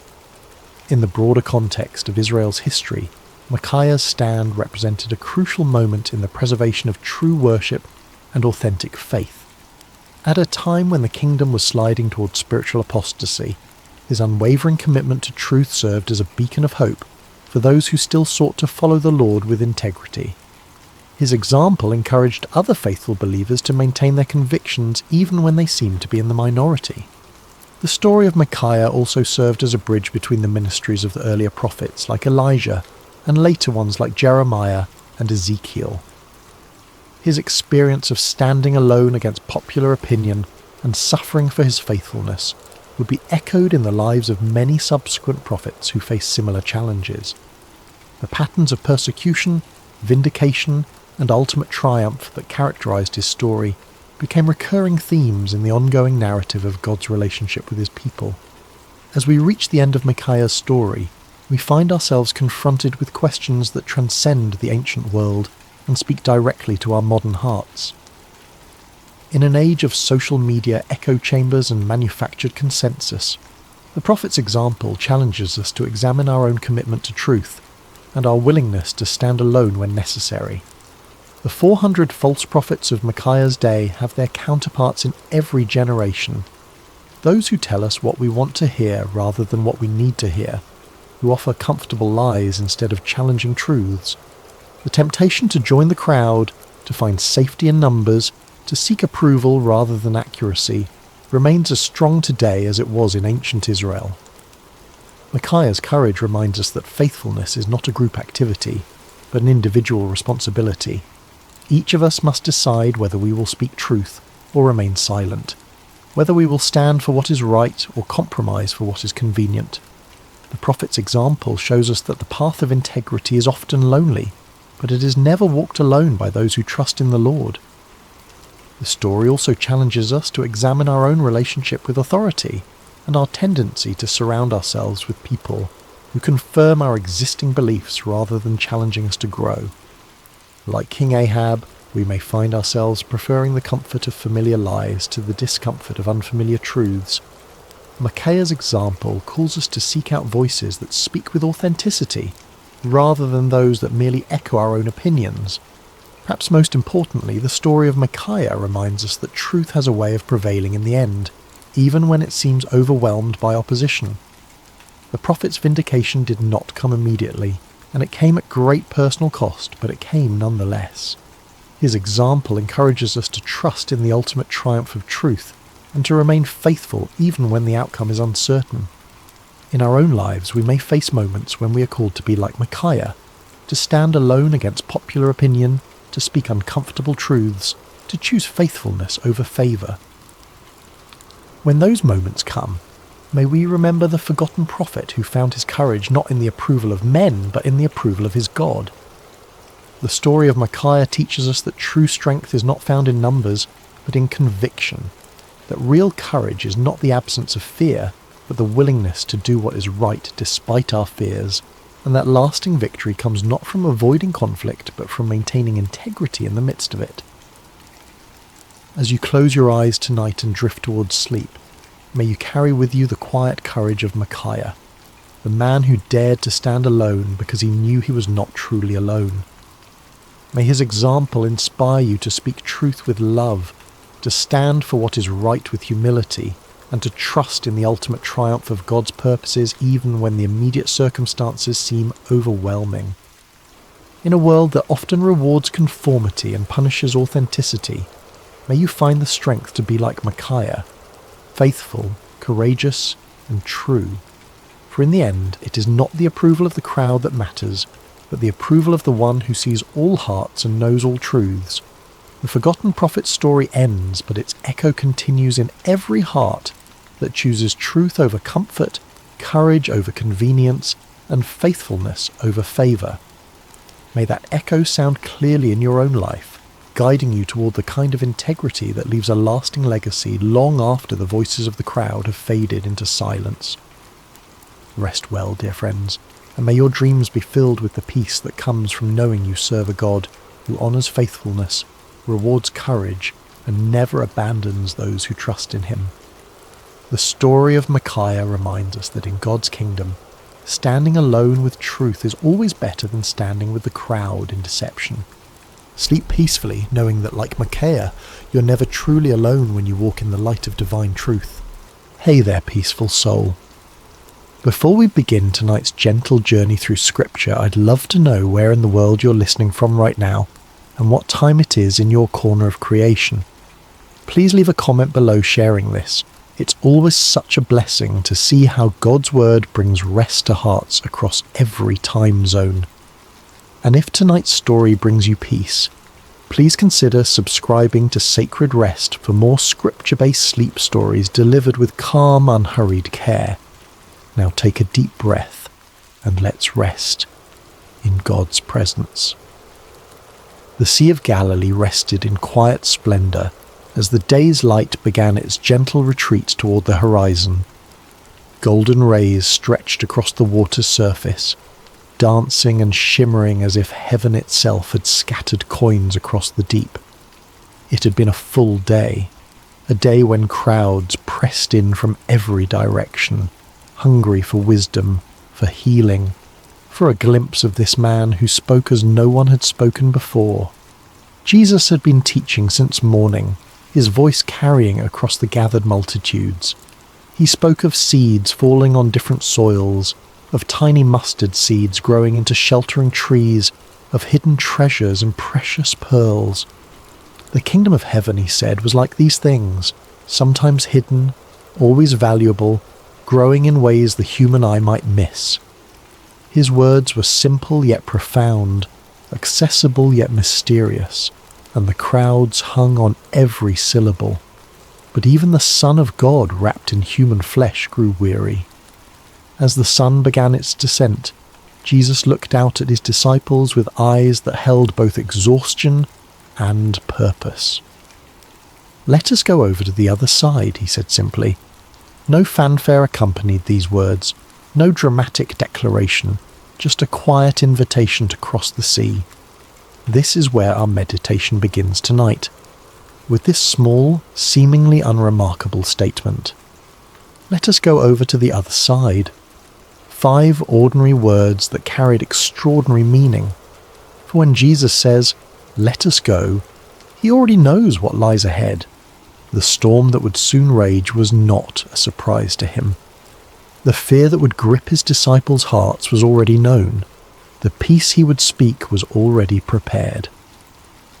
The disciples, eager to follow their teacher wherever he led, began to prepare the boat. Some of them were fishermen by trade: Peter, Andrew, James, and John. Their hands calloused and strong from years of casting nets and pulling oars. They knew this sea intimately, had crossed its waters countless times. This evening crossing seemed unremarkable to them, simply another journey in their extraordinary adventure with this remarkable man. Other followers bid Jesus and the disciples farewell from the shore, perhaps still pondering the parables they had heard throughout the day. The kingdom of heaven is like. These words would linger in their hearts as they returned to their homes, planting seeds of truth that would grow in ways they couldn't yet imagine. As the boat pushed away from shore, Jesus settled into the stern. A small cushion was placed there, nothing luxurious, just a simple comfort for the teacher's rest. Several of the disciples took up the oars, their strong arms working in rhythmic unison to guide the vessel forward. Others perhaps sat quietly, watching the shoreline recede or gazing up at the vast canvas of sky that was beginning to transition from azure blue to deepening indigo. The evening air was cool against their skin, a welcome relief after the heat of the day. Birds wheeled overhead, their silhouettes dark against the warming colours of sunset. Fish occasionally broke the surface of the water, creating ripples that expanded outward in perfect circles. All seemed peaceful, all seemed well. Jesus, his body surrendering to weariness, closed his eyes. The gentle rocking of the boat, the quiet splash of water against its sides, the distant calls of birds, these formed a lullaby that invited rest. And so he slept, his head resting on the cushion, his breath falling into the deep, steady rhythm of slumber. The disciples continued their work, some rowing, others perhaps talking quietly among themselves about the day's events. What did the Master mean by this parable or that? How had he known what was in the heart of the Pharisee who had challenged him? Would they truly understand all these mysteries someday, as he had promised? As twilight deepened into dusk, stars began to appear overhead. First one, then dozens, then hundreds, until the sky above was spangled with light. On any other night, this might have been a moment of transcendent beauty, a reminder of God's promise to Abraham that his descendants would be as numerous as these very stars. But those with experience on these waters noticed something concerning. The air had changed, becoming charged with an expectancy that seasoned fishermen recognized. A slight shift in the wind's direction, a subtle change in temperature, small signs that spoke volumes to those who knew how to read them. Peter exchanged glances with Andrew, then with James. No words were needed between men who had spent their lives on these waters. Something was coming. The sea, now growing restless beneath them, had secrets to tell. Yet Jesus slept on, his face peaceful in the gathering darkness. Did the disciples consider waking him then, when the first signs appeared? Did they debate among themselves whether to alert their teacher to the changing conditions? We don't know. Perhaps they chose to let him rest, confident in their own abilities to handle whatever came. Perhaps they thought the signs would come to nothing. As the boat continued its journey across the darkening waters, the shoreline they had left grew distant, a thin line of shadow against the night sky. Ahead lay their destination, the country of the Gerasenes, but it remained out of sight, beyond the curve of the horizon. They were in the middle space now, too far from where they had been to return quickly, not yet close enough to where they were going to find shelter. It is in these middle spaces of our lives that storms often find us. Not when we're safely harboured, not when we've reached our destination, but in the vulnerable in-between, in the waiting, in the journeying, in the not yet there. The disciples could not know what lay ahead, but Jesus did.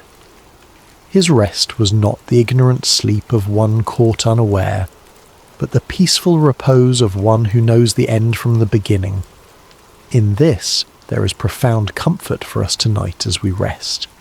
Whatever journey we're on, whatever middle space we find ourselves in, Jesus knows. He has already seen what we have not yet encountered.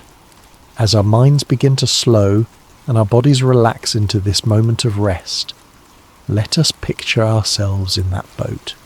Feel the gentle rocking beneath you. Hear the quiet splash of water against wood.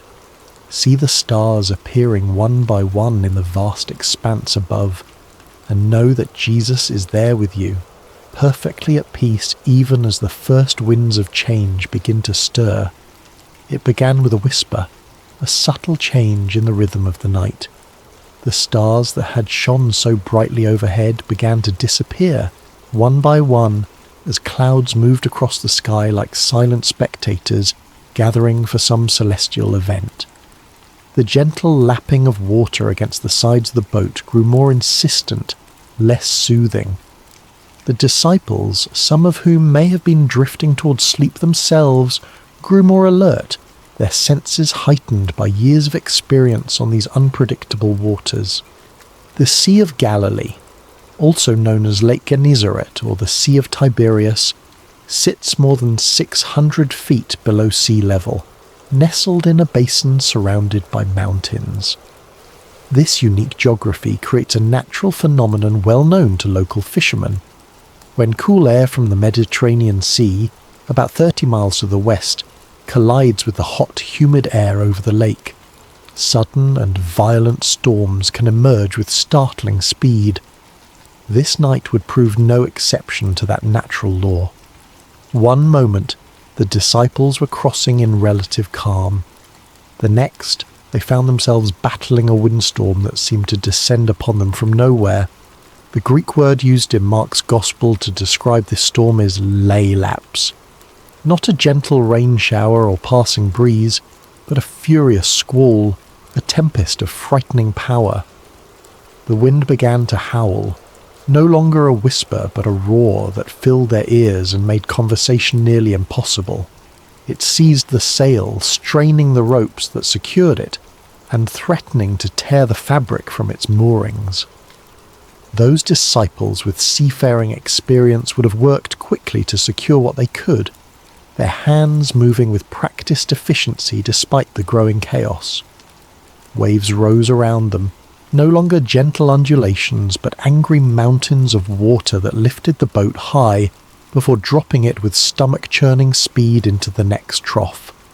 Water began to break over the sides, soaking the men to their skin and pooling at their feet.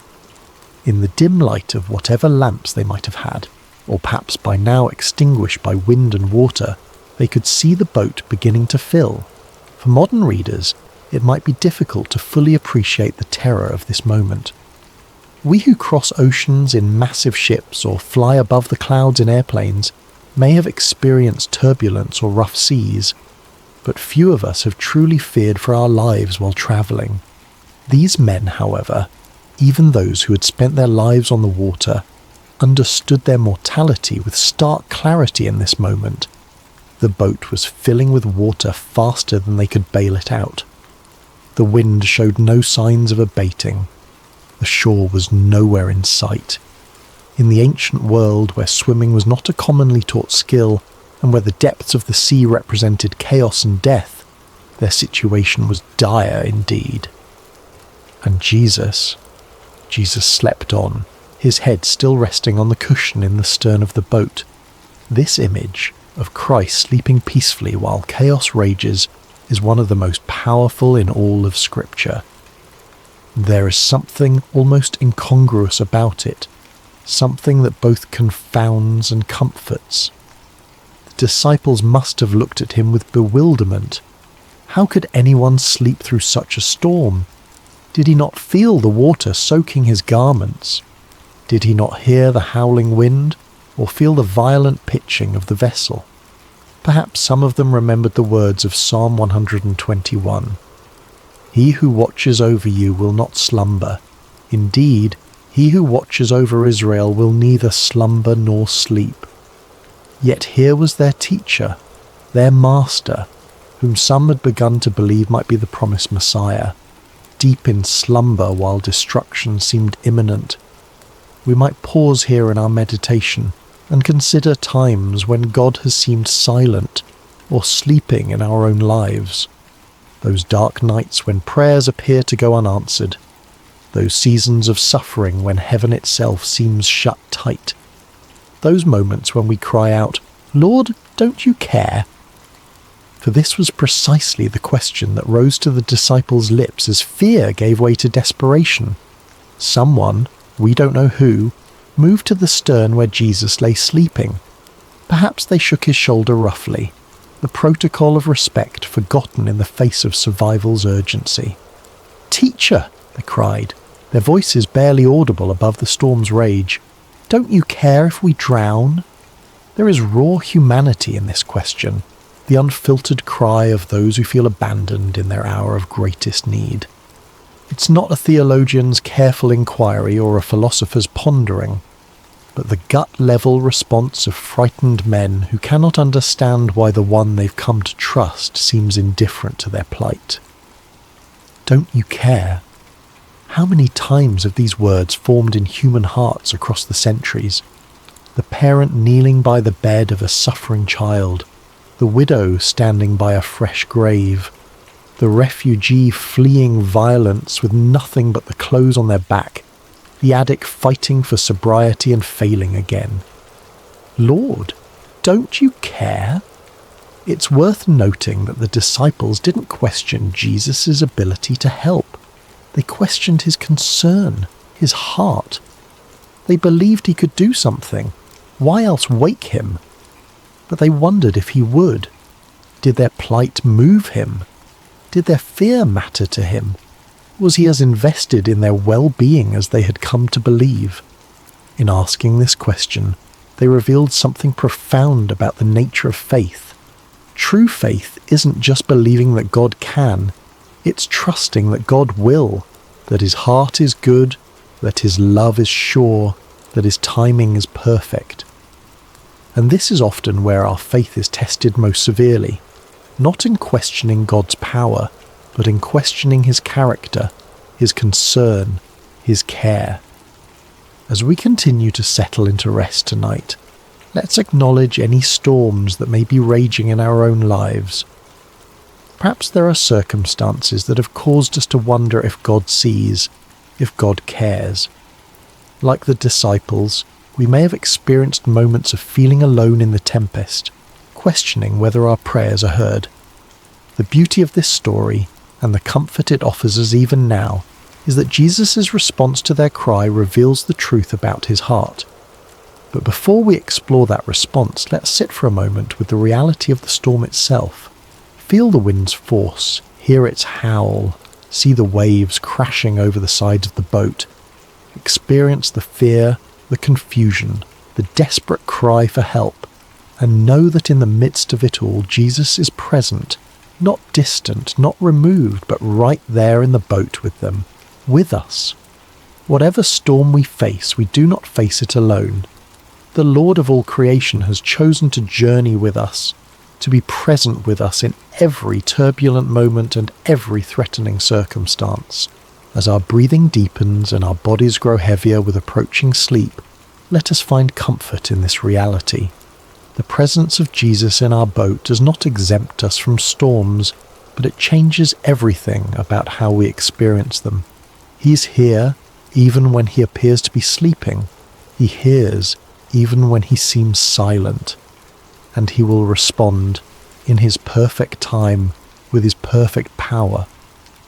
Now, as we picture the disciples crowding around Jesus, as we hear their cry of "Don't you care if we drown?" let us watch and see what happens next, for the storm is about to meet its match. The chaos is about to encounter its creator. The winds and waves are about to recognize the voice of the one who called them into being. Jesus woke to the violent pitching of the boat. to the spray of water across his face, to the desperate cries of his disciples. "Teacher, don't you care if we drown?" Their question hung in the air between them, nearly lost in the howling of the wind, yet impossibly loud in its implication. Did he care? Could they truly doubt this? He who had healed the sick, restored sight to the blind, cleansed the lepers, did they think his compassion extended only to strangers and not to those closest to him? He who had called them by name, who had shared meals and long roads and countless conversations with them, did they imagine his heart was indifferent to their fear? Yet Jesus did not respond to their question directly. He did not immediately reassure them of his care or explain his apparent indifference. Instead, he rose, calm, unhurried, sovereign, and turned his attention to the storm itself. Mark's Gospel tells us that he got up, rebuked the wind, and said to the waves, "Quiet, be still." The Greek phrase used here, siopa pephimoso, carries the sense of be silent, be muzzled. It is the language one might use to quiet a disruptive animal or silence a disturbing noise. There is authority in these words, command and expectation of immediate obedience, and obey they did. The wind, which had been screaming across the water with destructive force, died away at once. The waves, which had been crashing over the sides of the boat and threatening to sink it, flattened into submission.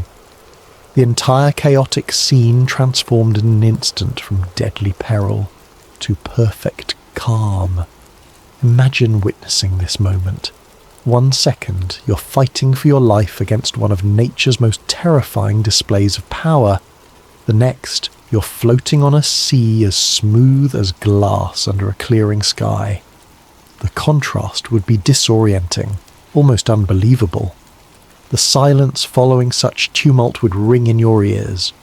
The stillness after such violent motion would leave you feeling strangely weightless. Only then, after demonstrating his authority over creation itself, did Jesus turn back to his disciples, and his words to them were not what they might have expected. No warm reassurance that yes, of course he cared, no gentle understanding of their fear. Instead, he asked them 2 pointed questions.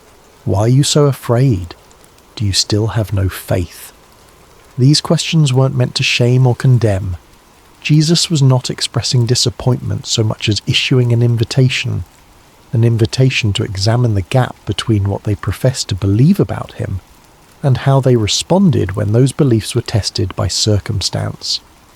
The first question, why are you so afraid, invites examination of the source of our fears. Fear often arises from a perception of threat coupled with a sense of powerlessness to address that threat. The disciples feared drowning because they perceived the storm's power and recognized their inability to control it. But Jesus was suggesting another perspective. When he is in our boat, the equation changes. The presence of the Creator fundamentally alters the balance of power in any situation. The second question, do you still have no faith, probes even deeper. These disciples had witnessed Jesus perform miracle after miracle. They had seen him heal diseases medicine couldn't touch. They had watched him cast out demons that had tormented their victims for years. They had even seen him challenge the religious authorities of their day with an authority that clearly came from above. Yet when the storm came, when their own lives were threatened, their faith faltered. They reverted to fear rather than resting in confidence that the God who had demonstrated his power in so many other circumstances remained just as powerful in their present crisis. This is a common human pattern, isn't it? We can intellectually believe in God's power and love. We can recall times when we've experienced his faithfulness. We can even testify to others about how he has worked in our lives. But when new challenges arise, particularly ones that feel overwhelming or threatening, we can forget everything we know and surrender to panic. Jesus' questions invite a different response. They challenge us to align our emotional reactions with our professed beliefs, to allow what we know about God's character to inform how we feel when facing life's storms. This is not about denying fear. Fear is a natural human emotion that even Jesus experienced in the Garden of Gethsemane.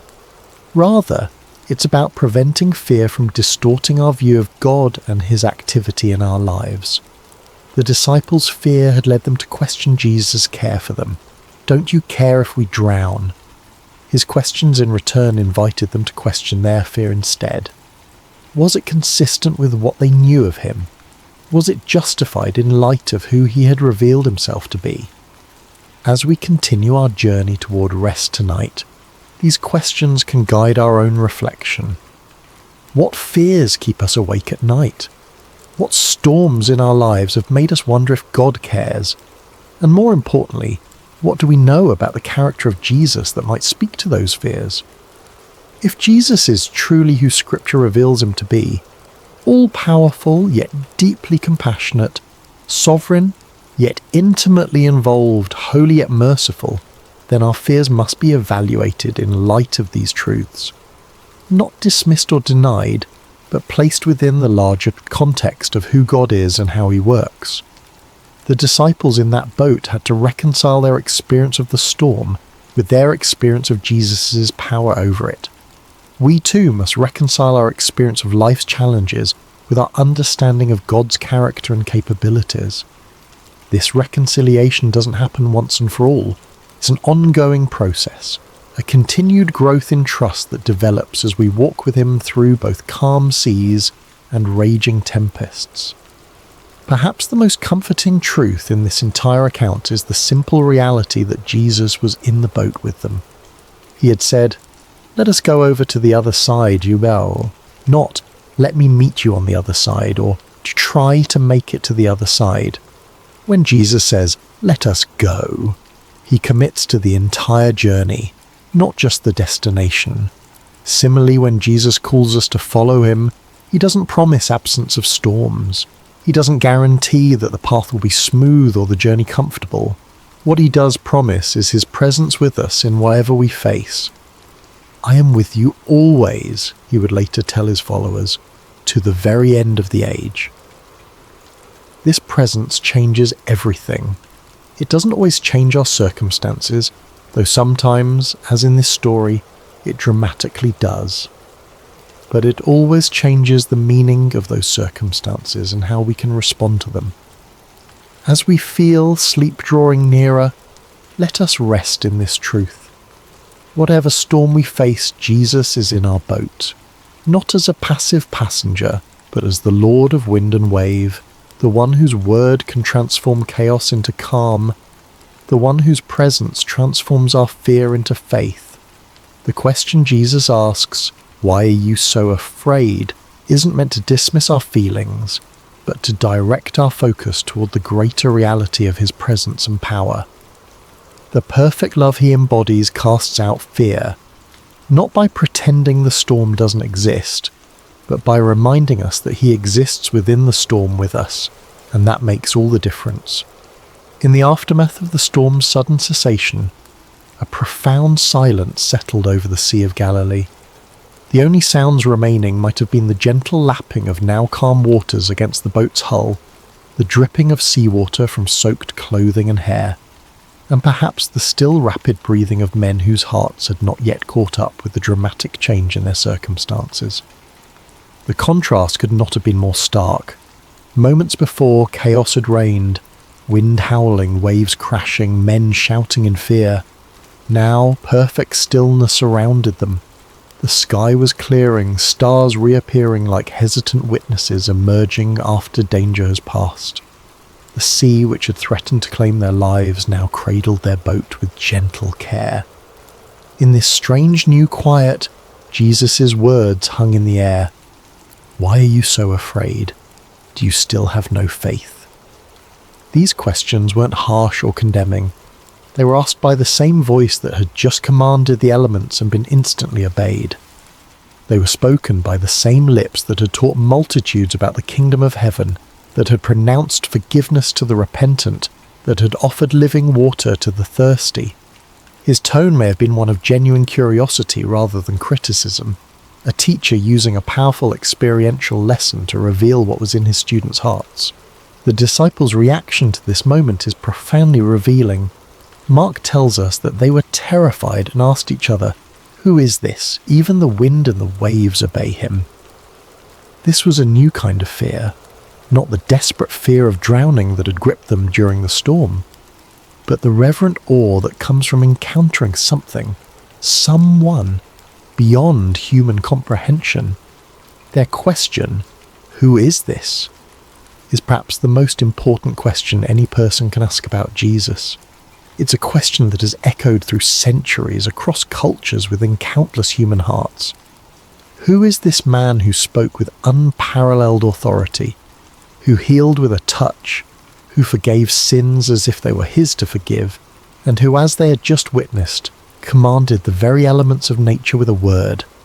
The disciples had already seen Jesus perform many miracles. They had watched him heal sickness, cast out demons, even restore withered limbs. But this display of power struck them differently, perhaps because it touched so directly on their own expertise.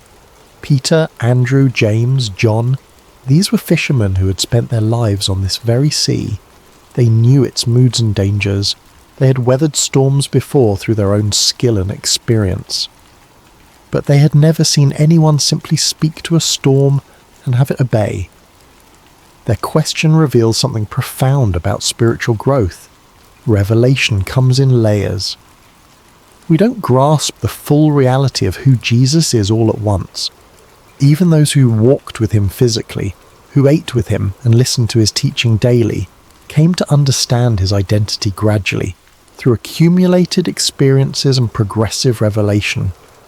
This moment on the sea represented a significant shift in their understanding. The Jesus they thought they knew, teacher, healer, friend, suddenly revealed himself to be Lord of creation itself. The one who had been sleeping on a cushion moments before now stood before them as the one who held authority over the very forces of nature. "Who is this?" they asked each other.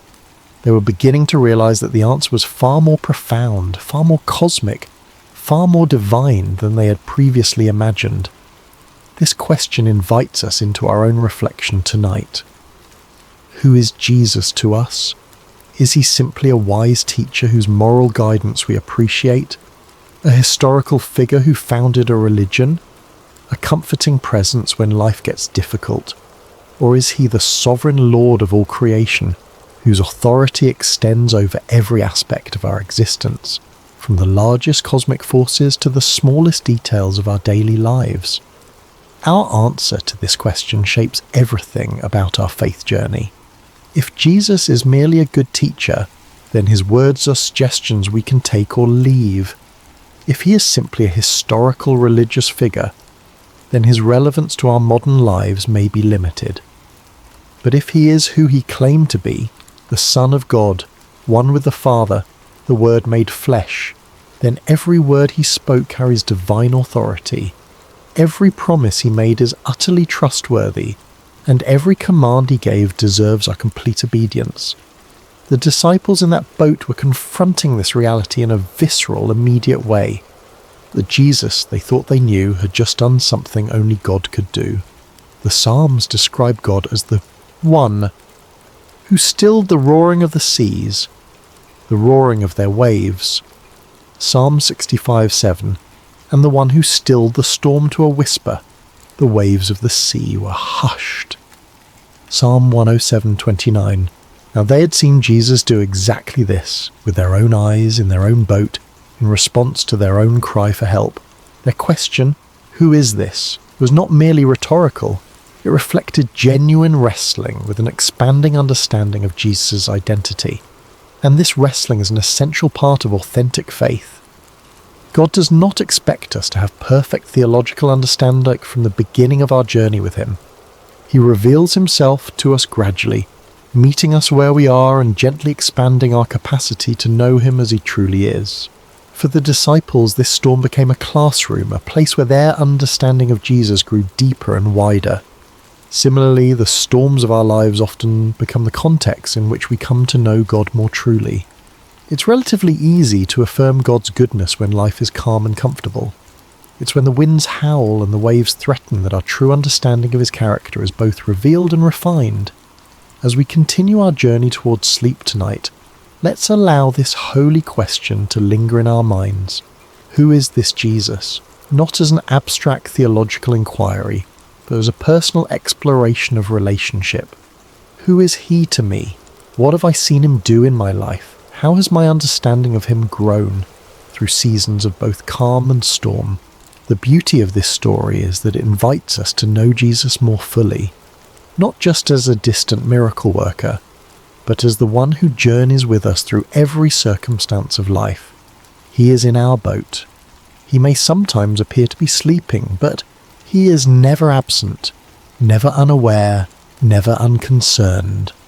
And when he speaks, whether to rebuke a storm or to question our fear, his words carry the authority of the one who created all things and holds all things together.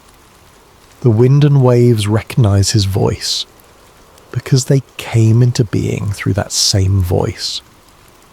All things were created through him and for him, Paul would later write to the Colossians. He is before all things, and in him all things hold together. Colossians 1:16-15. This is the Jesus who accompanies us through every storm. This is the one who has promised never to leave us or forsake us. This is the Lord who may ask us, as he asked his first disciples, "Why are you so afraid?" Not to shame us for our fear, but to invite us into deeper trust based on deeper knowledge of who he truly is. As our bodies grow heavier with approaching sleep, as our thoughts begin to slow and quiet, let us rest in this profound truth. The one who commands the wind and waves is with us.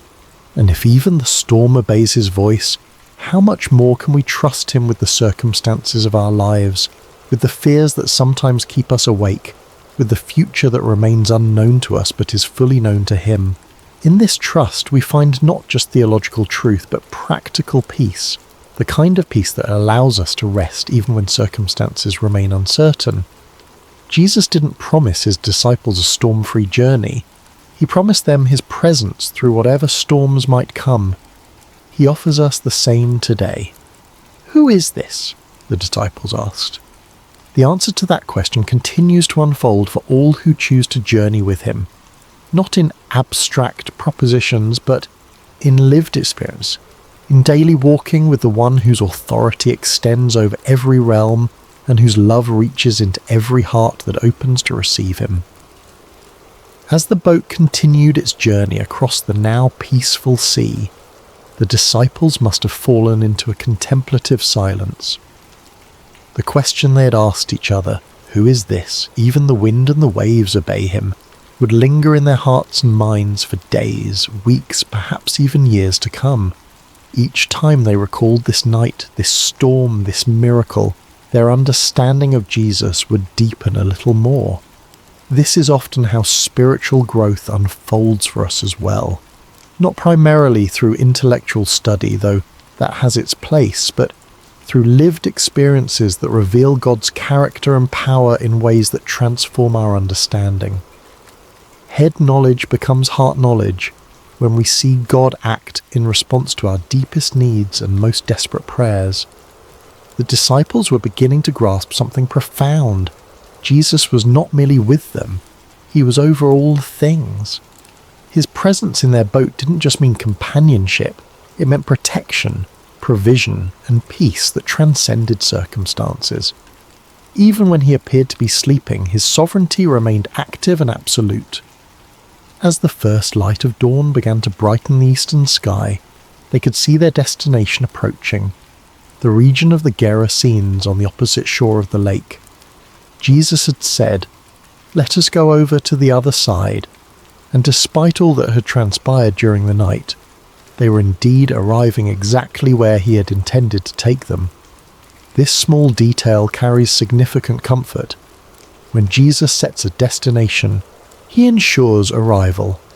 The storm, powerful as it was, had not prevented the fulfillment of his stated purpose. It had threatened, certainly. It had frightened the disciples badly. But in the end, it had simply become another opportunity for Jesus to reveal more of himself to those who followed him. This pattern appears throughout Scripture and throughout the lives of those who walk with God. What appears to be a detour or a disaster often becomes the very context in which God manifests his glory most clearly. The storm on the sea, the fiery furnace, the lion's den, the prison cell. In Scripture, these became stages for divine revelation, not obstacles to divine purpose. As we prepare to drift into sleep tonight, there is profound rest available in this reality. Whatever storms we face, they do not take Jesus by surprise. Whatever fears arise within us, they do not diminish his power. Whatever threatens to overwhelm us, it cannot overrule his sovereign declaration over our lives. If Jesus has said to us, in any area of our lives, "Let us go to the other side," then we can rest assured that no storm, internal or external, can prevent us from reaching the destination he has established. The journey may include unexpected turbulence. We may experience moments of genuine fear, but the presence of Jesus in our boat, in our lives, our circumstances, our hearts, guarantees safe passage. This doesn't mean we won't get wet, doesn't mean the journey will always feel comfortable or proceed according to our preferred timeline. The disciples in that boat experienced genuine terror before they witnessed miraculous calm. They got soaked to the skin. They may have lost cargo overboard. The boat likely required bailing out and repairs afterward, but they made it to the other side because Jesus had declared that this would be so. And in the process, they came to know him more deeply than they had before. The storm became not an obstacle to their progress, but a vehicle for their spiritual growth. As we reflect on this story one final time tonight, let's consider 3 enduring comforts it offers to all who journey with Jesus. First, Jesus is present in every storm. He may not manifest his power immediately or in the ways we expect, but he's never absent from our struggles. The psalmist wrote, "God is our refuge and strength, an ever-present help in trouble. Therefore we will not fear, though the earth give way and the mountains fall into the heart of the sea, though its waters roar and foam, and the mountains quake with their surging." Psalm 46:1-3. This presence is not just comforting, it is transformative. It changes how we experience our circumstances, even when it doesn't immediately change the circumstances themselves. Second, Jesus' timing is perfect. He allowed the storm to rage for a time before calming it, not because he was indifferent to the disciples' fear, but because the experience would deepen their understanding and strengthen their faith. Similarly, when he seems silent or inactive in our lives, it is never due to indifference. His timing takes into account purposes and perspectives that extend far beyond our immediate comfort, encompassing our long-term growth and God's eternal glory. Third, Jesus' authority is absolute. When he spoke to the wind and waves, they had no choice but to obey. The same voice that said, "Let there be light" at creation, now said, "Be still" to the storm, with the same creative authority and the same immediate result. This ultimate authority means that nothing we face, no circumstance, no enemy, no fear, no failure, is beyond his power to redeem, restore, or transform according to his perfect will. These truths don't eliminate life's storms, but they fundamentally change how we experience them. They allow us to sleep, literally and figuratively, in the sovereignty of the one who has promised to bring us safely to the other side. As your body relaxes more deeply now, as your breathing slows and your thoughts begin to drift, imagine yourself in that boat after the storm has ceased. Feel the gentle rocking of the vessel on calm waters. See the stars reflected on the surface like scattered diamonds. Hear the quiet lapping of small waves against the wooden hull. And most importantly, know that Jesus is there with you, awake, aware, almighty. The night is passing. Dawn approaches. The shore draws nearer with each moment. And the one who commanded the storm with a word continues to hold you in the palm of his hand, guiding your vessel to exactly where he intends it to go. In this assurance there is deep peace. In this knowledge there is perfect rest. In this presence there is complete safety. Whether we find ourselves currently in the midst of a raging storm, in the calm that follows, or in the ordinary moments between dramatic events, the truth remains. Jesus is with us. Jesus is for us, and Jesus will bring us safely to the other side. So breathe deeply now. Release the tension you may be holding in your shoulders, your jaw, your hands, your mind. Allow your body to grow heavy with approaching sleep. Hello friends, and welcome to Sacred Slumber. I hope your day has been filled with blessings, no matter what time you're joining us or where you are in this beautiful world. Before we begin tonight's journey into the remarkable story of Gideon, I want to invite you to subscribe to Sacred Slumber so you never miss these powerful biblical narratives that can transform your heart and strengthen your faith. Now let's settle in as we explore one of the most extraordinary accounts of courage, faith and divine intervention in all of Scripture. The sun hung low over the hills of Israel, casting long shadows across a land that had once flowed with milk and honey. But those days seemed like distant memories now. The once prosperous nation had fallen into chaos, its people scattered and hiding like frightened animals. For 7 long years, the Midianites had swept down upon Israel like locusts, devouring everything in their path. Picture, if you will, the terror that gripped every village and farmstead. Families would wake each morning not knowing if this would be the day the raiders would come. Fathers would venture out to check their crops, only to find them trampled and stolen. Children would be hushed to silence at the first sound of hoofbeats on the horizon. The very air seemed thick with fear and desperation. The Midianites, along with their allies, the Amalekites, and other eastern peoples, had turned the conquest of Israel into an annual ritual. Like a plague of locusts, they would arrive at harvest time, their camels beyond counting, stretching across the landscape as far as the eye could see. They would strip the land bare, taking not only the grain and livestock, but also crushing the spirits of God's chosen people. Farmers had abandoned their fields, choosing instead to hide in mountain caves and underground chambers. The marketplaces that once bustled with commerce now stood empty and silent. What should have been a time of celebration and thanksgiving for the harvest had become a season of dread and starvation.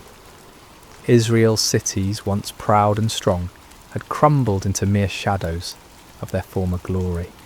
The walls that should have protected the people lay in ruins, and the gates that once welcomed travellers now hung broken on their hinges. It was as if the very blessing of God had departed from the land, leaving behind only sorrow and defeat.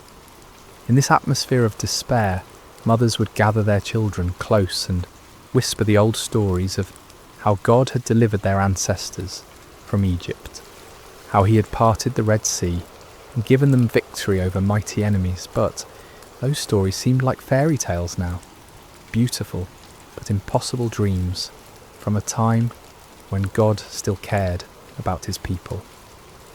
The elders of Israel shook their heads in bewilderment. Where was the God of Abraham, Isaac and Jacob? Where was the mighty deliverer who had once fought for them? Had he forgotten his covenant? Had he abandoned them to their enemies forever? It was into this world of darkness and desperation that our story begins, in the small town of Ophrah, where a young man named Gideon was about to discover that God had not forgotten his people, after all. But Gideon like so many others, had lost hope. He had watched his family's livelihood disappear year after year, and he had grown tired of empty promises and unanswered prayers.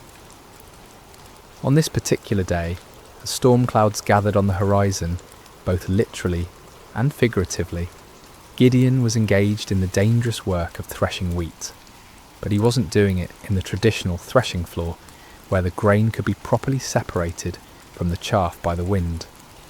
Instead, he was hidden away in a wine press, a place where grapes were normally crushed to make wine. It was cramped, inefficient, and poorly ventilated, but it offered something more valuable than convenience.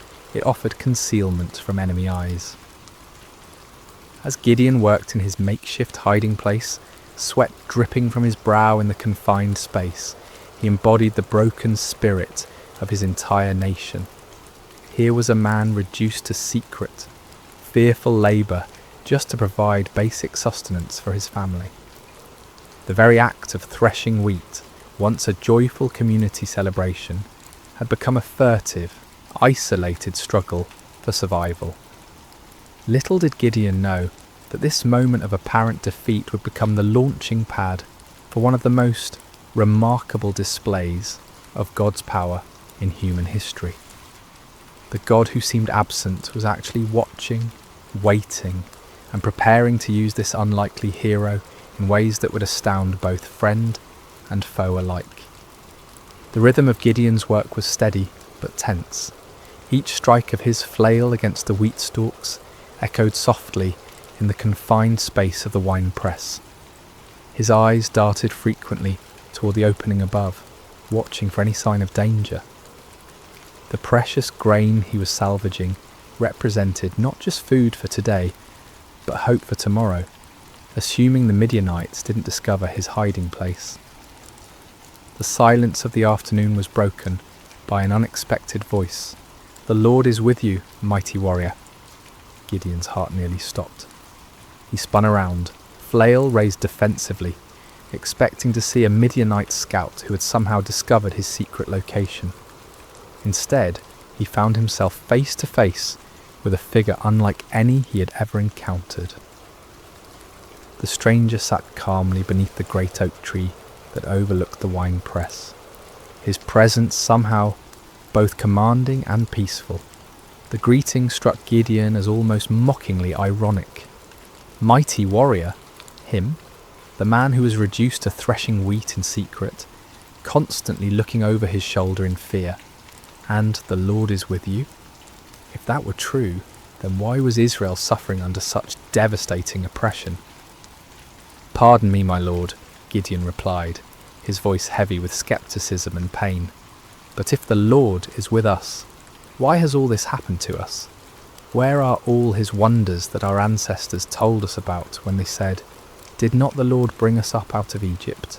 But now the Lord has abandoned us and given us into the hand of Midian." The words poured out of Gideon like water from a broken dam. Years of frustration, disappointment, and unanswered questions came tumbling forth. He had grown up hearing the magnificent stories of God's mighty deeds, of pillars of fire and cloud, of armies defeated and nations subdued. But where was that God now? Where were those miracles when his people needed them most? The stranger listened patiently to Gideon's outburst, showing no offence at the young man's boldness or apparent lack of faith. There was something in his eyes that spoke of ancient wisdom and unlimited compassion. When Gideon finished speaking, the visitor's response was both simple and earth-shattering. "Go in the strength you have and save Israel out of Midian's hand. Am I not sending you?" The audacity of the command took Gideon's breath away. Save Israel?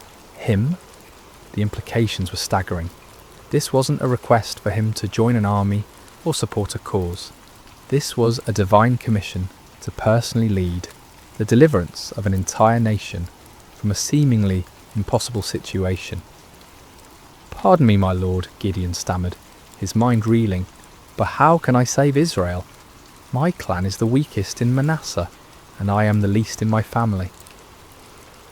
Gideon's response revealed the depth of his feelings of inadequacy.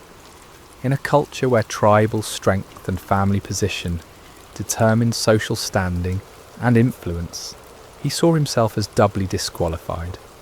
His clan held no political power, commanded no great armies, and possessed no significant wealth. Within that already weak clan, he was the youngest, the most inexperienced, the least likely to be chosen for any position of leadership. But the stranger's next words would echo through the ages as one of the most profound promises ever given to a human being. "I will be with you, and you will strike down all the Midianites, leaving none alive." The promise was comprehensive and absolute. Not some of the Midianites, not most of them, but all of them. The victory would be complete and decisive, but more importantly, it would not depend on Gideon's strength, wisdom, or experience. It would depend entirely on the presence and power of God himself. Still struggling to believe what he was hearing, Gideon made a request that would reveal both his desire for faith and his need for certainty. "If now I have found favour in your eyes, give me a sign that it is really you talking to me. Please do not go away until I come back and bring my offering and set it before you." The stranger agreed to wait, and Gideon hurried to his house to prepare an offering. His heart raced as he worked, his hands trembling slightly as he prepared a young goat and made bread from an ephah of flour. This was not a small offering by the standards of his time, especially for a family struggling under the oppression of constant raids. Yet something within him compelled him to give generously, to honour this mysterious visitor properly. When Gideon returned with the prepared food, the stranger instructed him to place the meat and unleavened bread on a rock and pour out the broth. Gideon obeyed, though he couldn't understand the purpose of these strange instructions. What happened next would leave no doubt about the supernatural nature of his visitor. The stranger touched the meat and bread with the tip of the staff he carried, and immediately fire flared from the rock, consuming the entire offering in an instant. The flames burned with an intensity and heat that no ordinary fire could match, leaving nothing behind but the memory of their brilliance. In that same moment, the stranger vanished from sight, disappearing as suddenly and mysteriously as he had appeared. Terror gripped Gideon's heart as the full realization of what had just occurred crashed over him like a mighty wave. This had been no ordinary man, no mere messenger or prophet. This had been the angel of the Lord, a manifestation of God himself. In that moment of understanding, Gideon was overwhelmed not with joy, but with mortal fear. "Alas, sovereign Lord," he cried out in anguish, "I have seen the angel of the Lord face to face." In the ancient world, it was believed that no human could see God and live. The very encounter that should have filled him with confidence instead filled him with terror. Had his boldness in questioning and testing the Lord sealed his doom? Would he die for having stood in the presence of the Almighty? But even in his moment of greatest fear, God's grace reached out to comfort him. The voice of the Lord came to him again, gentle and reassuring. "Peace, do not be afraid, you are not going to die." With his own hands, Gideon built an altar on that spot and called it "The Lord is Peace." The place where he had threshed wheat in fear and desperation had become holy ground, the site of a divine encounter that would change not only his life, but the destiny of an entire nation. As night fell over Ophrah, Gideon stood beside his new altar, his mind swirling with the magnitude of what had occurred. The God of his ancestors had not abandoned Israel after all. He had been working, planning, preparing for this very moment, and somehow, incredibly, he had chosen Gideon to be his instrument of deliverance. Yet even as faith began to bloom in his heart, doubt lingered like shadows at the edges of his mind. The task before him seemed impossible, the odds insurmountable. How could he, one man from the weakest clan in Manasseh, possibly hope to defeat the countless multitudes of Midian and their allies? It was a question that would lead him to make one of the most famous requests for divine confirmation in all of Scripture. The days following Gideon's encounter with the angel of the Lord were filled with a mixture of excitement and anxiety. The divine commissioning had been clear and unmistakable, yet the human heart, prone to doubt and fear, struggled to fully embrace what seemed impossible. Gideon found himself caught between the supernatural certainty of his calling and the natural uncertainties of his circumstances. As he went about his daily tasks, Gideon's mind constantly returned to that moment when fire had consumed his offering and the angel had vanished from sight. Had it really happened? In the bright light of day, with the familiar sounds and sights of ordinary life surrounding him, the encounter almost seemed like a dream. Yet the altar he had built stood as a permanent reminder, its stones bearing witness to the reality of what had occurred. Word began to spread quietly through the region about Gideon's calling. Some believed and were filled with hope for the first time in years. Others were skeptical, wondering how this young man could possibly succeed where so many others had failed. Still others were fearful, worried that any attempt at resistance would only bring more severe retaliation from their oppressors. The weight of responsibility pressed heavily on Gideon's shoulders. He was being asked not just to risk his own life, but potentially to lead others to their deaths. What if he had misunderstood? What if his faith had somehow led him astray? The consequences of a mistake would be catastrophic, not just for him, but for all who would follow him. It was in this state of mind that Gideon made his famous request for divine confirmation. The fleece test, as it would come to be known, represented not a lack of faith, but rather a deep desire for certainty in the face of overwhelming responsibility. "If you will save Israel by my hand as you have promised," Gideon prayed earnestly, "look, I will place a wool fleece on the threshing floor. If there is dew only on the fleece, and all the ground is dry, then I will know that you will save Israel by my hand, as you said." The request was specific and measurable. In the normal course of nature, dew would form on all surfaces, exposed to the night air. If God could reverse this natural process, causing moisture to collect only on the fleece, while leaving the surrounding ground completely dry, it would serve as an unmistakable sign of divine intervention. Gideon placed the fleece carefully on the threshing floor as evening approached. All through the night, he must have awakened periodically, wondering what he would find in the morning. As dawn broke, he hurried to the spot where he had placed his test. What he discovered filled him with wonder and awe. The fleece was thoroughly saturated with dew, so much so that when he wrung it out, he was able to fill an entire bowl with water. Yet all around it, the ground was completely dry, as if an invisible barrier had prevented any moisture from settling anywhere but on the wool. The sign was clear and unmistakable, yet Gideon's human nature craved even greater certainty. The magnitude of what he was being called to do seemed to justify asking for additional confirmation. With remarkable humility and boldness, he approached God with yet another request. "Do not be angry with me," Gideon prayed, acknowledging that his repeated testing might seem to indicate a lack of trust. "Let me make just one more request. Allow me one more test with the fleece, but this time make the fleece dry and let the ground be covered with dew." This second test was even more remarkable than the first. It would be one thing for God to cause dew to collect on a single object, while keeping the surrounding area dry, but it would be quite another to keep one small piece of wool completely dry while saturating everything around it.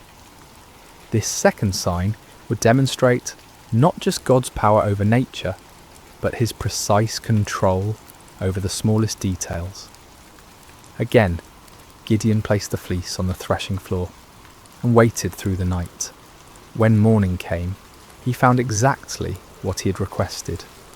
The fleece was bone dry without a trace of moisture, while the ground all around it sparkled with heavy dew. The grass, the stones, the nearby trees, everything was wet with the night's moisture, except for that one small piece of wool. God had patiently granted both requests, demonstrating not anger at Gideon's need for reassurance, but understanding and compassion for human weakness. The fleece tests revealed important truths about the nature of faith and the character of God. Faith is not the absence of questions or doubts.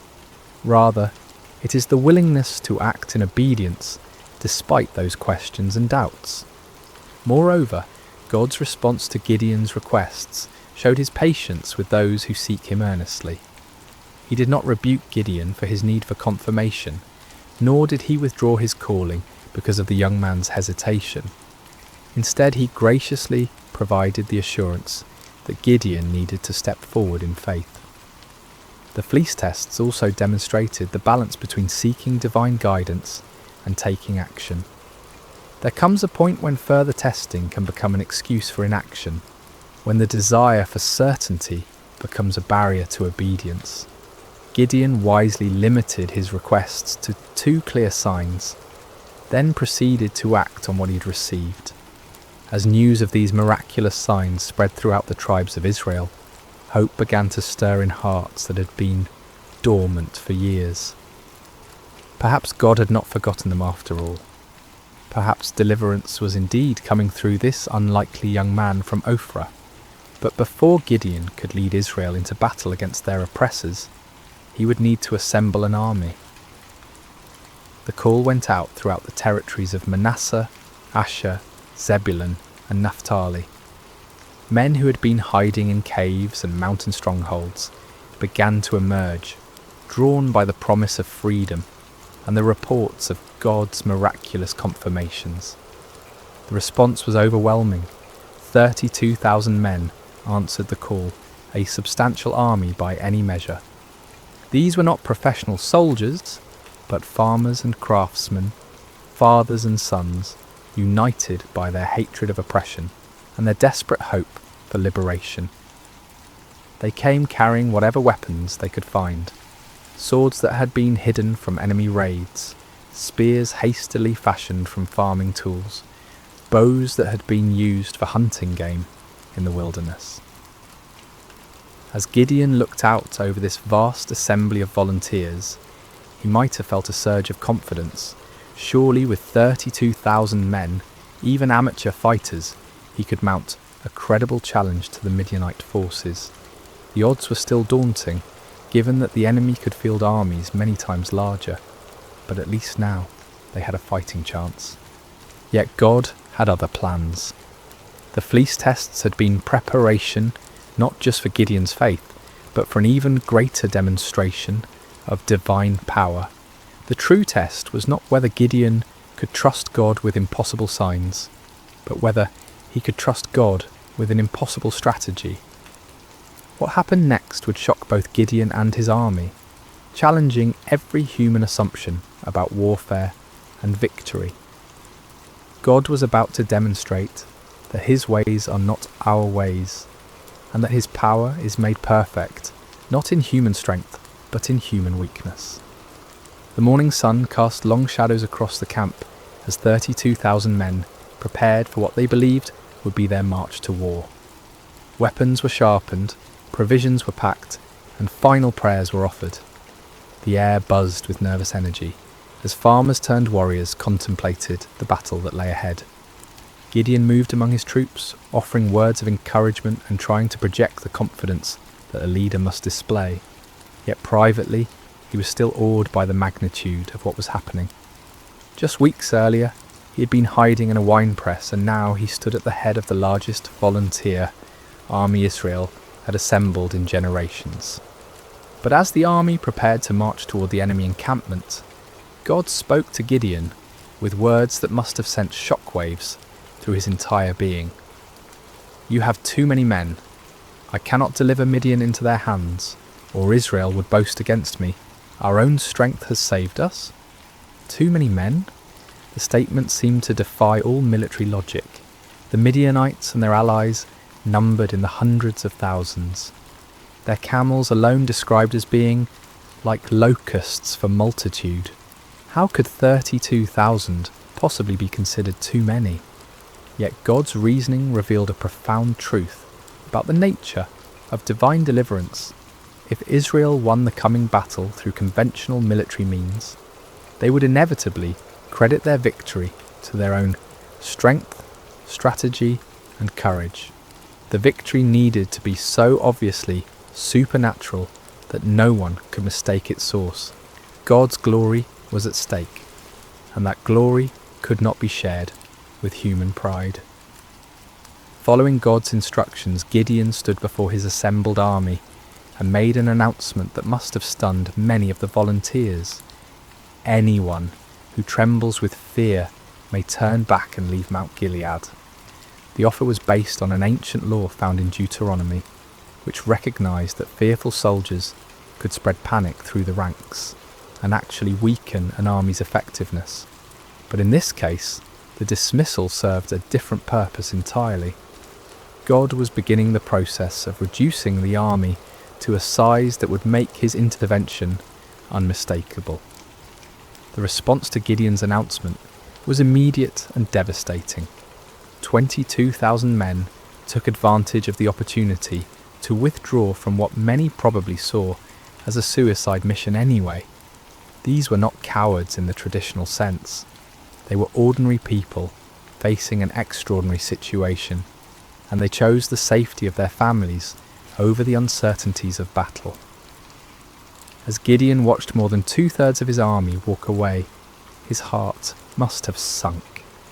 10,000 men remained, still a respectable force, but far fewer than what seemed necessary for the task ahead. Surely now they could proceed with God's blessing.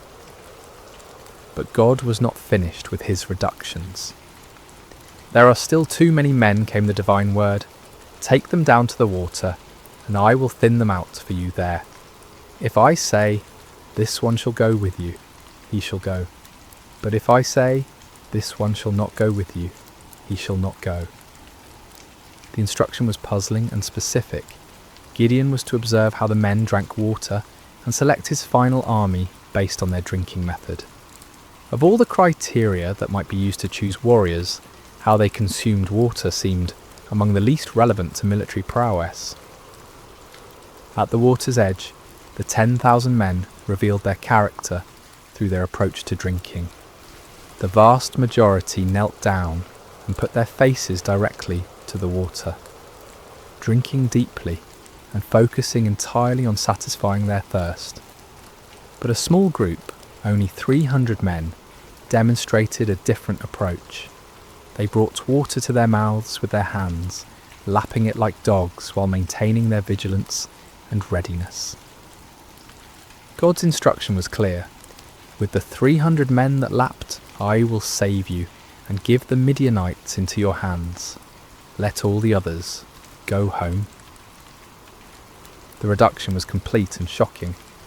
From 32,000 to 300 represented a decrease of more than 99%. What had begun as a substantial army was now reduced to little more than a large company. The odds, already daunting, had become mathematically absurd. Yet the selection criteria revealed profound spiritual truths. The 300 men who were chosen had demonstrated alertness, self-discipline, and readiness, even in a moment of personal need. While drinking, they had maintained their awareness of their surroundings, prepared for action at a moment's notice. These qualities, while admirable in soldiers, were really symbols of spiritual preparedness and faithfulness. As the dismissed soldiers departed, taking most of the weapons and supplies with them, Gideon was left with 300 men who looked more like a ceremonial guard than a fighting force. The enemy they faced was described in terms that emphasized their overwhelming numbers. All the Midianites, the Amalekites, and the other eastern peoples had settled in the valley, thick as locusts. Their camels could no more be counted than the sand on the seashore. The disparity was so extreme that it moved beyond the realm of military strategy into the realm of the miraculous. No human commander would voluntarily reduce his forces to such a level when facing such overwhelming odds. Yet this was precisely God's point. The victory that was coming would be so clearly divine in origin that no one could attribute it to human planning or prowess. For Gideon, this final reduction must have been the ultimate test of faith.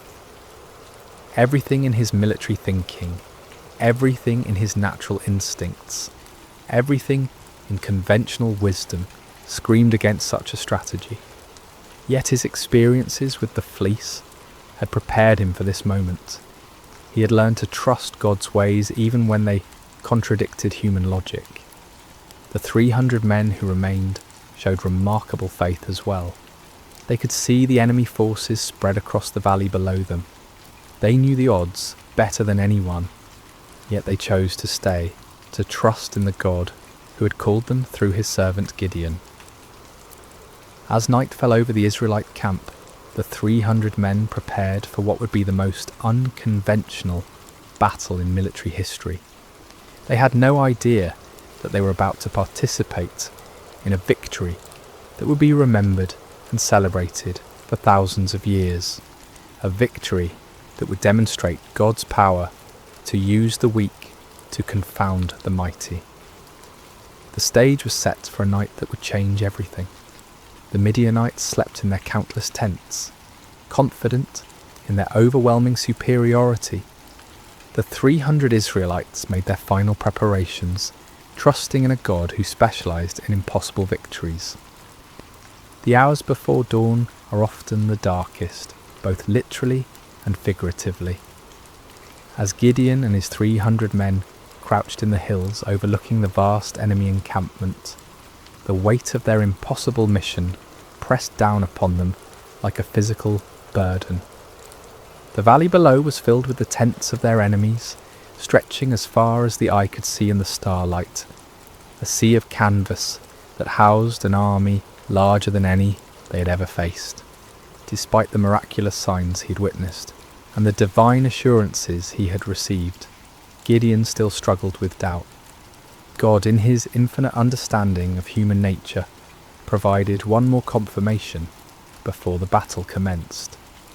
"Get up, go down against the camp," the Lord instructed, "because I am going to give it into your hands. If you are afraid to attack, go down to the camp with your servant Purah and listen to what they are saying. Afterward, you will be encouraged to attack the camp." The offer revealed God's compassionate understanding of Gideon's anxiety. Rather than rebuking him for his continued fears, the Lord provided an opportunity for reassurance. Taking his servant Purah with him, Gideon crept down toward the perimeter of the enemy camp under cover of darkness. The Midianite camp was massive beyond imagination. Thousands upon thousands of tents housed warriors from multiple nations united in their conquest of Israel.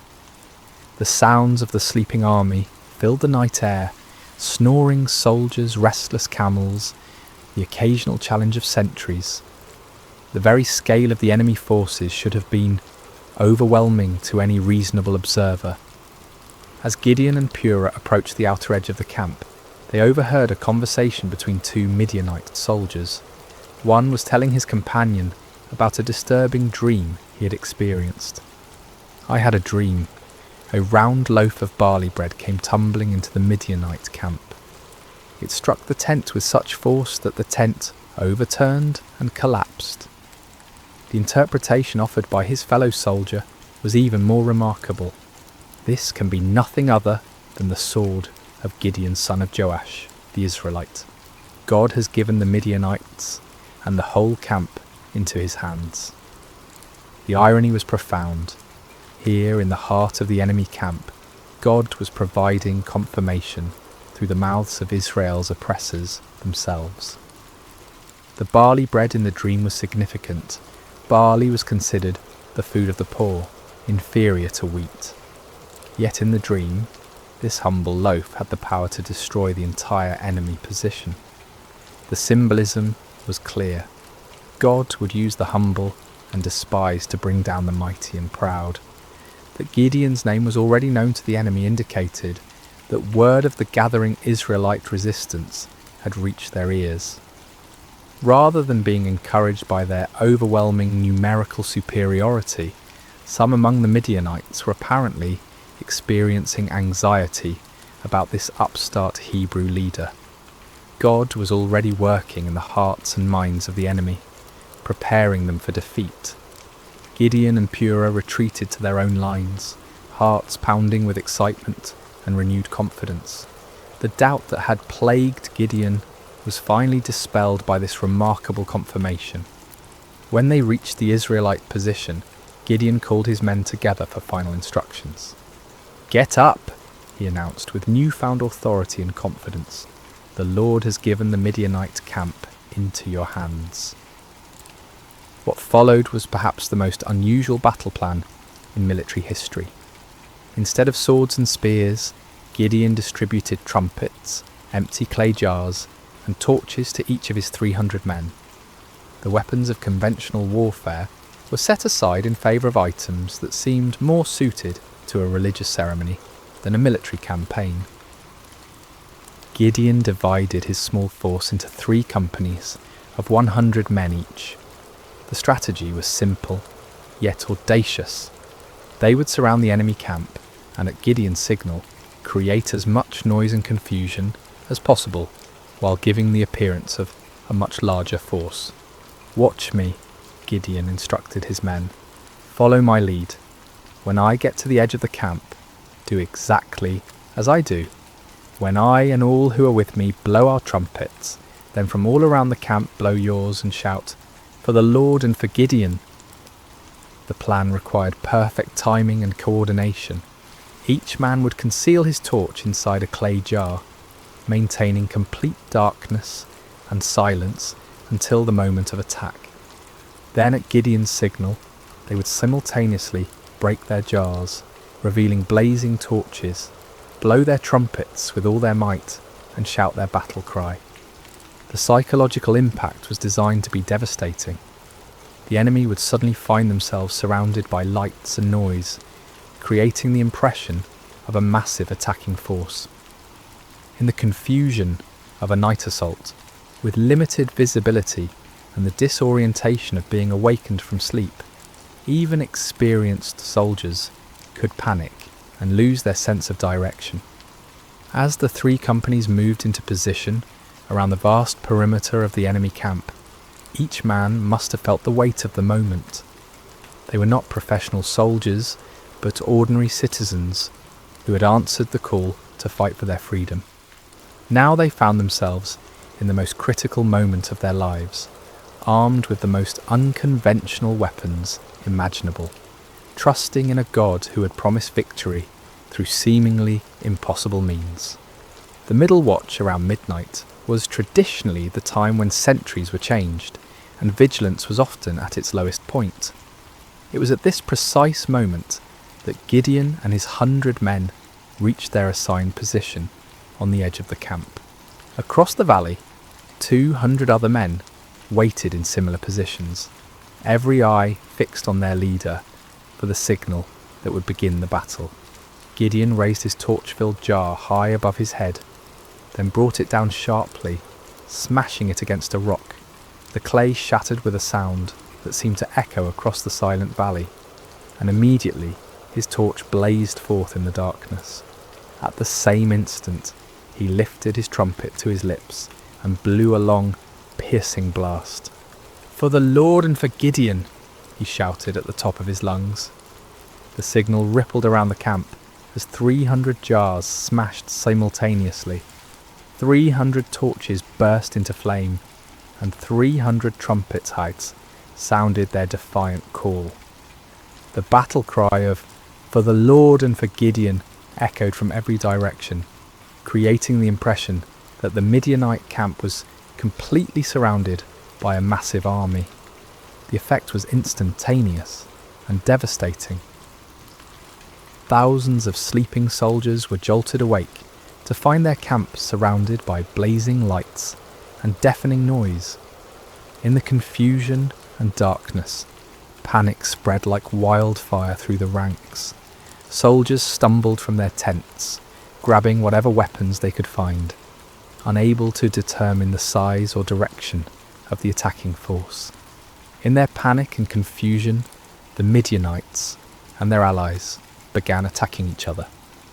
Unable to distinguish friend from foe in the darkness, and hearing battle cries in their own languages from every direction, they assumed they had been betrayed by their allies. The coalition that had seemed so formidable began to tear itself apart. The 300 Israelites maintained their positions around the perimeter, continuing to blow their trumpets and hold their torches high, creating the illusion of a massive army that had the enemy completely surrounded. They watched in amazement as God fulfilled his promise in the most spectacular fashion imaginable. The panic spread throughout the entire camp like a plague. What had begun as confusion quickly escalated into a full-scale rout as the enemy forces fled in every direction, abandoning their weapons, supplies, and even their camels in their desperate attempt to escape what they perceived as certain destruction. The victory was complete and overwhelming, achieved not through superior numbers or military might, but through divine intervention, working through the obedience of 300 faithful men. The God who had called Gideon from his hiding place in the winepress had once again demonstrated that his power is made perfect in human weakness. As dawn broke over the valley, an astonishing sight greeted the 300 Israelites. Where the night before had stood the mighty encampment of Israel's oppressors, now lay only scattered debris and abandoned supplies. Tents stood empty, their guy ropes cut by fleeing soldiers. Weapons lay discarded where they had fallen from panicked hands. The camels that had been described as innumerable as locusts wandered aimlessly, their owners having fled into the wilderness. The ground itself told the story of the night's chaos. Bloodstains marked the spots where confused allies had struck down one another in the darkness. Personal belongings were strewn across the landscape as the fleeing army had abandoned everything that might slow their escape. The scene looked less like the aftermath of a battle and more like the remnants of a catastrophic natural disaster. Gideon and his men moved through the abandoned camp in wonder, scarcely believing what their eyes were witnessing.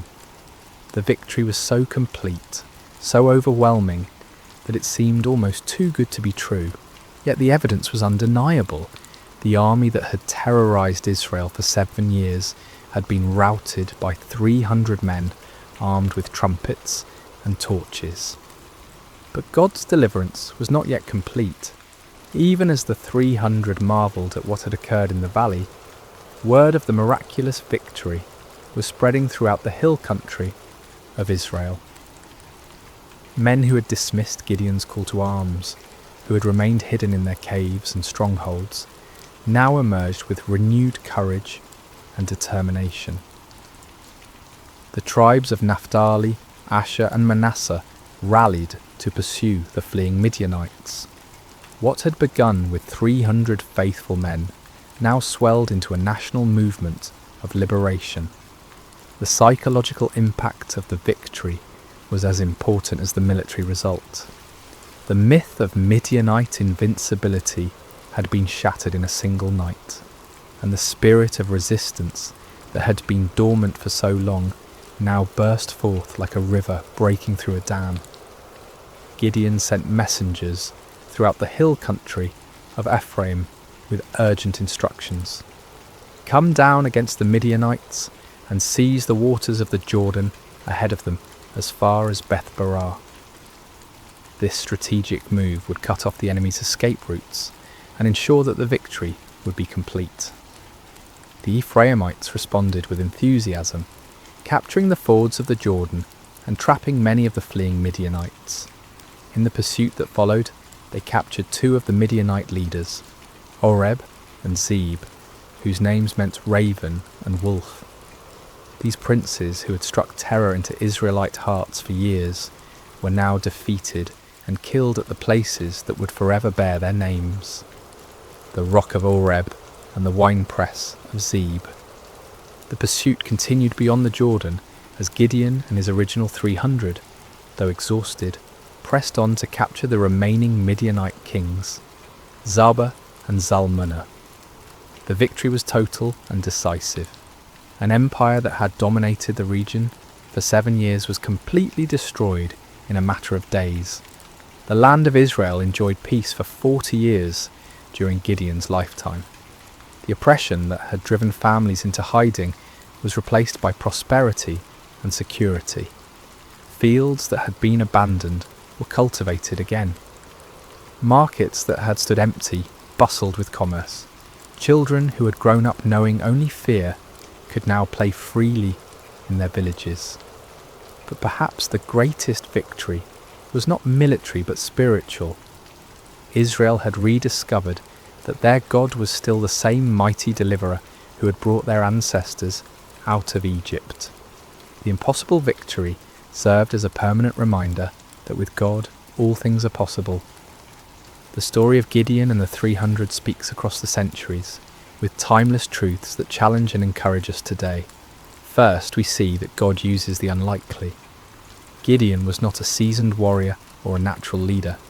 He was a fearful farmer, hiding from his enemies. Yet God saw potential that others missed. This reminds us that God's calling is not based on our qualifications, but on his purposes.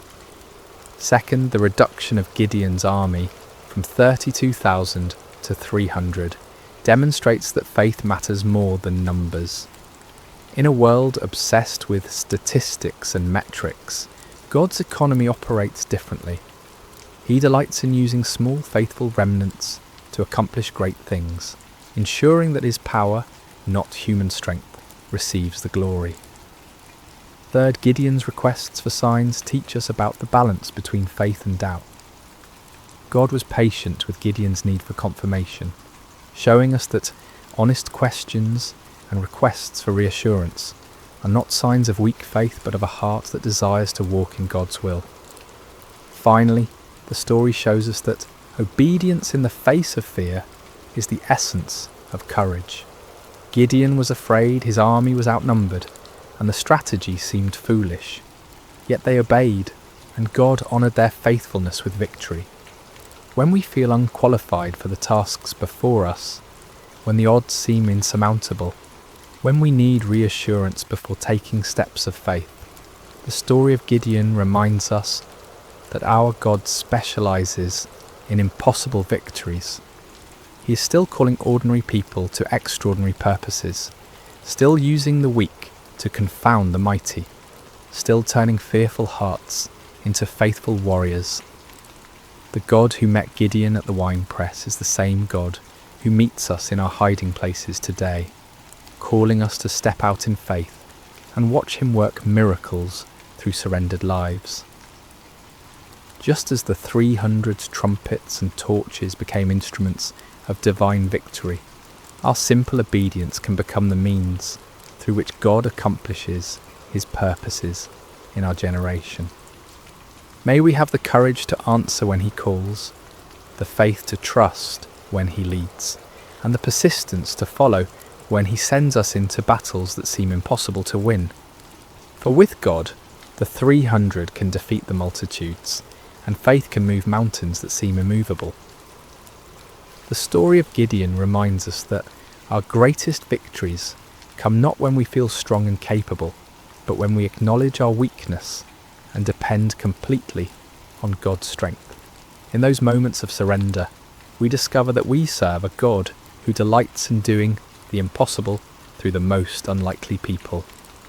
And so the story ends where it began, with an invitation to faith, a call to courage, and a promise that the God who delivered Israel through Gideon and the 300 is still delivering his people today. One impossible